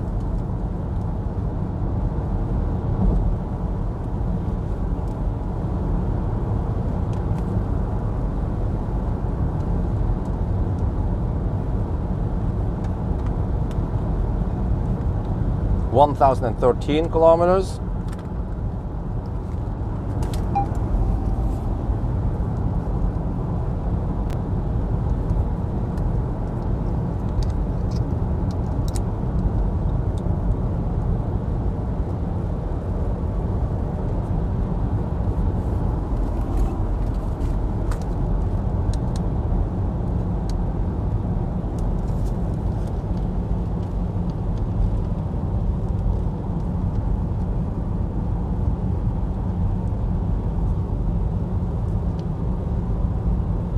All right, let's do the countdown. 9992, 9993, 9994, 9995, 9996, 9997, 998, 999, 999, 1000. Wait, time 9 hours and 35 minutes. Oh yeah, sorry, 8 hours and 35 minutes. Whoa, awesome. Wow, new record. All right, consumption 11.4 uncorrected. Wait, was it correct? Okay, wait, okay, let me check weight station coming up. You know, I can just mix it into the range test because most people expect me to do it in the range test. Wow, 11.4. What was the corrected consumption then? 11.6. Oh, shit. Oh, damn. Oh, damn, man. Okay, wait station. All right, let's go. Holy macaroni, this car is thirsty. Scale. Okay, let's see. Is it working? Is it working? Squirt. Yeah. Wait, 835, really? Yeah, I counted, right? All right, yeah, okay. Oh no, it needs calibration. Shit. Well. Okay, let me just unmount this camera for now. Okay. U-mount camera. Okay, let's go. Hey, what? This guy's in the middle of the thing. Okay.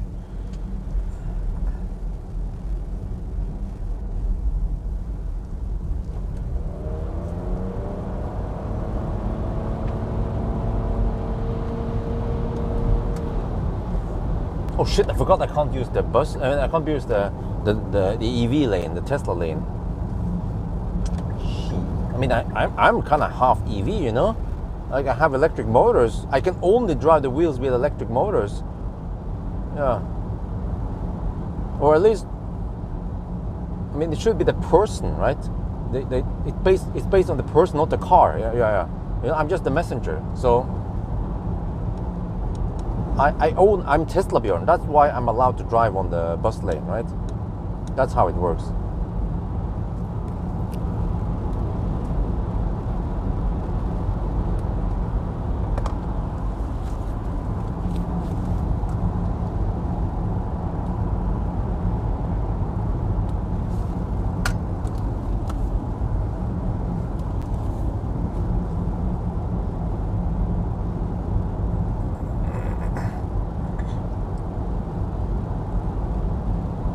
How is the performance without the e-motor? Well, you can't. Let me see. Can I use Ninja mode, EV mode? Oh, I can use EV mode. Oh yeah. Let's see now. EV mode active. Yeah, the engine stopped. Okay, EV mode active. Oh, I'm sucking the juice out of the battery.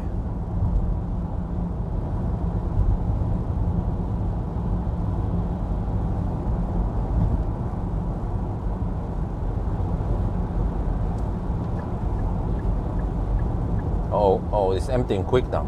I'm down to around 40%. Oh shit, we have uphill. We have uphill. I repeat, we have uphill. Oh, EV mode unavailable. Acceleration demand too high. Well, at least it didn't give me a drivetrain error. Oh, shit.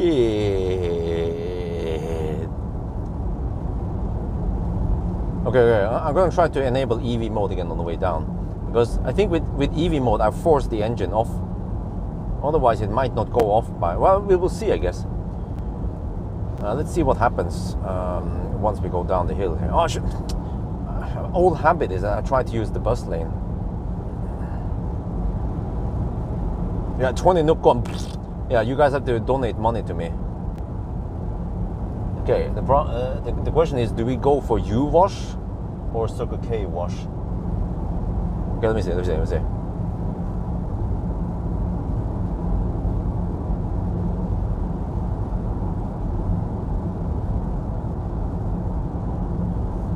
Yeah, the engine is still running for some reason. Okay, if I go EV mode, ka-ting! Yes, wait. Yes, we cut the engine with the EV mode. Oh yeah. Oh yeah. I'm also regenning a little bit. Oh yeah. Oh, I'm an EV. I'm an EV. Yes. Hey, what's that? What's that? I'm an EV. I want to be EV. Oh yeah, I have 50% battery. Come on. Okay, let me see. How far can I drive on 50% battery? 100 meters? 200 meters? Oh no, 200 meters. And then acceleration demand too high. EV mode unavailable. I need to record this. I need to place the camera here and record this and drive around. People can see. Like the EV mode cannot function practically on motorways. Like not even these kind of ring roads here. Wait, is that Polizei? Shit, that's Polizei. Fuck, Policen. Snooten. I'm just kidding. The Polizei. Slow down, Tiger. Slow down. Yeah, not today, son. Not today.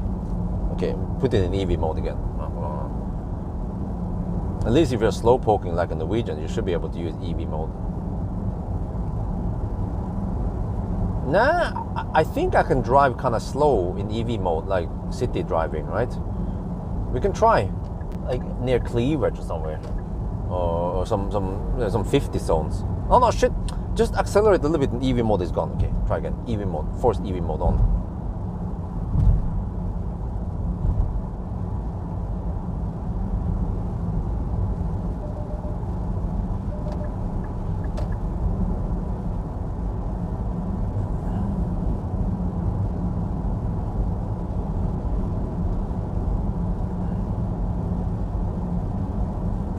Yeah, the Volvo discovered the Polizei, and now he's just hugging the left lane instead. Yeah. I hope the police gives him a ticket for hugging the left lane. Well, actually, the police is also hugging the left lane. Okay. Welcome to Norway.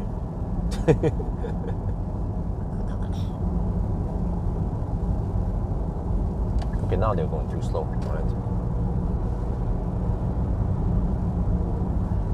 Okay, let me see.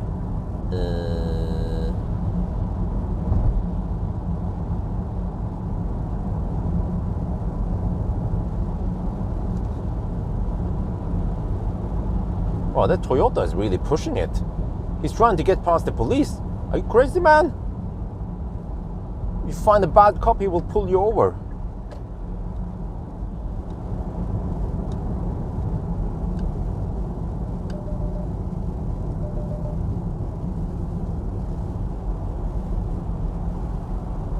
One crazy motherfucker.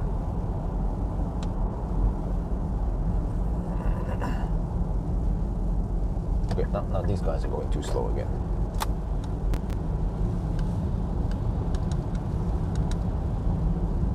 I'm just gonna go like slightly over the speed limit so they don't care. Okay, let's go. Ninja mode on.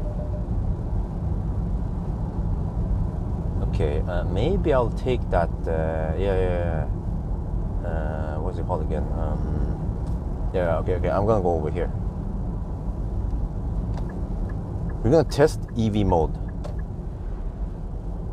Wait, let me see. Oh shit! I forgot. I can't go in the bus lane. Let me see. Yeah. Okay. Wait. Oh. It's recharging the battery. It's charging the akku. Oh, I have almost 75% now. Now I can go. But I need to clean the car also. Where do I do that? Yeah, I'm kind of late now. I have to commit to this one. Well, actually, do I need to clean the car? Nah. I need to go in the schmutz anyway.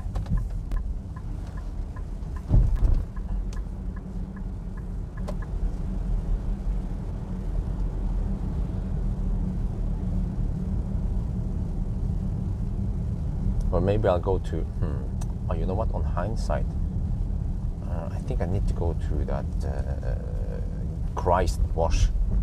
I have to go to Jesus Christ and get myself washed. I need to get myself cleansed.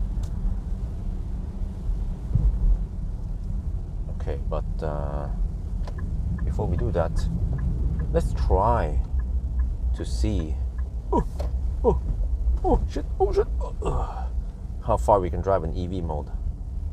Maybe I should film this. Okay, let me see.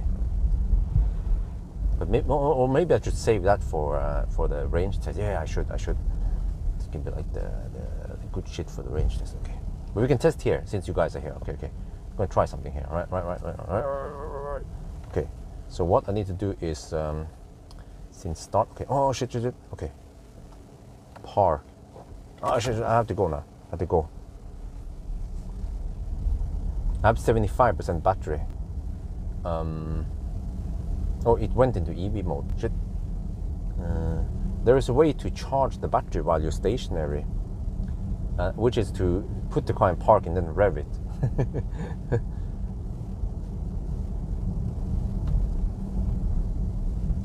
Okay, let me see.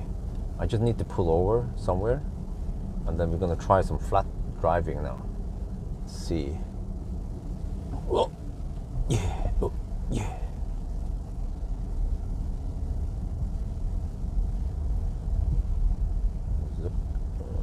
I guess I can pull over somewhere over here, right? Yeah. I can even put the shaft there for some shaft action. How about that? Just have to find somewhere flat-ish, safe for me to pull over. Yeah, this is Ole Devig. Wait. No, this is not. Is this Ole Devig's bay? I'm mixing up. No, this is not. Smalvollveien. This is Smalvollveien. Okay. Okay, we're gonna wait until we get to the flat at least. Okay, how about over here? Wait, or yeah, this is good. This is good. Okay, this is flat enough. Right. Okay. So what I'm gonna do is get ready. We try to charge up that tiny battery. Come on. Okay. All right. Now let me just put you guys on my shaft. Gonna have some action going on. Yeah. Okay, you guys ready for this? This is gonna be fun, man. I will put it here, I guess. Like this. Move it down a bit. Get down. Oh shit, that was barely within the thing. Okay. Okay, what you guys are gonna be looking at is this thing here. There. Wait, can you see the trip meter? Yeah, you can. Wait. Yeah, you can. Okay. So what we're going to do, we can reset since start. Wait. Since refuel. Since start. Okay. First, when you put the car in park, if I rev now.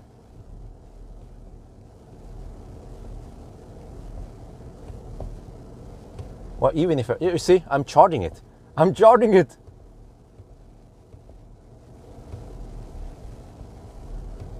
And then the car goes into idle. Okay.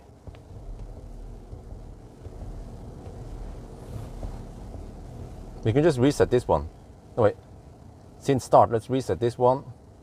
All. Yes. This is highly scientific. This is prime entertainment on a Sunday morning.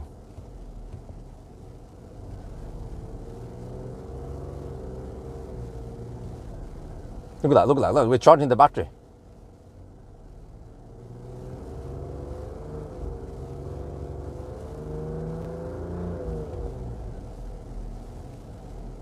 Come on. There. I think we don't need to rev it that much.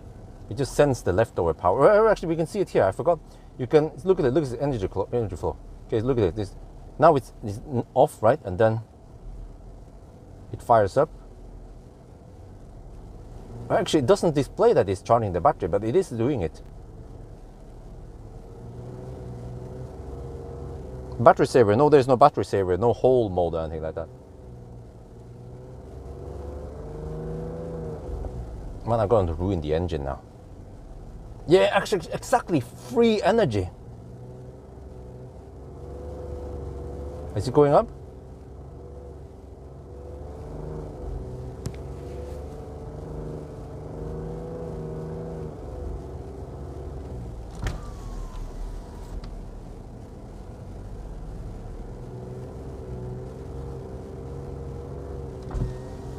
Not good for emission. Well, we are in industry zone here anyway. No houses nearby here. We're just doing this for science. There, look at that, 75%. Free energy. Man, this is wonderful. The self-charging car.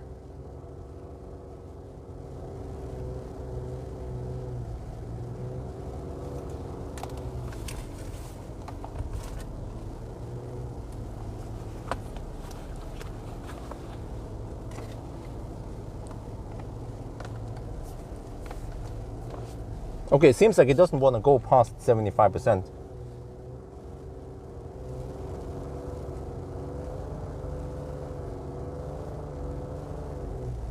Petrol is free? No, but I'm not using electricity to charge this car.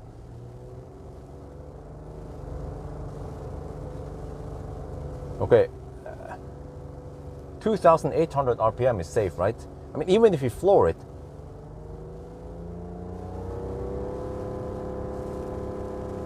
What? That's 4,000 RPM. That's when I floor it, it's 4,000. Okay, whatever. Let's go now. Let's go. This is good enough. Okay, this is some alien technology. Okay, so now we're gonna see. All right. How far can we drive? No, battery stuff. No, I don't know. Ich weiß nicht. But let's go. Let's go. No. EV mode. EV mode. Okay. Guys, let's go. Let's go. Wait, maybe I should turn off HVAC. Okay, let's see. We are in EV mode. Oh, shit. Because yeah, I don't want to run HVAC because if the engine temperature drops too much or some shit, it might fire up the fossil to heat up the cabin. So, but by running it like this, then yeah. And I can show you that if we go a little bit too hard, then we get this shit. Yeah, so don't even, don't cheat. Okay. 400 meters. Come on. Yeah. Like a ninja. Well, it's a Japanese car after all. It's a ninja. Oh yeah. I'm an EV now, huh? Do you like this shit? Oh, we can go pretty far. Oh, come on.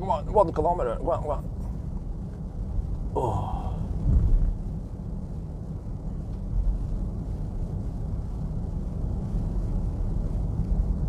You guys need to give thumbs up for this test. It's awesome, man. It's the best part of this 1,000 kilometer challenge. Oh yeah. Whoa, shit. Uphill. Uphill. I have to build up momentum. Not too strong acceleration. Kind of need to just roll in. Oh shit! There's a car from the left. Go! You're too slow, man. Go! Shit. Okay. We're good. Not too hard acceleration. Drive like a Sunday driver. Oh, don't trigger the engine.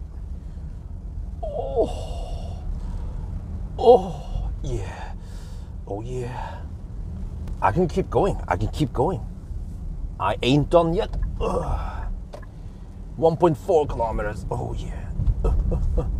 Okay. Where do you go now? I think we have to drive a little bit in circle.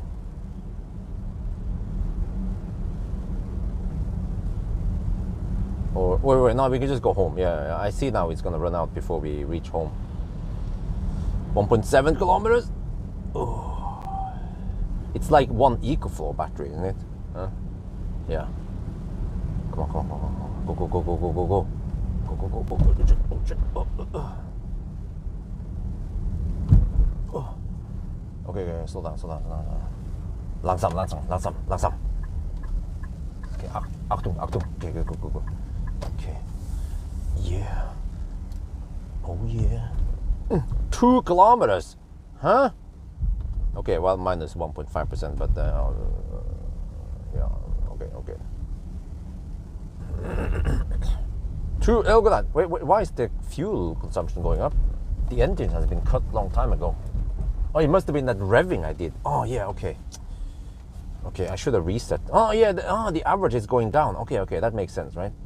We are in pure electric mode now. Okay, 2.2 kilometers. Huh? Huh? Wait. Seems like I might have to take another loop. Because, oh shit, uphill, oh, uphill. Careful, careful, careful. Hup, hup. Oh shit, oh shit.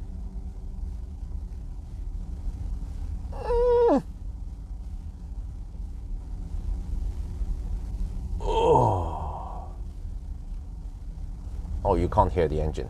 It's just, it's actually VES. 2.5 kilometers now. Oh yeah. We are almost home. We're just kind of crawling now. We are hypermining, but that doesn't matter. You see, this is typical use case. You drive to the kindergarten, and then right before the kindergarten, you use the no 9. I have 25% battery left. What? Wait. Engine still hasn't started yet. Oh yeah. Oh yeah. Wait, let me see. EV. No, shit.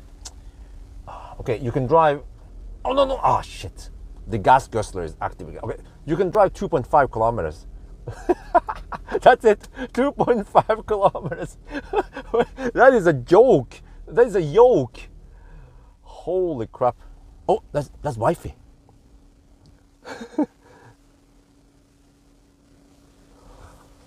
Oh, damn. Okay, anyway. Wi-Fi's out. Wi-Fi's on the move. Dolly's on the move. Yo, what's up? Yo, woman. Gonna sneak up on her. Look at it. It's silent like a ninja.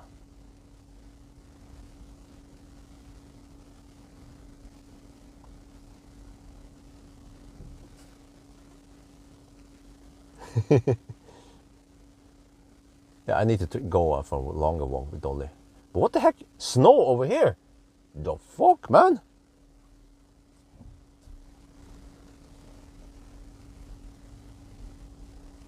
Oh, damn. What a ride. Wait. The car is so damn dirty. Holy shit, man. What the heck happened there? Oh. Wait, the backup camera is smooth.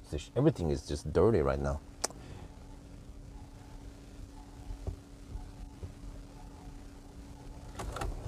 Yeah, so, yeah, that's it. We apparently could use only 50% of the battery. So if you would be able to use 100% of the battery, you still can go only 5 kilometers. So the range here is like a yoke.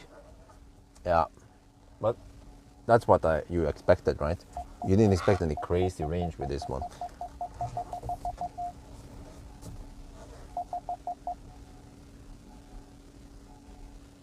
Yeah, like the car is really dirty right now, but that doesn't matter. Oh, damn. Norway is a triangle flag. It has it for a long time. Yeah. Okay. We are done. D-U-N. Hey, what the heck? Why did the engine start now? HVAC is off. Huh? This is so weird, man. What? Can someone explain why the engine started? I don't need heat, and we are standing still. Oh, wait, is it heat? It's charging up the battery. Well, let me check the display here. What is it doing?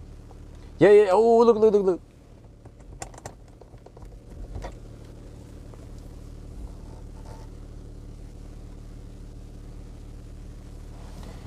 Ah, it's the self-charging Toyota.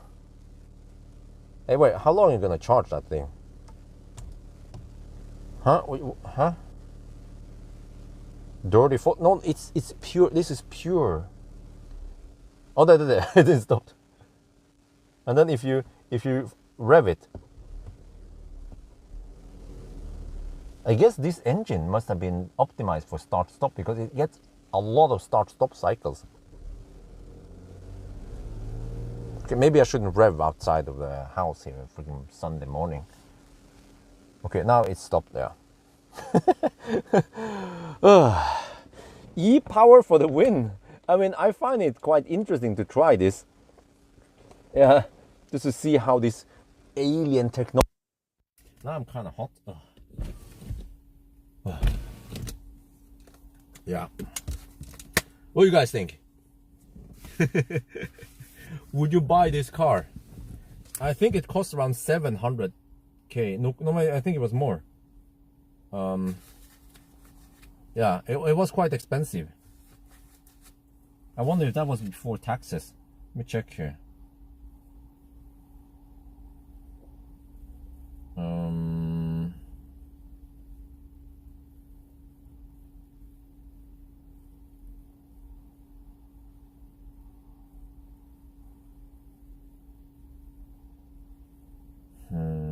Where is it again? Wait, Stion. Oh no, I think I have it. Wait. No, I had to look up on it manually. No, but if you look up on Nissan, you will find the price. Why the heck is the center console so hot? The fuck? Oh, the air vent goes under here, so it heats up the center console. That is kind of weird.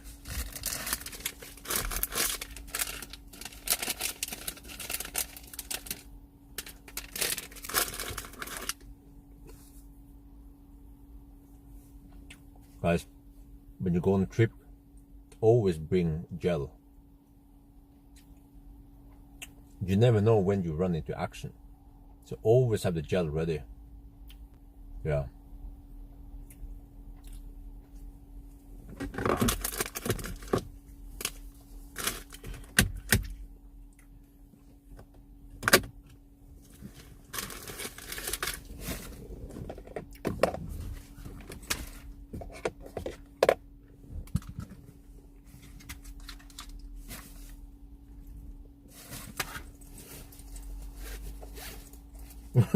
What do you mean?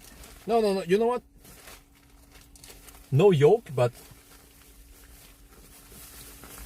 I've seen the influence I make on people, and I think just me reviewing this car will actually yield some sales.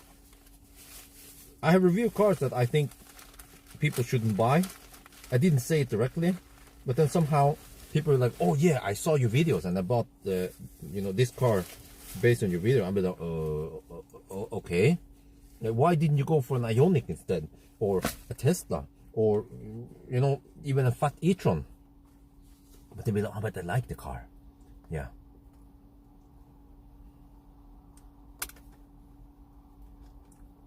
No, but dude, you want to use the gel, right? For your own sake and for others, you want to use the gel.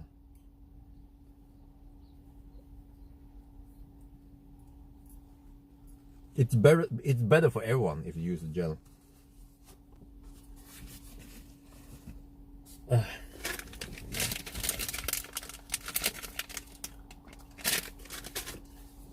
Bara en B-roll. Alright, not this camera. The other camera. So there's some garbage or something. You have a little party over here.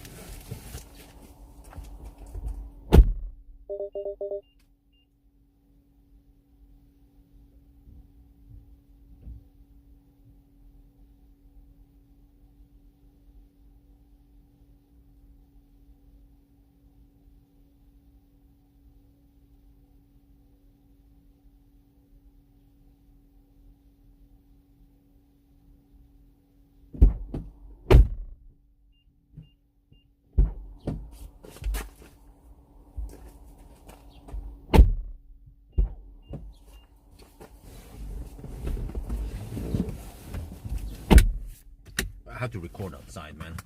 This is crazy. This phenomenon.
Yeah.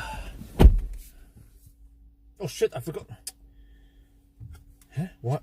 Is this the wrong? No, dude. Don't tell me that I mixed up the cameras. Yeah, I did. Oh, fuck. Wait, where's the... What the heck, man? You know, when the cameras are so alike, then I tend to mix them up. Where's the other one? Where's the other mic? There it is. Okay, let's try again. Take two. Today I just been mixing up cameras left and right.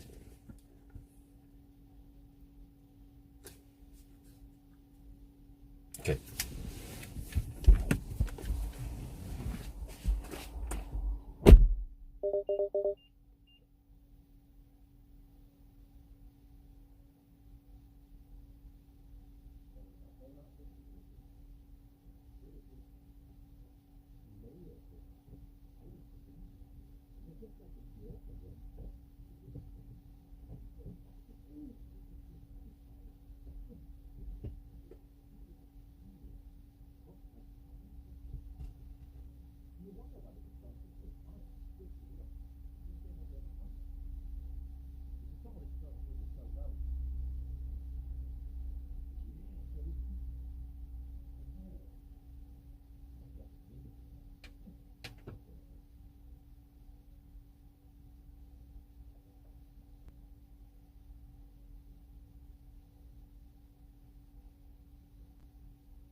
Oh, okay. I had to record a little bit of stuff outside, some skirmishes. But yeah, let me pack, and I have to do a quick wrap up. Where's my candy? Oh, it's here.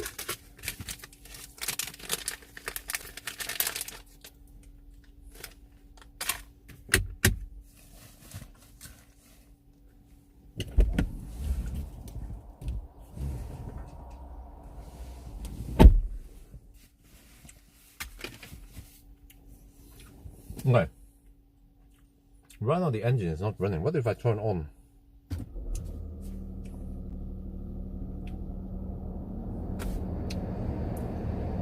When I turn on the heater, it fires up the engine and also charges the battery, because it can only take heat from the engine. There's no PTC here, so yeah, I guess, yeah, no PTC, I assume. And there's supposed to be a 200-volt battery, right? Someone claimed. That sounds plausible.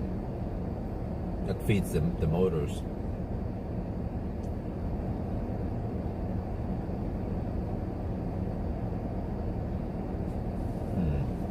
So it generates heat now. Yeah, huh.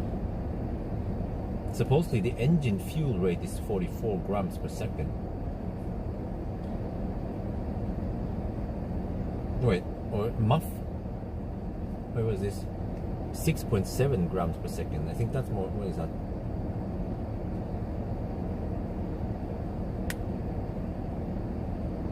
Is this MAF? Muff airflow rate. Oh, airflow rate. Okay. Okay.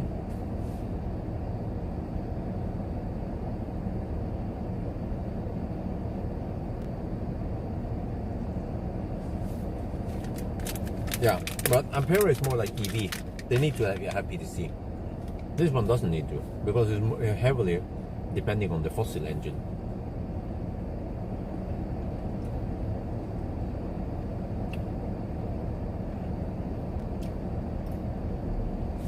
Yeah, now the engine stopped, but you can still hear the HVAC. It's taking the leftover heat, pumping into the cabin. So right now it's working more like a plug-in hybrid. Plug-in hybrid is also like this. If we run the engine a little bit and then stop. So in the case where we do a camping, it would just kind of keep doing this. But I think in camping, I should put the car in neutral maybe, and then force partner. Can we do it? Let me check here.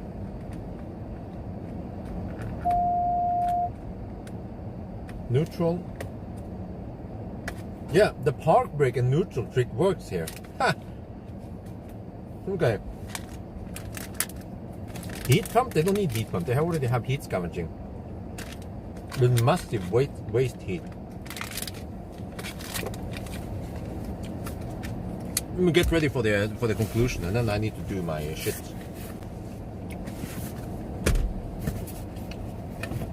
Wife is gonna yell at me like, why? Why are you dicking around in front of the house every time? No, I don't know. She'd be like, don't you want to come inside, huh? Help take care of the baby? Like, yeah, okay.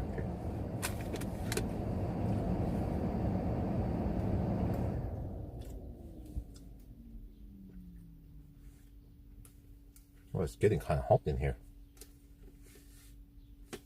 Okay. Now I need to say something useful.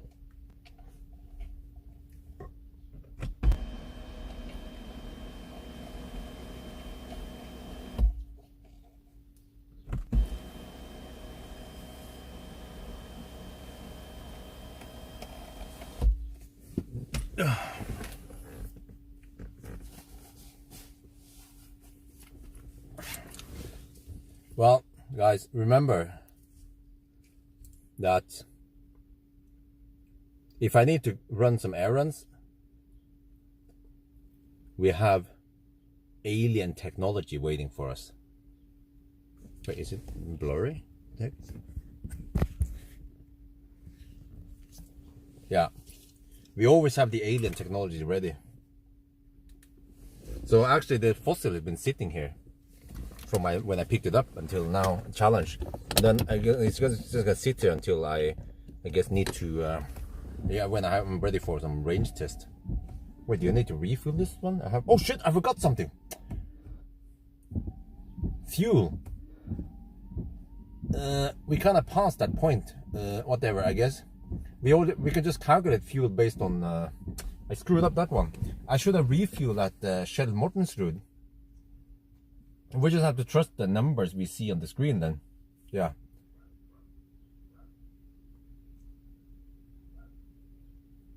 Yeah, whatever. It was still high. It was still freaking high. Okay. Anyway, let me do my roundup.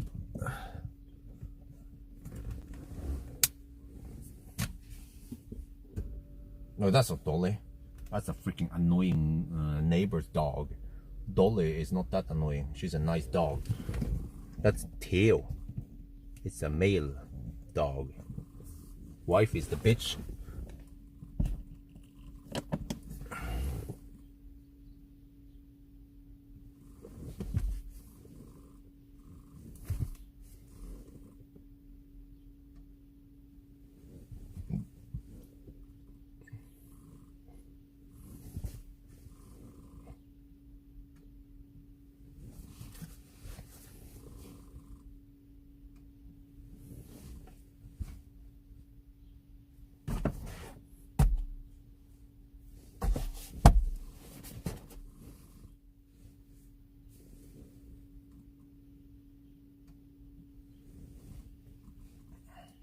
All right. So it was. What's the timing? Why it's getting hot again? It was 8 hours and 35 minutes. That is impressive. Like, how much did I dick around on the previous run then? Like, check 1,000 comment channel. It was 9 hours last time. What the heck did I do? 9 hours. Okay, I did drive in the daytime. Probably got stuck behind some slow pokes. That's true. Maybe even a little bit of traffic. I don't remember. But I refueled. That's fine. I had to clean the windscreen, and I had some hot dog. But is that really 25 minutes? Why does it smell oil and shit here? It smells like gasoline.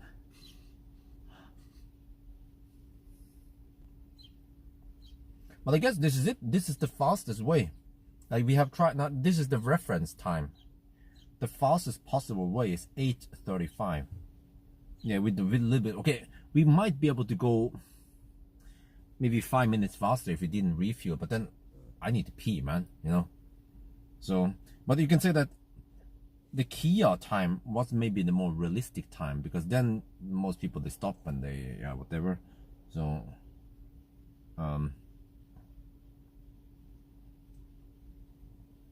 well, the Roadster might be able to beat it or match it. Yeah. Because eventually you also need to stop. Like, I needed to stop and pee, and at least twice. So the Roadster can just plug in while I'm peeing, and then, yeah. And I estimated the Roadster should actually have 700 kilometers of real world range, even in winter. Yeah. Okay, anyway, let me do the roundup. Wait, is this one not level? Yeah, it's not level.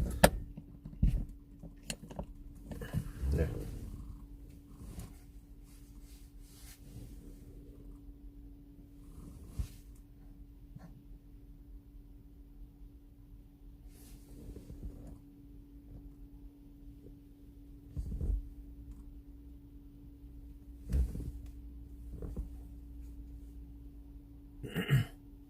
But you stop twice, but how long do you stop? Because I did a quick stop. Like, my stops were 10 minutes roughly. You know, it's like a pit stop. I bet most people, they don't stop for 10 minutes. If you actually start the clock, you will see that you stop more than 10 minutes. Yeah. Wait, let me take this one. But anyway, finally we managed to set a good reference time. And versus the 9 hour run in the Kia Ceed. What the heck happened there in the Kia? Well, that one was done in the daytime. There might have been some traffic through Göteborg, you know, might have been some left lane huggers. And also it was summer, so I remember I spent a little bit of time cleaning the windscreen. You know, just tiny things that adds up and takes a little bit extra time. Wait, I think I need to change that.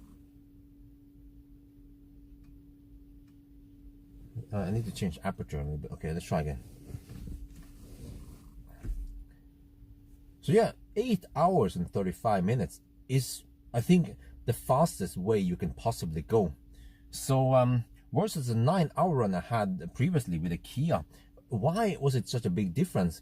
Well, this time it was winter. I didn't have to clean the windscreen. I cleaned the windscreen back then. And also I remember I had what was it again? I had a sausage, yeah. So 8 hours and 35 minutes is probably one of the fastest way of doing this. I mean, I didn't have 2 refueling stops. You can say, yeah, if you had a diesel, you can go 1,000 kilometers or even whatever. But I think most people, even if they drive fossil, like me, I used to own many different fossil cars in the past. I would also stop and at least go pee and do something. So I still consider these short refueling stops. They were roughly 10 minutes long only. Bam, bam, bam, bam. You know, and then I ate in the car. Most people will actually probably eat outside the car and spend a little bit of time on each stop. But what happened with the Kia Ceed run then, back then? There, I think I cleaned the windscreen. Yeah, that was an extra thing I didn't do today. And also I had a hot dog. I ate a hot dog. That might have taken 10 minutes extra or maybe even longer. And what else did I do? I'm not sure. Yeah, so you see, it took some time. And also back then I had 2 refueling stops. I think 2 refueling stops for a fossil car is realistic. One is kind of pushing the limits, and then no stops also kind of, what the heck? Okay. Yeah, the car just wanted to wipe all of a sudden. So, but can an electric car match this? Maybe Neo ET7 with 150 kilowatt hour battery and battery swap can match this, or Tesla Roadster. Now, how the heck can a freaking EV possibly match a fossil car? Well, simply because when I was filling gas, well, first I had to authenticate and some stuff, and then Circle K in Sweden asked me if I want to get discount and be a member of Circle K Extra. I said, no. And then they asked me, okay, do you want to refuel wiper fluid, because you can also do that? No. So that's like extra 10-20 seconds that I have to read, and then no, you know. So, but for an EV, for Tesla, you just plug it in and then you can go do your business, and then the car is charging really fast. So Tesla Roadster is supposed to have 200 kilowatt hour battery, and then I calculated that if you have 180 kilowatt hour net capacity, even the Roadster in winter at motorway speed should be able to go around 700 kilometers, which means that you just have to do a quick top up and then you're off. And that means that a Roadster might also be able to do it in around 8.5 hours. This is crazy. But when that is said, we are half an hour faster than the fastest charging EVs like Tesla, Model the Palladium, and also the EQS. And yes, it is faster, which is true. It is faster, but I feel like it was very stressful to just stop and then do whatever, and then that's it. So at least when I had those charging stops, I had a little bit of time to stop and go to the restroom and grab some food. Here it was like, you can't even eat. You just have to eat while driving. So actually, in a way, the 9-hour run that I had with the Kia Ceed might actually be the more realistic one. But okay, I'm going to delete that one and replace this one, and this is going to be the top reference, because in a way I also push myself when I test other EVs to the max. So this was the max test of this car's capabilities. Well, some of the ice melted. So yes, and you know, this, I'm still wonder, why the heck was this car so thirsty? I didn't expect it. I expected it to be maybe 9 liters per 100 kilometers, not 11. Wait, what? Why did the car start now? I have not started. I've turned off HVAC. If you turn on HVAC, it will of course heat up the cabin. It doesn't have PTC heater or anything. And now it stopped. maybe the 12 volt is being low. I need to find out more about this car. It's kind of interesting how it works since it's like electric-ish. But yeah, so very interesting. But again, back to the whole point. Why was it so thirsty? You know, it seems like some people, they think that EVs, okay, they take a penalty in winter. You get reduced range because the consumption is higher. But people forget to think that fossil cars, they cannot defy physics. They also have to deal with wet roads, headwind, snow, schmutz, and all that, which also increases consumption. So I guess if we do this in summer, we might be at 9 liters per 100 kilometers. It's still high, but you know, I didn't drive like an old man. I drove more like the Swedes do, and that's why the consumption is kind of high. But many people might say, you know, this is shit, e-power is crap, it's inefficient. Well, I want to try something like, let's try a fossil, a real fossil. Let's say a Volvo XC90 or maybe XC60, and we will see how thirsty those cars are. But I will probably not do 1,000 kilometer challenge. I could just do my regular speed test. I mean, the range test, 90 and 120 kilometers per hour, and I will get an indication of how thirsty those cars are. But of course, when I do those tests, I will deplete the battery before I test to see what the real consumption is when you're just lumping on with the extra drivetrain that doesn't help you. Yeah. But anyway, I think that's going to be it for now. I hope you guys enjoyed this video. As always, thank you for watching and talk to you later.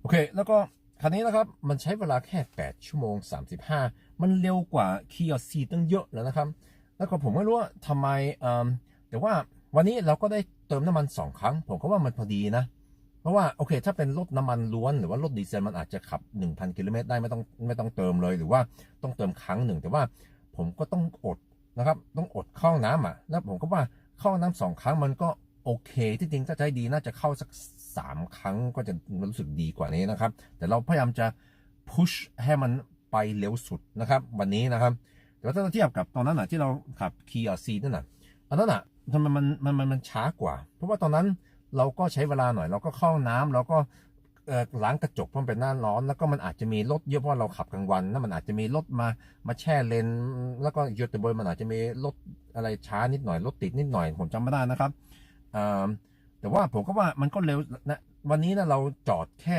10นาทีนะเติม5นาทีเข้าห้องน้ำซื้อของอะไรนิดหน่อยแล้วก็กินนะรถนั่นน่ะประมาณนั้นมันเร็วสุดนะแต่ตอนนั้นกับเคียเนี่ยผมจำได้ว่าผมเข้าไปนะปั๊มน้ำมันแล้วก็ซื้อไส้กรอกมากินนอกรถแล้วก็อาจจะใช้เวลาสัก10นาทีที่จริงกับเคียนั่นซีนั่นมันอาจจะ real world มากกว่าอันนี้ที่เราเทสวันนี้เราเทสแบบสุดยอดสุดที่สุดไม่เหมือนคนอื่นขับนะครับนั่นเพราะว่าทุกคนที่ผมก็เคยมีรถน้ำมันนะเมื่อก่อนเคยมีตั้งหลายคันนะตั้งดีเซลกับรถน้ำมันนะแล้วผมก็ตอนขับไกลผมก็จะจอดขับสัก 2-3 ชั่วโมงแล้วผมก็จะจอดแล้วก็เข้าน้ำกินข้าวอะไรแล้วรถมันก็อยู่นิ่งนั่นนะเราไม่รีบนะไหมประมาณนั้นแต่ว่าเราจะลบอันนี้ไปนะคีย์นี่นะแล้วก็จะให้มันเป็นอันนี้มันจะเป็น reference test ว่าอันนี้มันเร็วสุดนะครับแล้วผมว่ามันมีคันอื่นไหมที่มันมัชคันนี้ได้มันอาจจะมีนะในอนาคตมันคงจะเป็น Neo ET7 กับ150 kWh แบตเตอรี่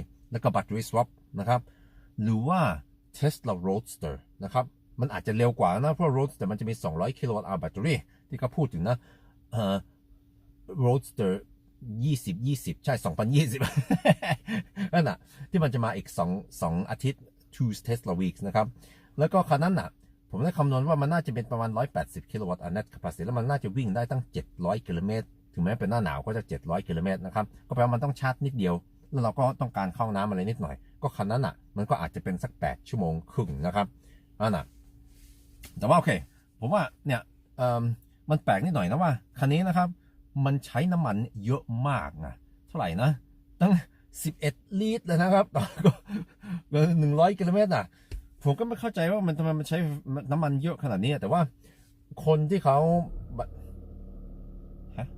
ทำไมอยู่ดีๆเครื่องมันสตาร์ททำไมเนี่ยแล้วกดดับเพราะผมได้ปิดเครื่องอุ่นนะถ้าเราเปิดเครื่องอุ่นใช่มันไม่มีฮีเตอร์มันไม่มี PTC ฮีเตอร์ความอุ่นมันจะต้องมาจากมอเตอร์อย่างเดียวนะครับมันอาจจะชาร์จ12 โวลต์มั้งคงจะเป็นอย่างนั้นนะแล้วโอเค หลายคนไทยก็อยากจะรู้ว่า e-power มันเป็นยังไงนะผมก็ว่า e-power มันก็ดีนะครับแต่ว่าในลองเทสเนี่ยมันใช้น้ำมันเยอะนะ แล้วก็เนี่ยที่ผมก็จะบอกว่าหลายคนนะที่เขาแบบว่าเห็นว่ารถน้ำมันรถไฟฟ้าตอนมัน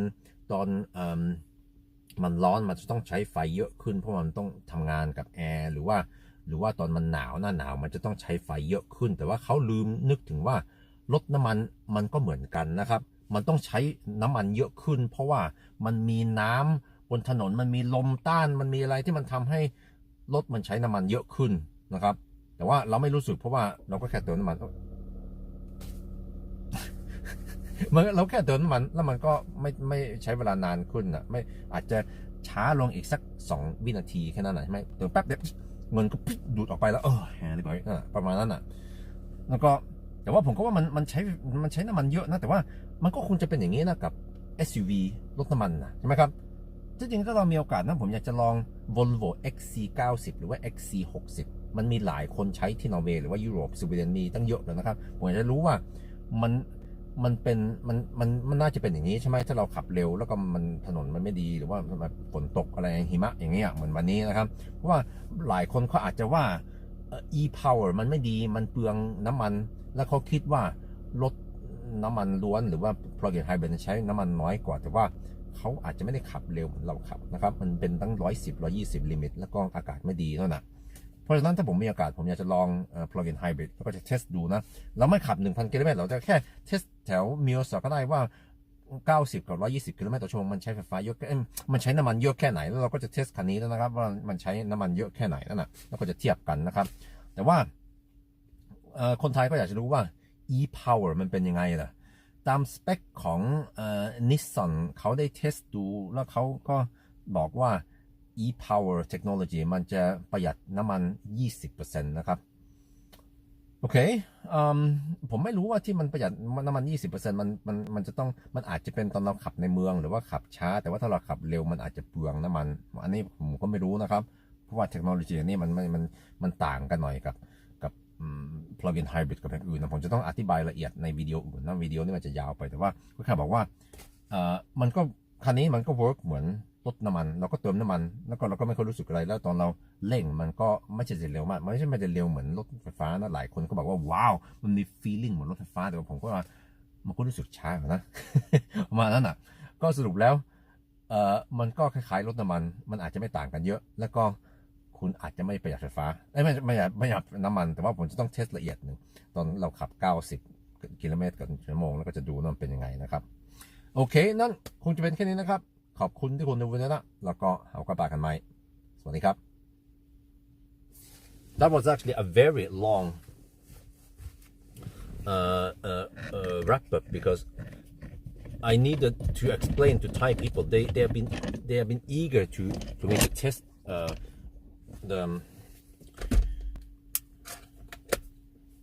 the e-power system. Well, I just gave a little bit of feedback on what it feels like, and that it actually works more or less like a fossil.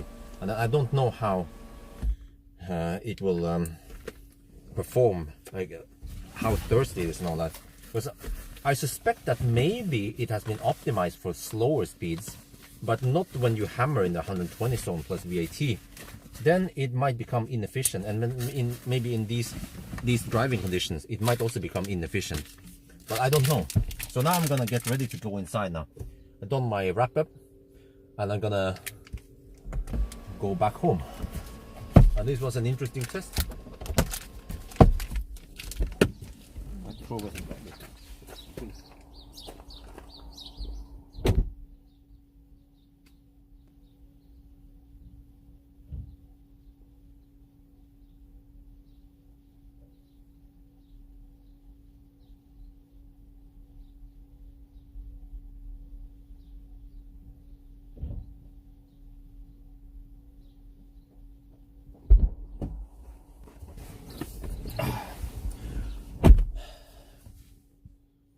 So yeah, it was interesting.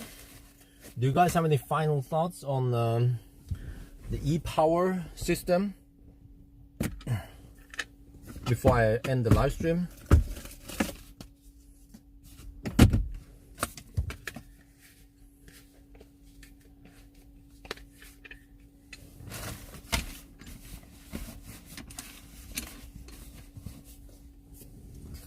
Have a nice Sunday. Yeah, that's actually a good one. Yes. Have a nice Sunday. You too. Have a nice Sunday. Driving. Remember to use the mirrors and don't hug the left lane, even though it's Sunday.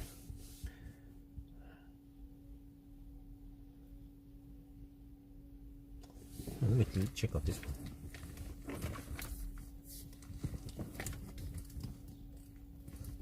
one. 12.6 volts. The 12 volt is 12.6 volt right now. Seems like it's being discharged, and then every time the car starts up, it means that this car probably has an alternator. So every time it fires up, it charges the 12 volt briefly. Yeah. So how can I use 12 volt? I can play music. Wait, okay, maybe not that loud on a Sunday.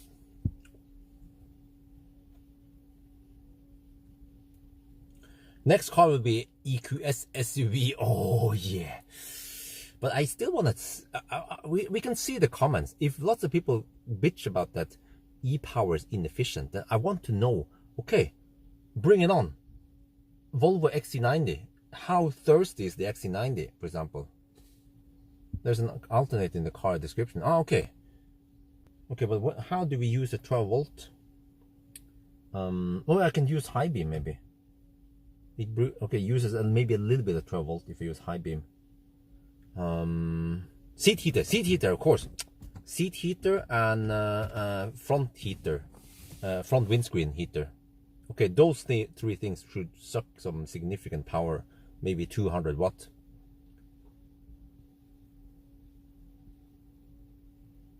Well, that's my neighbor. Yo, what's up? With a dog. Wait, 13.5. Hey, what the heck? Dude, I don't know if you can see it here, but the 12 volt is now being charged. 13.6. Wait.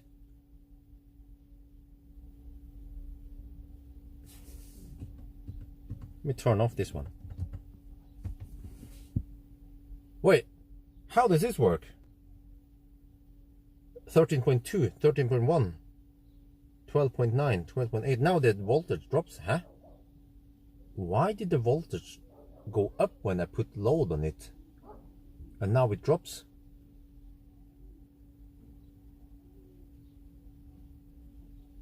Could it be that it sucks from the 12 volt? Wait, I have a theory.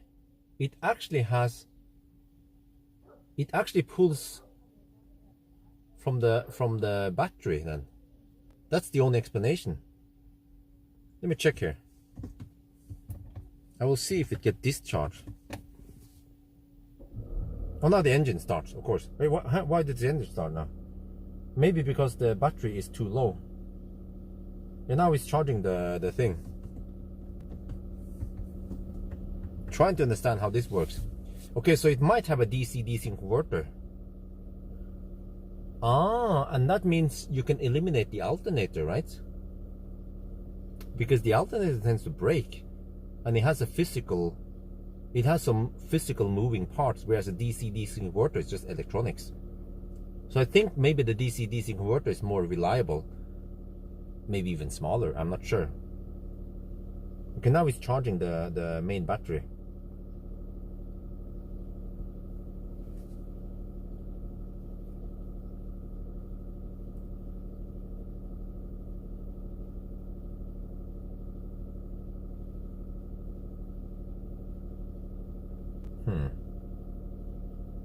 Okay, how long is it going to charge the battery now?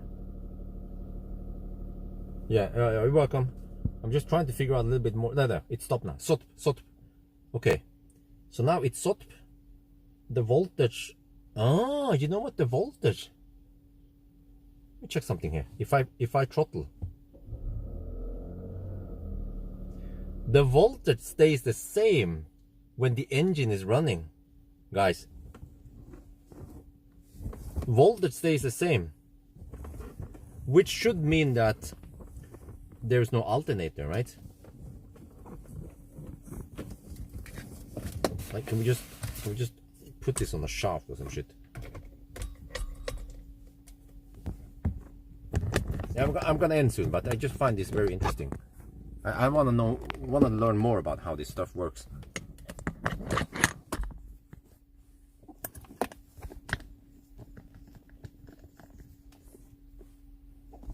Hey, shit! Why is it so heavy? Okay, there. Okay, can you guys see this? That's the voltage. So if I do this,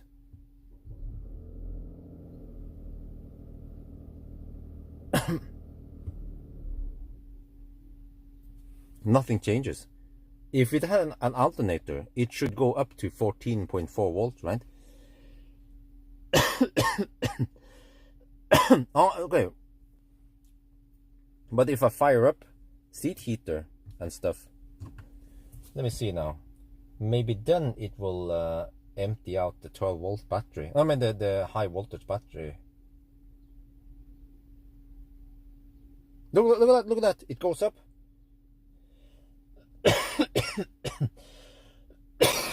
And I think it's actually emptying out the tiny battery, the EcoFlow battery. Yeah, I can see it drops. It drops. Yeah, it's yeah.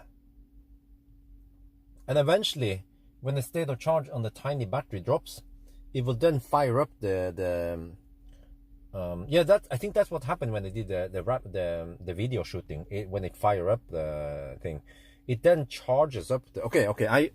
Based on the test now, I figured out how this stuff works. It doesn't have an alternator, but it has a DC-DC converter, because maybe they figured out that they need that one anyway. Or it pays off because you can then utilize the energy from the battery from recuperation to heat up to 12. To use 12-volt stuff.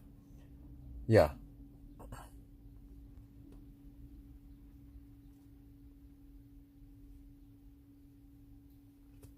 I should try camping. I don't feel like it, man, because of the emissions and all that. Yeah. Okay. Interesting. Yeah, interesting indeed. Like how does things work? I think based on the test we figured out that it doesn't have an alternator and that it has DC-DC converter. And also based on the test now, I can show you another thing here. If I do this,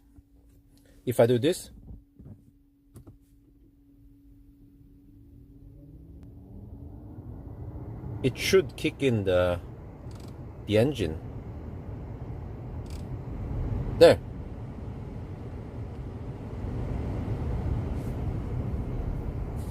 Yeah, it kicks in the engine to heat up the cabin. So that also tells me that there is no PTC heater or no heat pump. But one thing I want to know is there a gearbox? I don't think so.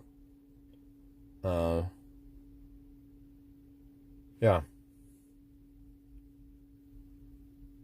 I bet there's no gearbox. So if you want to reverse, you just reverse the motors. That's quite brilliant, actually. And also no shaft between the front and the rear axle. So in a way, I think actually this is quite brilliant the way they engineered it. Maybe it could have been better. Like let's say if Tesla would engineer this car, but it kind of removes some of the components that regular fossil cars have. You know, one gear like Tesla. Yeah, that makes sense. But I've seen that it seems to rev at maximum 4K. It goes between 1500 and 4K. I can show you here. Wait. I found this interesting. Look at the RPM here. When I press the accelerator, it seems like, yeah, you see here 15. There, if I gently press it, 1500 is like the minimum, and when we are cruising, it usually hovers at 2000. And if I go faster, if I floor it now,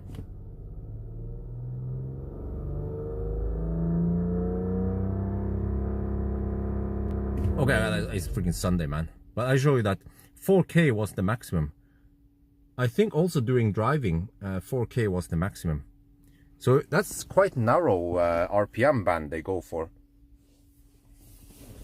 Yeah, I mean, Okay, I'm Tesla Bjorn, but I still find all this stuff interesting. Yeah. Just have to find out more. Maybe I should send, I think I'm gonna send an email tonight, and hopefully I get some answers. I want some answers, yeah. But I want to send a bunch of questions now, and hope that they can forward it, that Nissan can forward it.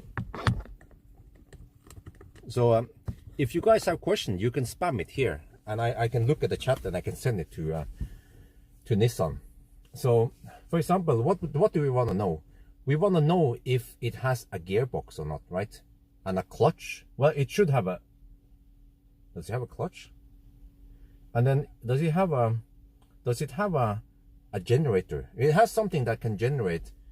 But how does that work? The motor is connected to a generator, but the generator must be a separate unit, right? Yeah. That converts motion into electricity. So that generator weighs a little bit. Yeah, but there's no gearbox probably. But then what is the efficiency on the generator?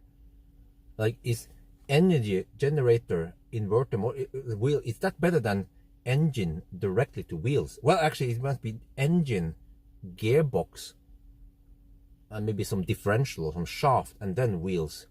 Like, how much are the losses here? Are we saving something here?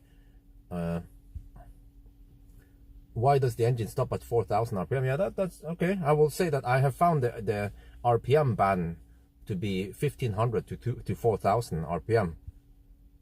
What will happen when the battery fail? Huh, interesting question. Yeah. What also? What is the maximum C rating on the battery? Is the battery 2.1 kilowatt hour? And then what about C rating? How much does the battery supply, and what is the voltage on the battery? What else is it?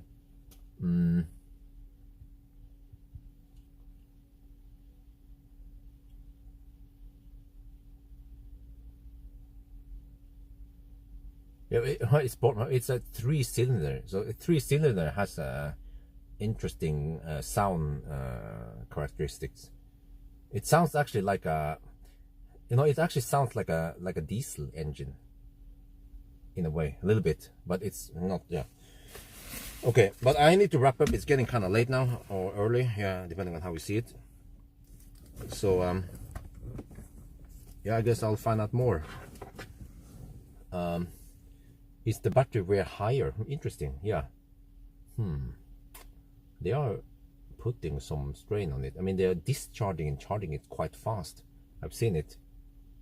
Yeah. Huh. So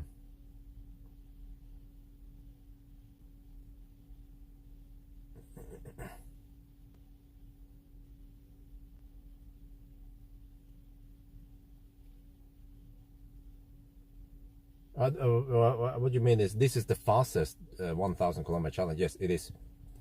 But interesting. Yes, that is interesting. What chemistry are they using? Yeah, they should be using something robust like well, actually LFP. But then, wait. Oh, do we have thermal management of the battery?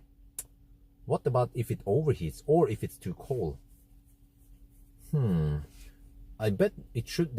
Should use some kind of NMC, right?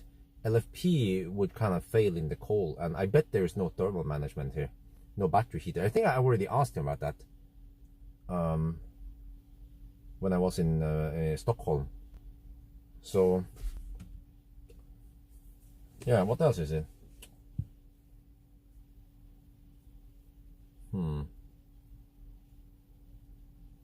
Okay, anyway, I think I'm gonna wrap up now, go home. It's late, it's noon. Yeah. Yeah, no, 12 hours. Yeah, I should wrap up now. Okay, yes. Anyway, guys, thank you so much. It was interesting. It was interesting to have you guys here. Sorry for the nap I had. Over 1 hour nap. And I'll see you guys next week when we do 1,000 kilometer challenge with the EQS SUV. A real electric car. Yeah. Oh. Yeah. So anyway, that's it, guys. Hasta la vista, and talk to you later. All right, bye-bye.